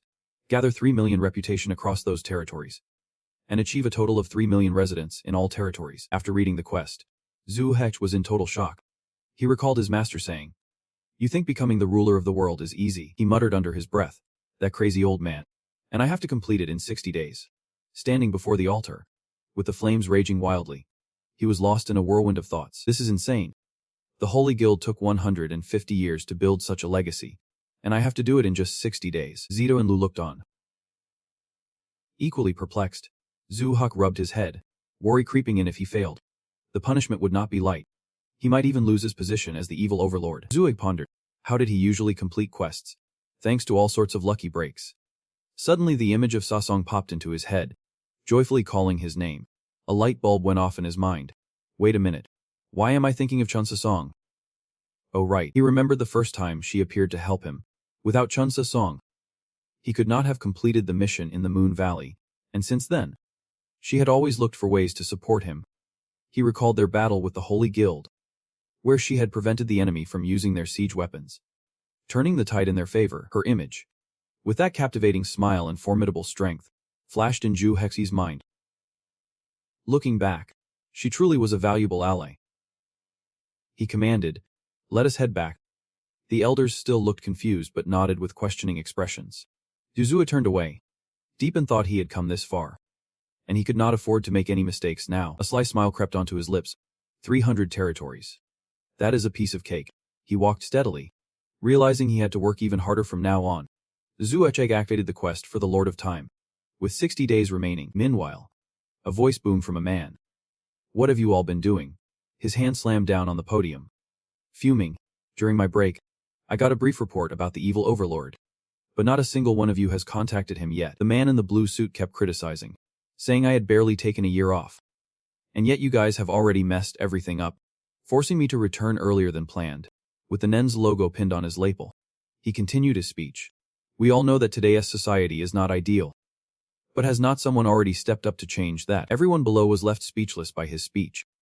A young man doing things that I could not even manage in my youth. And he is already achieving great success. This man is the president of ENS, the third largest conglomerate in South Korea. And he clenched his fist to declare, "From this moment on, we'll actively support the villain in every move." Another man raised an eyebrow upon hearing this. "But President, this is a very risky decision. Right now, the villain seems to be gaining the upper hand, but his position is still shaky, like a wooden raft in the middle of the ocean." Gong Jin calmly countered with reasoning. "But is not he doing exactly what we should have done a long time ago? We have held onto our positions for too long, afraid to open the doors to hunting grounds or carry out reforms." He stood before the leaders of the corporation, addressing issues that had already been resolved, along with the lack of financial transparency in territorial management. He alone was capable of all these things, and deep down, in his heart, he saw him not as a villain, but as a hero. With Gendo's financial support and Enzi's backing, we can stand up against these new noble elites and create a better South Korea. He challenged the one who just spoke. "You say he is just a wooden raft in the ocean, with the charisma of a true leader," Gong Jin proclaimed to everyone. "Then I will be the one steering that raft. All responsibilities will fall on me, so you all can rest easy," he boldly declared. Those of us from the older generation should also be ready to step into a new era. At that moment, laughter rang out, but Ju Huk remained silent, showing no reaction. Gong Jin continued. "With your strength and ours, we could even aim for 5 territories." Hearing that, he comfortably shook his hand, pleased to collaborate with Enzi. While Ju Huk was deep in thought. "Enzi, we have officially partnered up." Gong Jin frowned, as if something was bothering him, feeling embarrassed to say it out loud. But these new noble forces are the ones stealing the dreams and hopes of the younger generation, while the youth are the driving force for societal progress. Ju Huk listened to Gong Jin's concerns while silently comparing them to other major guilds. Enzi always maintained a better public image with many noble gestures. This is also the only major guild where the leader does not come from a noble background. He laughed, unable to fake it any harder. But Ju Huk was making judgments in his mind. Even though he always opposed the wrongdoings of other major guilds and kept his distance from them, capital will always be capital. I can fully trust his words. But right now I need to secure 300 territories in 60 days. So I really need manpower support from them. Suddenly, A person in a long coat approached behind Gong Jin, looking as if he had forgotten something. Right. Gung Chin immediately perked up and stepped forward, enthusiastically pointing to the woman and introducing her. This is my granddaughter. I bet she will really help you out. The mention of this introduction caught Ju Huck off guard. His granddaughter, removing her hat, spoke up. It is a pleasure to meet you. I have been following the actions of the infamous villain for a while now, but I have never had the chance to interact with you. I am ready to collaborate with you. Infamous villain. Her words left Ju Huck momentarily stunned and speechless. Her demeanor was calm yet powerful as she introduced herself. I am Li Zhu, a teleportation master, and I hope to assist you. After hearing her introduction, Ju Huck was left in awe. The teleportation master, Li Zhu, is the granddaughter of Gong Qing. Zhu Zhang possesses the power of teleportation. I have heard about teleportation for ages, but seeing Zhu Zhang in the flesh is something else. The teleportation master, Li Zhu, is a non-combat player with a hidden class. Though she is not a ranked player, she is still incredibly well known. She does not need to fight to level up. She solely relies on her teleportation skills. She creates free teleportation gateways for players or those injured, lost merchants, and other situations needing assistance. That is how she has gained a reputation. Her teleportation magic seems limitless. After introducing herself, Zhu Zhang did not hear a reply from Ju Huck and continued, with my abilities, I believe I can be a valuable asset to you. Ju Huck thought to himself, still not replying, that it is rumored there is no place on the Korean server continent she can teleport to. Ju Huck felt his strength bolster his plans. The teleportation master is known for being quiet, but it is always humble and ready to assist other players. I can call you that since you are a member of a major guild, but that is okay. He smiled with satisfaction and replied, it is a pleasure to meet you. You can call me a Thet. He looked straight at her and added, with you helping me, my plans will be much easier. Gun Chin then asked, what plans? Ju Huck calmly responded, I want to conquer 300 territories in 60 days. The two of them looked stunned, as if struck by lightning. 300 territories in just 60 days. The news outlet immediately reported that same day. Nens had issued a statement supporting the infamous villain. In a surprising turn of events, the third-ranked guild had formed an alliance with the infamous villain. The comments came pouring in. The news continued to evaluate public reactions, and people were starting to view the infamous villain more favorably. Ju Huck calmly closed his eyes and made a statement. Now that I have found powerful allies, I won't wait any longer. I plan to conquer 300 territories in the next 60 days. The comments flew in, and his eyes suddenly opened wide as he decisively stated. And the first territory I will claim is the Tu Rodert Fortress. The Fortress of the Retreating Ships is currently held by the Howling Society, nestled deep among the encircling mountains. The comments are buzzing with debate. Is not this retreating ship one of the Howling Society's key defensive strongholds? I have heard it has never fallen in the 150 years since the Howling Society took it.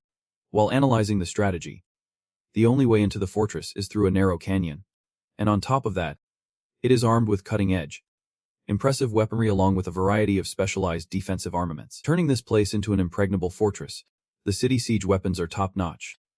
The red markings have been etched onto the retreating ship map, becoming the first target in his plan. As for the plan, fine. We are going to take down the retreating ship fortress first. He stood in front of everyone, pointing towards Du Zhang, saying this time, it is just me and the Master of Destruction going on this trip, the novice replied, his eyes behind the glasses failing to hide his anxiety. Talk about jumping right in. The blonde guy seemed a bit helpless. Heading off alone while Sasong was trembling, Sasong clutched her face, whispering, oh my god. What are we going to do? Turns out she was mesmerized by Du Zhang's stunning looks. Sasong could not contain her excitement. Du Zhang. She is so beautiful. With a very composed and dignified demeanor, she began imagining a scene with Du Huck and Du Zhang together, thinking that from now on, Du Zhang would always be there to support her. Suddenly, Sasong screamed in panic. What if that actually happens? Du Huck watched her emotional outburst. Puzzled. What has got her so worried? He stepped closer to ask. You are worried the retreating ship fortress is too much for me, Sasong hesitated, saying, Yep. And Du Huck gently reassured her, do not worry. I am way stronger than that. Sasong felt like stone, replying, yes sir, but we still need to be careful. I will work hard to level up too. Du Huck felt a bit more at ease, turning around with a smile. Okay, I will be off then. Du Zhang had used teleportation, and the green-haired guy appeared, forming a circle that made the two of them vanish right before everyone's eyes. Sasong is getting hyped up. He is just too cool. Sistatine notices and teasingly asks, looks like you really like the boss. Suddenly, her expression changes as if she just remembered something. Wait, Hold on a second. I was caught up in something else. A loud alarm rings out. Emergency assembly. Warriors. We have urgent news. At the command.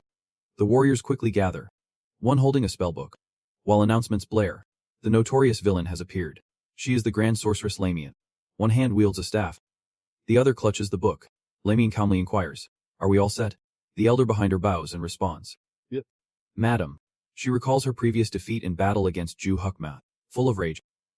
She thinks, "That scoundrel dares to toy with me." Mine could not withstand his punch. And the comments about her made her seethe. How humiliating. Mine stands firm before the warriors. Commanding. Prepare to channel all mana reserves. Her eyes blaze with determination. Even the Grand Commander of the HLA Association is resolute about this fight. Mine remembers Mukwang's words. We will support the sorcerers in every way. Maintain stability. And retreat. Immediately. She declares. The old cannons are ready to fire at any moment. Tamian's words echo throughout the fortress. We cannot lose. The system activates. Fortress weapons online. Searching for players within firing range. The system locates a target. The screen identifies Ju Huk entering, confirming there is only one target. At this moment, he and Ju Jiang have made their way to the retreat ship.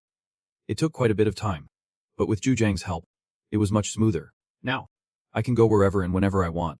The mobility upgrade is indeed a lifesaver.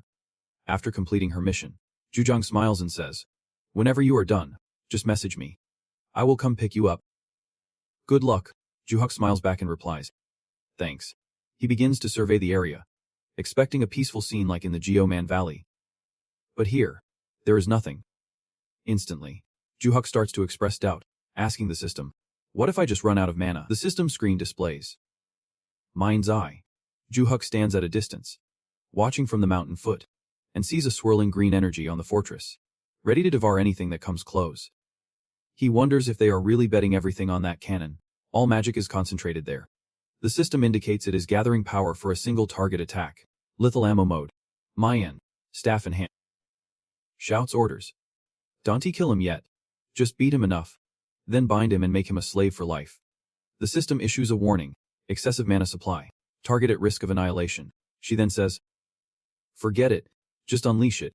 The accumulated energy lights up a corner of the sky. Mayan screams, "Fire the magic cannon." The power is insane. The mana cannon blasts towards the target at breakneck speed, along with her cries echoing. She declares, "Let us end this here." Ju Huk calmly pulls out a ball in his hand. Before him, the magic cannonballs zoom in with teeth sharp as scythes, glaring at him unexpectedly. The cannonballs cannot advance. It is as if a wall blocks them. Ju Huk, like a barrier holding them back. Mayan, observing from afar, is startled and frowns, asking, "What is going on?" The mana radiating around prevents any movement. The cannonballs are being blocked. It is not exactly blocked. It looks like it just stopped. When Mayan saw the orb in his hand, she realized that this magic was not just for show. Its power was truly impressive. She thought deeply, but regardless of how powerful it was, Mayan's thoughts seemed to be laid bare for Ju Huk to read. He was talking to himself, but without any target. It was all for nothing. At that moment, the system announced that the human J2 had been activated, disabling the mana flow that the players designated. A dim light appeared along with the circular object, and the system's monotonous voice echoed. Eyes of one of the 3 rewards received after defeating J2. In the forest, one player was eagerly pouring out all the water and stomach contents, which included the Jag2 toxin, and the tears of Gajag2 temporarily boost the player's level. As for the human Gag2, it had an entirely different effect. Blending with the darkness in the cave, the Egyptian snake revealed its sharp fangs to intimidate the players. This allowed players to temporarily use one of Gavjate.S skills, with wide open eyes. He was glowing vividly in the night as the system continued to introduce features, including the ability to lock onto targets, with an effect that disables mana flow when combined with GAU's psychic skill. He reached out to touch it, and just as expected, it could block attacks similar to the Celestial Strike. Surrounding Gu were countless flickers of blue and yellow light, affecting even non-living things. It could petrify even the cannonballs created from mana. Mayan and the members of her guild looked around, and she gasped. The mana flow in this area has completely stopped. What is going on? Even as he braced himself, the system reported that the time for the human recording had 50 seconds left. He could not help but exclaim. The petrification effect only lasts for 1 minute. The cannon's mana bullets are indeed powerful, but is not 1 minute way too short? Mayan shouted. Get ready. He is coming. Prepare for battle. As her voice trailed off, a massive wave of energy surged toward the fortress, echoing with thunderous steps. Though he thought to himself, I will break through this steel fortress with only one narrow entry point, he smiled wickedly, thinking that made it even better. Surrounding him, a massive wave of mana radiated as he raised his magically charged fist. No need to spread our forces too thin. Just enough to break through that wall. The colossal energy he had gathered shot straight toward the fortress, marked by the name Destructive Instinct. One strike to destroy. The camera captured the entire process of the fortress being attacked. Sitting behind a screen, could not stop himself from exclaiming. At first, I thought breaking the fortress would be a bit tough. But he took it down like it was nothing. Countless comments were flooding in. Expressing astonishment, Duhuk walked confidently through the ruins, the dense remnants of energy gradually dissipating. He spoke, gather the territory's essence here. Looking around, he thought, where did the people providing mana for the cannon on the wall go? Are they preparing a backup plan or something? From afar, Duhuk approached, and Mayan stepped back in shock when he saw her. He said, Who are you? Before Duhuk could finish, Mayan angrily interrupted. He ignored her words, thinking, I feel like I have seen her somewhere before. Then he thought to himself, player in third place. That is Mayan. I met her last time during that intense defense battle. Wasn't she a free player before? She must have just gotten recruited by that guild. Without missing a beat, he asked the group, Who are you guys? Hearing that, Mayan was taken aback. Then suddenly, she got furious. That lowly scoundrel did not know his place. He completely ignored her words and asked, You do not seem to be from the Vietnam branch. Do you? You also do not appear to be from the Grand Guild. Feeling insulted, Mayan blew up, shouting, How dare a lowlife like you even talk back? The guy just laughed and pointed at the camera above him, saying, Why all this lowlife talk? See that up there? It is streaming live. So watch your mouth. His threat seemed to have no effect and only made her angrier. Don't you dare fool me. Mayan pointed her staff forward, her mouth running non-stop. You filthy animals should know your place. Little did she know. Dutek stood beside her, murmuring, Is that Ilash? He threw a punch right in front of her, boldly declaring, Then let me make this fun for you filthy animals. Mayan barely had time to react, exclaiming, Wait, when did you get here? His fist slammed into her face, and the mages behind her shouted her name, Mayan, as they captured every moment. Duekshi's viewers flooded the comments with jabs at her. A huge bump formed on Mayan's head, and she stammered angrily, You bastard. She then swung her staff to fight back. Furious, How dare you? Meanwhile, he effortlessly dodged the chaotic energy she unleashed. Realizing her words and actions mirrored those of the nobles, she opened her mouth to call them lowly animals, right on live stream.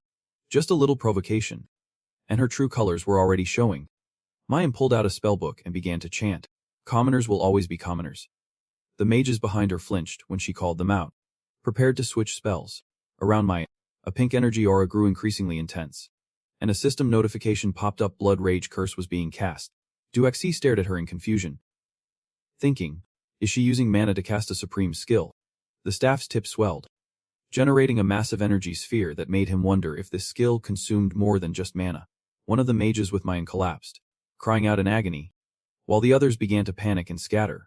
Watching the chaos unfold, Duhafti thought to himself, What has gotten into these mages? What are they planning? Hounduk sat in the room, relaying information to him through the computer screen. It is urgent news, he said without pause. Mayan is using her skill to absorb mana from nearby players, and she can even delete their characters. Hearing this, Duhuk was taken aback. Delete characters. Hounduk was checking the information while reporting to him. That is right. Although this effect only triggers at a certain rate, we have already got a few victims. A member from the mage team risked everything to get this news to us. We need to help the players whose characters have been deleted immediately. Understood. Just after finishing the conversation with Hounduk, strange red light streaks appeared around him. An external energy source was strongly impacting his body. He strained his arm to analyze. Feeling the destructive energy building up, this skill is powerful, he thought, as Mayan arrogantly declared from a distance. No point in resisting. It is too late. I have executed it perfectly. We have won. Mayan's eyes glinted with malice as she looked at Duhuk. You underestimated me. And now you will pay dearly. Just typical commoners. So easily fooled. They are only good as sacrifices for my skill. Duhuk remained calm, raising his arm and declaring, this must be the ultimate skill of the hidden class.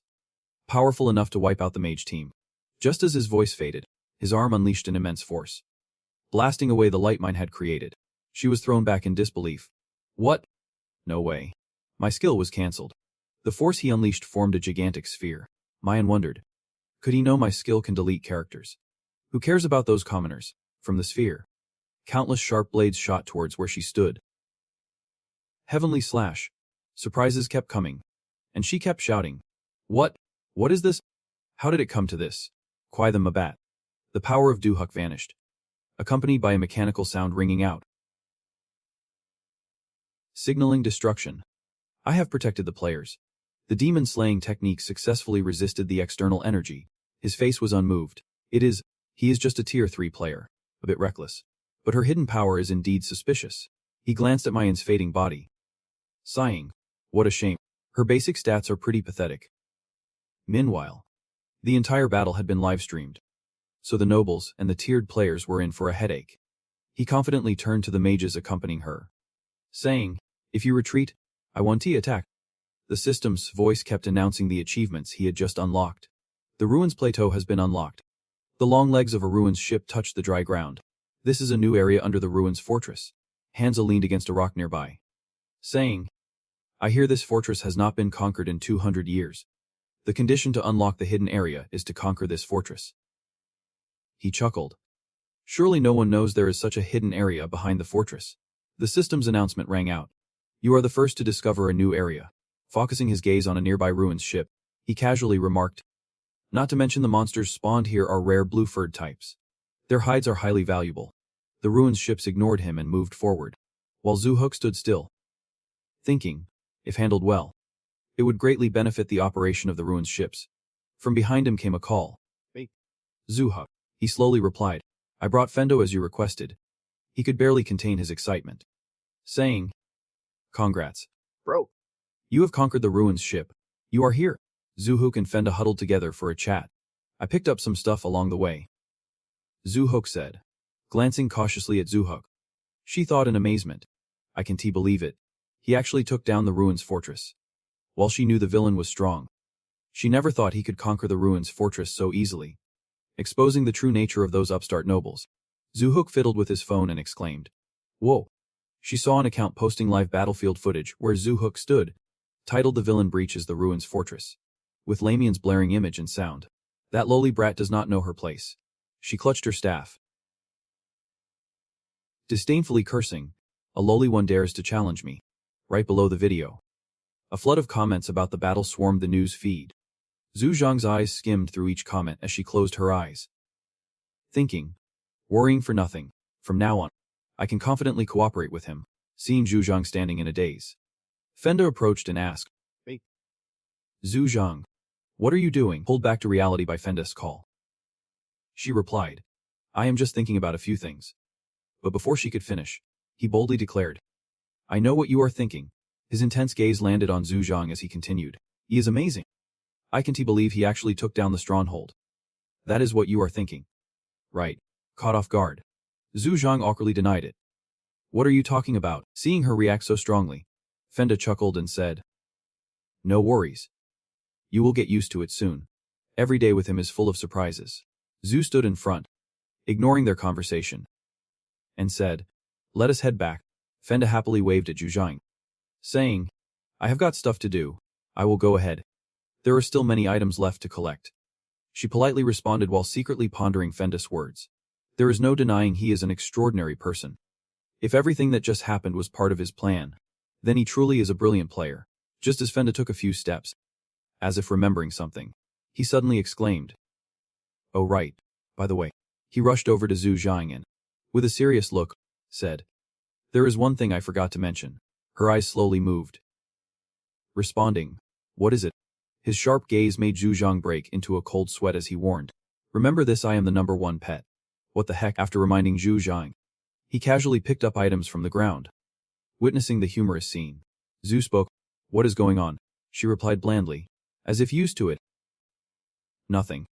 The image of a mature deer with blue fur and large antlers appeared. The blue fur deer had only been seen in the K-Nut-Aint mountain range before the stronghold was discovered. And it was incredibly rare. The blue fur it shed had many uses. This lightweight material had excellent insulation properties. By combining it with a few ingredients, one could create clothing that was both thin and warm. Additionally, it could be melted down to create high-grade insulating materials with nearly endless applications. It was considered the dream material for every industry. Transitioning to Zhu's home, exclaimed excitedly, "If there are many deer like that, you are about to strike it big." He looked at her eagerly but calmly replied, "Really?" The image of the treasure appeared vividly in his mind. Zhu then said slowly, "But I can reveal my true identity. I am not strong enough to face the major guilds head-on. We can draw too much attention." His eyes were glued to the comments on the computer, and then Zhu sighed. "But it is impossible to keep it under wraps. That area has to go through the new stronghold. If I can even maintain exclusive hunting rights. But is not that the same as inviting that major guild?" I asked. Increasingly puzzled. "I want to do that," he replied calmly. "To use the hunting grounds, you have to pass through the retreat fortress. Players can buy equipment and supplies here. Just the income from the taxes alone is more than enough." Zhu reached out to activate the control panel, slowly explaining the system. Not to mention, as the number of green feathers on the market keeps rising, prices are definitely going to fluctuate. Considering that situation, it is best if you do not get involved. At that moment, he had sat down in the control booth, his mouth still busy talking. But not everyone gets to come and go freely. To enter the fortress, you have to pass the magical cannon's inspection. Just wait and see. Beneath the clear blue sky lay a barren canyon, with people lining up, walking along the long path to the retreat fortress. Among the crowd, another player spoke up. "There are so many people heading to the retreat." The person next to him replied, "Yeah, for sure." He turned to chat. "Over there is the pathway to the retreat plains." "Right. How about this if you want? We can go together." He turned to face the person beside him. "Forming a party is fine too." Before he could finish his sentence, the other player suddenly collapsed. Panic erupted among the crowd as people shouted loudly. After that, he rolled over, meeting his end. The system's monitoring screen aimed directly at that player. The mechanical voice announced, "Target status confirmed." Successful elimination. From a distance, a large cannon on the fortress stood ominously. Sniper mode deactivated. Re-engaging defensive mode. The sound of the system continued. Only players from the Cruel Domain are allowed inside. Members of the H-Kalo Guild and Vineline Guild will be shot on sight as soon as they are detected. No warning given. The players around whispered among themselves. He must be a member of the H-Kalo Guild. Inside the fortress, where Duetri was seated in the highest chair, Satine spoke up. "The cannon is operating very smoothly." Duexi wondered, "What about the mages in charge of its operation?" "They are hired at 3 times the market rate," came the response. Hearing this, he felt a bit incredulous and asked, 3 times? Is the retreat hunting ground really that crowded? Will it be okay? The ruthless villain lacks manpower, and the wage control is annihilating the market economy. Beneath the hot headlines are a flurry of lively comments. The voice of Sitin echoes steadily. Of course, there will be some initial chaos, but as the supply of green feathers gradually increases, the market price will drop accordingly. Over time, the frenzy for this area will settle down. But what is crucial is that he pauses for a few seconds, envisioning the breathtaking scenery of a coastal city, the port city of Ma Jin. Next, an image of a magnificent castle appears, and the city is embraced lovingly. Satine grips his fan tightly and continues. More and more players are flocking to the territories held by their lord. They want to register as players of the ruthless villainous territory, with the demand to become residents soaring. This is the perfect time to make it happen. His words leave Fifi deep in thought. He stands up and replies, "All right. Anyway, the preparations are all set." His voice becomes monotonous as he commands. "The goal is to hold 300 territories with 3 million residents, still quite a way to go. Let us get started." The animation transitions from the fiery red doors to the gray hills under the sunset. A pure black horse clad in full armor appears. The knight on the horse tightens his grip on his weapon and slowly speaks. The moment has come. The fiery sun is devoured by darkness in the night. Deviax stands in the shadows, roaring fiercely. As he extends his hand, a strange light emanates from his palm. Then, a gem emerges, dazzling like a star. He glances at the gem and smirks wickedly. On the lush green highland, he opens the system screen and exclaims, "It has been a while." On the ground, countless players lie sprawled out, Flashback to when the fortress was just taken down. DB Hefty reads the status report while analyzing strategies. Tongue clicking. These mages are not just hired players. They are all part of the Holy Guild. What is this? Suddenly, the cliff beside him crumbles, revealing a hidden gateway. The system displays a report. The new area, the retreat plane, has been unlocked. He slowly reads through the information. A new sounds intriguing. What else is there? The game announcement pops up, stating that new players can use privileges to expand territories. After reading it, DuFG can't help but exclaim. Expanding territories. At least 1 trillion gold if you want to spend money. Transitioning to Jiandu's location, he sees him and greets with a smile. Long time no see. DuFG ponders for a moment, recalling that he had arranged to meet Jiandu to discuss funding. He approaches, and Jiandu shakes his hand, saying, I really admire your recent moves. Du Suek replies politely, it is all thanks to you. His thoughts continue racing. As soon as Jiandu received the call, he quickly appeared, on the hillside. Jiandu is seen enjoying himself with 2 assassins by his side. He recounts his leisure journey. Apparently, he has not returned to the Phasia continent. He has bought some cheap territories on the Centinia and Lunia continents. Rumor has it he is living a carefree, lavish lifestyle. Wrapping up his thoughts, Jiandu asks, do you need my help?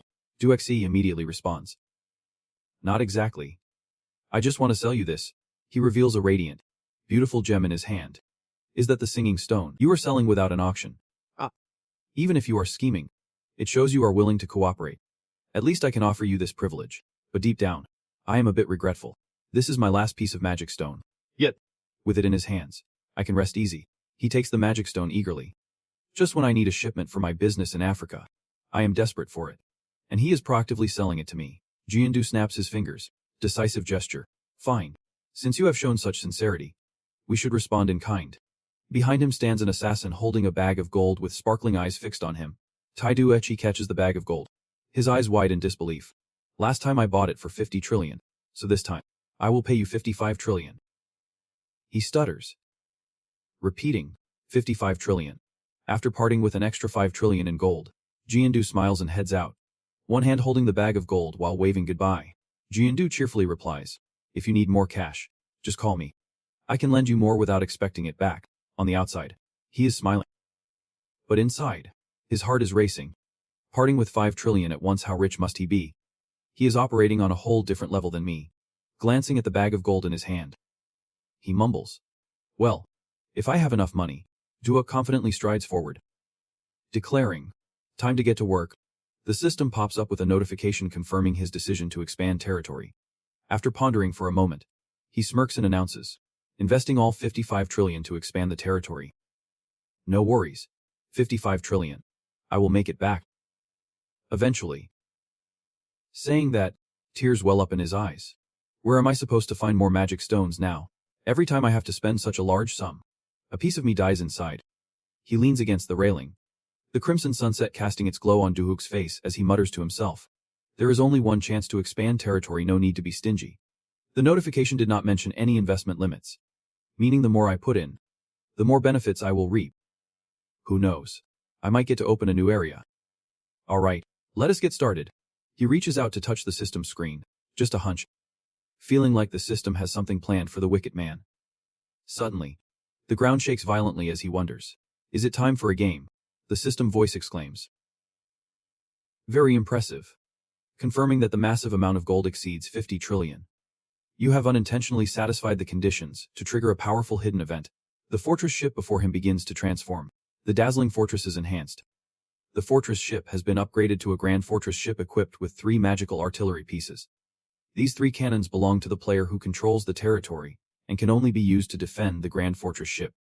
The wicked man's profession is confirmed. Mission detected. Lord. Congratulations. The system's voice continues to ring out, and he stands frozen, wide-eyed at the system screen, trying to grasp what is happening. You have received the final reward. A massive stone dungeon appears. The hidden dungeon. The fortress ship has been unlocked. The sight before him is astonishing. The fortress plains have expanded, new species emerging due to the changes. This is the fortress plains. Looking down at the ground beneath his feet, he exclaims, starting with green deer. And now even blue feathered fish have appeared. The hunting grounds have expanded significantly, and even better, new types of monsters have emerged. Players standing in the fortress plains are puzzled. Just a few days ago, the media reported that the fortress and nearby hunting grounds were under heavy fire. Could he have known in advance and prepared for this large-scale expansion? A player beside him speaks urgently. The other is, "It is the wicked man. The wicked man. I admire you so much. I love you." Fenda beside him teases. It is truly the big boss Jew. In the crowd, he suddenly covers his face, lamenting, "I am getting goosebumps. I can't take it anymore." Then he turns to Jujiang and exclaims, "Jujiang. Jujiang, let us teleport." She sees him talking to her and blushes, stammering, Yep. "I am not shy." From that, we learn that Jujiang has a fear of public speaking. She clasps her hands in prayer, surrounding everyone with a blue glow before teleporting away. They are executing a mass teleport. He watches and thinks, the final reward in the territory expansion process. Then he turns to Fenda and asks, "Is this the right spot?" Fenda. He glances at the map and nods. Yep. "Big boss. This matches the marked location on the map for the newly unlocked dungeon ship." Hearing the answer, he continues, "So who are the others?" The fan was a bit taken aback and exclaimed, "Wait, I can't believe someone got here before us." Over on this side, Joan was still introducing herself, saying, Yep. "Just trust me, I am a legitimate business person." Catching sight of Ju's crew, chimed in, "Here they come." Joan opened wide her eyes, beaming, and said, "Hello." Is not it the infamous villain himself? He put his hand to his forehead, slowly realizing it was Han, the guy from last time, his own bad luck charm, the leader of the free players in the Holy Jew faction. Ju stepped forward, asserting his claim. "This dungeon opened after I became the first master of this territory, finding the entrance so quickly." "You have got some skill," Joan chuckled. "Just lucky." "Really?" Then she shot a sly glance at Ju, threateningly. "But since we are the first ones to discover this dungeon, we definitely deserve priority. Right? Isn't he that right?" Infamous villain. The symbol of justice in today's society would not dare steal someone else's priority. Would he? Suspicious and calculating. Sensed the tone he might be trying to shake him down. He glanced over at his crew, who were looking increasingly confused. Then she suddenly shouted, "What kind of scam are you trying to pull here? You scumbag, go back to the grave." Acid bombs flew straight into Han's forehead. She yelled, "Rise up. Spirit warriors. Bring the pain until I am 3 feet underground." Ju began to sweat nervously. He had not even had a chance to react. Is that guy a friend of hers? Whatever. It does not matter. The system notification popped up. Entering Dungeon 2 Rart, on his phone screen. Countless lively comments were flooding in. He was getting mixed up with the top necromancer, and rumors were spreading like wildfire online. The man shot a glance at the comments, then said to Songa, "Just focus on your job. There is nothing more to see. Why be so careful?" "Infamous villain," she arrogantly replied. "Nothing serious. Just pay what we agreed on, and we are good." He cautiously reminded her. Overconfidence is not good. The opponent is the infamous villain. Songa's lips curled enticingly. "You know, even the high-tier guys have to bow down for me." She strutted over in her revealing outfit, thinking, what could be more alluring than a man not caring about him? She continued, "Successful men want beautiful women." "Infamous villain. I am getting more and more interested in you." The man rubbed his forehead, sighing. "I did not want to go this route, but..." His mind started racing. The holy faction was spiraling into serious chaos, while he was rising like a phoenix. If anything could take him down now. Imagining Ju being caught with Songa would only lead to a scandal. His gaze sharpened. He thought of various schemes. An infamous villain is not someone you handle with brute force. But do not get cocky. The higher you climb, the harder you fall. Especially those from humble beginnings who suddenly rise like you. As the scene shifted to where Ju was standing, Dungeon 2 Rart. Level 1. Anyone looking up would blurt out, "What is going on?" The system displayed a message. Choose the correct door. 2 doors stood there, and Ju wondered. Choose the correct door. He realized he had to be careful before making a judgment. How tense is this hidden dungeon? Turns out I have to choose a door. The system announced. The chance of choosing the correct door is related to your luck stat. Ju thought. Wait, my luck stat affects this too. He stared intently at the 2 doors, pondering. The position of the correct door was not predetermined but completely random based on luck. How the heck am I supposed to navigate this dungeon with a whopping 55 trillion on the line. After seeing you so lost in thought, I could not help but ask, what has got you so deep in thought? You closed your eyes and replied, you know I am not exactly lucky. And before I could say more, you quickly added, with me around. What is there to worry about? Hearing this, Dueki asked, how many lucky points do you have? You seem to glow, and I chuckled, replying, well, it is 48, but I do not really trust my luck. 48. Duefc's eyes widened in disbelief. 20 lucky points is already impressive, and unable to hold back. He asked, how did you get so many? You shyly answered, you just add them up. Duhex, skeptical, asked again, you are adding them. He thought to himself, those points can just be returned, adding to luck, but are not lucky points not that crucial for your career? What are you adding them for? Meanwhile, Du Zhang and Fenda whispered outside. You happily replied, well, it is because my game is a bit quirky, but I got scolded by myself for a while, so I stopped. Du has to listen to your answer. Feeling suspicious.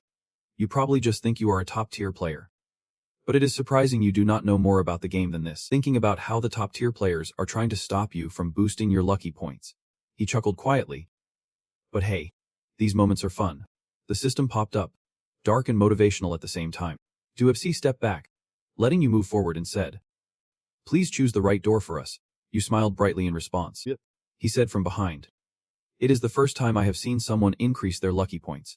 You took it seriously, feeling a bit contemplative. Finally, Du Hunh is counting on me. I have to make it happen. I can't let him down. Before us, the massive door swung open, and the system immediately congratulated you for making the right choice. The spotlight shone on the other four, and Duefc smiled gently, saying, we did it. Transitioning to the bustling high-rise district, the reporter was already buzzing with breaking news. Prince Jiadu has entered the scene, and he sighed heavily. Good grief. Just the sight of those wicked villains is enough to give anyone a headache. Why did they have to show up right now? The secretary beside him suggested. Maybe he secretly met with one of those villains. His face glistened with sweat as he continued. Other guilds think we should monitor him. Just as the buzz from the crowd grew louder, he exclaimed, are you crazy? If we are caught spying on the royal family, can you handle the fallout?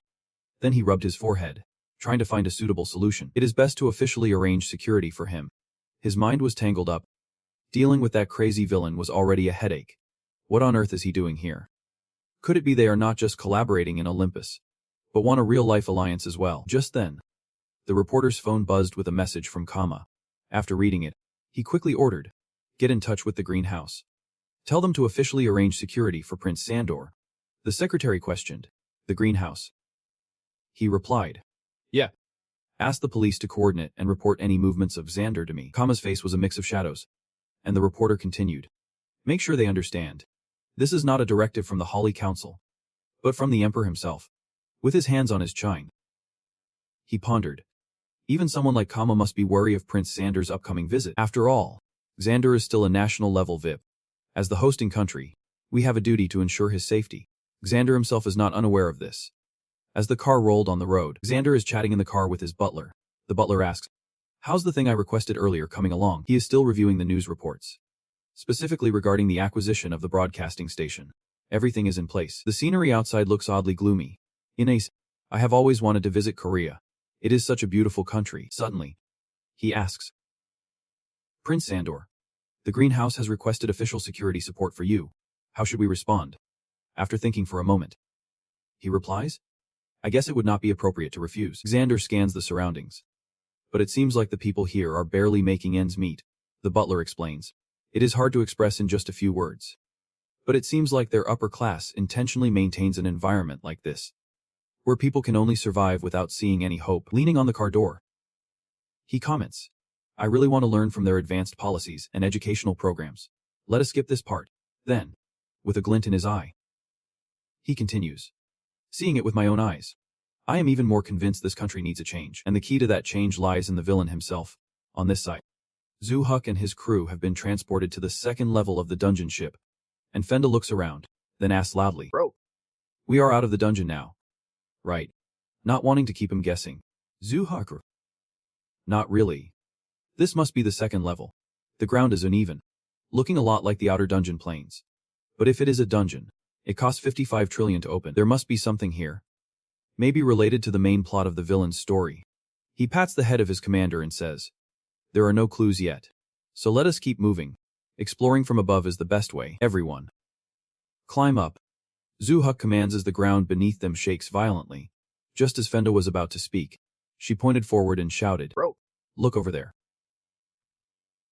Something is coming." The front is shrouded in a thick white haze, making it hard to see. He uses his spiritual eye to look through, but is useless. Could that be a monster? But feeling uneasy, he calls out to the girl next to him. Me. "Can you summon the barrier?" She looks a bit panicked but responds, Yep. "I can. Get ready. When I signal, activate the evil space and summon the dark energy immediately." Timing is crucial, he says as he focuses on that direction, sensing an enormous flow of mana. It is so intense, even his spiritual eye struggles to handle it. A massive energy source unlike anything he has seen before. The object is getting closer, and he frantically analyzes. Wait.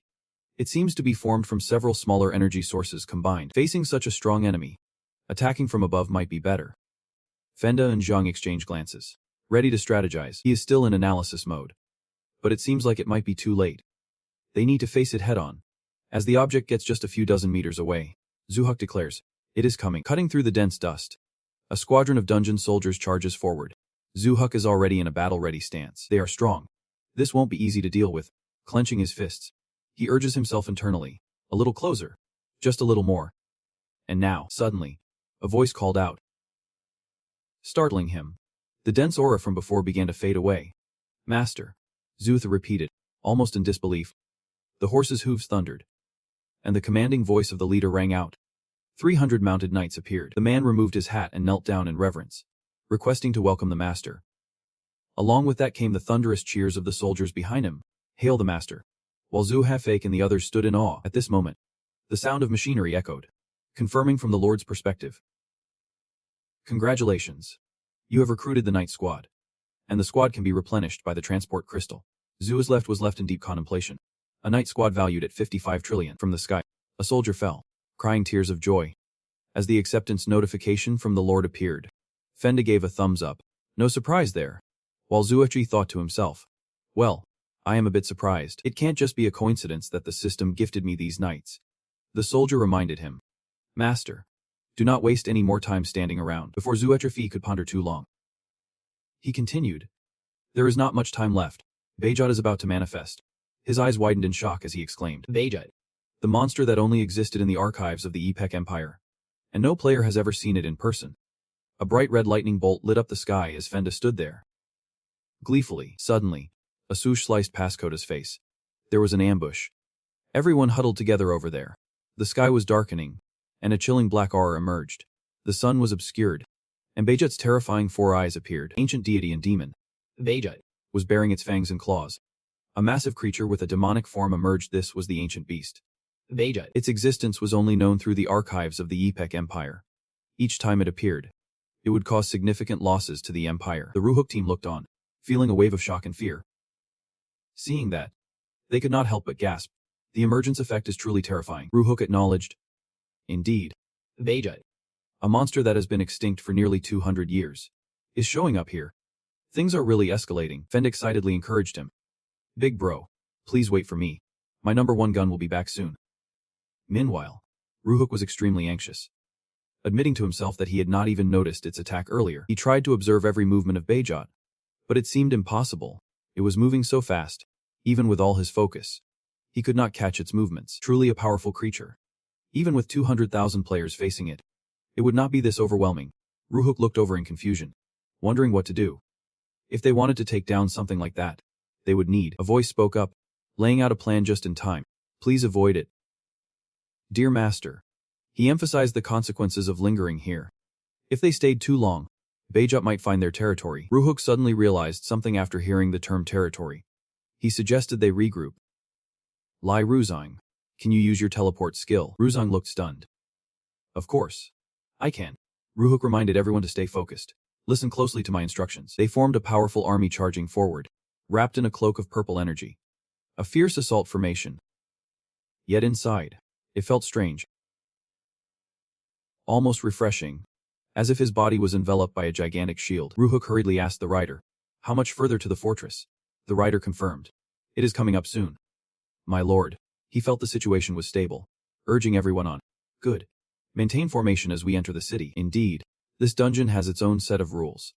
According to Ruhook's original calculations, the 3 vials would follow the Knight Brigade to their territory. The Knights can unleash a devastating power through special formations.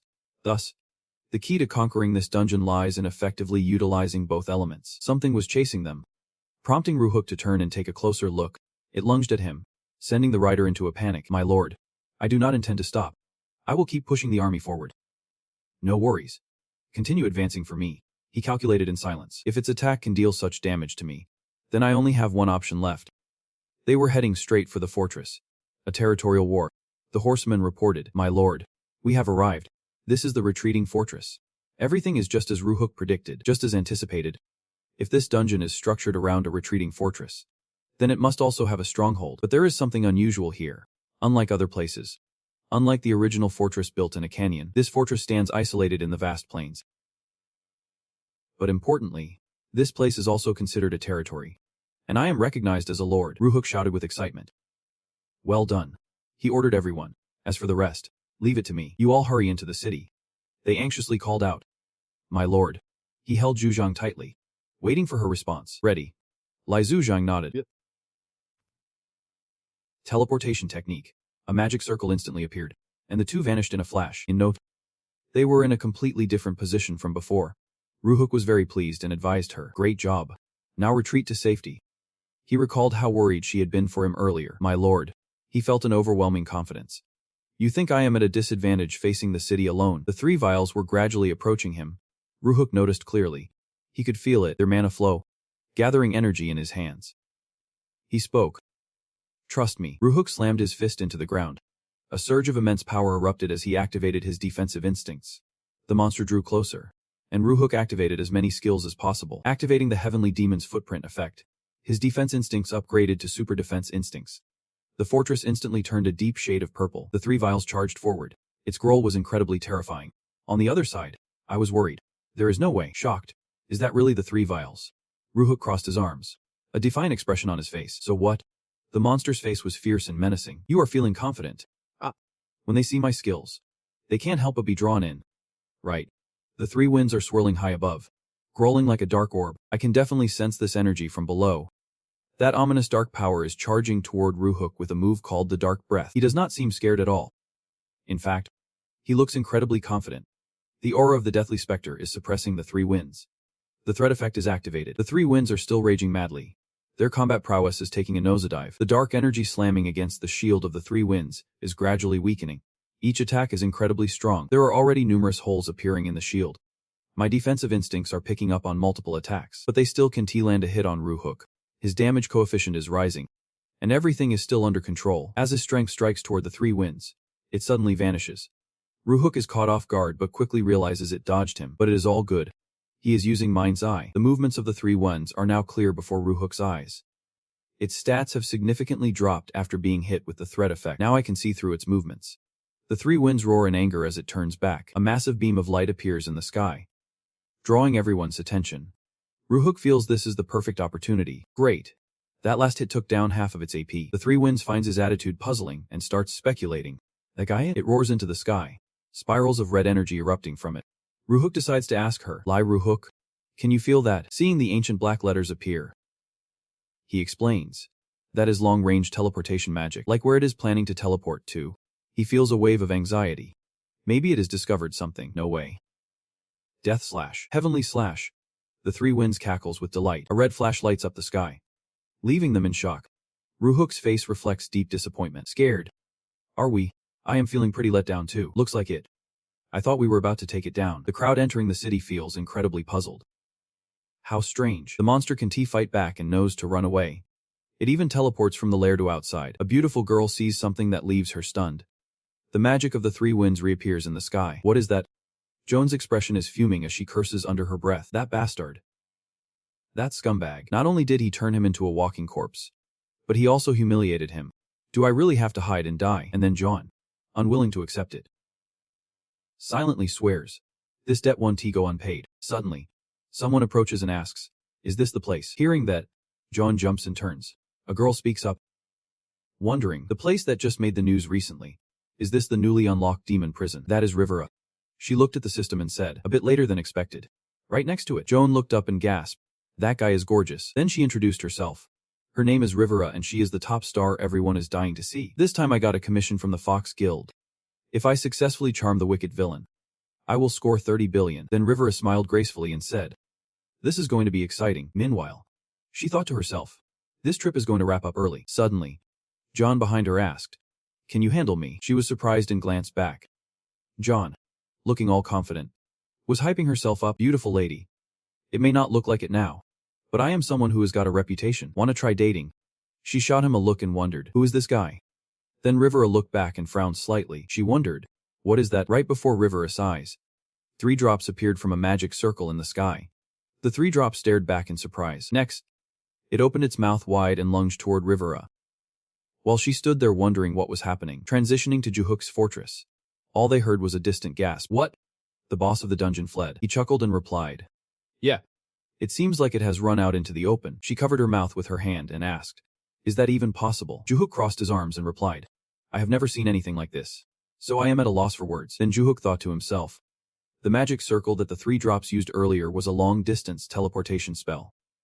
Normally, teleporting out might be restricted, but that magic surge definitely led outside. He continued to ponder. What if the dungeon boss escaped from the dungeon? Just then, a voice called out, Master. One of the knights in the squad spoke up. Master, I swear absolute loyalty to you. You have defeated the 3 drops. At that moment, the system announced that he had gained their absolute loyalty. It continued to inform him that Juhook had completed the knight squad task. He was taken aback and wondered, the dungeon could still be completed like this.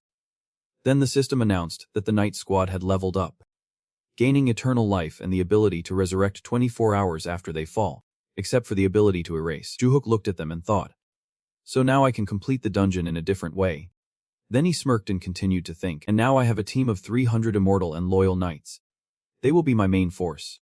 At the same time, the system popped up saying the final reward was Juhook and luck. Juhook looked surprised. Turns out there is still more. Then he glanced off into the distance and thought, and it is adjusted based on the luck stat. She saw him looking and slightly gasped. Looking up, then Juhook placed his hand on Sexong's head and said, it is all thanks to my lucky stats. This made Sexong blush in embarrassment. Next, the system awarded the final prize, and Sexong in the corner was still lost in happiness. Meanwhile, Juhook received the rewards and curiously wondered. Sexong's luck stat was 77. I wonder what the prize will be. Then the system started announcing the rewards. First was a knight squad that gained an extra destruction field effect. The second reward was a divine potion that could help conceal one's aura, but it required the user to be a villain. Juhook reached out to grab it. He then looked at it and thought, enhancing the knight squad seems reasonable, but everyone knows my identity, why conceal my aura? He took a deep breath and said, well, better than nothing. Right. At the same time, the system announced, using divine potion. It continued, dark energy is dissipating. Congratulations. The villain's aura can now be freely manipulated. At that moment, Juhook looked at the glowing circle beneath his feet in confusion. Wondering, what is going on? The system informed him that his Demon Slayer skill had been enhanced, and he was taken aback. Then Juhook recalled past events and thought, my master once said I needed to reach a level of aura control. According to him, if the aura is restrained, my inner strength won't leak. He continued talking to himself. At first, I thought it was just a regular notification, but it turns out this dungeon is connected to the villain's storyline. Meanwhile, in another location, Bajot seemed to be wreaking havoc, and everyone who saw him shouted, why is Bajot here? Before scrambling to flee, the Dark Lord watched everything unfold on the screen, fuming with anger. Why attack the Purnachu storage facility of all places? Where did this come from? His subordinates hesitated, saying, I heard it first appeared on the first ship. He shouted back, then why is it still safe there? The Dark Lord was furious and shouted at the nearest subordinate. Everything has been chaotic since the villain appeared, and some players got their characters deleted too, but we are keeping that under wraps. Upon hearing this, he was taken aback. Then the Dark Lord asked in frustration, do those players belong to the Holy Guild? The subordinate quickly replied, they are mercenaries. The Dark Lord narrowed his eyes and commanded, announce that they will be officially recruited into Holy. Then find a way to pin this on the villain. The Dark Lord looked at his phone screen and ordered, send priest number 7 to Pujuna. A civilian like her won't be able to refuse a summons from the guild. Suddenly, he was startled and said, wait, there is unexpected reinforcement. Hearing this, he was confused. And then the Dark Lord added, That lightens the load. Suddenly, Kama sent a message, saying, I have heard about Bajot's attack. Priest number 5 will be dispatched. The Dark Lord looked at his phone and frowned, thinking, the Celestial Emperor has sent priest number 5. He then wondered in confusion. He had been sitting idle for so long. Why was he suddenly getting involved now? Meanwhile, in another location, a figure was quietly chuckling. In the Ipet Empire, someone announced, it has been 200 years since Bajot last appeared. This person continued, but it seems like it is acting on instinct, not like before. That proud creature will never flee from a battle. He then asked, what is the current situation? The man next to him picked up the report and said, Bigit has only attacked the players' territories, not affected them yet. It seems to be focusing on their weak points. Then he continued, among the 30,000 players affected, about 0.01% had their characters deleted. What should we do next? The other guy thought for a moment. Then he spoke up. The territories under attack belong to players, and only 3 out of 30,000 had their characters deleted. The current situation is not alarming. He concluded, if it is a player issue, let them handle it themselves. At the same time, Bigit continued to assault the Pujuna grain depot. Gungchin shouted from the wall, concentrate your mana to hold the walls. Suddenly, someone behind him shouted, leader. He panicked and advised, it is dangerous here. You should fall back. Hearing this, he shouted back, we have to hold this line. Gungchin looked up and gritted his teeth. Behind the Sudi is the academy. If we fall here, Bigit could invade and wipe out the academy. He replied, but if we are not careful, we might get our characters deleted. Right. He hesitated, saying, I know, but as seniors, we have a responsibility to protect the younger generation. Just then, Bigit launched another attack, and someone yelled, it is attacking again. Just when they thought it was all over, Jushi appeared, saying, good thing I am in time. Brother Ya looked ahead and shouted, from now on, leave it to us. Flashing back a few minutes, Juect, after finishing his potion, asked in confusion. The reward was given. It even helped my skills level up, but the important thing now is, Jueft crossed his arms and said, on my way back, I was worried, but it seems Bigit did not touch this territory. It ran away as soon as it escaped. Juexi wondered, why did not it attack while I was stuck in the dungeon? If we leave this unresolved, it could endanger many innocent players. Suddenly, Zhujiang spoke up, I can locate Bigit. He turned in surprise to look at her. Then she said, before, I set a tracking signal on Bigit. Zhujiang explained, it is my exclusive skill. I can trace the target by following the flow of its mana. Zhujiang continued, I managed to mark Bigit when it was about to teleport. Jufuk raised an eyebrow, thinking, I was so busy dealing with it that I did not notice. Then she shouted, as long as Bigit is still in the Sentinja or Lunia continent, I can find it. They all moved closer to Zhujiang with astonished expressions. She then said, Bigit's current location is in the fertile eastern plains of Bruna. This is a large territory owned by the Howl Guild. Should we set off now? Juxt smiled slightly, saying, please lead the way. While thinking, of course, we have to go. Jufi joyfully thought to himself, there is no way I am letting this 55 trillion dungeon boss slip away. Right after that, they teleported to Bruna. Juek looked up and spoke. This is, gazing at the desolation before him. He wondered, is it already too late? A voice exclaimed in disbelief. The scene was utterly desolate. And another person half asked how the holy Huli was helping the military against Loon, wondering about the casualties. Meanwhile, a voice from the priestess asked Juex, my lord, have you heard about the appearance of Beigit yet? Surprised, he glanced up, then Juetrafi chuckled and said, perfect timing. Now, report the current situation. As he pulled out a fan to cover his face. As ordered, Beigit has devastated the Z territory in Bruna of the Holy Hli, with the death toll reaching 30,000. However, the priestess continued, the Holy Li has also evacuated players, helping to minimize damage. Juepsiv then interjected, any guesses on its next target? The priestess widened her eyes in surprise and replied, based on its direction. At the same time, he hesitated, thinking that the next territory might be. Just then, he exclaimed loudly, is it true? Beigit showed up there, in the territory of the Nenza faction. Katie, the scene shifted to Juex, who looked at Zhujiang and asked, can you teleport them to Katie? Zhujiang replied, yeah, I can. Hearing that, said Jude, let us move out right away. Suddenly, the priestess spoke up. Currently, no one is guarding Ju Bruna, but I advise against taking it. Juefg questioned. Why not? The priestess replied seriously, if you do, Outsiders will think it is a scheme by the evil one. Just the presence of Bijit is enough to raise suspicions about you. Anonymous figures began buzzing about the Bijit incident. Seeing this, Haiju yelled.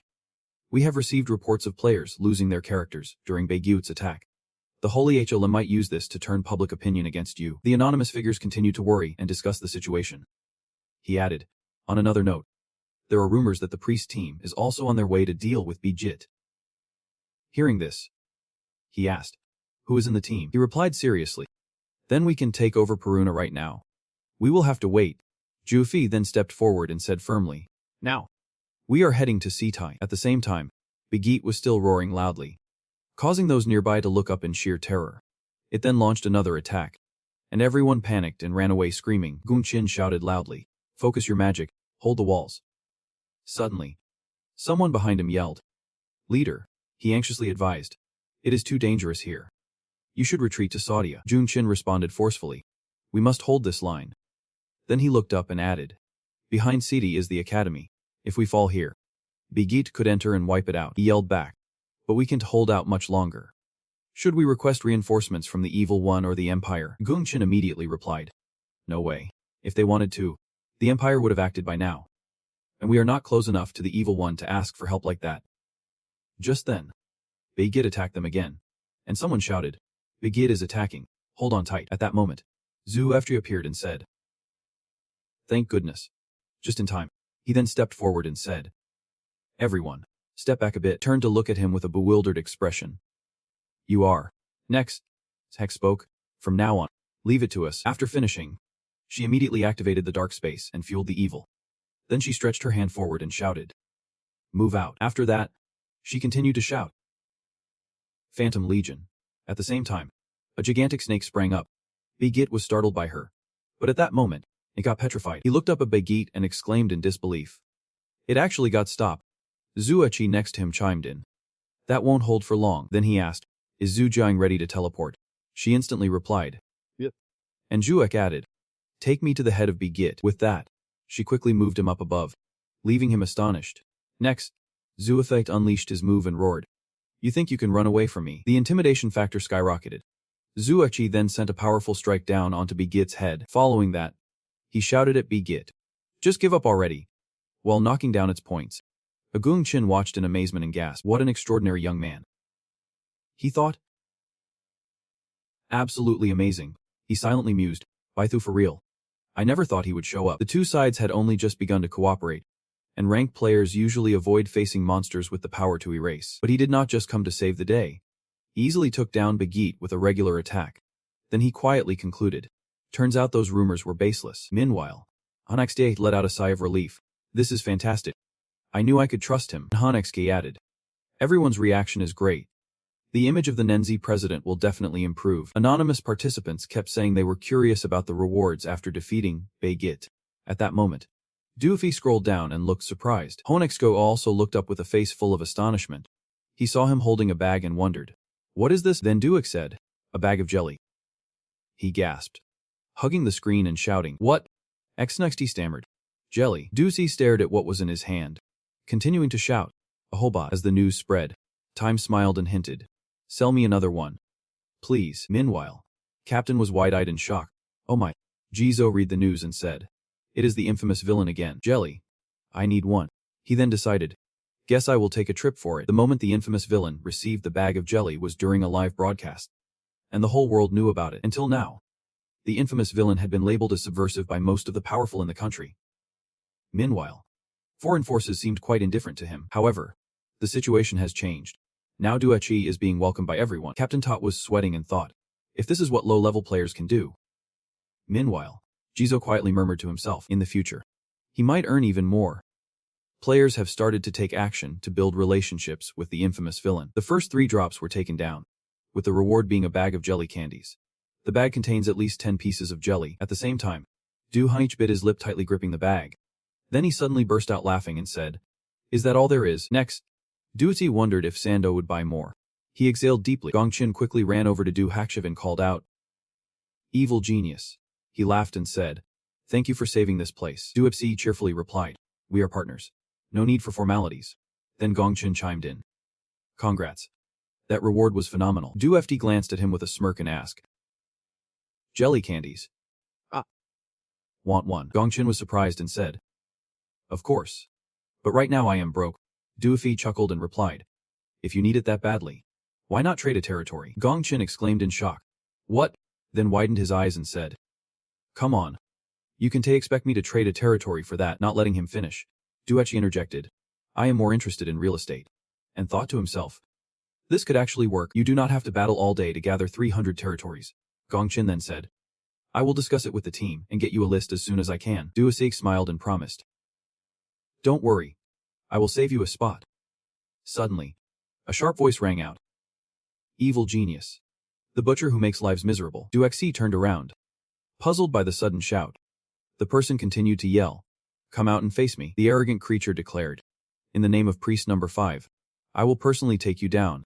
Du-hug looked down and thought, "Priest number 5. Then he glanced around and thought, "There is that creature and a bunch of reporters too.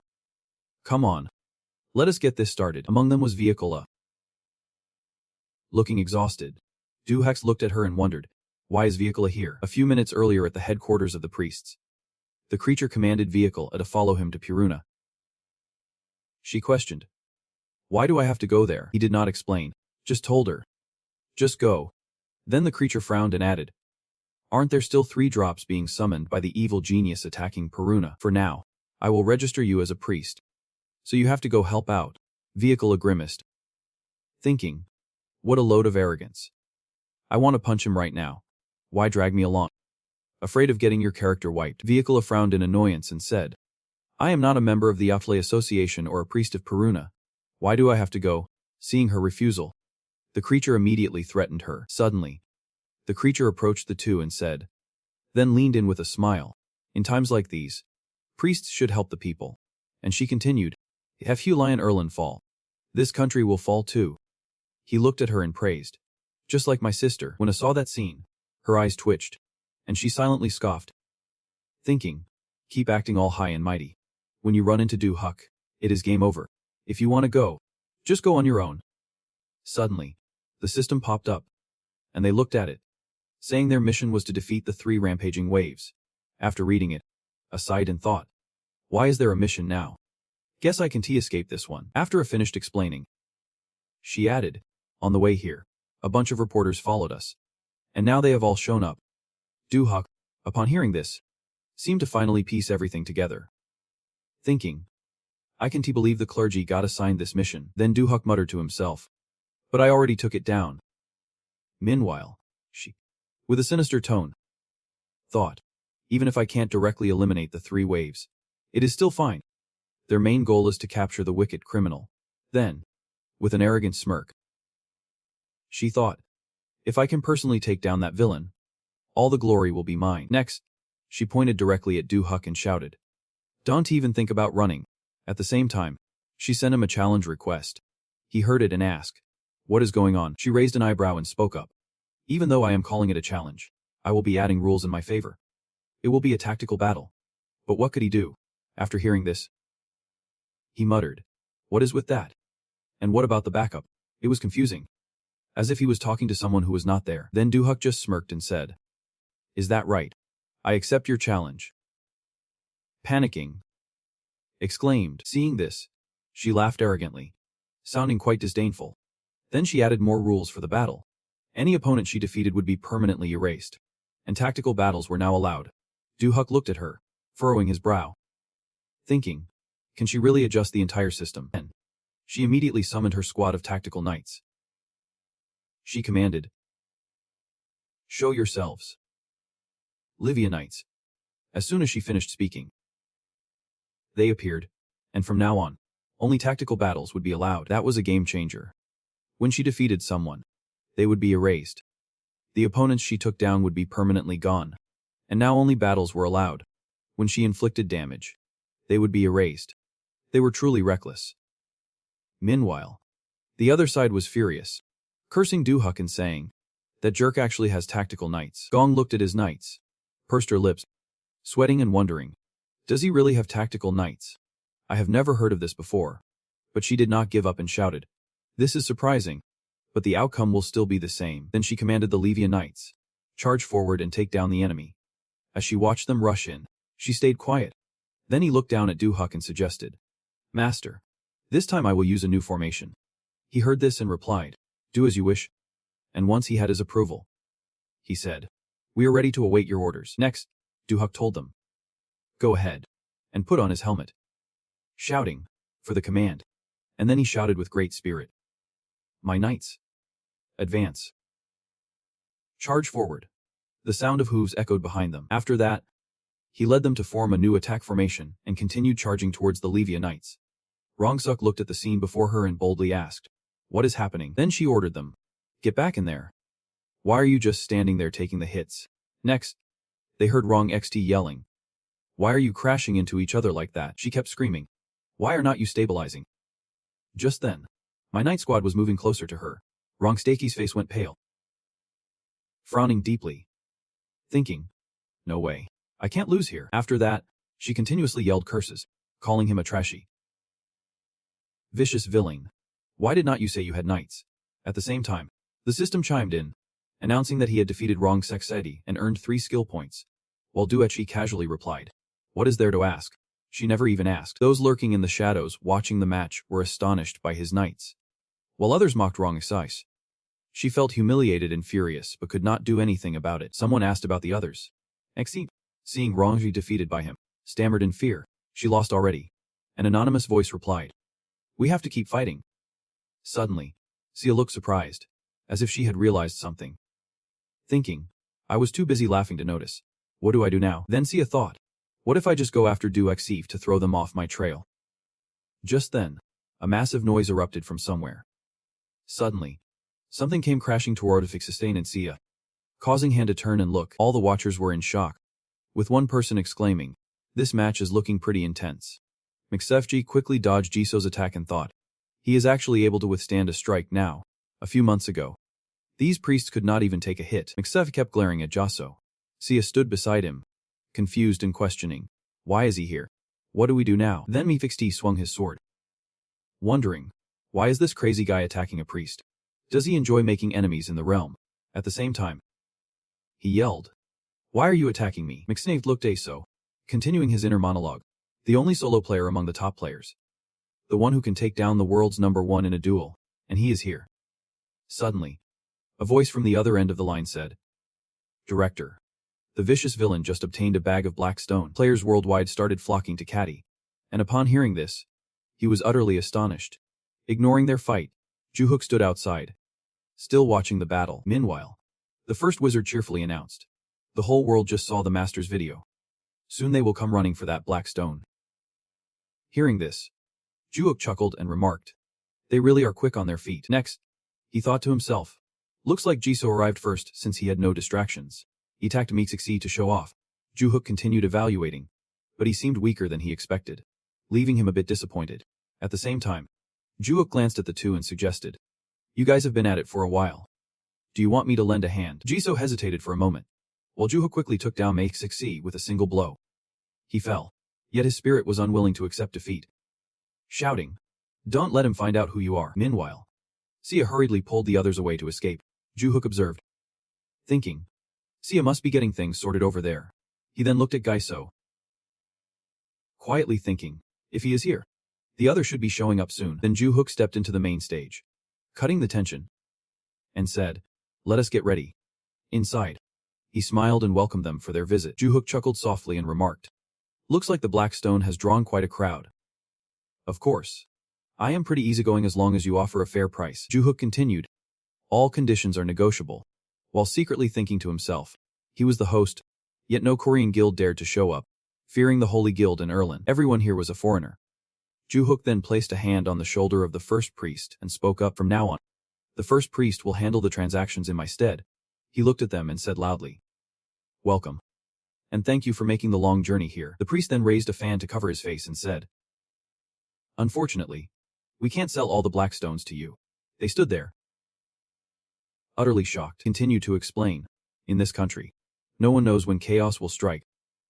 Therefore, my master must hold on to these black stones as a strategic reserve." Zandu, next to, chimed in, "This country is not as free as it appears on the surface. I have experienced it firsthand. Then Sandu began recounting. Recently, I bought a small media company to help the wicked. But before I could do anything, the prosecutor came to investigate. The government and guilds are working together to control all mass media. Finishing his thought, Xandu cheerfully added, so I can assure you, what the priest says is true. Gokwung Chin.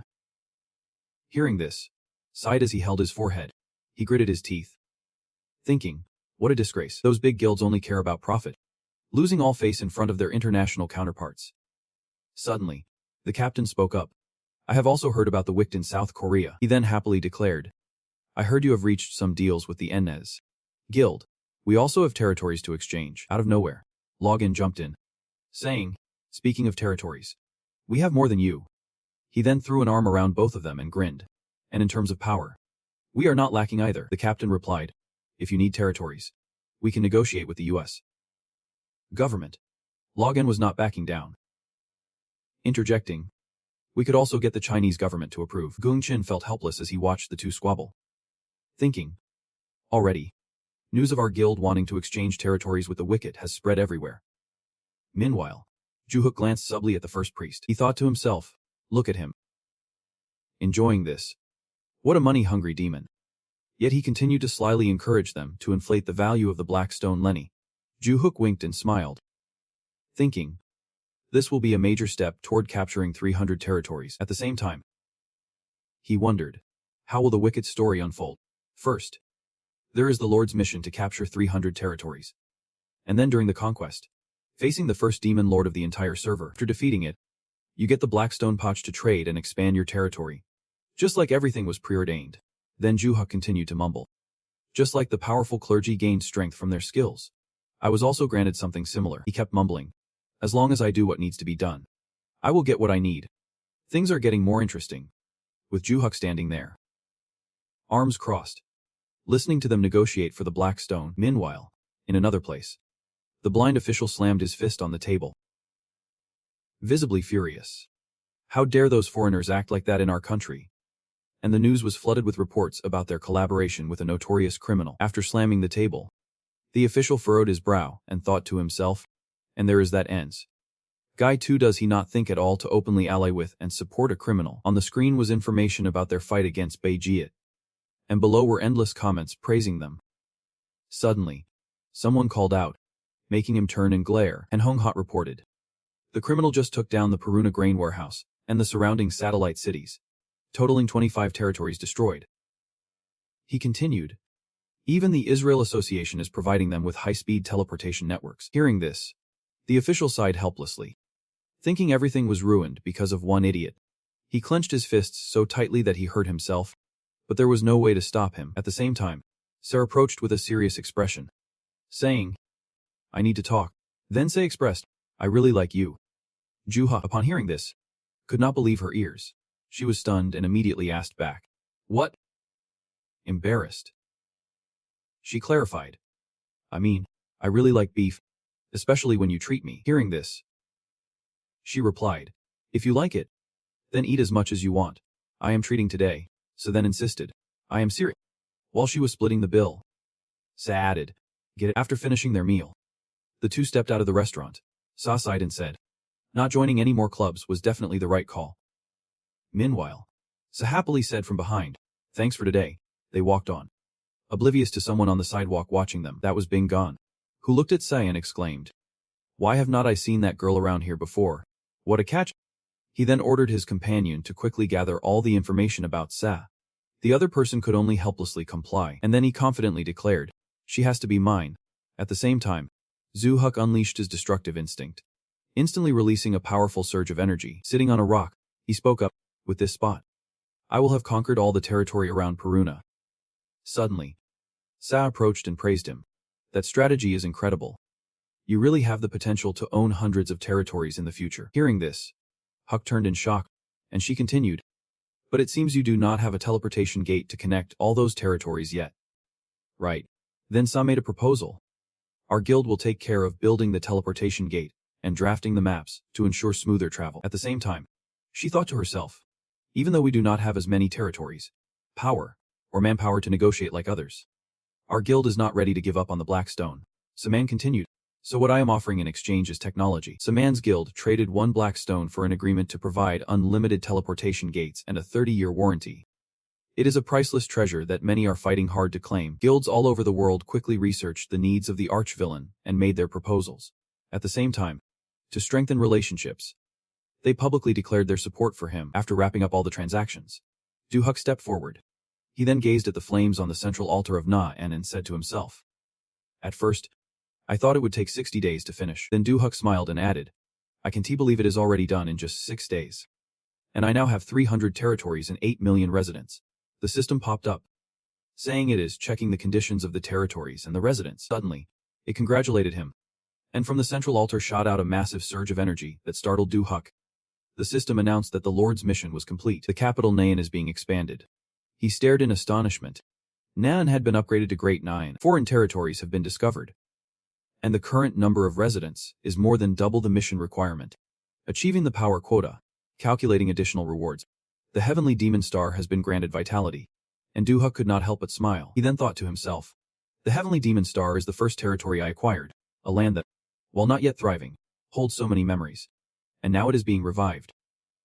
Seeing this, he chuckled softly. The system then asked Duhuk to quickly choose a new name. He pondered and said, since it is the first territory, it should have a meaningful name. How about naming it after the first apartment I bought with my own money? Duhuk decided to name the land Hutet. The Hutet Valley and Hill have been unlocked. Meanwhile, the system announced it had received a special effect. Endless blessing. Duhuk read this and laughed. So I level up just by doing nothing. He then looked around and sighed. This place seems better than I thought. Suddenly, he glanced at the system. Surprised at that moment, the assistant rushed over. He cheerfully asked, Master, what is going on? The assistant hurriedly continued. I was working when I saw the announcement that Na-an has been upgraded. Not to mention our old base has also been revived. The maintenance cost is now only a tenth of what it used to be. So what is going on? Duhuk chuckled softly in response. That is the result of our recent efforts. Hearing this, the assistant was moved and spoke up. Then the assistant said, May I report the news I have gathered? He then said, in the 2 newly unlocked areas, the valley and hill, we discovered white-furred otters and white-furred deer. And the assistant added, these monsters are worth more than the green-furred ones in Taojuit. He kept explaining, if we sell the items from them while using the black stones wisely, the welfare paradise plan will become a reality. Then Duhuk suggested, this time I need to tap into the budget. The kind spirit cheerfully asks, how many do you need? He replies, 2 pieces of black stone. Upon hearing this, his face darkens as he asks again, how many? Duhuk sweats nervously and replies, I just unlocked 2 new abilities. The first is enhanced telepathy, removing all limits for private messaging. The second is the ability to expand territory. The effect is similar to upgrading Taojuit from a fortress to a grand fortress. However, the materials needed for enhancement will depend on the scale and level of the chosen territory. And this time, the territory Duhuk chooses is the Grand Na-an. Upon hearing this, the kind spirit happily exclaims, I see. If it is for the great cause of the celestial demon, how could I possibly refuse? Next, Duhuk hands over the 2 pieces of black stone to the system. The system states that the black stones will not be refunded. Now, let us begin expanding the Grand Na-an. The kind spirit observes and feels that the master is extraordinarily capable. The expansion process will be completed in 72 hours. He says this will further solidify the strategic importance of Na-an's capital. At that moment, Mark approaches them. He looks and thinks to himself, expanding Na-an is a good thing, but perhaps he also feels a bit regretful, as those black stones could strengthen his ties with top players. Meanwhile, the kind spirit is both crying and thinking about the establishment of the welfare fund and the dream of a paradise of benefits. One day, we will achieve that.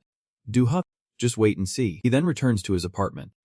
A car is watching the news being broadcasted and the driver scoffs. I can't believe they are this shameless. How long are they going to pretend?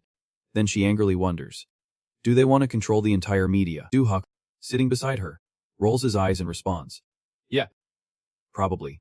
He calmly says, just ignore them. The Hli Club won't hold out for long anyway. At this rate, we could completely overthrow them within 2 years. The driver blushes and looks at Duhuk, thinking, just last month, he was a jobless guy. And now he feels like a whole different person. She recalls how he used to scare her as a chaotic player. And now he is talking about overthrowing Aquila. Could it be that status makes a man? And then she quietly smiles to herself. After all, he is so cool now. Suddenly, the driver calls out to him. She then asks, do you know tomorrow is Xiao Song's birthday? How about we throw a small party? Duhuk, hearing this, raises an eyebrow and exclaims. He quickly adds, no party or anything. It is better to be cautious right now. Driver, surprised, replies, well, at least there has to be a gift. Right. Duhak chuckles lightly and says, do not worry about gifts. I have got everything covered. The next day, Sao Song holds a gift box in her hands, her face filled with excitement. She exclaims, look, this is my gift. Duhak tilts his head with a smile and says, Yeah. Happy birthday.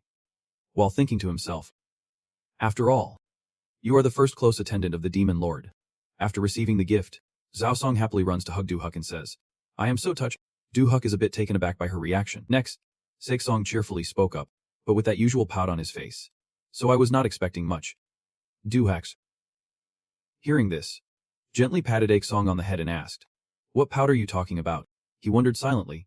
Do I really look that unpleasant? The next Aek Song grabbed the gift box and kept tossing it up in the air with a gleeful expression, laughing as she said, thanks a bunch.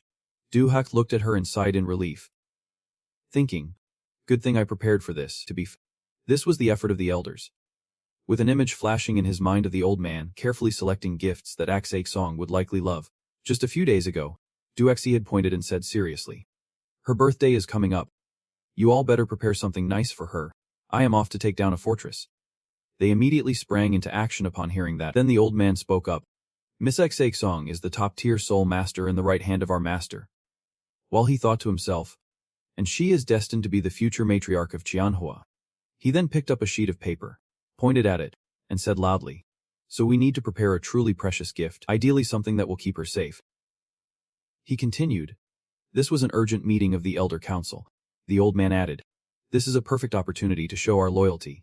The two elders nodded in agreement. They quickly dashed off, declaring, we will mobilize all resources from the Hek Ho Association and the Assassin Association. And just like that, the elders banded together to seek out the perfect gift for Aek Song. All of them secretly put in the effort for this gift. But of course, they did not tell Jiafi the details. He just needed to present it to Aek Song. It was a set of nail armor, usually worn by female players on their fingertips. And depending on the level, it could come with one or multiple special attributes. The nail armor gifted to Aek Song was worth a whopping 22 billion gold. Meanwhile, as she admired her nails, she could not help but think, I wonder if this gift is expensive. But if it is from Ju Hex, it must be top-notch. Standing alone in the desert, wondering, is this the dungeon that just got unlocked? He raised his hand to shield his eyes from the sun and said to his companion, I can see a way out, and no monsters in sight.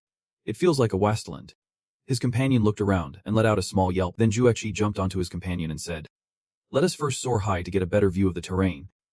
Excitedly, the companion replied, with just the two of us today, we need to perform well to earn some tasty treats. Suddenly, the companion hesitated and exclaimed, the system says all skills, including flying, are disabled.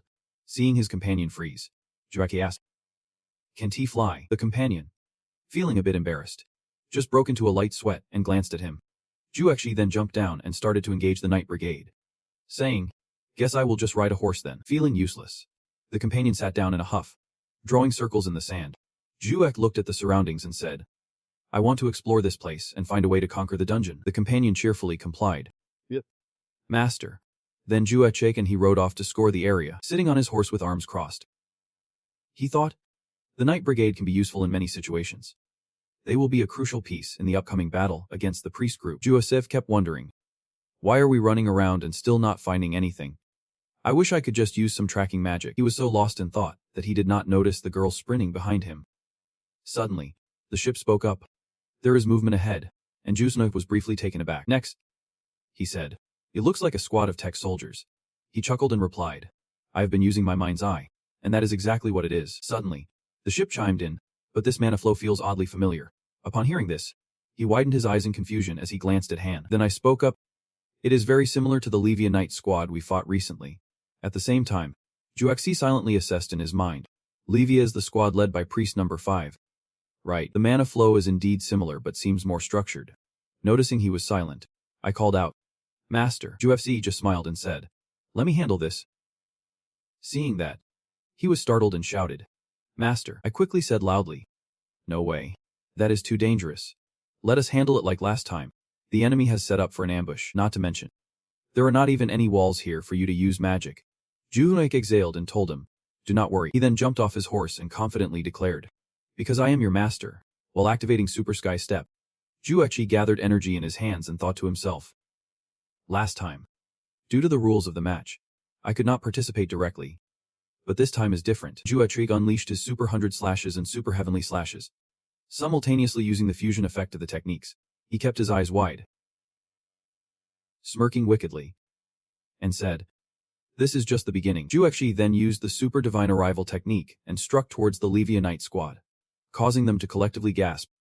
A massive explosion erupted right where the Levianites were, and I was amazed. Stuttering, how could one person wipe them all out? Even your movements are beyond my comprehension. At that moment, I wondered, Master, just how strong are you? After Jueqi dealt with them all, he brushed off his hands. Suddenly, I called out loudly, Master, making Juefc turn to look. He then knelt down and said, I have sinned, leaving Jueqi perplexed. I then admitted, I am a foolish god who failed to recognize my master's limitless power and accept my punishment. Hearing this, Juefc gently replied, I know your worries come from loyalty, so please stand up quickly. Seeing Juefc forgive him, I was so touched I cried out loud, while the system also reported that loyalty had reached maximum, and his willpower increased as well. Suddenly, Jueqi looked at the Levianite squad and squinted, thinking he would find something after defeating them.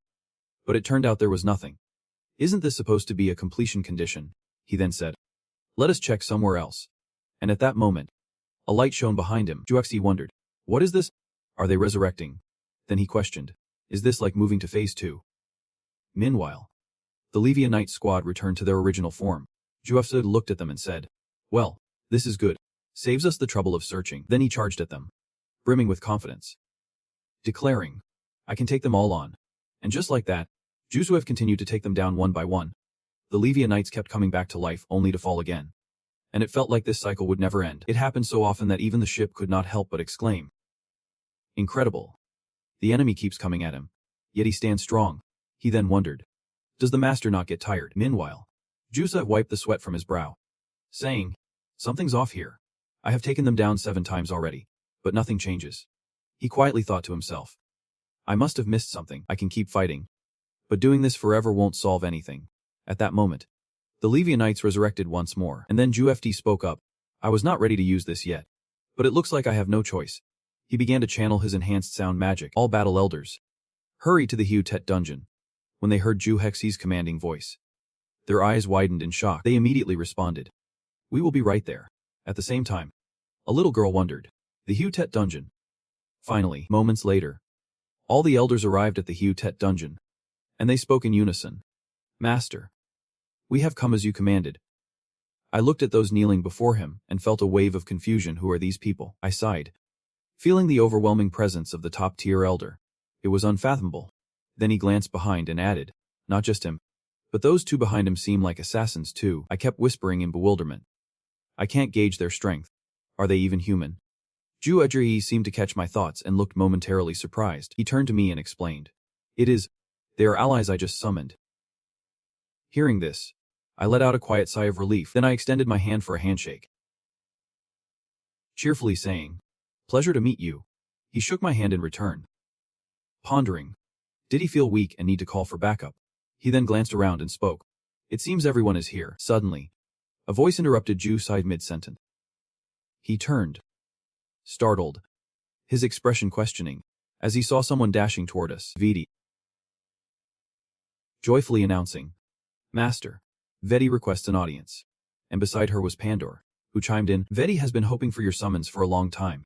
They looked at Vedi, bewildered, and exclaimed, a little girl. Vedi then explained, those cavalry are just illusions created by special magic, so they can't be destroyed the usual way. They keep coming back. She smiled confidently and added, please let us handle it. Then Vedi turned to Pandor and continued, my companion will take you to find the next door. Jueqi looked at them and thought, so that is who the 2 elders were, always on outside missions, and replied, follow your lead. Vedi instantly beamed with joy. Awesome. She then soared into the air and declared, I will take off right now. Vedi began casting her spell, announcing, to those who block the path, your time has come. She continued, you will be submerged in a mire of despair, deep within the roots of darkness and doom. Vedi glared at them, her voice deep and powerful. as if the dark flames could burn through even hell itself. Finally, Vidi spoke slowly, swallowing the screams of despair around her, and with that, she unleashed her attack towards them. I could not help but raise an eyebrow, utterly stunned, thinking, what the heck? I can't believe this. He was still in shock, whispering to himself, the master's subordinates possess extraordinary powers. That day, they truly were hidden gems. Meanwhile, Duhuk was wide-eyed, marveling at Vidi's attack, whispering, she looks like a kid, so I was not expecting much, but this power is something else. Then he thought, she must at least be on par with the Imperial mages in Pest. Just as she turned to him and confidently asked, Master, am I strong? At the same time, the energy connection of the White Knight squad was abruptly cut off, fulfilling the conditions to defeat them. Suddenly, Pando chimed in, Master, may I escort you to the next gate? Still in awe, he hesitated before responding. Then the old man led them to a halt, and Duhuk squinted, wondering why they were stopping here. What is so special about this place? The old man continued to pace back and forth. Then Pando placed his hand on the ground and said, This way. The old man pointed and declared, The gate is here. Once again, he was astonished and replied, while marveling at how convenient this was. And so they descended into the dark, deserted dungeon. Duhuk looked around and spoke up. There is a very strong mana flow in here. While Vedi hugged him and laughed, she said, Even though I am scared, if the master commands it, I will still fight.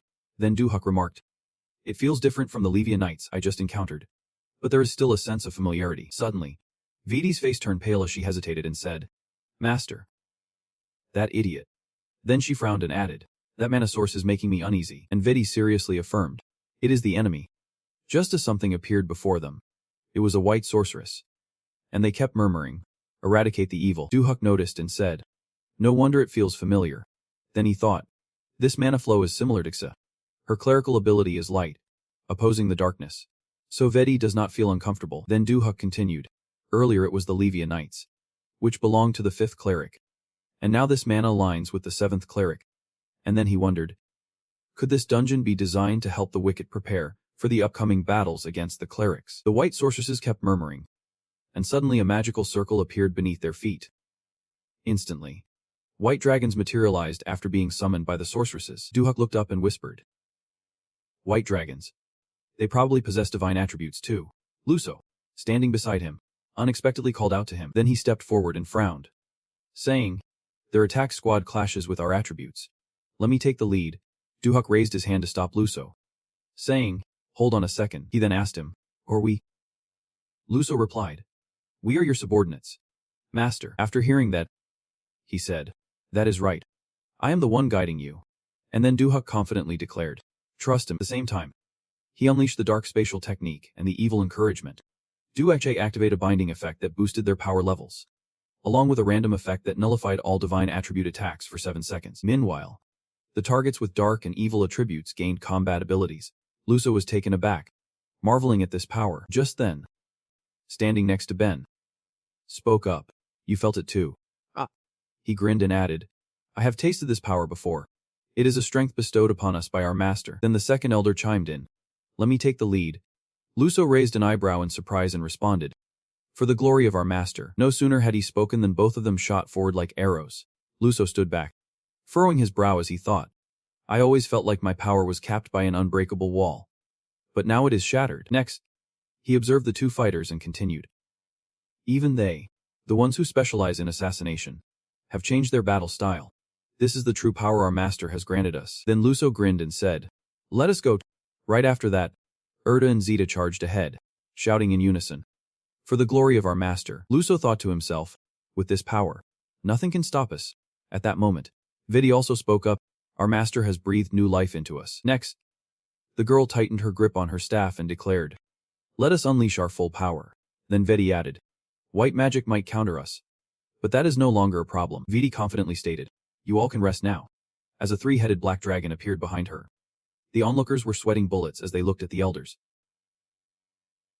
nervously murmuring, Honestly, it is getting intense. He then joked, I feel like a frog stuck at the bottom of a well. Just then, the 3-headed black dragon charged at the white dragons. Watching the chaotic scene, Duechi chuckled softly and said, Whether it counters us or not does not matter. If the opponent is strong, we just need to be stronger. He declared, That is the true meaning of absolute power. At the same time, The system reported that the charm stat had exceeded 100. The dark space and evil encouragement would only last for 20 seconds. While there were 72 white witches to deal with, however, for the elders who had been granted power, that was still more than enough to wipe out the enemies. The first elder stepped forward and reported, "No casualties on our side," and Luso smiled. "All thanks to the strength our master has bestowed." He continued, "With your guidance, we keep getting better." Then all the elders bowed their heads slightly and said in unison, "Long live our master." Meanwhile, the system announced that the charm stat had surpassed 100, activating the Emperor's protection skill. Duekji read this with confusion and thought to himself, perhaps the loyalty of the elders has been reinforced after this battle, and this is the reward. Du Hanifi then immediately checked the skill details. It would provide a general strength boost to the loyal. But if someone betrayed them, it would be revoked. As he read the effects, he gasped. This is just insane. The description says it is a nearly permanent enhancement. Next, Du-Huk glanced to the side and continued to whisper, "This skill is incredibly useful, but it risks being erased if I am betrayed, so it is tough to use on others." Then he made a wish and asked, "Can you all be loyal to me?" The elders immediately responded in unison. Yep. Du-Huk sighed in relief, thinking that the elders would probably never betray him, and suggested, "Let us do it again then." At that moment, a manifestation of the wish appeared, and they were taken aback and confused. Coco was the first to swear an oath, and Du-Huk was surprised to look up at her. He then said, "Coco is the first," and she happily replied, "I am not sure what, but I know it is a good thing to do." Instantly, the system displayed a list. With Coco at the top, he looked at her and praised, "Great job." At the same time, Vedi was shocked and quickly spoke up, "There is a ranking too." She then kept tapping on the system, loudly declaring, "I also pledge my loyalty to you." Vedi flashed a not-so-friendly smile and told her, "Senior, if my suddenly disappears, I would like to take that #1 spot." "Okay." Upon hearing this, her companion gasped in fear. And just like that, another person joined in. Luso frowned, still pondering how to swear for two, while they had already claimed the top 2 spots. Then, all the elders simultaneously pressed the oath on the system, swearing loyalty to him while the elders were busy making their vows. Suddenly, Pander looked up in shock. He then worriedly said, "Master, something feels off. The White Witch has clearly been defeated." Dua glanced over. Confused, Pander continued, "But they are emitting a different mana stream." And at that moment, the White Witch was slowly getting back up. They kept mumbling like puppets, arguing among themselves. Vedi saw this and yelled in fear, "This is..." Then she shouted, "They are using their bodies as conduits in a massive magic circle. Their mana is exploding. It is a self-destruct attack." Vedi warned, "You need to get away quickly." But before she could finish, a blinding light burst from them. They all stepped forward to shield Du-Hug. The second elder shouted, "Master, get back." He angrily thought to himself, "I was too complacent. At this close range, an explosion would cause massive casualties." Then Du-Hug reassured himself, "I need to find a way to stop this." Luso clenched his fists, biting his tongue. "Master, you must survive. For revenge." But suddenly he cried out. The second elder beside him was just as bewildered, realizing they were being protected by a shield. Seeing this, he quickly turned around and called out, "Master." He was also surprised and wondered, "What is this?" He wiped the sweat from his brow and sighed in relief, thankfully just in time. If it had been just a moment later, the elders would have suffered greatly. In that moment of the White Witch's self-destruction, I managed to gain a significant amount of experience to level up, unlocking and activating the Divine Shield skill. Ruhuk thought, "This time I really got lucky." But it also made me more alert to the tactics of the clergy. All the elders felt emotional, immediately rushing in to hug him. Next, the system announces that Ruhuk has successfully thwarted the self-destruct move from the Silver Sorcerer, and his reward is the wicked skill of the Radiant Demon. Back at the apartment, the host solemnly states that a massive wave of unemployment is sweeping through. In the context of the major guilds, led by there is a massive restructuring going on, forcing them to shut down many hunting grounds. He continues, "The Holy Guild emphasizes that the current hardship is entirely due to the wicked ones." Hearing this, Askar becomes extremely angry. She turns and asks, "Is not this just screwing him over?" Ruhuk simply replies, "Well, I guess." He then chuckles and explains, "They want to use money and power to control all economic resources, which means the unemployed won't support you anymore." He continues, "The more they expose their weaknesses, the more we need to find ways to lick those wounds." Askar, confused, asks, "So what do we do now?" Next, Ruhuk asks, "Do you know why I have not done anything lately?" Askar thinks for a moment and replies, It is because you are busy conquering 300 electric domains. And then she suddenly realizes. Did not you just finish that? Ruhuk laughs and answers. That is right. Askar. Still puzzled, asks. So does that mean you are going to start taking action now? Ruhuk stands up from his chair and responds. Since the guild has lit the match, I have got to respond. As the scene shifts, we see him silently thinking. They have underestimated the power of the masses. Ruhuk claims another electric domain. And with that comes a flood of comments praising him. An anonymous person says that Ruhuk used to radiate a strong aura, while another chimes in that now he does not reveal anything at all. As if he has learned the art of invisibility. The territory's crystal has been secured. You have successfully conquered the electric domain. Ruhuk calmly says. Is that it? He then turns around and asks. You guys can enter the hunting grounds in this area. Right. The romantic girl immediately replies. Yep. Ruhuk continues. This place is mine now, so feel free to use it. She gasps in astonishment and asks. Really? He adds. I won't charge you a dime. The romantic girl is overwhelmed with emotion. Thank you. Long live the wicked one. The celestial being, watching from above, quietly smiles at everything unfolding, cheerfully announces, including this place. Today marks the conquest of 24 electric domains. Ruhuk, hearing this, glances over and lets out a cheer. Then he speaks up. They are planning to take advantage of the master's silence to sway public opinion towards the peaceful side. But at the master's rate of conquest, they won't have time to react. The celestial being adds, with so many people unemployed, they no longer have the numerical advantage to challenge the master. Instead, the laid-off workers will become the new main force in your hunting grounds. In the end, he says, this way, they will awaken to their true potential and see the nature of this world. Ruhuk chuckles at that. Then he speaks up. Well then, let us call it a day for now. Just then, the system warns that it has detected a strange object threatening the equipped player. Ruhuk is taken aback and exclaims. Ah, what is that? Meanwhile, in Sasong's apartment, she lies on the bed, happily contemplating. What color should I try today? Red. Under the moonlight, Sasong then sighed. The gift that Ruhuk gave me is truly amazing. I just think of a color, and it changes instantly, no need to go to the store. Suddenly, her phone rings. She jumps in surprise. What? Ruhuk is calling me. The armor gifted to Sasong for her birthday is a top-tier gear worth 22 billion. It boosts countless features. These features are designed to ensure the safety of the wearer, usually for nobles or VIP players. Ruhuk is quite shocked when he receives a system notification about something threatening Sasong, and it kicks in at the most unexpected moment. Meanwhile, shifting back to Sasong's apartment, Ruhuk asks, so when we went out to eat with Kara last time, did you go anywhere else? Sasong was just as confused as he replied. No way. Gripping the mini camera tightly and furrowing his brow. So they were using that time to set up hidden cameras. Meanwhile, Sasong could not shake off her fear. Ruhuk then seriously stated, we need to call the police right now. Gun. Hearing this, wondered, who the heck is that? Not long after, he was caught by the police for secretly filming others. At the same time, Bin Gun's image was plastered all over the newspapers. The reputation of the Shulai Society took quite a hit too. After reading that, Ruhuk sighed. That guy is beyond saving. Sasong, sitting across from him, could not disagree. Seriously. Then he glanced at his phone and frowned. Speaking up, this time, his crimes were exposed publicly. So there is no way he is getting away with it. Suddenly, Sasong piped up. Ruhuk, is this for real? Ruhuk, confused, asked. What are you talking about? She held up her phone with those anonymous comments and gasped. I had no idea this gift was worth so much. I can't accept it. You should take it back. Ruhuk looked at her and replied. They are not wrong. Then he added. But someone I know sold it to me for a special price. So do not worry. Sasong still hesitated. But Ruhuk looked at her and said. It is. Just keep it. After this, your personal information might get leaked. So wear it for safety. Sasong worriedly replied. But I hardly interact with outsiders. How could it get leaked? He immediately shot back.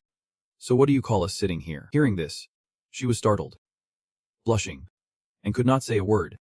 Ruhuk picked up his cup, took a sip, and said, I have always tried to hide my identity and only interact in the game, but with such a big incident happening now, I probably won't be able to keep it under wraps for long.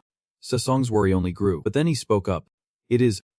I have been feeling pretty bored just operating within the game. Maybe it is time to go all out. Inside the game fortress, Luso spoke up. Master, I have a report regarding the two new areas, the Valley and the Heutet Exchange. Then Luso continued. These places have undergone significant changes after you used that skill. He added. New monsters have been discovered. In the exchange, there is the black-feathered lizard. And in the valley, The long black-feathered fish so excitedly added. They can even respawn continuously at a certain rate. And both have a high chance of dropping stone fragments when defeated. Then Luso assured. Zito and Veti have personally investigated and verified these findings. Upon hearing this, said, Great. I will leave it to you to manage the hunt for them. Make sure we always have a steady supply of stone fragments. He replied immediately. Understood. Meanwhile, he thought to himself. We also gained many skills after conquering the Hyotet dungeon, unexpectedly uncovering a limitless supply of stone fragments. Without it, things would be tough. Then he looked toward the captain and asked, Is the preparation complete? He replied, Everything is ready. Then the captain squinted and said, With the ability to provide unlimited stone fragments, no one will dare to mess with us anymore. And then he said, It is time for the whole world to witness the greatness of our master. Meanwhile, in another location, Catan asked, Has the president received the report yet? He raised an eyebrow and told the person on the other end. This scandal involves a leader from Olin, so it seems serious. Then Catan chimed in. The investigation reveals that the victim, wearing an armor, has been confirmed as the supreme cursed spirit. The man protecting her is also reported to be the Wicked One. It is still unclear whether their involvement in the conflict with the soldiers was coincidental or orchestrated by Olin. He then affirmed. But one thing is for sure. Suddenly Catan frowned and grimly reported. There is breaking news. And then he said, The Wicked One has just announced he can provide infinite dark stones. Catan started sweating as he continued. Now he is the only one with this ability. We must protect him at all costs, even if it means mobilizing the agents. At the same time, Duhuk cheerfully spoke up. I can guarantee the dark stones are bulletproof, and once again, the world is flipping upside down with the Wicked One's declaration. Salmon gave him a thumbs up and said, Anytime you need help. Walha chuckled and added, We will declare war on South Korea if we find any signs that threaten the Wicked One. La Jen also confirmed. The Wicked One will always be our ally. And many countries expressed support for him. Meanwhile, he made several other declarations. I will form a Wicked Alliance. And that information was broadcast on Wicked One TV. Mu Kwang watched and wondered. What the heck is this? Then he raised his voice. It is like he is challenging everyone to face him. While Mu Kwang pondered. But where does he get so many dark stones? Could it be from some hidden hunting grounds or something? He continued to think. Whatever the case. This time he might be playing his cards openly by forming an alliance. Next, Mu Kwang quietly said. There are rumors that the bee are fakes. Meaning she is Magia Ni. And the one who came to save her is the Wicked One. You two better hope to live peacefully. Mu Kwang kept thinking. If those foreign guys dare to cause trouble, I will resort to the last measure. Suddenly, Mu Xu jumped when he looked at his phone screen. Then he said, Grandpa, a river has arrived in Peruna to meet the Wicked One. Mu Kwang was shocked and asked back. Really? Muku continued. Yep. If it is her, she could completely ruin the Wicked One's reputation. And he frowned in response. It better be true. Then he said, There is one more thing. The husband just received information about priest number 7. And then Muksu grit his teeth and continued. That girl is the Wicked One's sister. Transitioning to the Peruna supply depot. Duhuk stood with his hands on his hips looking at Kara, and after a moment said, You all probably know why you were summoned here today. He continued. This incident has led the Grand Guild to obtain our information. So until we take them down, Xander has arranged for someone to protect us. Duhuk spoke up. If necessary, American and Chinese agents are also ready to protect everyone. Hearing this, Kara worriedly thought. This time, Big Brother is going all out. While the other one exclaimed. So cool. After that, Duhuk handed Kara a box and said, You should wear this too. Kara looked surprised and said, I can use it too. He immediately replied, For your safety, always keep it close. For my sake, always keep it close. She took it and asked, What about your child? Duhuk calmly responded, Don't worry. I've got it all set. Just then, someone rushed in, calling out loudly, Master. Sayanga gently tucked her hair behind her ear and said, It is an honor to meet you, my lord. Then she introduced herself. My name is Cheyenne. Duhuk thought to himself, Isn't she a well-known figure? But how did she get in here if she is not a ranked player? He replied to her, This is the black armor. Make sure to wear it. She picked up the armor, her face a mix of surprise and excitement. Then, feeling pumped, shouted, Thanks. I will wear it with care. Duhuk chimed in, That is right. And we are about to face some serious dangers. Luckily, the armor was produced just in time. Duhuk kept guessing in his head, must be from Holy. What is next? We need to be extra cautious. He then stood up and said, Let us get back to the game, she happily replied. Sure. The scene shifted to the game under the bright moonlight. A loud roar echoed as a group of holy knights battled two giant monsters. A large-headed figure shouted, "Zombie army, run." That was the elite force of the necromancer. At that moment, she was mercilessly slaughtering enemies. The Ruthless Alliance, with Sasong's help, quickly defeated the Holy Faction. From over 300 territories before, they were now down to less than 20. Meanwhile, Ibe received a 12-year sentence and was also fired. At the same time, a representative knelt before Duhak, pleading, "Please forgive our past mistakes." The Ulan faction had turned their backs on Holy. She continuously pleaded, "We were wrong and will accept any terms you set. Just let us keep our legacy built over 150 years. If we fall, society will descend into chaos." Duhak looked at her and thought to himself, when it comes to siphoning and exploiting, the Ulan are only second to Holy. They must be desperate. Yet here they were, sending just a director instead of their leader. He then sat down, looking at the representative, and spoke. "If your nobles share all the illegal wealth Vervet has amassed over the years with the poor, I might reconsider," Duhak continued. "And one more condition.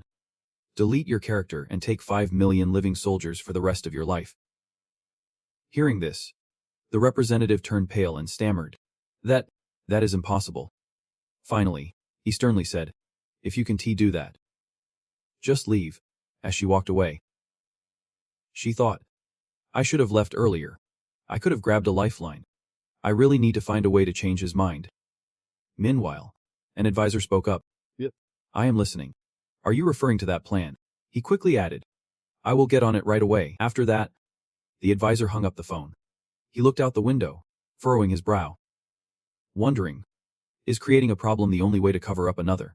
In the dark night, the full moon hung high over a mountain somewhere in the south, and beneath the shadowy trees, something that looked like a toothy garment flashed by. Honsuk hid behind a tree, keeping his eyes locked on the front.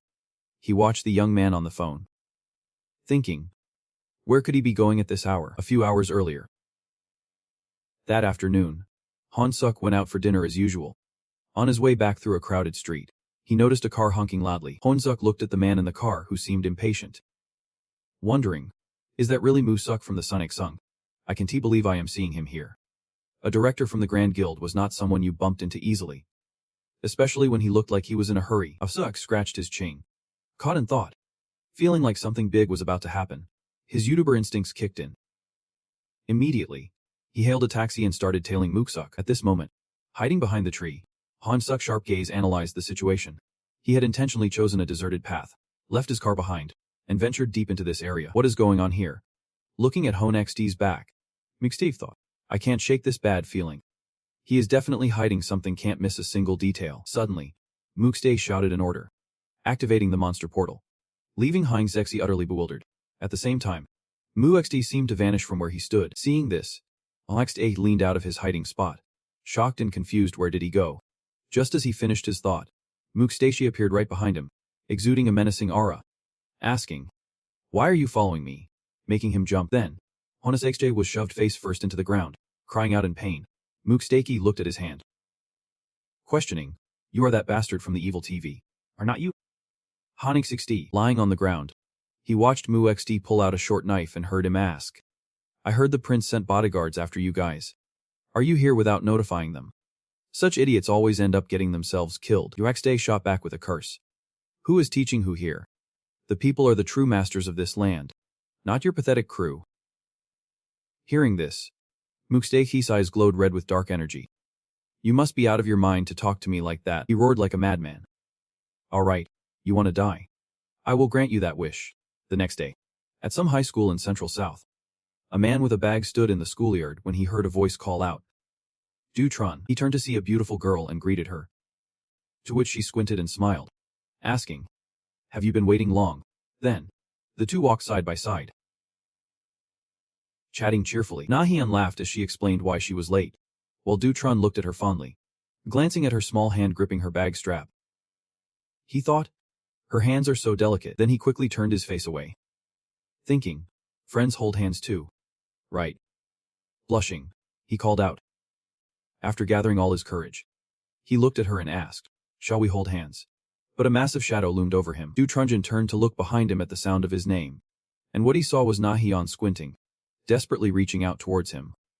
blood dripping from her mouth. She tried to scream. Run now. Because a gorilla-like monster wielding an axe stood right in front of Du Trun. Blood spilled alongside her panicked scream as South Korea suddenly plunged into chaos. Flames erupting everywhere. Buildings crumbling. In a small town in central South, on an otherwise normal morning, a bloodied axe hung ominously in the smoke-filled street as the monsters suddenly appeared. Their hulking figures, green skin wrapped only in loincloths, and eyes glowing red were terrifying. Such a phenomenon of monsters invading the real world had never occurred before. Following instructions from the emergency news report, people quickly sought shelter and awaited rescue. But something went wrong. The door they were hiding behind was violently smashed by a powerful force. For 2 solid hours, the military remained completely inactive, while the green monster found the civilians hiding, countless innocent people, students, office workers. Even the elderly were left to the mercy of the monsters. Blood staining the floors. Looking at the news, the anchor reports a breaking story. A monster has appeared in the heart of the city. Someone anxiously asks, "What are we supposed to do, man? I can't watch this anymore." Despite nudging Azen as she keeps asking, "How could this happen?" He is sweating. His face tense as he thinks, if the military had reacted faster, the damage would not have been so catastrophic. Why is this happening? Is the communication down? While he is busy analyzing the situation in his head, trying to understand how these monsters could come into the real world, suddenly his phone rings. It is a message from the locals, saying, "I have something important to tell you." After a moment, the black car parked in the underground garage.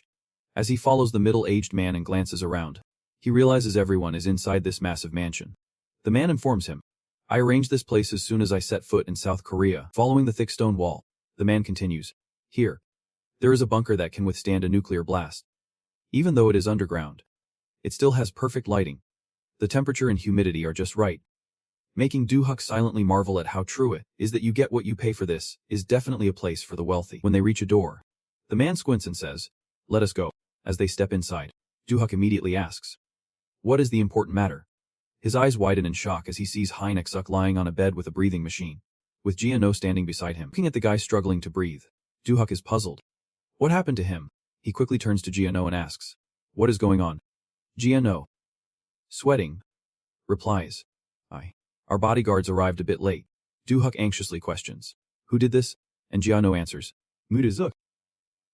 The director, noticing the bandages on Hynek-suk that are soaking with blood, he recounts, "It could have been worse if it were not for the red armor from Enes.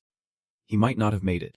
Du-Huk bends down, seeing Hynek-suk's terrible complexion, and wonders, "But why?" Jia-no hands him a tablet, saying, "Check this out, and you will understand." Du-Huk grabs it, furrowing his brow as he sees a video he recorded, showing a red portal crackling with lightning in the middle of a vast forest, leaving him deeply puzzled. When he sees a green monster emerge from the portal, Du-Huk gasps in panic. "That is the monster I saw on the news earlier."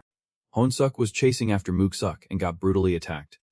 But before he was struck, Ha-suk managed to provoke Mook-suk with his words, throwing him off balance. Despite being stabbed in the stomach by that lunatic, Honsuk still fights back fiercely.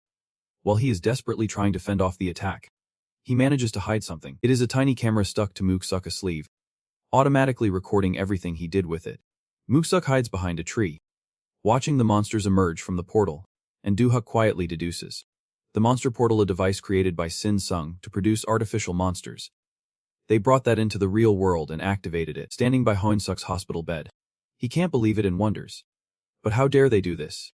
With shaky fingers gripping the tablet, Du-Huk mumbles, "They treated others like animals before, and I could let that slide. Just seeing them as trash and ignoring them." At this moment, his furious gaze radiated intense energy as he shouted in anger, but this was simply unacceptable. Suddenly, the schemer standing beside him spoke up. "Is this really the self-proclaimed nobility of our country?" He gritted his teeth, his eyes demanding answers. Where were the government and the military? Why were they reacting so slowly, in such a dire situation? What could possibly delay their response? The two looked at their unconscious brother. And suddenly, Du-Huk asked, "Could this be someone's plot?" leaving the schemer extremely anxious. Then Du-Huk thought of the silver-haired man sitting on a throne-like red chair, singing ominously. If not, there was no other explanation. Someone must have used special tactics. Hearing this, the schemer wiped the sweat from his brow, squinting as he expressed his thoughts. If that is the case, this incident involved not just internal strife, but potentially other political forces as well. He then became serious, his gaze firm as he declared, They want to stop. So we must uncover the whole truth. Even if it means dragging the puppet master behind them into the light. The young man stood at the podium addressing dozens in the auditorium. Muksu, deeply regret this incident, and I hope to take on some responsibility as a citizen of this country. He put on a serious face, expressing concern.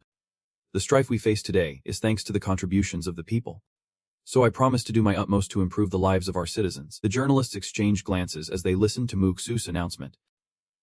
And finally, despite their reluctance, I must reveal this to you all. He closed his eyes, pointing toward the screen behind him.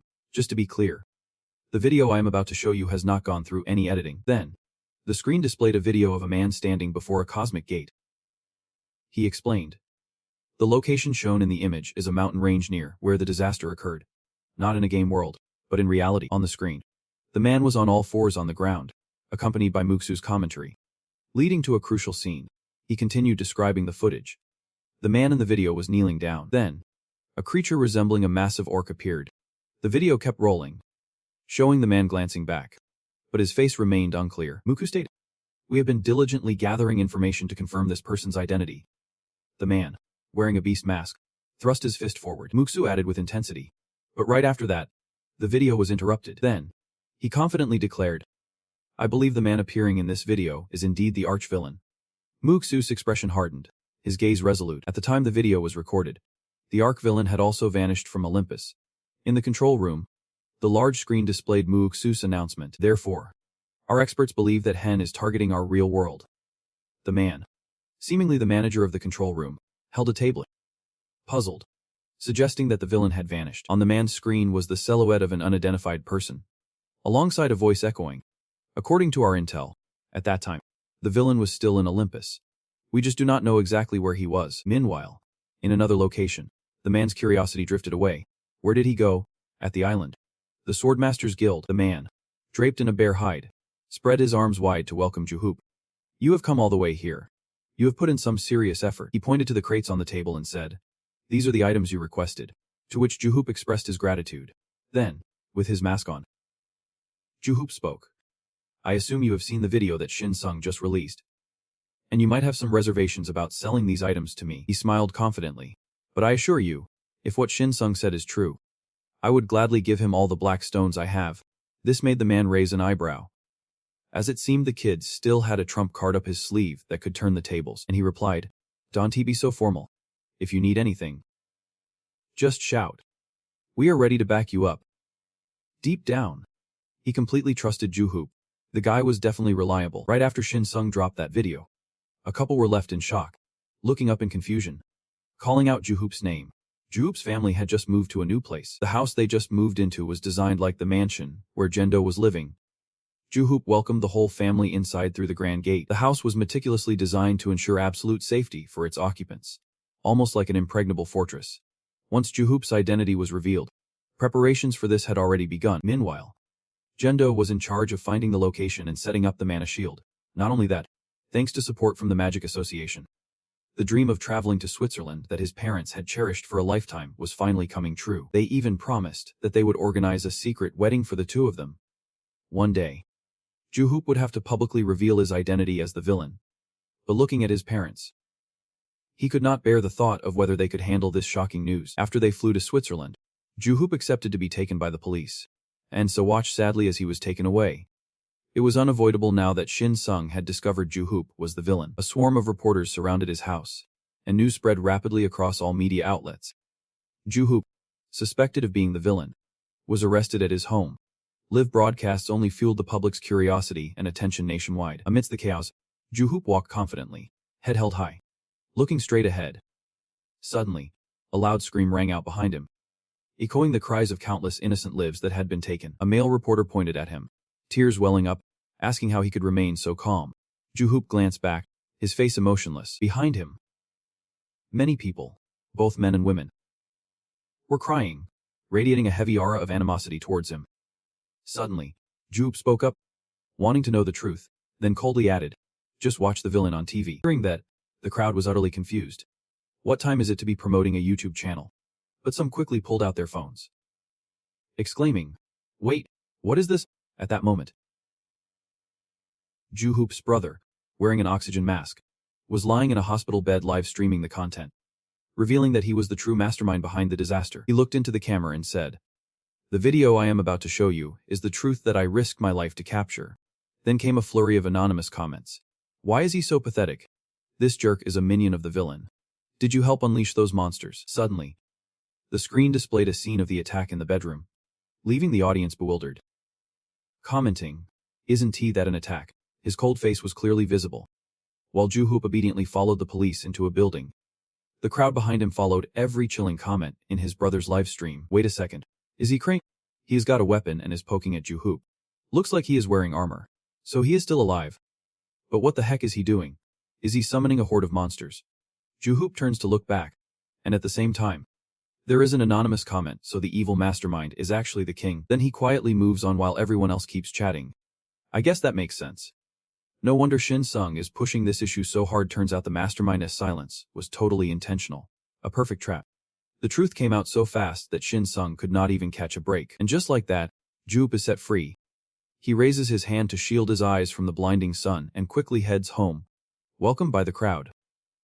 Meanwhile, there is a protest sign being held high amidst the shouts, "Shin Sung's killers must pay." A huge crowd stands outside a high-rise, yelling, "Get lost.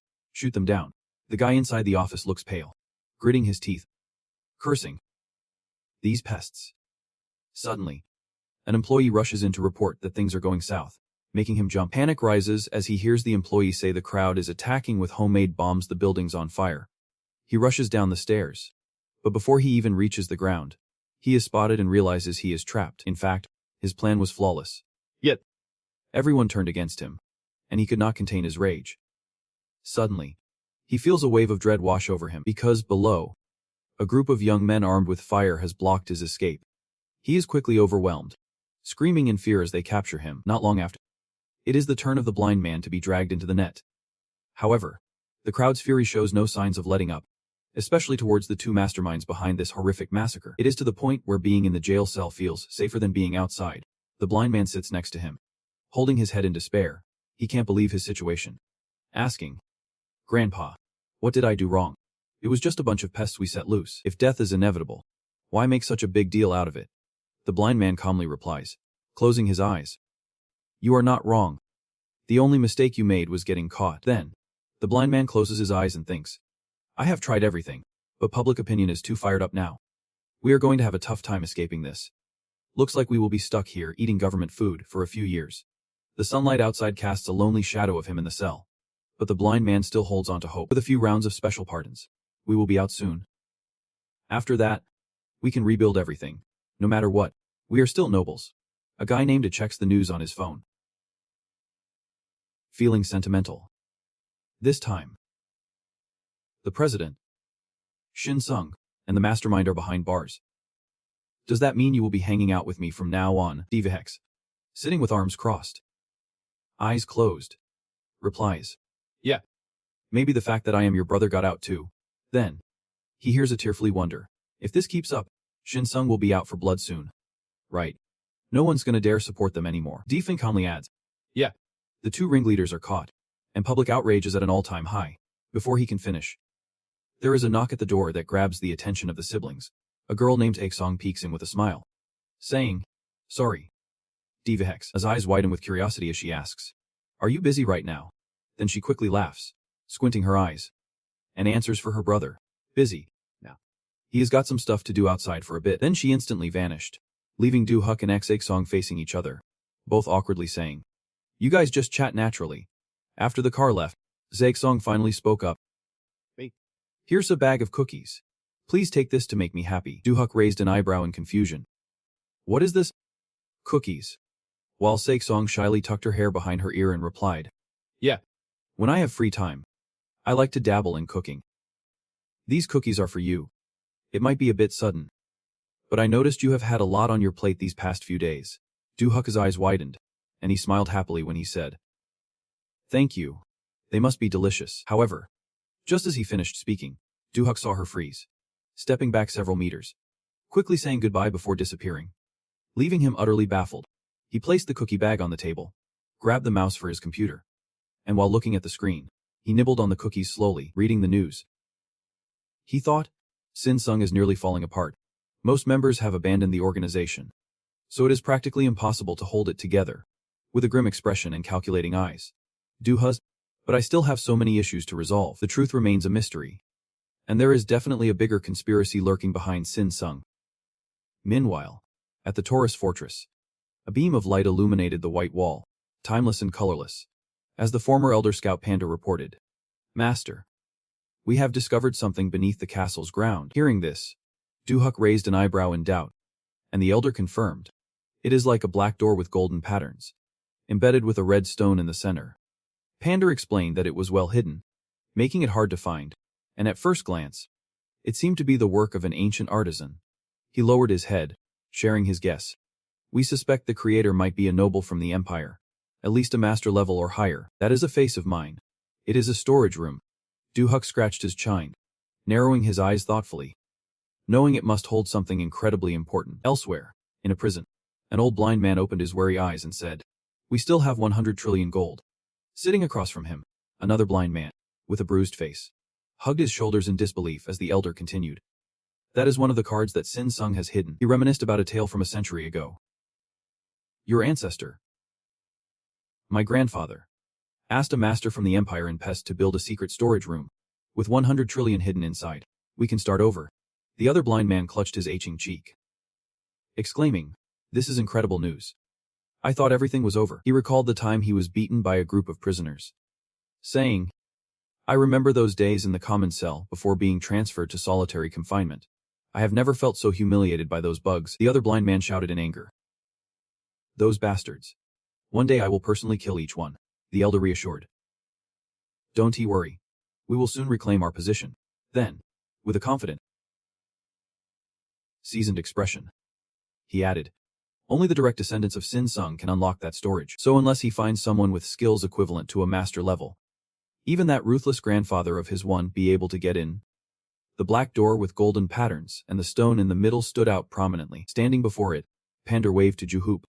The door has been unlocked. He stepped forward with Jufenda, Kezia, and Jujan, prompting Juhoop to express his admiration. No surprise. It is the Elder's door, well done. But in his mind, he thought, the secret chamber crafted by a master artisan a century ago is really just this. Then he watched Pander wipe his forehead and quietly justified how easy it was to open the door. Maybe it is because over the past 100 years, technology has leaped forward. Not just in the real world, but also in Olympus. Plus, Pander's a high NPC, so it makes sense he can handle it. Next to Jufenda's eyes sparkled like stars. Excited. Big bro, I smell money. Please hand over this #1 weapon. I am the item collecting wizard. This made Juhoop doubt, are not you a defensive wizard? Jufenda put on a puppy dog face and replied, I switched classes. I just discovered this job. Even though I am not really into it. The card showed an image of Peter Pan cheerfully running with a red sack among gems and fruits. Then Jufenda confidently strutted, eyes squinted in a smile, assuring it is not a hidden class. But it is super effective for gathering items. Juhoop thought it is not a hidden class. And if no one's using it, then it is not a hot job either. Jufenda squinted and thought, I have not been in the spotlight much lately. Then he remembered the time he got his head knocked off, selling coal in secret. When was that? Oh right. Since that time when I got killed by 3 wind spirits. I have not shown up at all. Of course. Everything's going smoothly for Big Bro. But that moment when he saw the ranking paper saying he was 7,000 hit him like a ton of bricks. Jufenda thought, I even missed the loyalty oath because of the death penalty, so unfair. Caesius rank 1. And I am stuck at 7,007. My position is seriously shaky now. So now, as he followed Juhoop to the storage door, Jufenda was determined and reminded himself to push harder. Meanwhile, Bando looked up at the door and said, We can go in now. But at that moment, looking at the large red gem on the door, the system announced, No Shinsung bloodline found. Unqualified individuals will face danger if they enter. Do you really wish to proceed into the secret chamber of Master Ufer? Seeing this, Juhoop asked, What is going on? So this is the secret chamber of Shinsunga. Then he glanced at Bando and instructed, Treat it like a dungeon, and let us conquer it. Juhoop and the old man led the way into the storage. The old man looked around and suggested, We do not know if there are any traps up ahead, so let me lead the way. After a moment, his squinted eyes widened as he assessed the situation. Indeed, this place is called the secret chamber of Master Ufer. Images of craftsmen hammering away flashed in Bando's mind. He thought, Master is a title granted by the Empire to those who achieve outstanding accomplishments in their field, or for those with extraordinary abilities. It is a huge honor and recognition from the Empire for exceptional individuals. Bando placed his large hand on the old brick wall, silently reminding himself. However, I am also a Hyantis, the most skilled pathfinder around. Suddenly, while the old man was still preoccupied with examining the wall, determined not to lose face, he thought he had to uncover all the secrets of this place.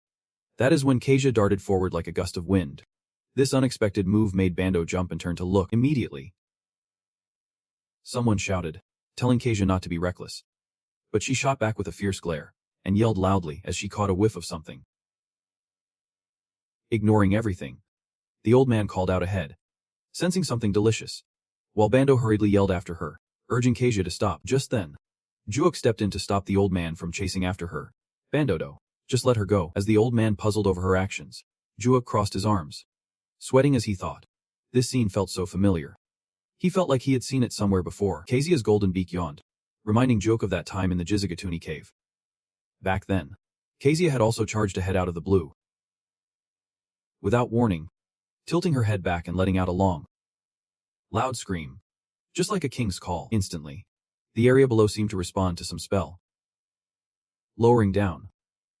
After that, Kasia stood dazed, listening to the system, celebrating as she had discovered a new path. Then, she screamed with joy. Here it is, leaving Jafenda and Jajang dizzy with surprise, while Juok calmly speculated. Could it be that Kasia had the ability to find hidden pathways? Meanwhile, Bando was also stunned.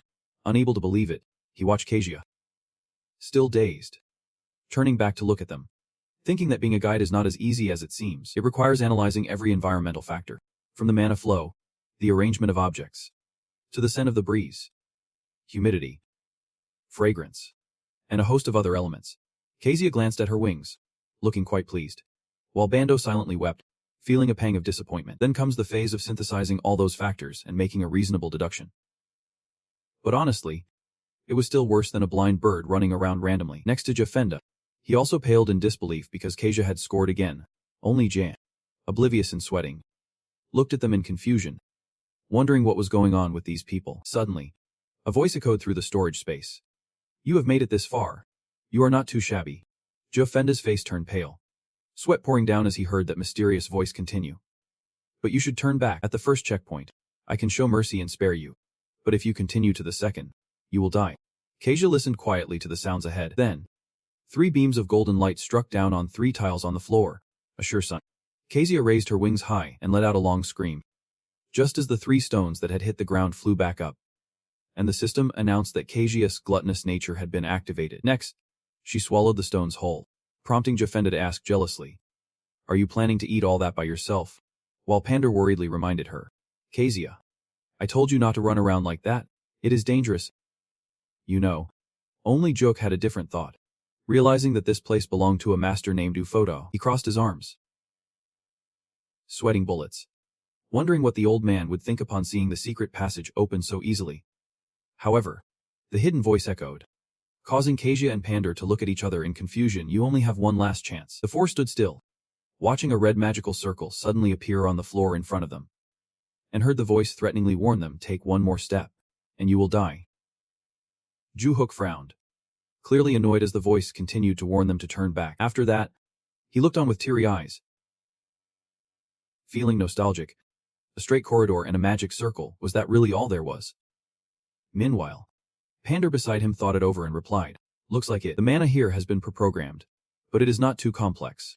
He assessed the red magic circle on the ground, and while he had not identified the rules yet, it seemed to be a trap that would activate if someone entered without direct lineage of Shinjutsu. Based on the traces left on the Azika walls, Kum and Mitsui are on edge. Pander's next words send chills down Jafenda's spine as he hides behind Jujang. Could the impact be as fearsome as it sounds? Hearing this, Juhook turns to the elder. Curious. What about the ability to erase characters? He can't help but chuckle at Pander's guess. Erasing is a high-level power. I do not think a trap like this could do that. Suddenly, Juhook wears a grin as wide as a candy bar. Jufenda, you can still cast your defensive magic, right? Even though he is unsure of what is coming, Jufenda nods in agreement. Yeah, bro. I have still got a few tricks up my sleeve. With the answers he needed, Juhook slips his hands into his pockets, confidently stepping towards the red magic circle. Then let us use them. Either way, there is no worry about character erasure, and I have prepared my own plan to take charge. Meanwhile, at Suisang Hospital, the manager, removing the needle from his hand, asks if all recording devices have been blocked. Confirming with someone before moving on, he walks down the hallway, handing the needle back to the nearby nurse while instructing his assistant about the pod device to be placed in Olympus. Receiving word that it is ready and waiting in the weapon room. Hearing this, the manager's sharp gaze recalls the moment he was loaded onto the ambulance. Thank goodness he still has some strength left and faces no obstacles. This proves that Sin Sung is not out of the game yet. He commands, "Let us get started." Later, in the VIP room, two nurses stand beside a special chair jotting down notes while the manager whispers. Calculating, once inside Olympus, he can turn the tide with 100 trillion won. Lying back in the high-tech chair, he muses that changing his identity and starting a new life is not such a bad idea. As the machinery hums, the manager frowns, deep in thought. That money is not the top priority. I need to find something else. He is sure that if he can get his hands on that, the current struggles will be nothing. After a moment, the system announces it is connecting to Olympus. At this point, flames erupt fiercely in the storage area. Zufenda's face goes pale, gritting his teeth as he raises both hands to cast spells, murmuring fervently.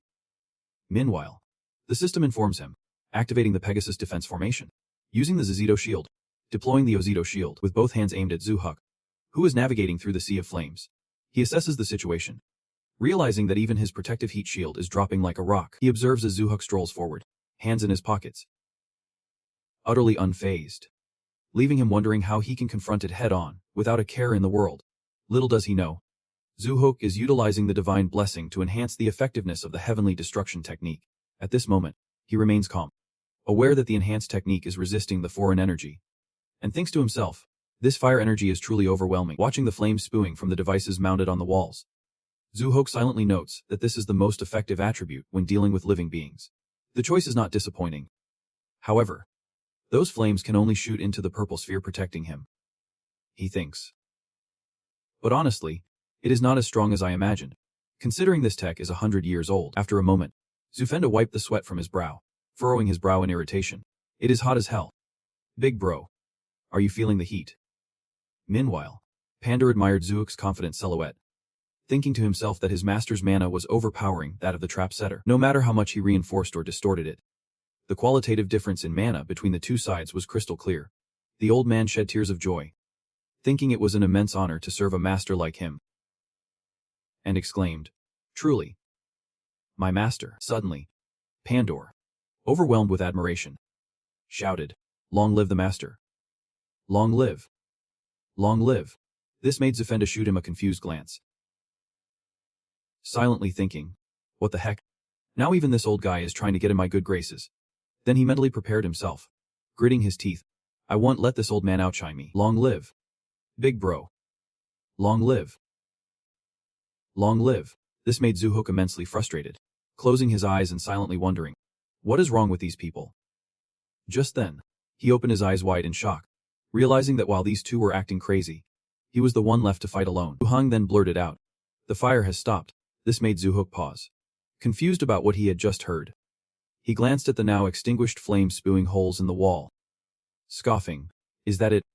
I thought a master craftsman would put on a better show." Suddenly, there was some noise, and he added, "Who's next?"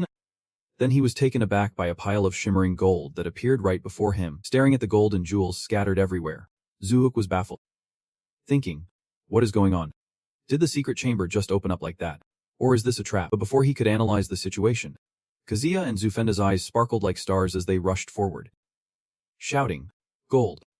Big bro, leave it all to me." Meanwhile, standing next to Zuhuk, spoke up, "Master, the remaining traps have been disabled.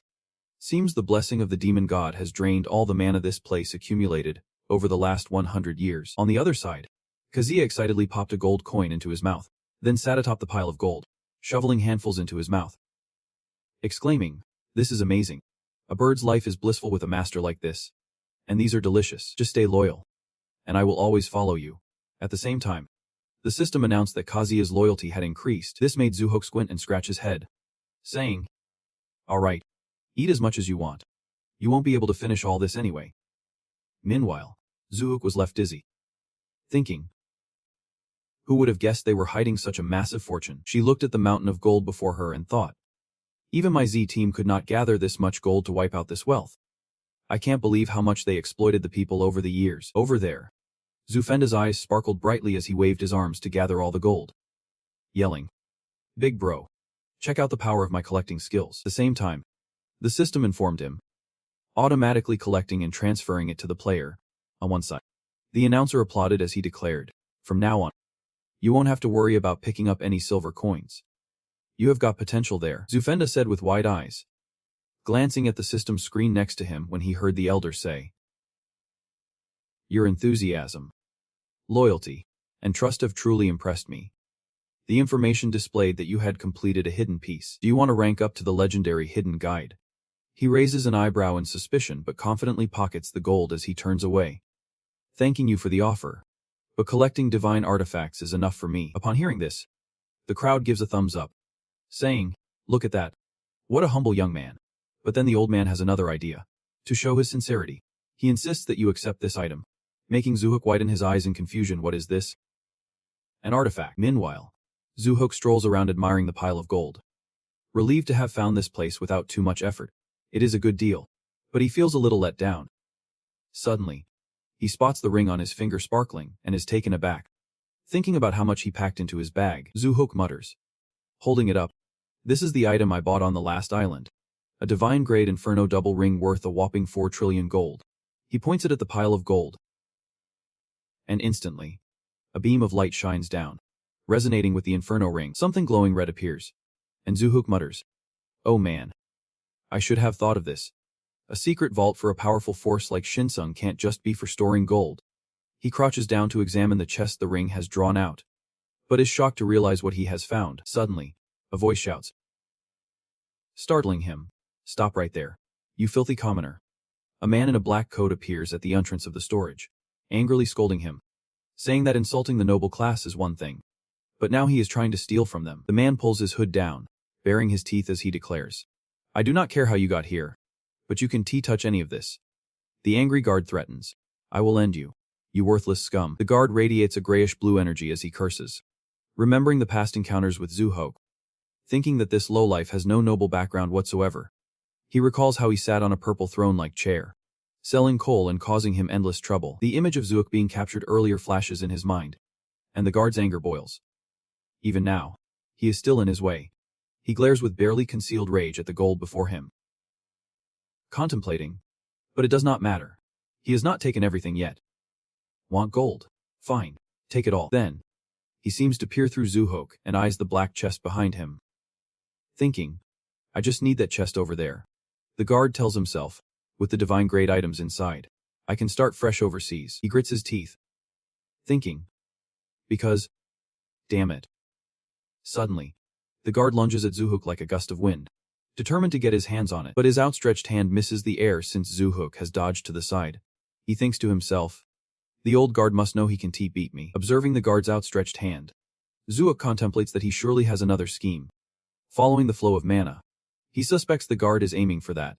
Then, like a flash, he activates his glide skill, grabbing the black chest before the guard can reach it, wondering what the old man wants with it. Meanwhile, the guard simultaneously pulls out a red knife, calculating, "That is right, while you are distracted by those artifacts."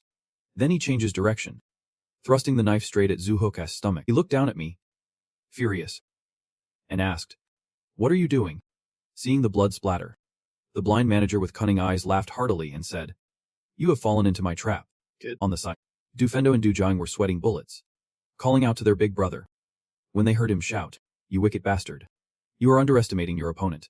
The blind manager, holding a red knife, looked at Du Hefty clutching his stomach and laughed like he just hit the jackpot. "Your life is basically over," he smirked, bent over in dramatic flair, saying, "I knew you could see the mana flow of others." Then he looked up, his dark, sinister eyes meeting my gaze as I ask, "What have you done to me?" Dufendo and Dujang were taken aback, stunned when the blind manager revealed that the item was called the God Punishment Needle.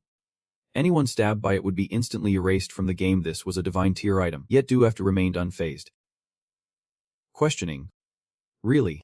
Then, a radiant aura emanated from his belly, and he asked, "But why am I completely fine?" The blind manager's face paled, mouth agape in shock as he heard me explain. Is not the condition for character erasure that it must deal a minimum amount of damage. So as long as I am not stabbed, I am right. Stammering, he said. No way. Even black armor can T-block it. Duhajasti smugly recalled that moment when he had created a precise barrier at the point of attack. Responding. Usually that is how it works. Then he casually revealed. But you know, there are plenty of divine tier items out there. One of them is the necklace around my neck. The protective necklace that activates an invisibility state. Sourced from the island. The blind manager took a step back in disbelief, while Duhajasti spread his arms, stepping closer to interrogate. So this is how you crush talented players. Cornered. The blind manager fell to the ground, crying out in pain. Moments later, a sharp blade was pointed right at his nose, causing him to panic. Sweating profusely, Duex looked down from above with a menacing aura, saying, I just rummaged through my weapon stash. And it seems I have a few items that can erase characters too. His next words made the blind manager's eyes bulge in horror as he stammered. What if I did the same to you? Then came the wails of despair. Stay away from me. But Duekshi firmly shoved him down with a thud, using a basic attack. Teasing him. Just messing with you. You are such an idiot. Nevertheless, the system announced, you have killed a hero tier player. Your extreme savage state remains active. While the blind manager's soul left his body, he shouted in fury. I am going to kill you. Looking at the blind manager's spirit, Duhaik pointed towards Dufendis group, curiously asking, so how do you plan to do that? Then he cheerfully asked him, did you capture everything? Hearing this, Dufendis squinted, one hand holding the camera, the other giving a thumbs up. Got every single frame. Suddenly, Dueshi asked a random question. How did you log into Olympus? Making the blind manager break into a sweat. Confused, not waiting for him to answer, Dueshi imagined the blind manager awkwardly sitting in a cramped space. Was not he supposed to be in prison right now? Then he squinted, pointing and guessing. You must have faked an illness and sneaked into the hospital to log in. Right. Finally, in the ominous darkness, Duefdi laughed loudly. If that is the case, everyone's reaction is going to explode. With no way out, the blind manager could only scream helplessly before logging out. Meanwhile, Duechek and his crew returned to the Taurus stronghold with all the spoils. Hoangstiesti still had not fully recovered, so he asked Sasong to edit the video. She cheerfully announced, I cut out all the parts that could be bad for you. I am pretty good. Sasong squinted her eyes, resting her hand on her cheek in self-praise. After all, I have to be a good wife. Right. Duhafji watched the video, puzzled. What does video editing have to do with being a good wife? As they walked down the castle corridor, Sasong wondered, after this video goes up, do you think the blind elder will get a life sentence? Duasi shook his head. I do not think it will go that far. They have strong ties with powerful people, so they will probably find a way to wriggle out of this. Then, Sasong, with tearful eyes, calmly added, but with the secret assets we just acquired. In Sasong's eyes, Duhak looked handsome in the pink-tinted space, and she thought, maybe he really could pull something off. Then she covered her mouth, giggling, oh my god, even when he is serious, he is so adorable. As he reached for the doorknob, she said, good luck out there. After some time, Du-FG sat in the meeting room with Jiandu and STN discussing. We have gathered around 100 trillion gold, some divine items, along with countless other rare treasures from Sin Sung's secret vault. I would like to take this opportunity to set up a welfare fund. Du-FG clasped his hands on the table, his expression serious as he explained his reasoning. Originally, I planned to donate to the Monster Attack Victims Relief Fund, but I felt that organization was not trustworthy. And then Enzi suggested I should establish my own welfare fund. Hearing this, Jiandu squinted in support. That is a great idea. As far as I know, some of the donations from that quarter have already been embezzled.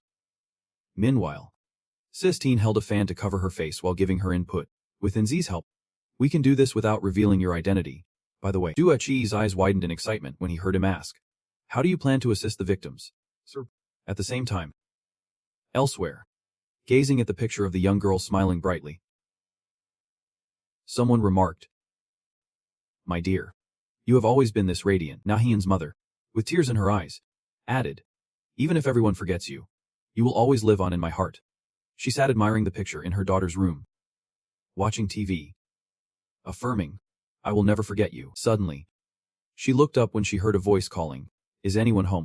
Outside the high-rise apartment, the person introduced themselves. We are from the Athet Welfare Fund.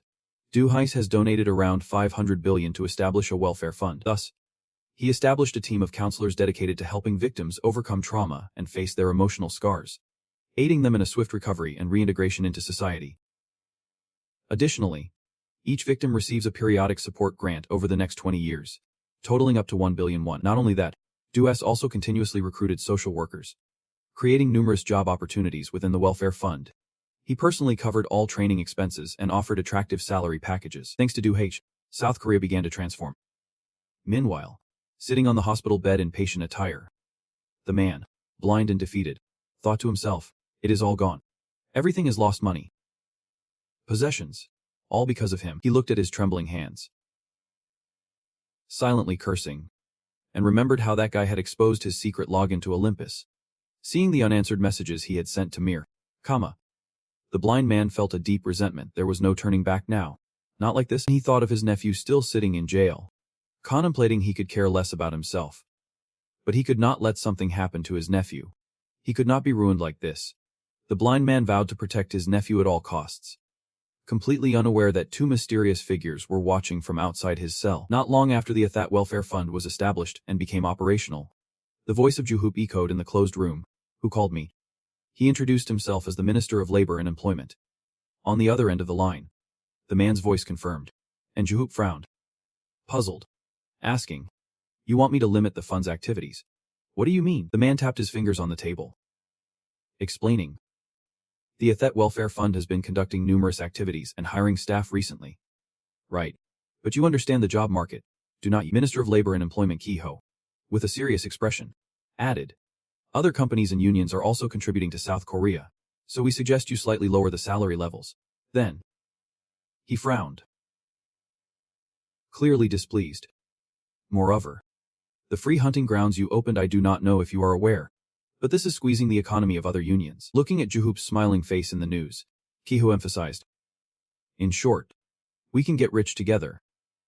Meanwhile, in his mind, Kaiho arrogantly thought, even if he is a ruthless villain, he is still just a young adult in his 20s. As long as the minister speaks, he would not dare to refuse. He then criticized, "You probably do not realize that your approach is somewhat out of touch with reality." Suddenly, Juhoop's voice came through Kiho's phone. "Wait a Minister." And he straightened up, retorting, "Isn't the Minister of Labor and Employment supposed to thank me?" This left the minister stunned. On his, Juhoop raised his voice, holding the phone away. "We do not hide slush funds. We do not have much to hire, and the fund's operations are entirely based on our capital. So what is the issue here?" Then, he remembered the anonymous comments online. "All thanks to the ruthless villain.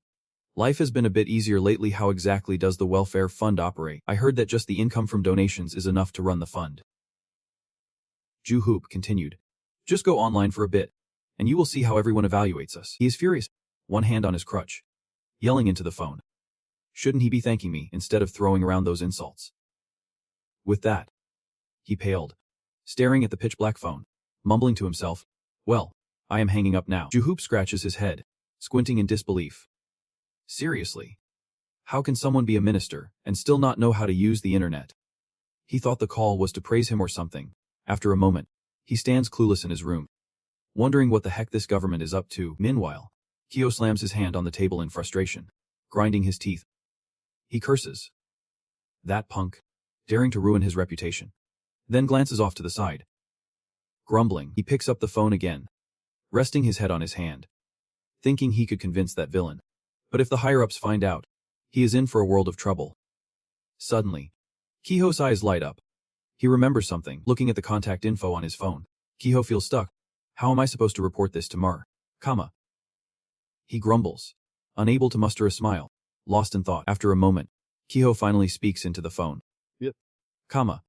I could not convince him. Yep. That is right. Then he does not hold back, trash-talking Juhoop. He still does not think like a noble. Somewhere else, a skilled gardener expertly trims the dry branches, while two faceless girls stand quietly behind a fake man tending to the bonsai tree.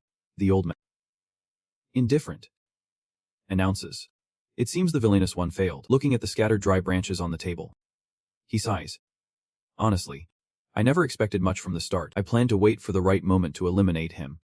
But now that is out of the question." The two girls break into a cold sweat, startled as he continues. It seems the old man is still busy with his own affairs, not bothering to turn around as he says. It is time to prune the branches and leaves. The fifth priest, the fake light figure, furrows his brow, sadly listening to him blame them. I could not personally intervene, so I entrusted you all with this. The fourth priest, the spirit master closes his eyes and endures the scolding, but it feels like he has been too lenient. Yep. Lord Kama, he glances at them skeptically. Have I overestimated you all? Thinking of the girl holding a staff adorned with a green gem in the center. He adds, unlike the villain, priests can continuously evolve through tasks. Another girl wearing a bow-shaped mask pops into his mind. Kama asserts, even the villain, the strongest player in the 200-year history of the game, can't he match the former priests at their peak? Then, the image of a young man with righteous eyes appeared. He taught. Saying this might sting your pride, but it is undoubtedly the most viable method. The beasts and the necromancer sadly bowing his head to endure the scolding. But look at what you have done. Remembering the battles led by the clerics under him. Kama added, you cannot just bide your time until you are fully ground. Thank you for helping me rise alone. Only to have him crush me. Seeing the beast's body logged out of the game. He scoffed, in the end, you merely became stepping stones, allowing the wicked ones to grow stronger. Akama still focused on gently persuading his little plant. Two girls in tow, you are too obsessed with the hollow title of cleric, blinded by arrogance. Leading to today's outcome. Someone's trembling hand, whether from anger or unwillingness at his criticism, revealed a bunch of useless and pathetic fools. The necromancer slammed his hand on the table and shouted, then why did not you help from the start? She lost her composure, despite the beast wanting to stop her. Did I say something wrong? If you had just lifted a finger, things would not have turned out this way. Suddenly, a purple stream of energy rushed in, wrapping around the neck of the necromancer just as she screamed, you let us get trampled by him time and time again and now act like you care. Then, the necromancer was lifted high, leaving the beast utterly frightened. Meanwhile, Kama manipulated the purple energy, saying maybe I have indulged you for too long. My gaze was filled with malice. He said slowly, I did not bring you into the cleric ranks because we are family. The necromancer squinted, gritting her teeth as she listened to him. While you all know your place and cower. Mumbling apologies. As she was released, she fell hard to the ground. Suddenly Kama removed his purple gardening gloves and spoke. Initially, I just intended to let you handle it yourselves. The beast lifted its head, hearing his sentiment. But surely I can rest yet. Kama turned around, glancing at them. Reminding. I have heard the number one cleric has been causing quite a stir lately. Then, the door swung open. He ordered. I will personally handle this. The number one, number two, and even number 6 clerics. Meanwhile, in the cell where the beast was imprisoned, a man in a hat walked in. He was arranging something into a cardboard box. The man's footsteps brushed past where the beast was seated, but he immediately turned back. At the same time, a blood-stained cloth drops to the floor, and a useless one falls face first. The man picks up the cloth and says, an organization wants to grow stronger. He glances disinterestedly at the useless one before lifting a cardboard box. Then, he decisively steps outside, leaving the useless one behind. At the door, the man turns back to look at the motionless useless one, eyes rolled back, blood pooling from his mouth. He is gone for good. In the darkness, a chilling voice echoes. First, we need to cut away the rotten branches. The useless one has passed away in prison, and the cause of death remains unclear. According to reports, he died in solitary confinement without leaving any messages behind. The blind elder wept before his portrait. My dear, why did you leave me behind like this? He was filled with confusion. The blind elder had never been sick. There was no reason for him to suddenly pass away. Tears streamed down his face as the elder sorrowfully affirmed. This was a case of silencing the truth. Suddenly, a man in mourning attire entered, crying, but he noticed the elder quietly stepping outside, which made him suspicious. Then, worried, he inquired, Elder, where are you going? The elder's eyes were teary as he gritted his teeth in dissatisfaction. For so long, I have been keeping quiet and working for you. He stepped outside to gaze at the bright moon high in the sky. The elder thought, this was not the ending I deserved. Meanwhile, somewhere else, the tears were flowing freely. The old man poured himself a drink. Sitting on the ornate couch, he said, I have heard the news. It is truly a tragedy. After a moment of silence, he sharpened his gaze and continued, but, seeing the elder still in black and wearing a mourning band, he asked, shouldn't you come see me at a time like this? Noticing the old man's attitude, the elder closed his eyes, lowered his head, and replied, with pity. Then he lifted his head, furious, veins bulging as he questioned, "Why did you eliminate the blind elder?"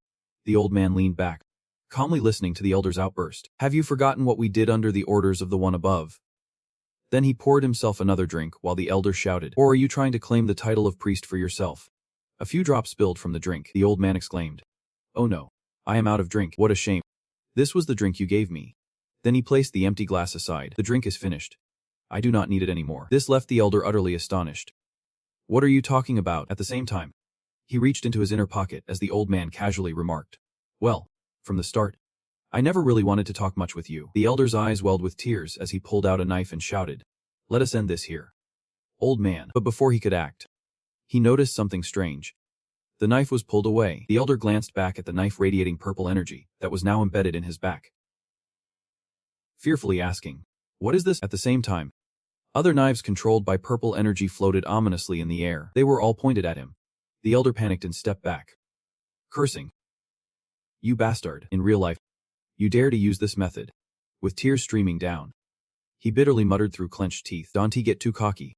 Things do not always go your way." The elder shouted defiantly, "Even if I die, I must." Before he could finish, blood and flesh exploded everywhere. The old man watched with his irritated red eyes. He looked at the elder, who was now pinned down by the controlled blades, like a porcupine. There was no need to keep those traitorous dogs around any longer. Then the old man sat still and ordered, "Get him out of my sight." Instantly, a man appeared beside him to respond, following orders. The bald man grabbed the blind guard by the collar and dragged him outside, leaving behind a long trail of blood. Reading the latest update on the system screen, someone could not help but feel emotional. Sinsung is done for. That is the message right there. News breaks that the leader of the Sinsung Guild has passed away. The Sinsung Guild is now just a chapter in history. The director of the Eline Guild, Lamtam, looked pale and drenched in sweat.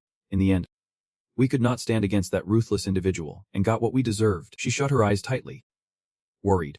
The worst-case scenario has come true. Blood has been spilled along with the blind guard and the blind beast.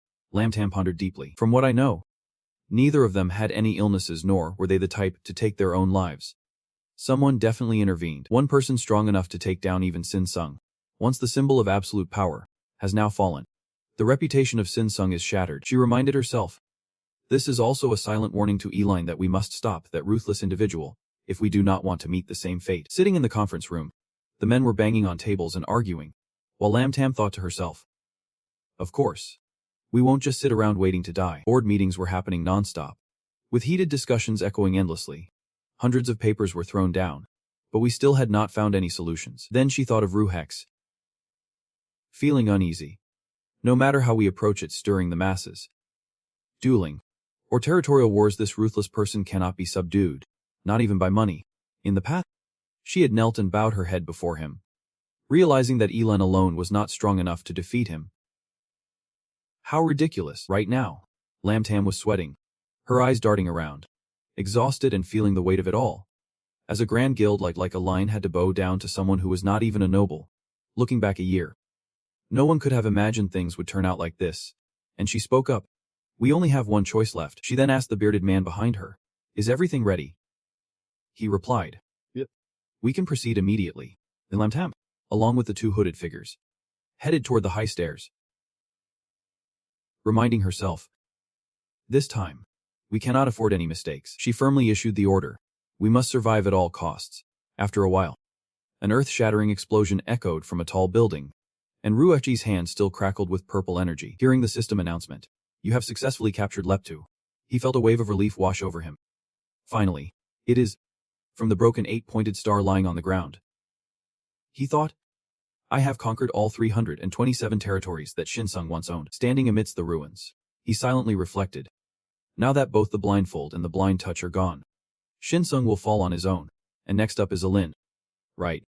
Then he instructed Zhu Zhang to clean up quickly and head back, while Zhu Fenda was busy gathering the floating spirit stones. Time flew, and inside the room, Shinsung held a paper fan to his face and said, "Congratulations to the master on your victorious return. I have something to report to you." Zuechev gestured for him to hurry up and spill the beans, and Shinsung revealed that Ellen has been acting strangely lately. He looked straight at him and asked, "Have you ever heard of a figure known as the Grand Duke from the Empire in Pite?" Hearing this, Zhu replied, "This is the first I have heard of him." Looking at Dung as Lam Tajom led people to meet a man seated on a red throne, C-Team reported, "We still can't accurately identify him. But recently, A director from Malin successfully established a close relationship with him. The clean-shaven man seemed to chuckle with delight, while Sesting continued. The Grand Duke is said to be an incredibly powerful figure in the Empire. Lam Tam was even sweating bullets while standing below. And Sivan added, "It seems like Ellen has been given some special mission by him, and is currently carrying it out. Modern and powerful weapons have emerged." And Sesting confirmed. In exchange, he provided them with numerous siege and defense tools. Hearing this, Zhu Heft crossed his arms. Curious. What kind of weapons? He was told, according to intel, they have been supplied with Tier 1 defensive weapons and Tier 4 siege weapons. Zhuasi scrutinized. Tier 4. Ah, that guy definitely has a lot of power. And he thought, after seeing Sing Sung's downfall, perhaps Ellen is also desperately seeking a way to survive. Atrocitine reminded. They might be preparing to declare war on us. On one side, Zhuasi shut his eyes, agreeing with that notion. Suddenly, he continued. But the strange thing is, the mission they are carrying out is very unusual, which made Zhu Hefi extremely suspicious. When he thought of the carriage that broke apart in the area, where the guards wore white and red armor, he recounted. They attacked a village in the countryside and captured all the villagers, then brought them to that Grand Duke. Remembering the faceless young people, Satine added. Moreover, they also captured young imposters to offer to that guy.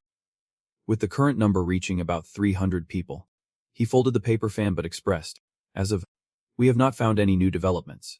But those missions are indeed bizarre and inhumane. With concern, Zuaki murmured, they are collecting NPCs. Pondering deeply, Satine dropped another bombshell. It seems they are not just targeting NPCs. This statement startled Juhex, and he broke into a sweat repeating, we are not sure yet, but it appears they are not just aiming in at PCs. Izu frowned, mouth agape as he listened to S10 ad, but also players. In Olympus, the afternoon sun cast a pale light down on the sturdy city gate, as 3 soldiers bid farewell after a day's work. Then 2 of them logged off. The young man watched his 2 friends disappear and thought, today was yet another grueling workday. He rubbed his sore neck and mused, but if I keep working hard, one day I will succeed. Not noticing someone in a dark purple robe appear behind him afterwards, the young man was blindfolded by that guy and panicked, stammering. Moments later, his sword clattered to the ground. He only put up a slight struggle before passing out, dragged into a hidden corner by the other person. Somewhere, a system alert blared in red, detecting pain beyond the threshold of endurance, initiating forced logout. Lying breathlessly on the bed, blood oozed from the young man's eyes and mouth. But he wondered, have I escaped? The young man muttered in the dark, thanking the heavens for the logout. Who would have thought he would get kidnapped in Olympus and end up as a lab rat? Confused, he glanced around and decided, right, I need to call the police. But how? With a shaky hand, the young man thought, when did I start bleeding like this? As he felt around, a foggy realization hit him. This is not good. My body won't move. Still sitting in his gaming chair, the young man shouted, is anyone there? Please call an ambulance. I can't stop the bleeding. At the same time, a man lurking in the shadows outside his house heard the cries, but did nothing. Then, he picked up the phone to report. Director, I just confirmed that he escaped amidst forced logout attempts. But he won't last long. Glancing at the overflowing inbox, he continued, based on previous investigations, he is just an ordinary kid. An orphan. And hardly interacts with the neighbors. The man sat in the driver's seat of his car, following orders. Yep. I will proceed to select the next target. Then, he drove away in a white sedan, assuring, do not worry. All test subjects are from the bottom of society. No one will care if these insignificant people disappear. We need to catch a truly wicked person. Meanwhile, back in the game world, he asserted, I believe that small sacrifice is worth it. And in the Pujuna grain store, everything was quite peaceful. Suddenly, a group of cheerful villagers shouted, long live the Lord. The Lord. They cheered as they saw the Lord and his entourage walking down the road. Seeing this, the young man broke into a sweat and turned to the happy entourage, asking, is this welcome a bit over the top? Reflecting on the tower on the map that had expanded, he said, it is all thanks to the recent territory upgrade. The people are tired but very happy. Just remembering made the entourage squint their eyes with joy. Now Pujuna has been upgraded to Great Pujuna. Not only has the farming area expanded, but the land quality has also improved significantly. Reports indicate that food production could increase by 30 times compared to before.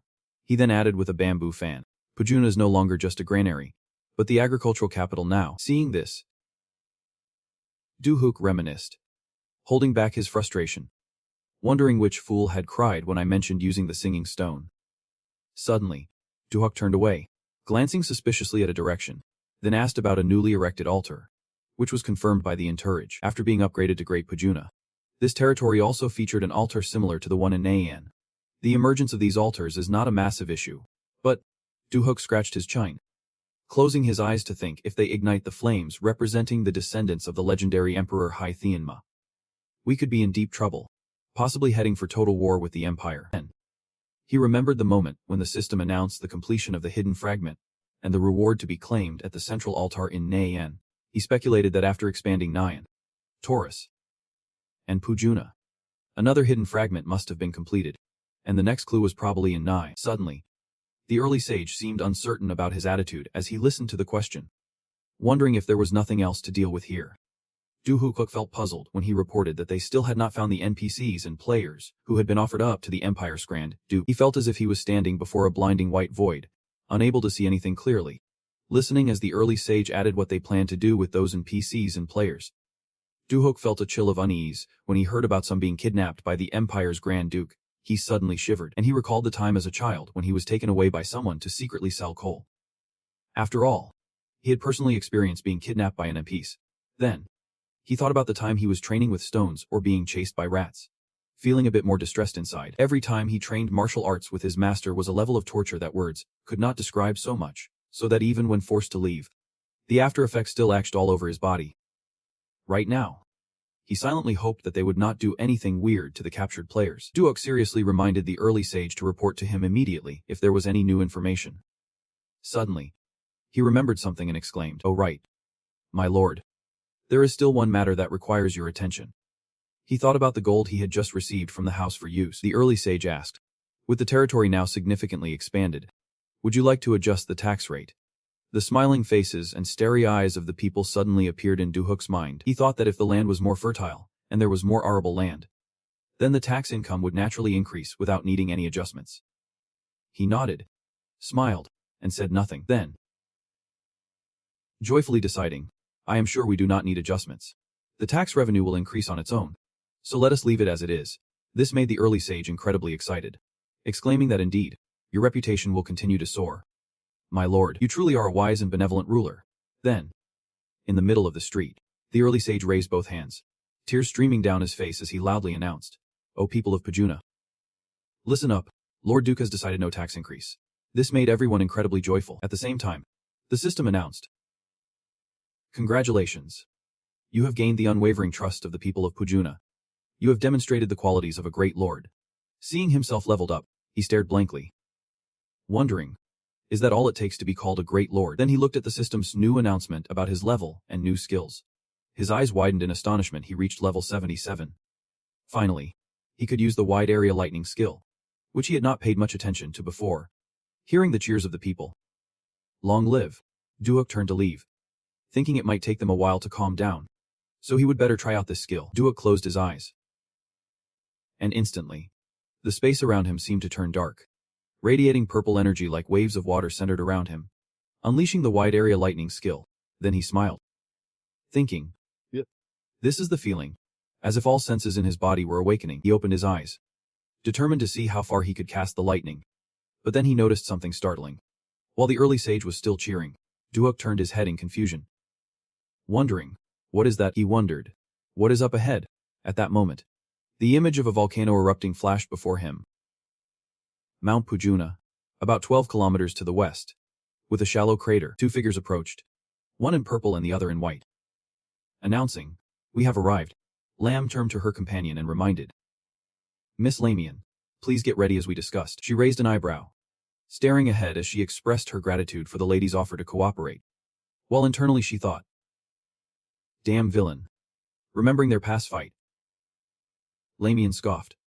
How dare a lowlife like him challenge the authority of the nobility? Gritting her teeth, her eyes narrowed with determination, she vowed to never forgive him. Looking at the cylindrical tubes near the volcano, Lamian asked, "Are those the siege weapons you mentioned?" Beside her, Lam Tiem confirmed. Yep.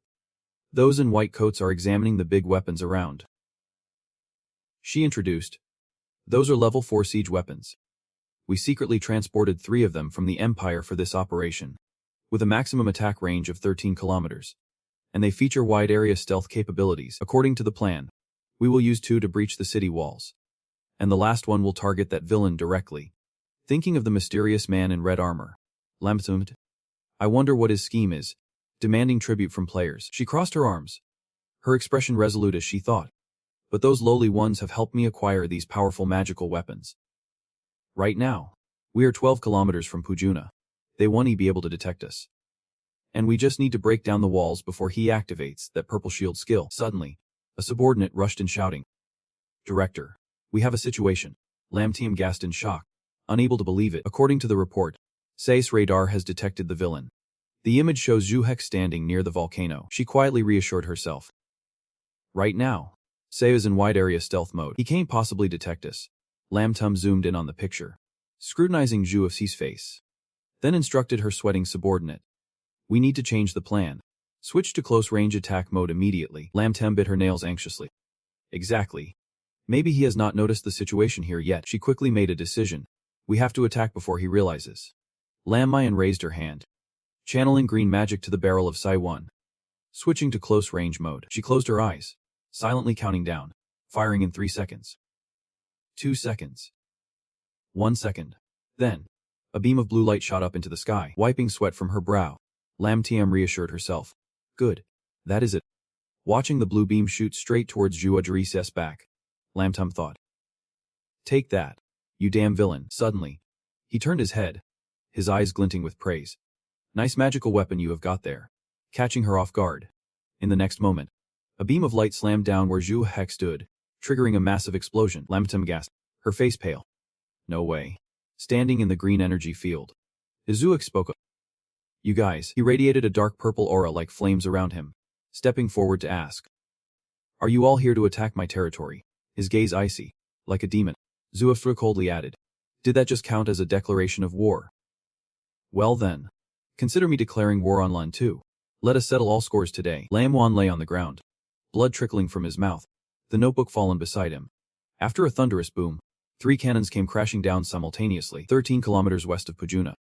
4 tier siege weapons and 60 sorcerers were utterly wiped out. Zhu Etri stood among them, rubbing his wrist and saying, You guys are not even worth my wide area skills. To be honest, the attack from the siege weapons did hit Zhu Hex, but it was completely neutralized by the protective effects of the MIV Tan shield. He scanned the area, thinking, I guess there are not any left. Watching the cannons slowly vanish in the green light, Izui thought, what a shame. I wanted to keep a few of those cannons, but it looks like they have self-recovery functions.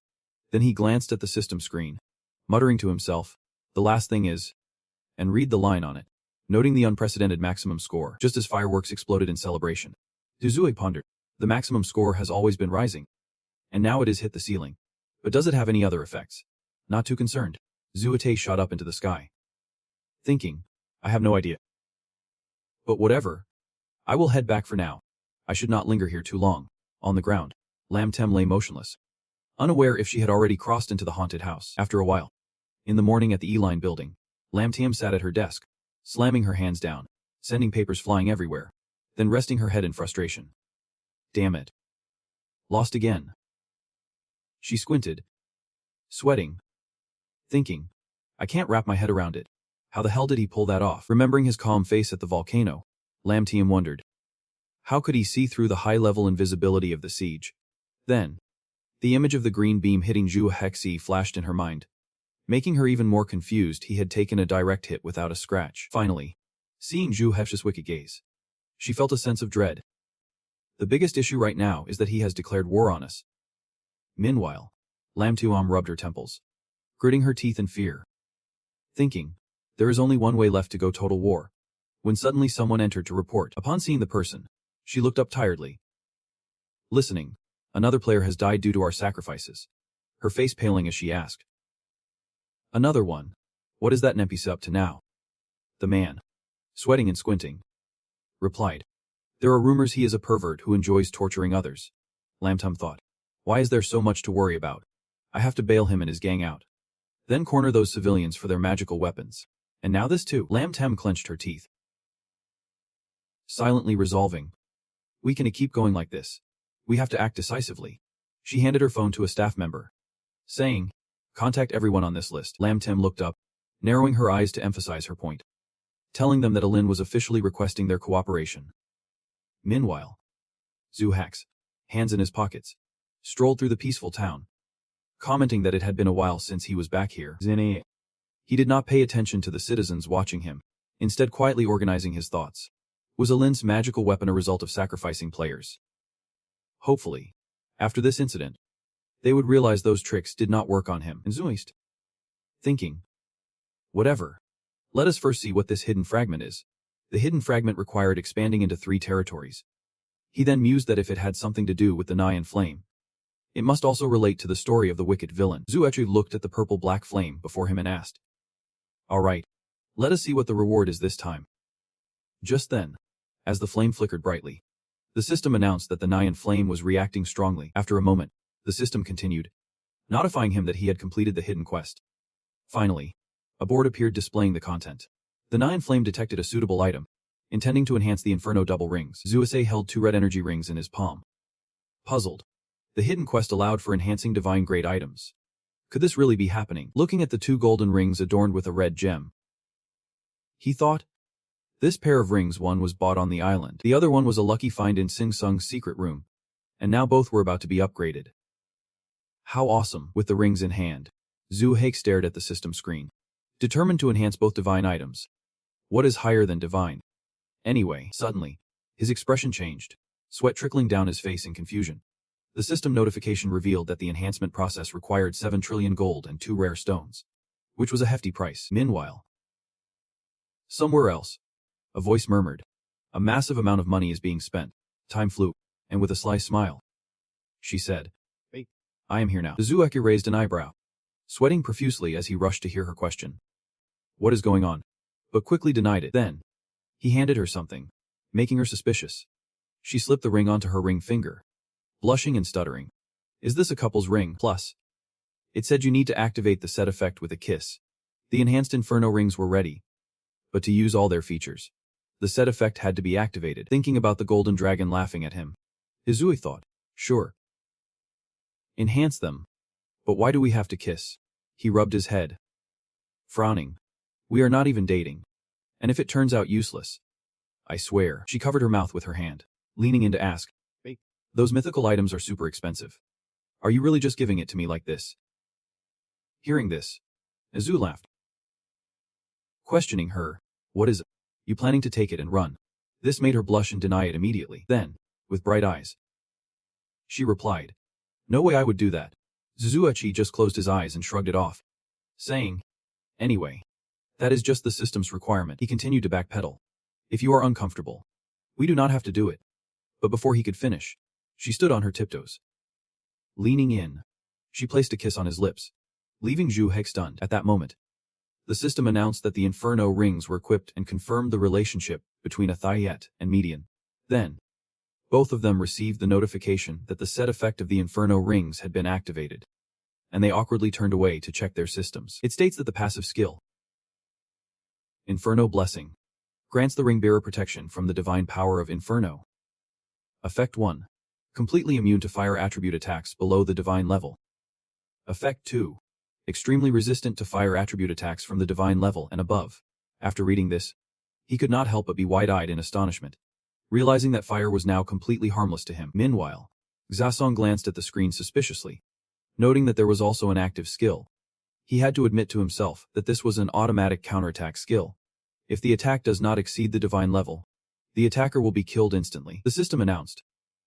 Inferno Rage. Cooldown time is 120 seconds. Mana cost is 60. It also provided them with more information about Effect 1. It will immediately obliterate any target hit by fire attribute attacks below the divine level. Targets hit by fire attribute attacks at the divine level and above will face a powerful counterattack within a 500-meter radius. If your female partner's happy drops by 50% or more, Inferno Fire can be activated. Xasong squinted. Feeling emotional, she did not fully understand it, but that alone made her incredibly happy. Then she smiled gratefully, saying, I probably won't be able to use Inferno Fire, but this skill will be super effective for you. Zhu Fg imagined himself unleashing a series of concentric circles around him, confirming and questioning the meaning of her words. Hearing this, Xasong's mind wandered far away, thinking about how Zua Zukofe could control the fire from the ground and realizing that if they combined this with Inferno Fire, he could control the targets of this skill. She smiled so brightly that it was like the sun was shining, adding, "But what I love is the effect that makes you angrier when I get hurt." This made Juho pause, thinking, wait a minute. Has not she always been clueless about the game? How did she suddenly become so strategic? Then he glanced at the heart emojis floating above Sasong's head, silently speculating, is this the magic of love? Moments later, Zuache had another wild thought, maybe she has been a secret genius all along. But in the end, he brushed that thought aside and said, let us head back. The two walked side by side down the road, each lost in their own thoughts. Song had played this game long enough to think like that.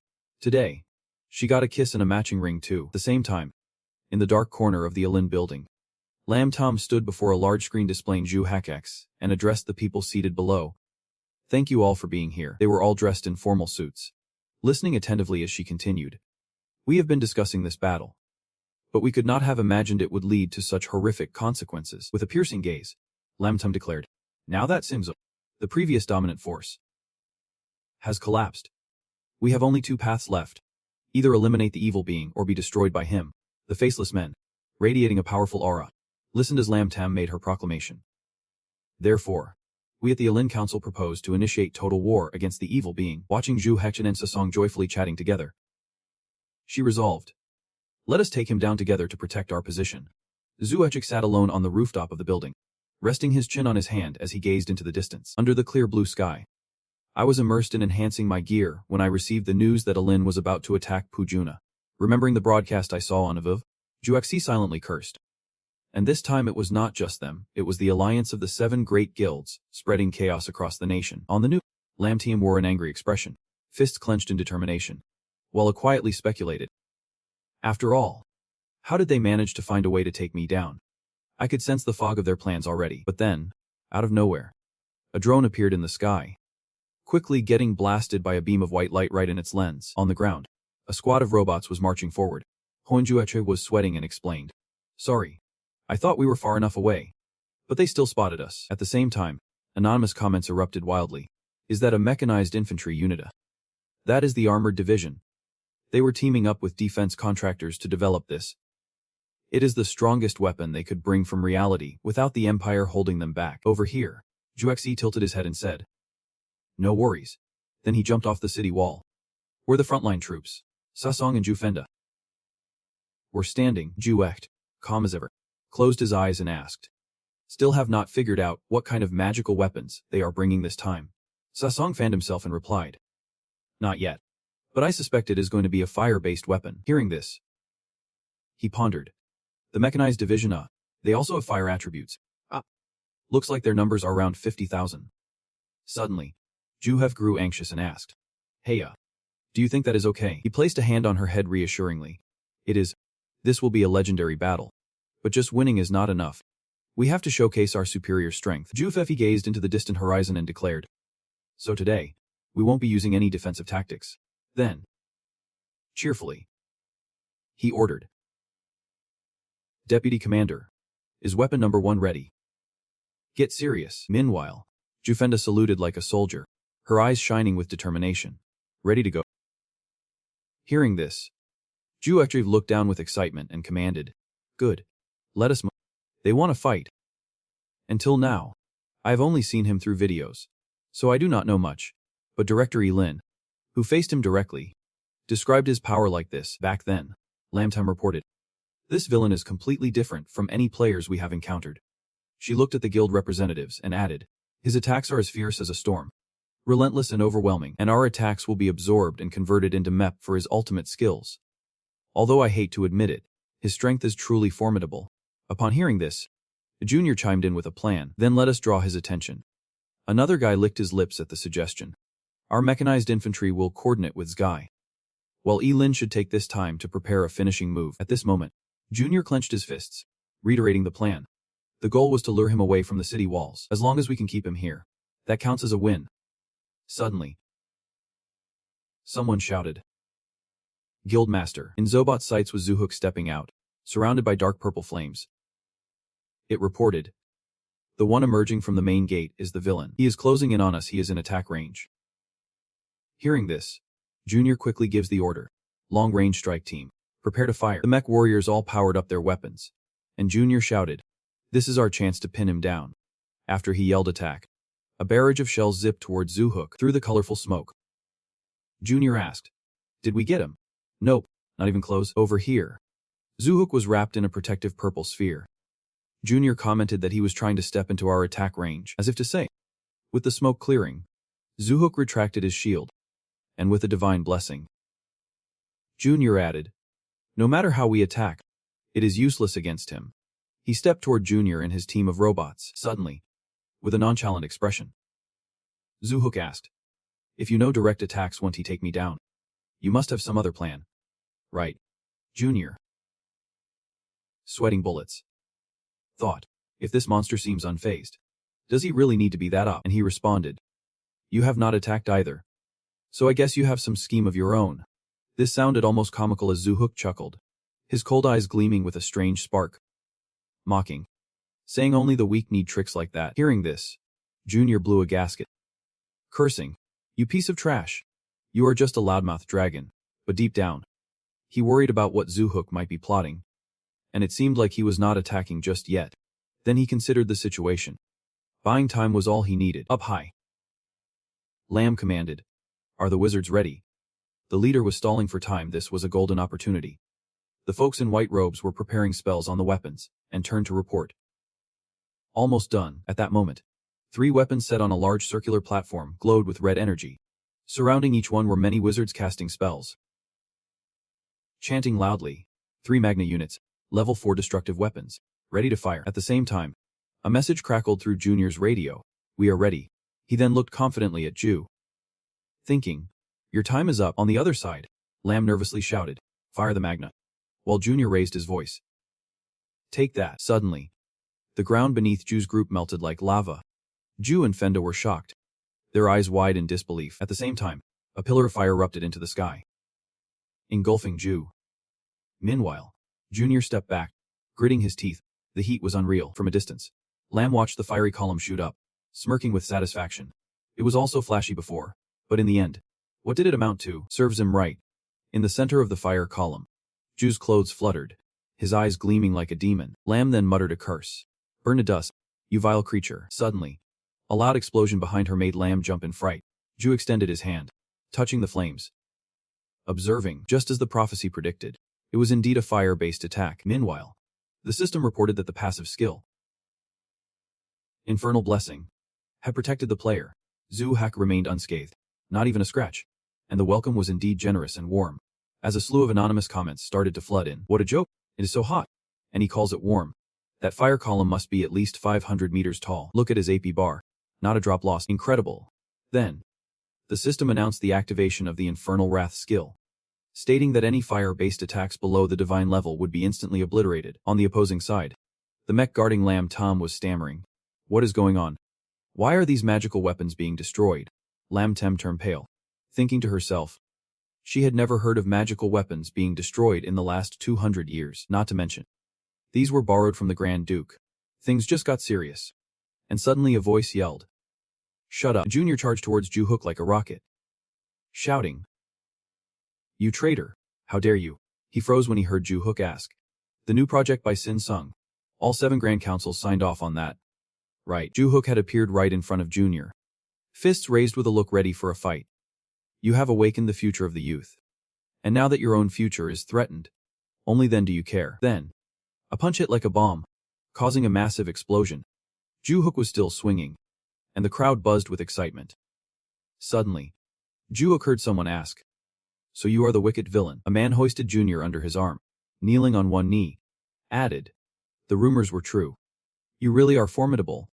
The guy with the charming eyes praised, "Just my type," leaving Junior pale and speechless. Zoohook relaxed his fist, closing his eyes and asked, "Another one from the 7 Grand Councils? I do not care who you are. If you want to fight, bring it on." Suddenly, he opened his eyes, looking inquisitively as the man spoke. "I am Mitter, the president of Rikai." Then, Mitter stood up, his eyes sparkling with excitement, saying, "I have been curious about you for a long time, and now that we meet face to face, I am even more certain." He picked up his unique sword, raising an eyebrow. his eyes gleaming with excitement at the thought of facing a worthy opponent. I want you. You wicked villain. Ju-hook looked clueless as Mitter added. But not yet. You still have not shown me your true abilities. He flicked his tongue, licking his lips with an eager grin. Thinking, if that is the case, I have... Just as he finished speaking, Mitter darted forward like a bolt of lightning, circling around Ju-hook to close in on the target. Seeing this sneaky move, he scowled, shot a glare, and thought of his lover's sharp blade looming dangerously close. Mitter stood right in front of the target, but nothing happened yet. He stared intently, still holding his sword, thinking, interesting. This is what you get when you team up with a wicked villain. At that moment, the target, feeling terrified, shut his eyes tight, crossing his arms to shield himself from Mitter's pain. But it felt like he was enchanted by the bracelet on her wrist, leaving Mitter in a tough spot. Suddenly, Jufenda swooped in to throw a punch. But Mitter had already jumped back far enough to evade it, licked the edge of his blade. Puzzled. Are not you Jufenda? You seem weaker than before. Have you switched careers or something? But instead of answering, Jufenda gritted his teeth and demanded.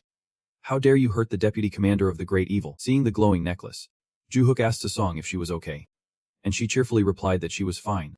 Looking at her wrist, with just a small scratch and no real injury, Sasong said, just as you predicted, his attack only reduced my heat by half. At the same time, the system announced the protective mode of the shield bracelet was disabled. Gazing at the sparkling ring on her hand, Ju-hook breathed a sigh of relief, thanking the heavens. He gave it to her just to prepare for situations like this, but he never expected to need it so soon. Then, Ju-hook radiated a dark, ominous aura, saying, I will take care of the rest. Meanwhile, the system notified him that the special conditions had been met, and their partner's AP had dropped below 50%, activating the Inferno skill. Over there, a mech approached Junior, checking up on him, while Junior leaned on his knee, standing up to reply. Thanks to Mitter. Suddenly, the sky darkened. Thunder rumbled, making the mech uneasy, while Junior looked confused. Out of nowhere, giant fireballs appeared in the sky. Falling down. Someone shouted. Is that a wide area spell? Everyone assumed defensive positions. Just as the words left his mouth, a fireball struck the mech next to Junior, causing both of them to panic. Lin Tam was sweating bullets, hearing someone shout, Yiling, how much longer until the next phase of the plan? Why was there no information about his skills beforehand? Immediately, she hurriedly ordered, move on to the next phase, thinking the best defense has crumbled along with the Magna rounds. But we can't just retreat like this. Meanwhile, a fireball fell behind Mitter. But he was not scared at all. Instead, he was thrilled and went wild at the same time. Lin Tenjom whispered that they had to go all in and execute all the plans they had prepared, and take down that bastard at all costs. Mitter became incredibly twisted, laughing maniacally while ignoring another fireball falling towards him, declaring, It is decided. I will hunt you down and make you mine.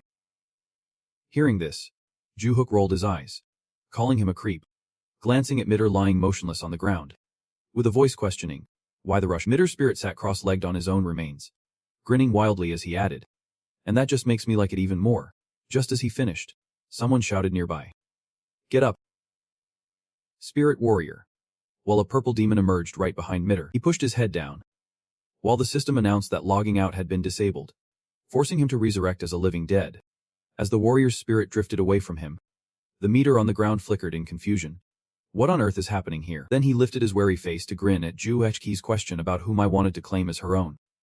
Suddenly, his whole body erupted with hellish purple flames, his icy gaze fixed in place. Seeing this, the meter assessed the situation, realizing she was definitely a tough cookie. Meanwhile, she spread her palm to prepare a spell, her cold expression declaring, he must be hers. Then she used the ghostly hand of the spirit to squeeze the meter's throat, causing his face to turn ashen. Just then, with a curse, the meter's throat shattered, and Ju-fg stood, struck dumb by his cries of despair, fear coursing through his mind. After all, she was even more terrifying than he had imagined. While she was dealing with the meter, Ju-fg glanced at the mechs gradually vanishing in the final moments. Looks like this is the end. Meanwhile, anonymous comments exploded on the live stream. Does anyone know about the villain using fire magic? The fireball from the villain is on an entirely different level. Ju-fg muttered to himself. In the end, they are still trying to hold me here. They must be preparing some other tricks. Then he looked up at the distant cliff, wondering if it was related to the magical energy he sensed over there. Suddenly, a blinding flash appeared at the cliff's peak, and the dark clouds parted to reveal sunlight. There it was, a blue energy dragon diving straight at Reaffirming. Just then, the ground exploded as if it were frozen solid. Somewhere else, Lamian raised her staff high to the sky, the other hand clutching a grimoire, surrounded by mages assisting her in casting a spell, the multi-layered water dragon magic. Lamian squinted and smiled slyly. If the binding magic does not work, the only option left is a direct assault. And if he can withstand the fire-based attack, then surely, over here. Jufloyd looked up. Overhearing her, he would definitely fear water-based attacks. He watched the massive green energy slamming into his purple protective sphere as he questioned. You all think so? His hand transformed into purple magic, and Juif praised. Great choice. Then, he swung his arm, unleashing a wave of purple energy that slashed straight through the green energy. But that was all it accomplished. Instantly, the green energy vanished like air. In its place, Lamian and the other mages gnashed their teeth in disbelief. Suddenly, Juflake landed right in front of her. Lamian helplessly remarked, if that attack did not work, what else can we do? In her peach-colored eyes, the image of Jufd charging like a blazing fire appeared. After a moment, he rubbed his wrist, glancing at the group lying on the ground meeting their end. While Lamian thought, no blade or spear can touch him. Water and fire can collide. Does he really have no weaknesses? Is there really no way to stop this jerk? Noticing there were no more threats, Ju actually quietly analyzed. Handle, Sharp Frost, and even Lamian. This time they seemed to be giving it their all. But could it be that the 7 major guilds only have this much power? Where are the Elins? What are they up to? Suddenly, he received a message. The enemy is already at the city walls. And there is doubt. Confusion. Then, Juicy turned away, pressed his earpiece. But when he heard no response, he wondered. Has the communication channel been blocked? A group of armed people shouted at the tall city walls. This is our chance. Let us breach the walls. Observing Elun's soldiers, someone commented that they were first provoking the master to lure him out of the city, then cutting off communications to surround Pujuna before attacking the city. The fairy stood on the city wall and praised. At least this time, there is some strategy. Elin, then, through the glass and the paper lantern, she added, but if this is all you have got, I might be a bit disappointed. While Juefg thought to himself, this is getting interesting. Meanwhile, standing on a cliff, looking at the fortress and the crowd swarming at the Tsem Kli gate, the 7 great guilds should be able to pull off something like this. Noticing the system notification that sound transmission was impossible in this area, Juefg speculated that Zhujiang still had not shown up. This means they have taken measures to block transmissions, likely a wide area mana field. Then he used his skill to enhance the sound transmission to the fairy, realizing they were probably trying to hold him here while attacking his people. Hold on for a moment. I will be right back, Juefc called out, and Keiji immediately flapped her wings, returning with 2 others in tow. With wide eyes, she listened to his command, taking Jufenda and Mijin back to Pujuna and asked, what about you, master? Jufueng scratched his head, not even looking at her, and replied, I can run faster on my own. Then, Keiji soared into the sky, heading towards the fortress. Now, Juefc stomped down, releasing a dark purple energy. Shouting, sign. Suddenly, beneath his feet, a black circular shape appeared, making Jueki shudder, his eyes wide in confusion at what this could be. The Keija group was blissfully catching the wind, unaware that Juexai had been trapped behind them. At this moment, where he once stood, there was a black square box. Simultaneously, Lam Tam received a report. Director, the evil mastermind has been captured. She looked at the tablet in her hand and said, great. The plan is working. Lam Tam gazed at the square box on the rock and thought, this is Junior's failure. Both he and Lamian were part of the calculations. This is the second card Benna has prepared. Remembering the black box surrounded by numerous magical formations, Lam Tam silently mused. It is a trap. A special snare crafted by the guild to catch this monster. No matter how strong he is, he will have a tough time breaking free. She smiled confidently. Everything is still under control. Then she commanded the mages. All troops, attack. This is our only chance. Meanwhile, Juesi stood still in the pitch-black space, wondering, what kind of weird place am I stuck in? Feeling nothing, he murmured. I do not sense any mana flow, so it probably is not a mental attack. It feels like a mana suppression field that they have set up around the base. Then Juefg scratched his head, closed his eyes, and confirmed. This kind of trick can only be from the guild. It would be great to have an elder here right now. Then he called out, Viet Bun, show up. Instantly, the Night Brigade appeared beside Ju Hex. He jumped onto the horse behind the commander and said, this place is a cage. I wonder how long it would take for the audience to break free, the commander replied. 30 seconds should be enough. But Juexi scoffed at that, insisting they only had 10 seconds to break out, then invoked a dark space and encouraged the chaos. A figure in a tightly wrapped robe appeared. Raising their hands, they shouted loudly. Channeling the immense power granted by their master, nothing was impossible. At that moment, a massive explosion erupted at the mountain's peak, and the cavalry surged forward like a rampaging demon. With the Knights Party breaking through to unleash a realm of destruction, Juesake stood behind the commander. Arms crossed, and began to move instantly. The group wielding spears raised them high toward the front. In the next moment, all the spearheads were launched at a single point on the dark horizon. Upon impact, they created a tremendous explosion, resonating with a thunderous roar. Jusa unleashed purple energy from his palm, admiring their efforts and casting a crescent moon-shaped spell, saying, "Great job. Leave the rest to me. Let the heavens strike." Outside, a faint glimmer appeared on the black box. Then, from it, the box began to tremble, and the light inside began to sing out. Finally, Juecheg and the knights soared out into the open. When he shouted, "Throw it in," they gradually began to fade away. Juefd landed decisively on the ground and said, "All right." He glanced at everything through the tablet screen in his hand, his heart racing, exclaiming, "No way. How could he have already broken the prison so quickly?" When she saw the system report that the prison had been destroyed, she roared in disbelief. "It took me 10 billion to set that trap. And yet, in less than a minute, no. Not even 10 seconds, how did he manage to break it?" Meanwhile, the spiky-haired guy took a puff from his cigar, looking on in evaluation. Hearing about it was one thing, but seeing it, this guy is even scarier than I imagined. The president of the association frowned, coming up with a plan. At this point, our only option is a direct confrontation to slow him down. If we sacrifice about 20,000 people, we might just be able to hold him back for a minute. Suddenly, someone shouted, causing the spiky-haired guy to turn around in confusion.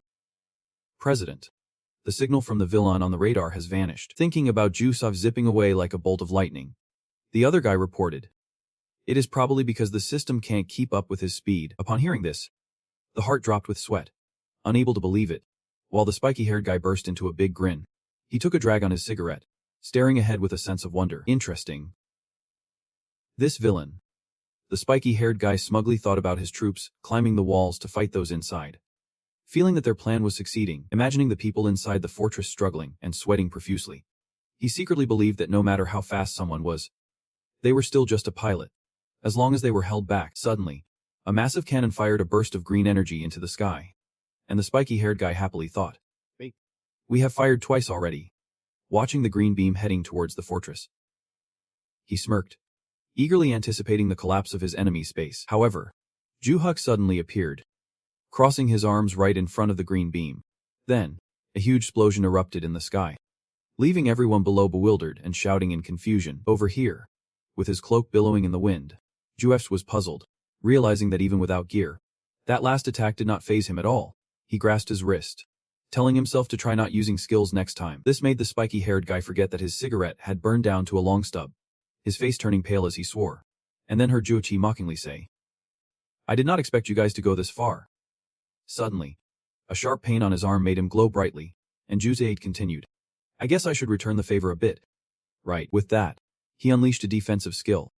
Kazuya spread its wings and soared through the sky, while Jufenda stood on its back, looking down below, truly worthy of the title Big Boss. He looked at Juxd standing on the fortress wall, amazed that he was already up there, seemingly just having executed a powerful skill. Then Jufenda innocently chimed in, "The players in Pujuna are cheering you on," startling the nearby folks with his shout. Suddenly, a purple aura enveloped Jux's energy wings spreading wide, leaving Jufenda dizzy. It was the defensive skill. Gradually, the purple energy radiated across the fortress wall, sending troops from the 7 major guilds hanging in the air plummeting down. Jufendo assesses, "Just one hit and we win." The super defense of Duhopsa wraps around the tower, and Lam Tem gasped, "Victory is within our grasp." She stares in shock, mumbling, "We can't even hold out for 10 seconds. Are we really going to lose?" Suddenly, the spiky-haired one loudly counters, "No way." He confidently bites down on his cigarette and says, "I am still here," leaving Lam Tem startled. Then, the spiky-haired one commands loudly, "Fire the last shot," and Lanham quickly turns to object. The bright blue light shoots toward the tower, now fully protected by super defense, and the spiky-haired one shouts, "If this shot lands, we win, brothers." Follow me. Seeing this, Lam Tem frantically calls out, "Stop!" But the spiky-haired one charges ahead, like a bull. Undeterred, that purple wall can deflect attacks. But can it withstand a siege weapon-s assault? Standing on the city wall, Ju-FG watches the blue light soar and the spiky-haired one-is taunts. Will the wall hold? Just as the blue beam hits the purple shield, the system announces it detected the attack. Then it reveals, the attack can't breach the defense, making Ju-FG beam with satisfaction. The system reports a special effect plan. The shield has absorbed and adapted to previous attacks. Suddenly, like a purple demon, it lashes out at the spiky-haired one. The system announces, counterattack initiated. The spiky-haired one, unfazed, just laughs. You think this is how Hajime wants to play? You think that is enough to scare me? Amidst the rumbling sounds, he shouts, bring it on. After a moment, a hand slams down on the broken tablet lying on the ground. The spiky-haired one stands amidst the sharp thorns, surrounded by the fallen comrades. Letting out a deep sigh, he holds a half-burnt cigar and exhales dramatically. At this moment, the spiky-haired one is pinned down by thorns like a porcupine, blood oozing as he desperately stifles his cries of pain. Thinking, I can still take 2-3 more hits like this. The Pujuna war ends, with the leaders Jian, Spiky Hair, Handle, Junior, Zige, Mitter, Director Alin, Lam Tum, and the hired mercenary Alin, Lam Yan, all wiped out. As he walks through the crowd cheering him on, he wears a face that shows no joy at all. He sweats and thinks, hearing this always gives me goosebumps. Just chill out a bit. It is embarrassing. Meanwhile, below the city wall, a cloaked figure looks up. The figure mumbles through sweat. Thank goodness. You have won. Then, this person resolves to quickly reveal the truth. Time flies at the Ellen building. Lam Tum, feeling defeated, reports, this plan has completely failed. She recalls how Duhexi effortlessly wiped out their fire attacks. Letting out a sigh. All the magical weapons we painstakingly prepared did not do anything. And on top of that, they were mysteriously destroyed. The image of the fireball crashing down also flashes back in Lam Tem's mind. She listed it all. Even the plan to strike east to hit west failed. Especially when Duhefsir appeared like a flash in the sky. Lam Tem could hardly believe it. We could not even hold him for 10 seconds. She rubbed her head, closed her eyes looking wary, and continued, at this point, I can think of any feasible plans anymore. But if we can't handle him, we are toast then. Lam Hom looked her and Junior, asking if they could quickly come up with a countermeasure. Does anyone have any ideas? They all averted their gazes from her piercing stare, and Junior looked frustrated, furrowing their brows in deep thought, while the group at the back grumbled. Damn it. It feels like we were so close to success. Hearing that, Lam Tam covered her mouth, thinking that this sense of helplessness was nothing new. The enemy has not even revealed their full strength, and we are already losing this badly. Suddenly, someone interrupted. I have something to report.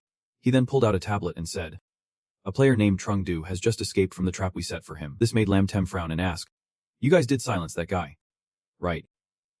If necessary, we can stage it as an accident. But the other person replied, well, the situation is a bit tricky to handle. On the screen appeared an image of an ordinary guy, along with a voiceover. Currently, he is in a different location. At that moment, voices echoed from the basement. At first, I thought it was just a mission from the NPC or some event, you know. One of those stories that starts with capturing a player. In the room lit only by the dim light from a hanging lantern. Someone continued. But it turned out to be something else. Someone in a long coat stood next to a boy hanging high up, saying, they tortured me and used me as a guinea pig for their horrific experiments. On the table were tools covered in fresh blood. And he continued to recount. I barely escaped, but even now, I still do not know who that NPC is. The young man, wrapped in white bandages, knelt before Dix, while a group of people from the past stood behind him. But one thing was certain. Aline was involved in this. Hearing that, Du Haik frowned and asked, are you saying that Eileen herself sacrificed you to that neppies? The young man, tears streaming down his face, insisted. Yep. You have to believe me. Then he recalled the back of the person in the long coat, saying, when that NPC turned away, I heard him mumble, the man with an undercut hairstyle. His sharp eyes met Duizashi's, saying, I remember instructing those bastards Eileen to bring fresh and healthy specimens. After that, the young man remembered those in the dungeon, saying, besides me, there were many others who were captured. He thought of a boy around his age who confided. Among them was a friend of mine. He was captured even before me and tortured until he was forced to log out. This moment, the young man bowed his head, his face filled with sorrow as he revealed. Right when I escaped, I went to his house. But the house had been cleaned out. And I heard the neighbors say someone had just died. Those bastards must have tried to cover this up. Right. Suddenly, Duekshi placed his hand on his shoulder for reassurance, then knelt before the young man and said, "Thank you for bravely coming forward to expose this." Duekshi declared seriously, "I will personally conduct the investigation, and we must also ensure your safety." Trung. After that, Ruefji watched as two men from the guild led him away. One of them threw an arm around Rusechin's shoulder, saying, "We have sent guards to the address you provided. Once he logs out, they will escort him to his new place that we have arranged."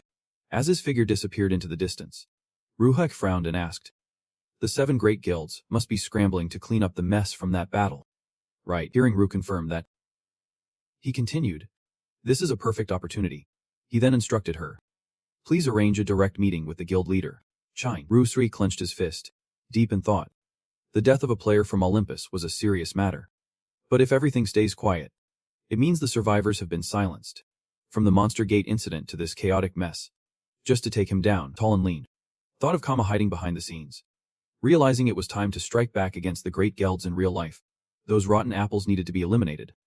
Ruhevjik slipped hands into his pockets as he walked down the street after receiving news about the Great Guild's collusion with Eileen. He held an urgent meeting with Xando and guild leader Chin. Both expressed their desire to investigate the crimes of the Great Guild and Eileen, while actively supporting the protection of the victims. Xando narrowed his eyes and affirmed, "Protecting the weak is a noble's duty." Gung Chin also seriously confirmed that Nens would contribute. But while the 7 great guilds were trying to recover from their recent defeat, the plan had been leaked. Another person who was not in the meeting, Hi XD, confidently took on the responsibility of gathering reports from the victims. Ruekshi added with a serious look, "We also need to track down that great guild member." Just as he finished speaking, the system screen lit up. It announced, "You have received a significant amount of extreme points," which made him suspicious. Then, the system informed him that the extreme points had reached their maximum level. Ruefji stared at the screen, remembering that he had seen this notification before. Thinking about the pink-purple flame in the dirt pan, the system reported that the central altar was reacting to the extreme points, and the quest progress was nearing completion. At that moment, the altar right in front of Rueshi erupted into flames, leaving him puzzled and startled. Simultaneously, the system said, "The fiery flame, the symbol of the notorious villain, is blazing bright." Ruoxi's eyes widened in shock. He watched as the fire transformed into a smiling face in the statue's reflection, still in an invisible state. Currently, the notorious villain, Chayaka, is in an invisible state, only visible to other notorious villains. The system then reminded him, in 30 minutes, if no adjustments are made, the flames will automatically manifest, causing Ruochik to turn around. Unhappy. Why does it feel like it is mocking me? Am I losing my mind? If Chiha shows up, the Empire won't just sit back and watch. Suddenly, the system informed him that maintaining Chia's hidden state would consume 1 firestone every 168 hours. This information infuriated Ruex, who held his head in frustration, thinking, what kind of cruel altar is this? Firestone. It is not like it is something trivial. Sweat poured down his face as he closed his eyes, resigning himself to his fate. But oh well, I do have a steady source of firestones now, so it should work for a while. Right. As the color of the fiery flame changed to red, the system confirmed, consuming firestones to change the color of the notorious villain. Chayaka. The central altar Pujuna is ablaze. Suddenly, a red aura like energy spread throughout the city. The notification system chimed in, announcing that Pujuna's territory level had surged, activating the Imperial stage. The guards on the city walls exchanged confused glances, wondering if this was a blessing from their lord. The damaged bricks slowly reverted to their original state. Despite the chaos, the walls were being automatically repaired, and the system confirmed that the Chaiha Imperial stage greatly boosted the resilience of Pujuna's walls. Out of nowhere, he heard the cheering of the crowd. Amazing. The wall materials had transformed into premium-grade stone. This was a type of material reserved for only the highest-level territories of the Empire. He thought it would take ages to repair. But here they were. He glanced down, muttering to himself, but if this was part of the grand scheme of a villain, then what had happened so far was just the appetizer. Then he saw the new quest notification for the villain pop up. And now, this was the main course. The Imperial stage demanded the conquest of the fiery abyss, the Dumon Canyon next to the Dumon territory, which had been shrouded in a mysterious flame. Your mission is to quickly discover and eliminate the source of this fire. Meanwhile, in a different location, Lam Tem slammed her hand on the table. She glared at the bespectacled staff member in front of her. demanding, "Are you kidding me?" At that moment, the live stream was buzzing with shocking news. The Grand Duke of the Empire was cornering players in the kitchen. Lam Tom fumed loudly. As the escapees from the Grand Duke were flocking to the villain, they even claimed that just by reporting, they would receive an apartment and protection. The sweating staff member could barely handle her interrogation. Wondering how they could not even manage to make them keep quiet, Lam Tiam bit her nails, mumbling through the gaps that they should have wiped them all out before. And now Xandu and Enpods had jumped in to support the victims. She bit her nails down to the quick, lamenting, at this rate, the Grand Duke's project being exposed was only a matter of time. The staff member suggested, "What if we secretly set fire to their apartment complex?" But Lam Tam scolded him further.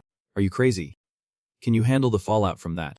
She thought of the mysterious Sandu, who some said was lurking somewhere in that apartment complex. Then Lam Tem held her head in despair, crying out, "If this goes south, we will have the entire Phasia continent on our backs. If this blows up internationally, there will be no hiding it." After a moment, the staff member interrupted, looking at his phone. "Director, there is breaking news."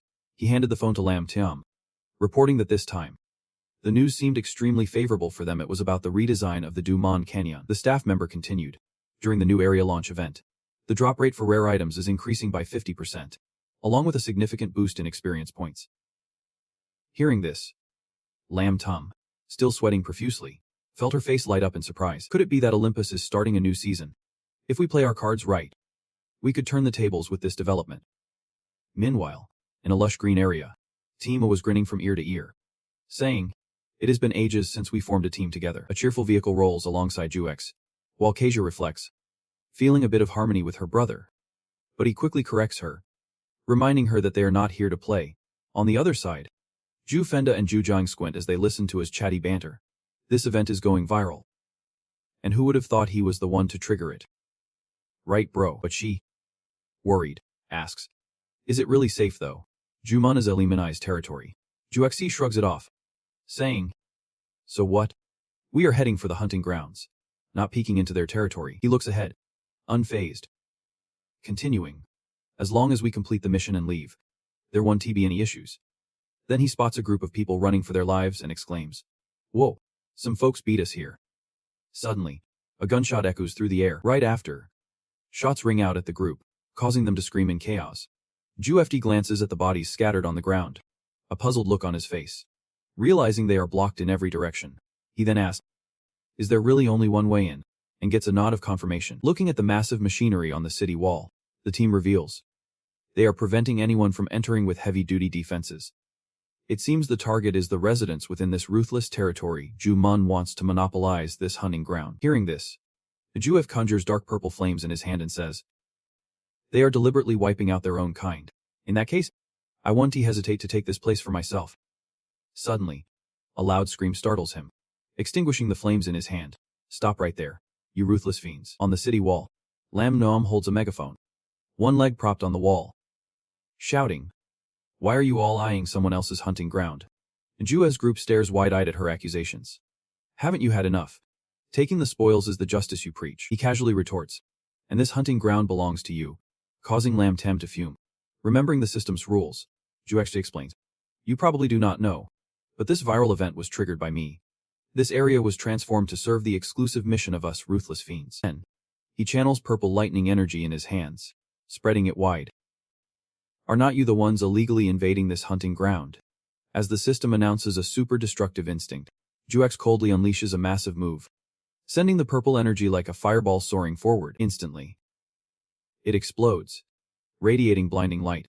Jufenda excitedly cheers, Bro. "You really are the champion of the world." However, as the purple energy dissipates, Juefd looks puzzled. He gazes at the wall, now surrounded by green energy. Questioning what he is seeing, the wall is still intact. Oh wait, it is being continuously reinforced. On the other side, Lamian stands by a charged cannon, shouting, "The city wall weapon is primed and ready." She grits her teeth, vowing, "That wicked fiend will not get the best of me this time." Then, Lamian orders her companion, "What are you waiting for? Move it." Hearing this, Vadi squints and smiles. Obeying the command, she glances down at Juex, smirking slyly. "Don't worry, my master." Juefd recognizes a familiar face and smiles slightly, while Vadi whispers confidently, Who dares oppose us? Lam Tem and Lamian are locked in their focused gaze. While Vedi vows to take down their enemy, a group of mages surrounds the massive cannon, and the spellcaster is ready to fire, locking onto the target. As the glowing sphere releases a brilliant beam of yellow light from the cannon's muzzle, someone shouts out, "It is lightning." Then, Lam Tem nervously orders everyone. They have confirmed that the enemy can resist water and fire attributes. But maybe a lightning attack could deal some damage or even stun them. Vedi watches them scramble from behind, a sly grin on her face as she covers her mouth, channeling purple energy into her palm. A brilliant idea. But sadly, then she shoots a burst of orange energy into the lightning sphere, calculating her move. This is just outside the fiery energy zone. I just need to tweak the mana flow a bit. However, one mage notices this change and reports it. But Lamian, blinded by rage, just points and shouts, "Shut up." She gives the command to fire. And instantly, a powerful shell launches straight toward Ju Hex. Seeing the odd colors, Lamian finally realizes something's off. Wait, that is not lightning. And as she hears her team repeat the info, she panics. It has been transformed into a fire attribute right before they fired. Zuasing stands still, unbothered by the incoming fireball, while she screams in a frenzy, "Why are you only telling me now?" Meanwhile, Vedi covers her mouth, stifling her laughter. On the other side, Lamian and Lam Tem look up, asking each other, did they really just do that? Could it be? That is it. At this moment, an endless barrage of fireballs rains down from the sky. Lam Tem and Lamian shout orders. It is his counterattack. Quickly. Protect Kala. We can let it be destroyed at any cost. Meanwhile, Dazuek remains calm, unfazed by their frantic cries, keeping his hand raised to control the fireball with Infernos rage, smirking as he says, "Thanks for cleaning up my mess." And he looks at the girl on the castle wall, jumping and waving at him. Cheering, "You did great, Vedi." She beams back, "Master, do you think I am awesome? Praise me some more." As large stones from the castle wall begin to crack and crumble, the audience erupts with comments. That villain just destroyed the magical weapon too. Can't they summon it back to avoid being destroyed? Meanwhile, Zufenda, a fan present at the scene, glows with excitement, wearing Lamian's oversized shirt. No way. Did the big guy really give me this? At the same time, Lamian's spirit cries two streams of tears. Do you know how much that shirt costs? And the anonymous onlooker finds it amusing. Lamian did not even get to do anything before she flopped, and she even lost her legendary gear. Looking at the group of Zu Hex on the castle wall, the audience marvels again. The villain even casually took over Zuman. This is epic. And he tells everyone, if it is useful to you, go ahead and take it. Suddenly, Zu Hex receives a message. Master, this is your scout. I see two men lurking from afar. Watching Pujuna. He reports, it is nothing serious. Though, while you have been away, the scout continues. I do not know which blind fool attacked Pujuna, and in the woods, the spiky-haired duo seems up to something, standing alone on the castle wall. The scout looks down, hearing someone grumble. What? Why is the castle wall totally fine? The thorny-haired guy looks pale and confused. Last time he seemed so weak. He could not handle this. Next to him, the hairy dude keeps a close watch, and as he quietly assesses the reinforced walls, he realizes the materials used are top-notch, so attacking again would be pointless. I wonder how long it took him to get back from Zuhuman, especially with a teleportation master tagging along. Waiting for the thorny-haired guy is not stubborn. He mutters, damn, just a bit longer. Suddenly, the hairy dude pipes up, asking, is our plan a bust?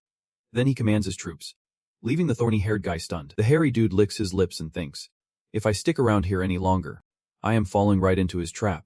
The moment our first attack fails, we have lost. He is our enemy. But damn, he is so captivating. Over here, Satine speaks up, saying the enemy has stopped attacking, looking at the walls, which are still intact. He adds that thanks to the reinforcements, the walls are barely damaged.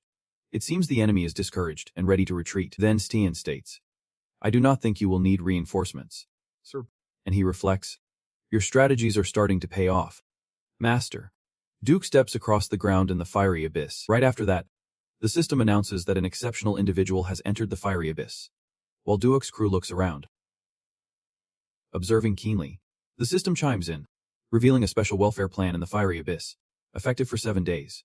Boosting experience gains by 100%. The drop rate for items increases proportionally with the number of players, enhancing the chances of obtaining rare and legendary loot. Duok rolls his eyes and thinks, is this really the fiery abyss? He watches other players scurrying for items and whispers, is this incredible storyline the reason these awesome perks have popped up at this rate? Foreign continents will come rushing in here for sure. Then he glances at Defenda, thinking the only problem is. Simultaneously the system reports that the fire energy is rising. Meanwhile, Kezia, Seha, Defenda, and Sasong are whining. Big bro. I can't take this anymore. I can't go on. Hearing that, Duok pales and internally groans. With the whole crew together, completing this mission is going to be tough. Suddenly, the table suggests, Master, I will go stealth and quietly follow you today, and he agrees. After that, Duok starts sweating like crazy, and next to him, Sasong glances at him. At this point, it is just the two of them together, and Duok scratches his head, breaking the awkward silence. Let us pick up the pace. We have a lot to handle, but Sasong feels overjoyed inside, fireworks exploding in her mind. Thinking. Finally, it is just me and him. Dratron Duok asks with concern, Are you really okay? She squints her eyes happily and replies, Yep. It must be thanks to those inferno pairs. Suddenly, Duok realizes something. Thinking, have we ever gone solo to complete a mission before? After a while, they stand before a space gate. He says, that is where the fire show is going to happen. Then he advises Sasong, if anything seems off, let me know right away, while eyeing the system screen. Feeling uncertain, Duok exclaims, what do you mean by level restriction? And here's the system announce that entering the fire god's domain requires a minimum level of 85. And he cannot proceed. Sasong looks wide-eyed in surprise and asks, Wait. You are not level 85 yet. Duok turned away, closing his eyes to think. Lately, he had been so busy he forgot about grinding levels. He needed to step it up. At this rate, his level was still lagging behind. And that is just unacceptable. He glanced at Sasong, suggesting, let us split up and hunt separately. I need to level up a few more times. He replied with words. But inside, Sasong was absolutely thrilled. With such a low level, he was already this strong. That is definitely my guy. Meanwhile, in another location, had gone silent. Someone felt a chill. The assault on Pujuna had failed. But Lam sat at his desk, pointing at the tablet screen with a question, what is up with Zgay withdrawing from the alliance? Said. Eyes closed. If you are asking me, who should I ask? That guy's got a hidden agenda. And Junior has not said a word to me either. He recalled Mr.'s laid-back figure leaving the forest, adding, he just had to say something about falling for him. Then took a different path. Hearing that, Lam bit his lip. No matter what he was thinking, this was a betrayal. And he would regret it. Then she seriously reminded him. Right now, everyone's acting like they do not know anything about the big announcement. Just as she finished, Junior interrupted. Wait, I've got a message. He scrolled through the screen, muttering, I told you, if it is not urgent, do not text me. Then he turned to TP Gay. Didn't you guys say the ruthless villain had already moved on? His irritation was evident as he grumbled. Yeah. I already mentioned it. We should be continued attacking the fortress. This made Junior suspicious. He would just received a message that the villain had just shown up at the hunting ground and was wiping out monsters there. Imagining the guy sitting on a pile of monster corpses, Junior exclaimed, my subordinate just reported he is at our hunting ground. Looking at his level on the system display, Juhook sighed. He still had not reached level 80. He would been so busy with outside matters that he completely neglected leveling up. Then he thought of Ju Fenda happily receiving the lamey anti-so-B shirt. Not to mention his luck stat was still negative unless he took down monsters using counter skills. He rarely got any drops. Juhook was just starting to consider how to solve this issue of leveling up. Suddenly, a thought flashed in his mind. He recalled that old man Sorry, the master who once said, when you hit level 99, that is when the real game begins.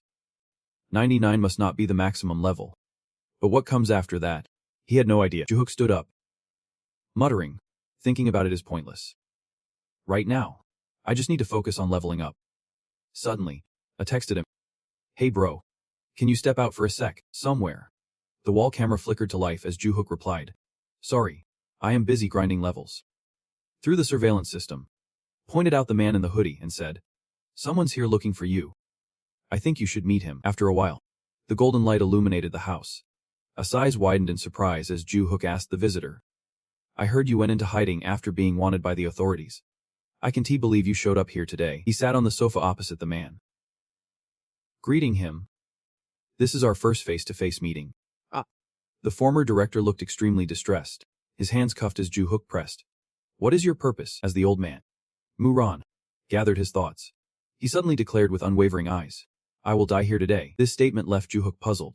He thought to himself, what does he mean? This is not Olympus. So why is he talking about death so casually? He glanced at the gate in his hand, wondering why the old man was wearing it himself to prove he meant no harm. Hearing this, Muran began to explain. I have used every skill I have to escape, but in the end, I could not run away. Ju-hook listened in silence, contemplating. If fate is predetermined, then I must follow in the footsteps of the blind elder and his young apprentice.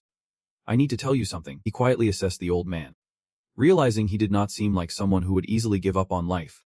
Then he heard Muran say, if you do not want to listen, you can simply refuse. The old man slightly bowed his head, letting his unkempt hair cover his worn face as Ju-hook asked, does this have anything to do with Beastmaster Ju-jin or the fourth priest? Muran lifted his head, boldly confirming. Yep. They are all members of the Celestial Clan, and its leader, Kama, is the one I want to talk about. Ju-hook's eyes widened in shock as he continued. Kama is at the heart of the entire New Noble project, and is the mastermind behind everything. His eyes widened in disbelief as Muran added. He not only controls the major guilds, but also holds sway over high-ranking officials in the female government. At that moment, blood began to flow down the clean carpet, and he fearfully shouted Muran's name. Ju-hook jumped up in alarm at his condition, but the old man raised a hand to stop him from getting closer. Muran clutched his chest, indicating, this is Kama's power. The old man covered his mouth and explained, I am not entirely sure, but Kama can use his abilities in the real world. Then looking at his bloodied hands, he added, this is the curse he placed upon us to prevent anyone from betraying him. Then, Muran continued to provide information, saying, under the headquarters of Sin Sung, there is a secret place. Ju-hook furrowed his brows tightly, his body tensing as he heard the old man say, you will find what you need, a wicked person. Then Muran said in a serious tone, please use it to stop Kama. Just as he finished speaking, Ju-hook saw the old man's body being torn apart, blood splattering everywhere. Muran's lifeless face whispered, if it were you.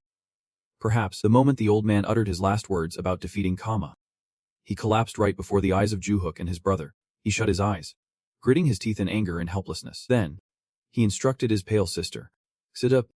Quick, call President Zhang Gongchun. Ju-hook's face darkened with anger as he thought, I have suspected this for a while. There has to be another mastermind pulling the strings, but he can still use game abilities to kill in real life. He looked at Muran's body fading under the clothes on the floor, could not help but exclaim, this is ridiculous. Time slowly ticked by as outside Ju-hook's house. The voice rang out, thank you for coming to help. He looked at Jiandu and Gongqin and asked, what about Muran? Jiandu thoughtfully reported, he has been taken care of.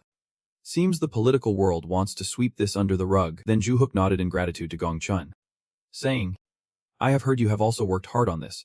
Thank you sincerely. After that, he shifted the conversation to something more important. Gongchen scratched his chin. His worried face revealed, our ends group has never encountered a character like this before, so I ordered an investigation. But honestly, we did not uncover much. He recalled standing behind a group of people laughing and chatting, thinking, the leaders of the other major guilds probably know a bit, but due to our differing stances, there has always been a gap between us. Hearing this, Ju-hook scratched his chin and closed his eyes to ponder. If what the blind man said is true, then Kama is a dangerous figure capable of toppling everything. He opened his eyes, tension rising, and suggested, from now on, we have to be extra careful. One night, Ju-hook and Pander opened a door together. He thought, following the blind man's instructions, he had reached the headquarters of the organization. The two fell silent and discovered an item. Ju-hook held a blue orb in his palm, internally commenting, this is not an ordinary item. It is a massive stash of experience points.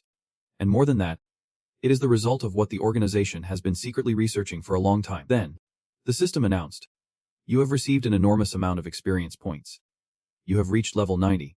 Ju-hook's eyes widened in disbelief. The system continued, you have gained the divine grade artificial ability, teleportation. Looking at the details of the ability the system provided, Ju-hook felt reflective. Until now, the system has always controlled the types of items that could be brought into the real world. It seems the organization's ambition is to break control and bring everything from Olympus into reality. At that moment, upon hearing the news, Gongqin was stunned. Teleportation. I can't believe they are researching stuff like this. If the rank players find out, chaos will ensue. This extraordinary ability will elevate the status of that villain even further. He broke into a sweat, not daring to think further. Oh man. Gongqin thought of Zhu Jiang and secretly held on to hope. But he is always so humble and sincere, truly the ideal husband material. Maybe my little Ju Jang. Suddenly, he leaned in closer to Ju Hook and whispered, I want to ask you something a bit sensitive. What do you think of my niece? Ju Hook blushed, shaking his head. I am really sorry. But I already have someone special in my heart. As soon as the words left his mouth, Gongchin sighed like a deflated balloon, while the onlookers squinted their eyes in amusement. The next day, Ju Hook and Sesong entered the fire god temple together. He was serious, his expression unusually focused, unlike his usual nonchalance during missions. Right now, the mission of the villain is my top priority. I have prepared everything meticulously. This time, there should not be any mistakes. At the same time, the ring on his hand glowed brightly. Ju Hook silently resolved to conquer the flame abyss quickly. Then the system announced, your eligibility has been verified, activating hidden powers. And immediately, a flame erupted, the chamber soared high, and a commanding voice boomed. What humans dare disturb my slumber? The fire god temple's priestess, Ipsit, loudly introduced herself. I am the fierce general of the Inferno deity, Ipsit the Blazing. She then looked at Ju Hook and said with a smile, such energy you have.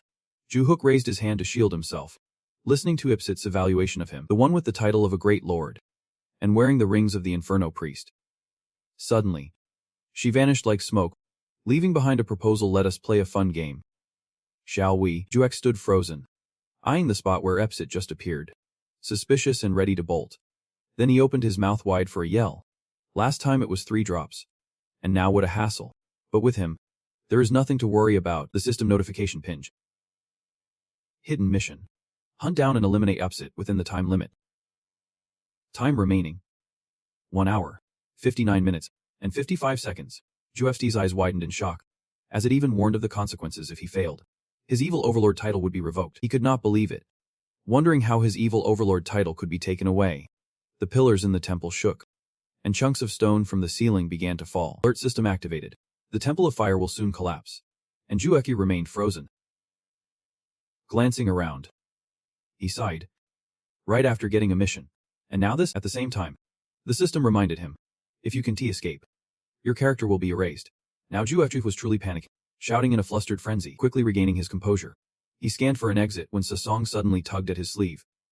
Blushing, she held out a ring, saying, sorry, I was just too nervous. Juef gently patted her head, reassuring her, which made Sesong smile with squinty eyes. Suddenly, Panda appeared, startling both of them. He gave a thumbs up, cheerfully stating, don't worry, Panda is here to save the day. Then, Panda picked up Sesong, who looked displeased, and hoisted Juta under one arm. Soaring higher, using his unique skill as a guide, he found an escape route just as the temple below exploded. Finally, he landed on a nearby mountaintop. Juetri looked down at the closed entrance that barred players from entering the temple, and sighed in relief. Thank goodness for Pandor. Otherwise, he would be toast. For my master, even if I turn to dust, I will gladly accept it. Meanwhile, as Sesong shot daggers at Pandor for ruining her romantic moment, Jusa leaned on his chine, deep in thought. Now, I need to track down Ipsit. Any clues? Last time, thanks to Ju Jang, I easily found 3 drops with the help of a tracking spell. This time, the ring on his finger started glowing, and Juzuet was filled with curiosity. Under Pandor's and Sesong's inquisitive gazes, he pointed the ring in every direction. After inspecting it, he informed them, it seems like it is pointing us in a specific direction. Then he asked Pandor for his thoughts, and the old man cheerfully replied, it appears the mana in that ring is resonating with something, guiding us toward it. Hearing this, Juek recalled someone and commanded, let us move out. Meanwhile, in some lush location, Ipsit was engulfed in flames, grinning with delight, her eyes sparkling with excitement as she said, ah, see now, my lord Inferno. Then, kneeling down, she placed her hands on the ground, murmuring, Ipsit, have found the places that still hold your energy, and I have finally arrived here, feeling the rough terrain beneath her hands. She noted, this is the last place where the energy of Lord Inferno remains. Then, looking at the Pujuna fortress ahead, he wondered, so what does that mean? After that, Ipsit rushed toward the Hota fortress. Please be patient.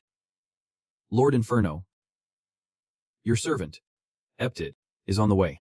While someone on the city walls called out in panic, Lords, the subordinate reported, everyone has been evacuated into the inner city already. Sir. At this moment, Satine stood on the city wall, sweating, looking outside and thinking. Since the master entered that special dungeon, we have lost contact with him, with a worried gaze. As Tihan silently pondered, what is up with that guy who is all fire? He does not seem like the big guilds or the clergy groups. He observed Eptit, waving in his mind. But he did not resemble those mindless monsters either. Suddenly, from below the city wall, Eptit shouted excitedly, "That place is good."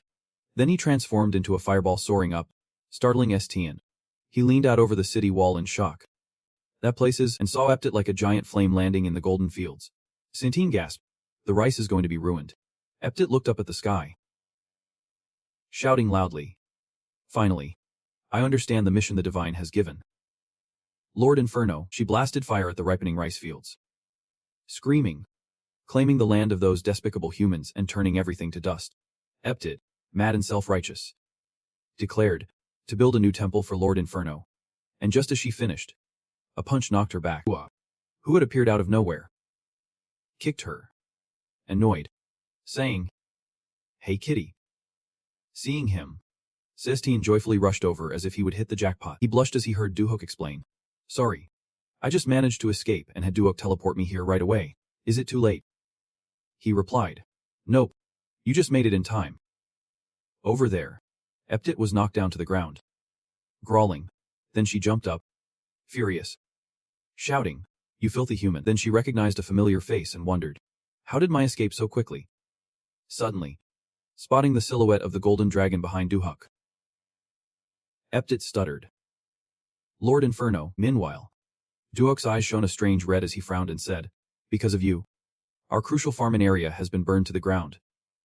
Right now, I am being temporarily amplified by the Inferno ring with a skill boost." Then the system announced, "You temporarily possess dominion over fire attribute creatures." Moments later, Duhok jumped high, swinging his fist at Eptit, saying, "Taste my punch and see." This terrified her, making her run away screaming in disbelief. What is going on? Over there, Satine, Duhang, casually chatted about it. After that, Eptit was quickly subdued, becoming a corpse lying on the ground. Suddenly, Sistine spread his hands out, happily thinking, "Thanks to my Duhok and I have this moment of life and death together." Then she channeled purple energy into the corpse, shouting, "Rise up," and lifted the corpse into the air, enveloped in pink-purple energy, a spirit warrior.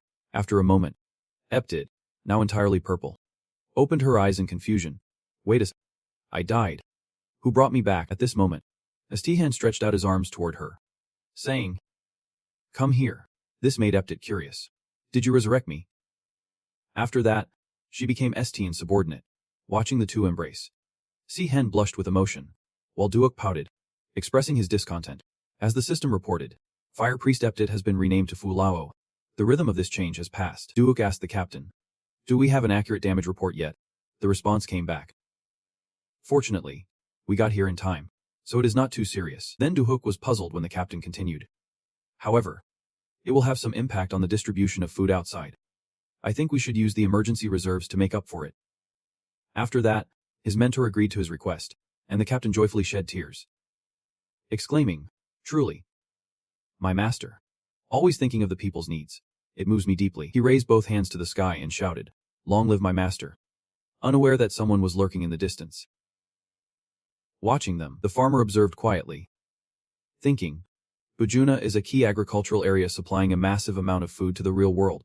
He calculated in his mind, if he wanted, he could easily use the excuse of insufficient resources due to the fire to rake in a huge profit. But he chose to minimize the damage and utilize the reserves to stabilize prices.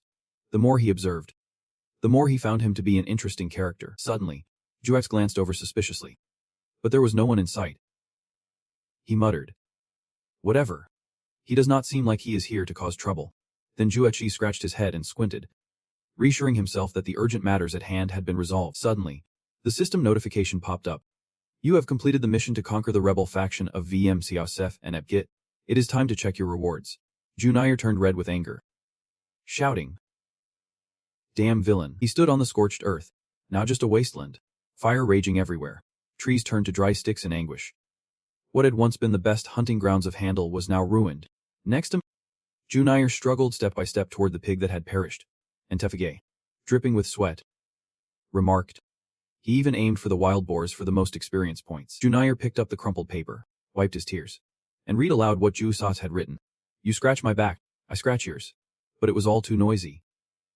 After that, he flopped on the ground like a child who just had their toy snatched away. Crying, the wild boar took 3 whole months to revive. Tefrige knelt down beside him, advising, what kind of man cries like that? Just then, a bald man appeared. Tefrige and Junire, still sniffling, listened as the man asked, you two are the leaders of Handel and Zan. Right. The bald man placed a hand on his chest. Speaking formally, Kama wishes to meet with you.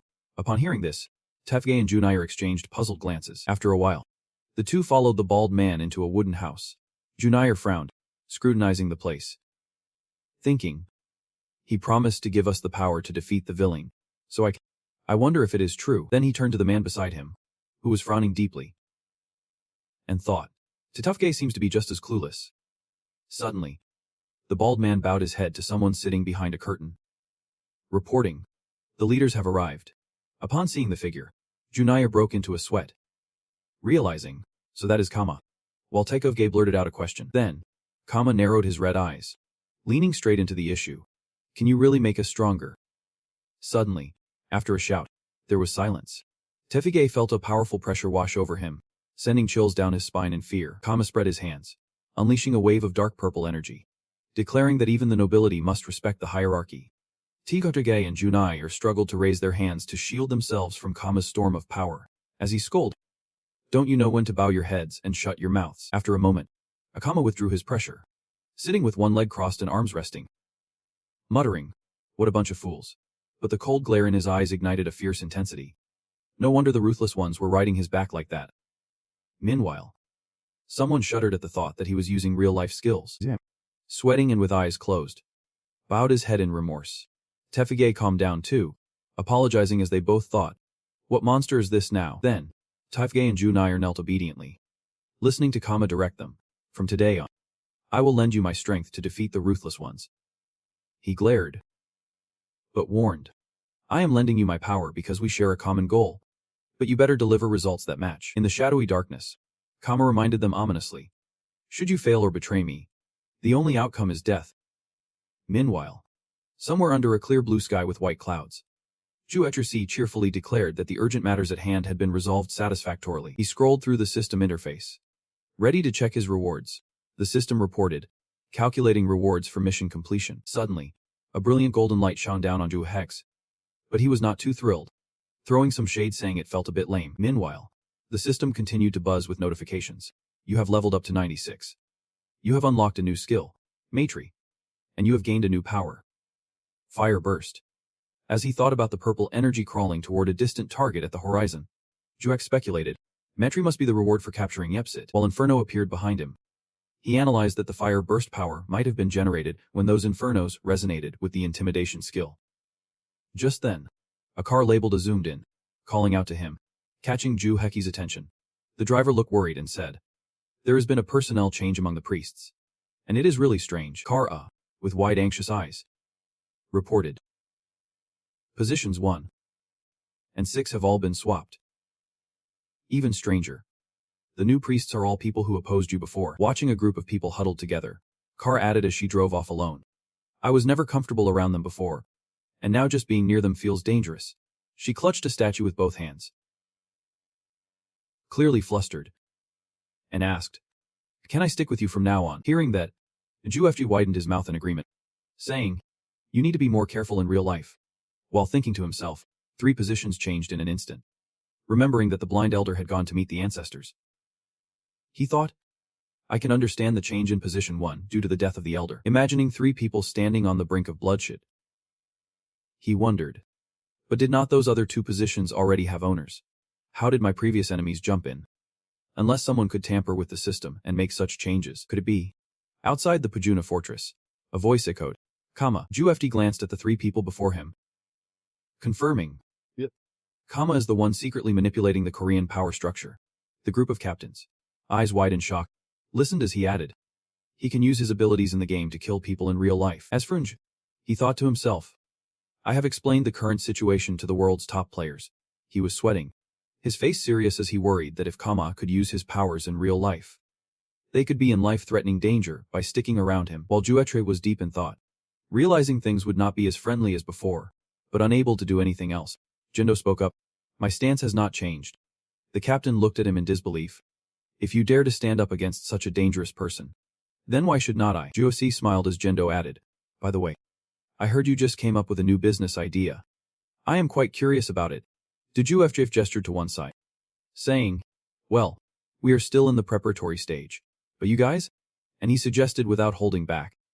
Want to take a look and show them a little fire beast? The group of grown men stared at the creature, some blushing with excitement, others scratching their chins in confusion. Is this a new type of weapon? When Juechi introduced it, they were wide-eyed.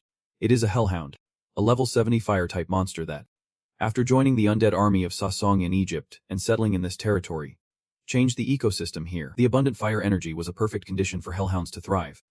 Juect, the hellhound, was gnawing at his hand, said, it looks harmless, but they are pretty strong.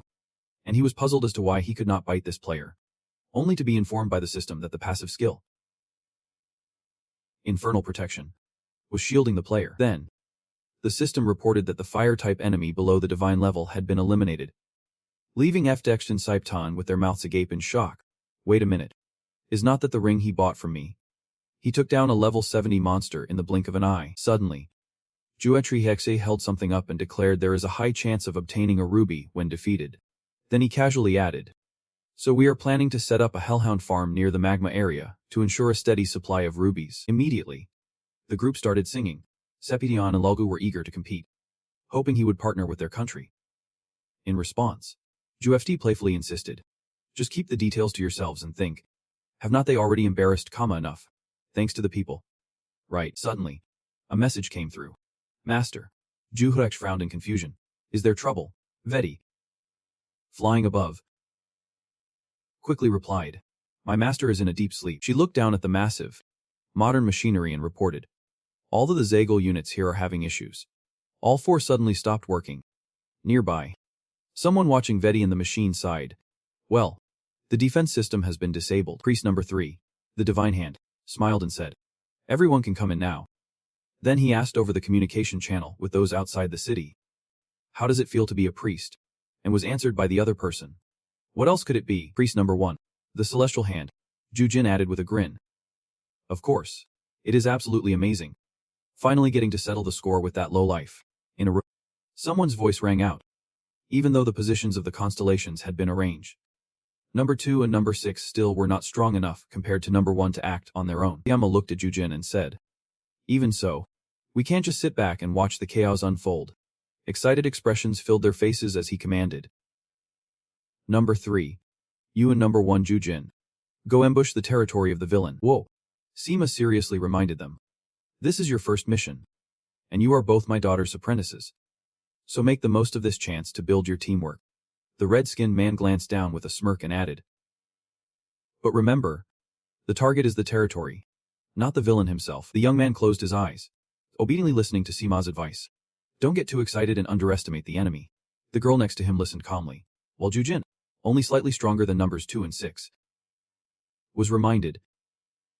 Don't forget, you just became a constellation recently. Finally, amidst the darkened bloodstains, Siyama blessed them, saying, good luck. At that moment, the red monster opened its mouth, conjuring a fireball, and unleashed a fiery breath downward. However, Vidi cast a spell, creating a shield against their flames. Meanwhile, Jujin's, feeling proud, realizing how quickly he had grown stronger, watching Vedi struggle to hold on, Jujin could not help but smirk, secretly noting, the power of the constellation is impressive. She stood beside the city wall and said, now I can control 2 enhanced bunnies at once. Stepping through the city gate, with 2 bunnies waiting for orders above her, Jujin thought, if only I had snagged a constellation seat earlier. She looked at Vedi hovering in the air, feeling that sitting in this position really was not pleasant. With a sharp gaze, Jujin asked, you think so too? Right. This made Vedi break into a cold sweat. Suddenly, Jujin raised 2 fingers, casting a spell like a constellation. All right. Little ones, let us activate the executioner's powers. A small light expanded above her head as she commanded loudly, let us dance the wild dance. The system chimed in, activating the unique domain of the constellation, forming the magic field. The bunny on the right glowed brightly, and the second one also activated its energy. Then, they both emitted a loud roar, and the system reported, "The attack and defense power of allies in the field has increased." Another bunny revealed its grotesque tongue, its sharp teeth ready to strike. The system announced, "Damage dealt has a chance to eliminate the opponent." In another corner, D-Chen also appeared. He looked up and grinned, remarking, "She is always craving the position of a constellation. Well, she is feeling pretty proud now. Let her have her fun. I have got my own work to do." After that, D-Chan rubbed his wrist and shouted, "Time to show this talented fool what I have got." Immediately, a lock appeared on the screen, and he commanded, "Begin hacking the system." Meanwhile, the two bunnies shot blue energy downward, stirring up a cloud of dust in front of Betty. She clutched her stomach, grimacing as she thought, "According to my master's orders, I have used magic to evacuate the civilians in the territory, but I can retreat myself." Suddenly, Betty's eyes widened with determination as she told herself, "My master has entrusted this place to me." She pulled out a staff, narrowing her eyes to take aim. "I must protect the stronghold, even if it costs me my life." Then, from the tip of her staff, energy coalesced into a fiery lightning ball. Betty put all her strength into shooting it down, causing herself to be knocked backward by the recoil. Looking at the giant bunny, she shouted that anyone who attacked the drop zone would have to die. At the same time, the sky erupted with a booming sound as a bunny fell from the black locked village. Betty retracted her staff, wiped the sweat off her face, murmuring that she had taken it down, and staring at the blackened bunny on the ground. She thought, while it was not completely destroyed, it had taken a significant amount of damage, so would not be able to fight any longer. Then, Betty looked ahead. Her eyes filled with newfound confidence as she calculated how to deal with the remaining one. Suddenly, her eyes widened, sweat dripping down her cheeks as she heard the pitiful cries. "Oh no, bunny number one. You must be in so much pain." "Right." Duzin placed a hand on the bunny to comfort it, saying, "Do not worry. It will be over quickly." Just as she finished speaking, bright stars surrounded the bunny, and she activated her healing powers. Once, she could restore full vitality and remove any negative effects for her minions. And the injuries on the bunny's body were healing. In disbelief, Betty's face fell as she watched Duzin standing beside the shiny bunny, thinking that even her most lethal attack. Meanwhile, Duzin frowned, his expression dark as he scalded, "That little brat. How dare you hurt my bunny? I was only planning to destroy this tower, but now it is personal." Then she commanded the monster, "All right, you guys, let us take it to the ground." With that, Betty unleashed her purple magic, challenging, "Come at me if you dare." But as soon as she spoke, she took off, with two bunnies hot on her heels, below the city. Anyone looking up would see a purple arrow shooting through the air, followed by two colossal beasts. Betty turned her head, biting her lip as she thought, Yep. "Follow me. Dying like this is not so bad. I do not have much magic left, but it is enough to hold off for a while." She kept glancing back, thinking she had to wait for her master to arrive, completely unaware that she was charging straight into a tall tower. Sure enough, Betty crashed through the tower's window, shattering it to pieces. She raised her hands to shield her face, closing her eyes and muttering, "I can't cause any more damage to the fortress." Then she looked at the two bunnies, mouths agape and ready to attack, and sighed. Of all the times to be trapped, it had to be now. Just as she dodged their attacks, Betty thought it was time for them to catch up. Even though she was worried, she still smiled and said, "Do you think I am just going to lie here and wait to die?" Suddenly, Betty gasped in horror, realizing her magic was instantly. Over there, Zuzin pointed and shouted, "Here's our chance." He commanded the two bunnies to breathe fire, roasting her alive, in an instant. Betty anxiously thought, "What am I going to do?" And watching the two streams of blue light heading her way, she lamented, "My magic is all gone. I can't dodge it. I can't defend myself. It is..." After that, she resigned herself to her fate, thinking, "Well then, let this be the end." With her hands falling limply, Betty closed her eyes, feeling sad. Master. Goodbye." But after a long moment, nothing happened, and tears welled up in her eyes as she hesitated to open them. Zook swooped in, cradling Betty in his arms, exuding a protective aura, saying, "What is this?" "A dragon. It is a worm. I think I have seen it somewhere before." Just as he was about to say more, he heard Betty call out, "Master." Zook looked down at her with a warm, caring gaze, saying, "You have been through a lot, Betty. Don't worry. You can rest easy now." The girl was overwhelmed with emotion. Looking up with teary eyes at him, Betty shouted loudly, "Master, after the new day arrives, and as Zuhok noticed him, his expression instantly changed. His sharp gaze fixed on her. Zuhok suddenly radiated an intimidating aura. Coldly asking, "You are the intruder." Zuhok calmly scratched his head and thought, "Why the rush?" But deep down, he felt a twinge of anxiety. He would arrived faster than expected. She asked, "Where's that bird that was screeching last time?" Zuhok set Betty down and replied, "I left it somewhere else." Zuhok thought to himself, "Seems like he came alone. Should I test my luck and fight?" Lip looked at her and asked, "Like you said, I was in a rush and did not bring mine. Got a problem with that? And what is up with you bringing two this time? One was not enough." Hearing this, Zuhok suddenly jolted, taking a fighting stance and casually asking, "So you just became a constellation?" Ah. She revealed her two monsters, asking, "What is wrong? Are you scared? Even if you kneel and beg for mercy now, it is too late." Saying that, Zhu Jin commanded her two monsters to attack him, and they unleashed a blast of green energy straight at Zhu Huk.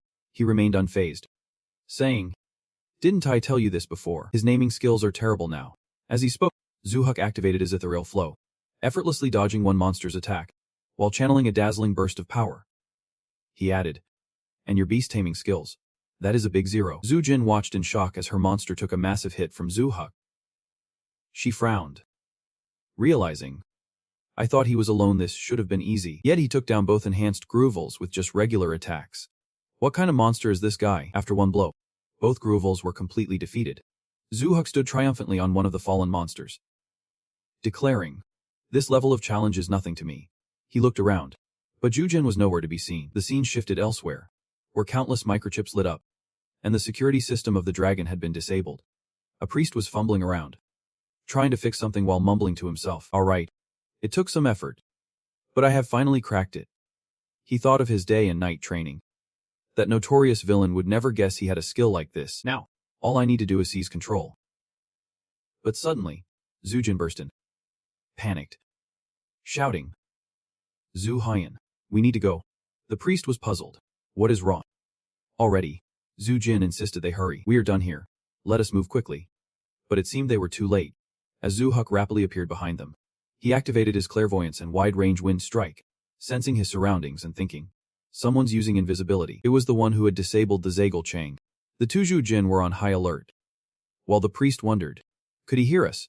He then told her, "I am about to steal this the Zagel. Can you hold him off for a moment?" Zhu Jin immediately shouted, "No way." He took down my two honey bunnies with his bare hands. "How can I do anything?" As they argued, Zhu Huk realized they were allies and prepared to unleash his power. Just as the strike was about to land on him, that guy miraculously snapped back to reality and held it off. Then he tossed it aside, while Zhu Huk rushed in, ready to deliver a punch, but ended up swinging at thin air. He stood there mumbling for a moment, realizing they had escaped, thinking he should have attached a tracking device. Forget it. Then Zhu Hefty pulled back the fiery energy in his hand. He continued his monologue, saying he had already used that. No need to chase them down. The scene shifts to a temple where a voice kept questioning, "What is going on?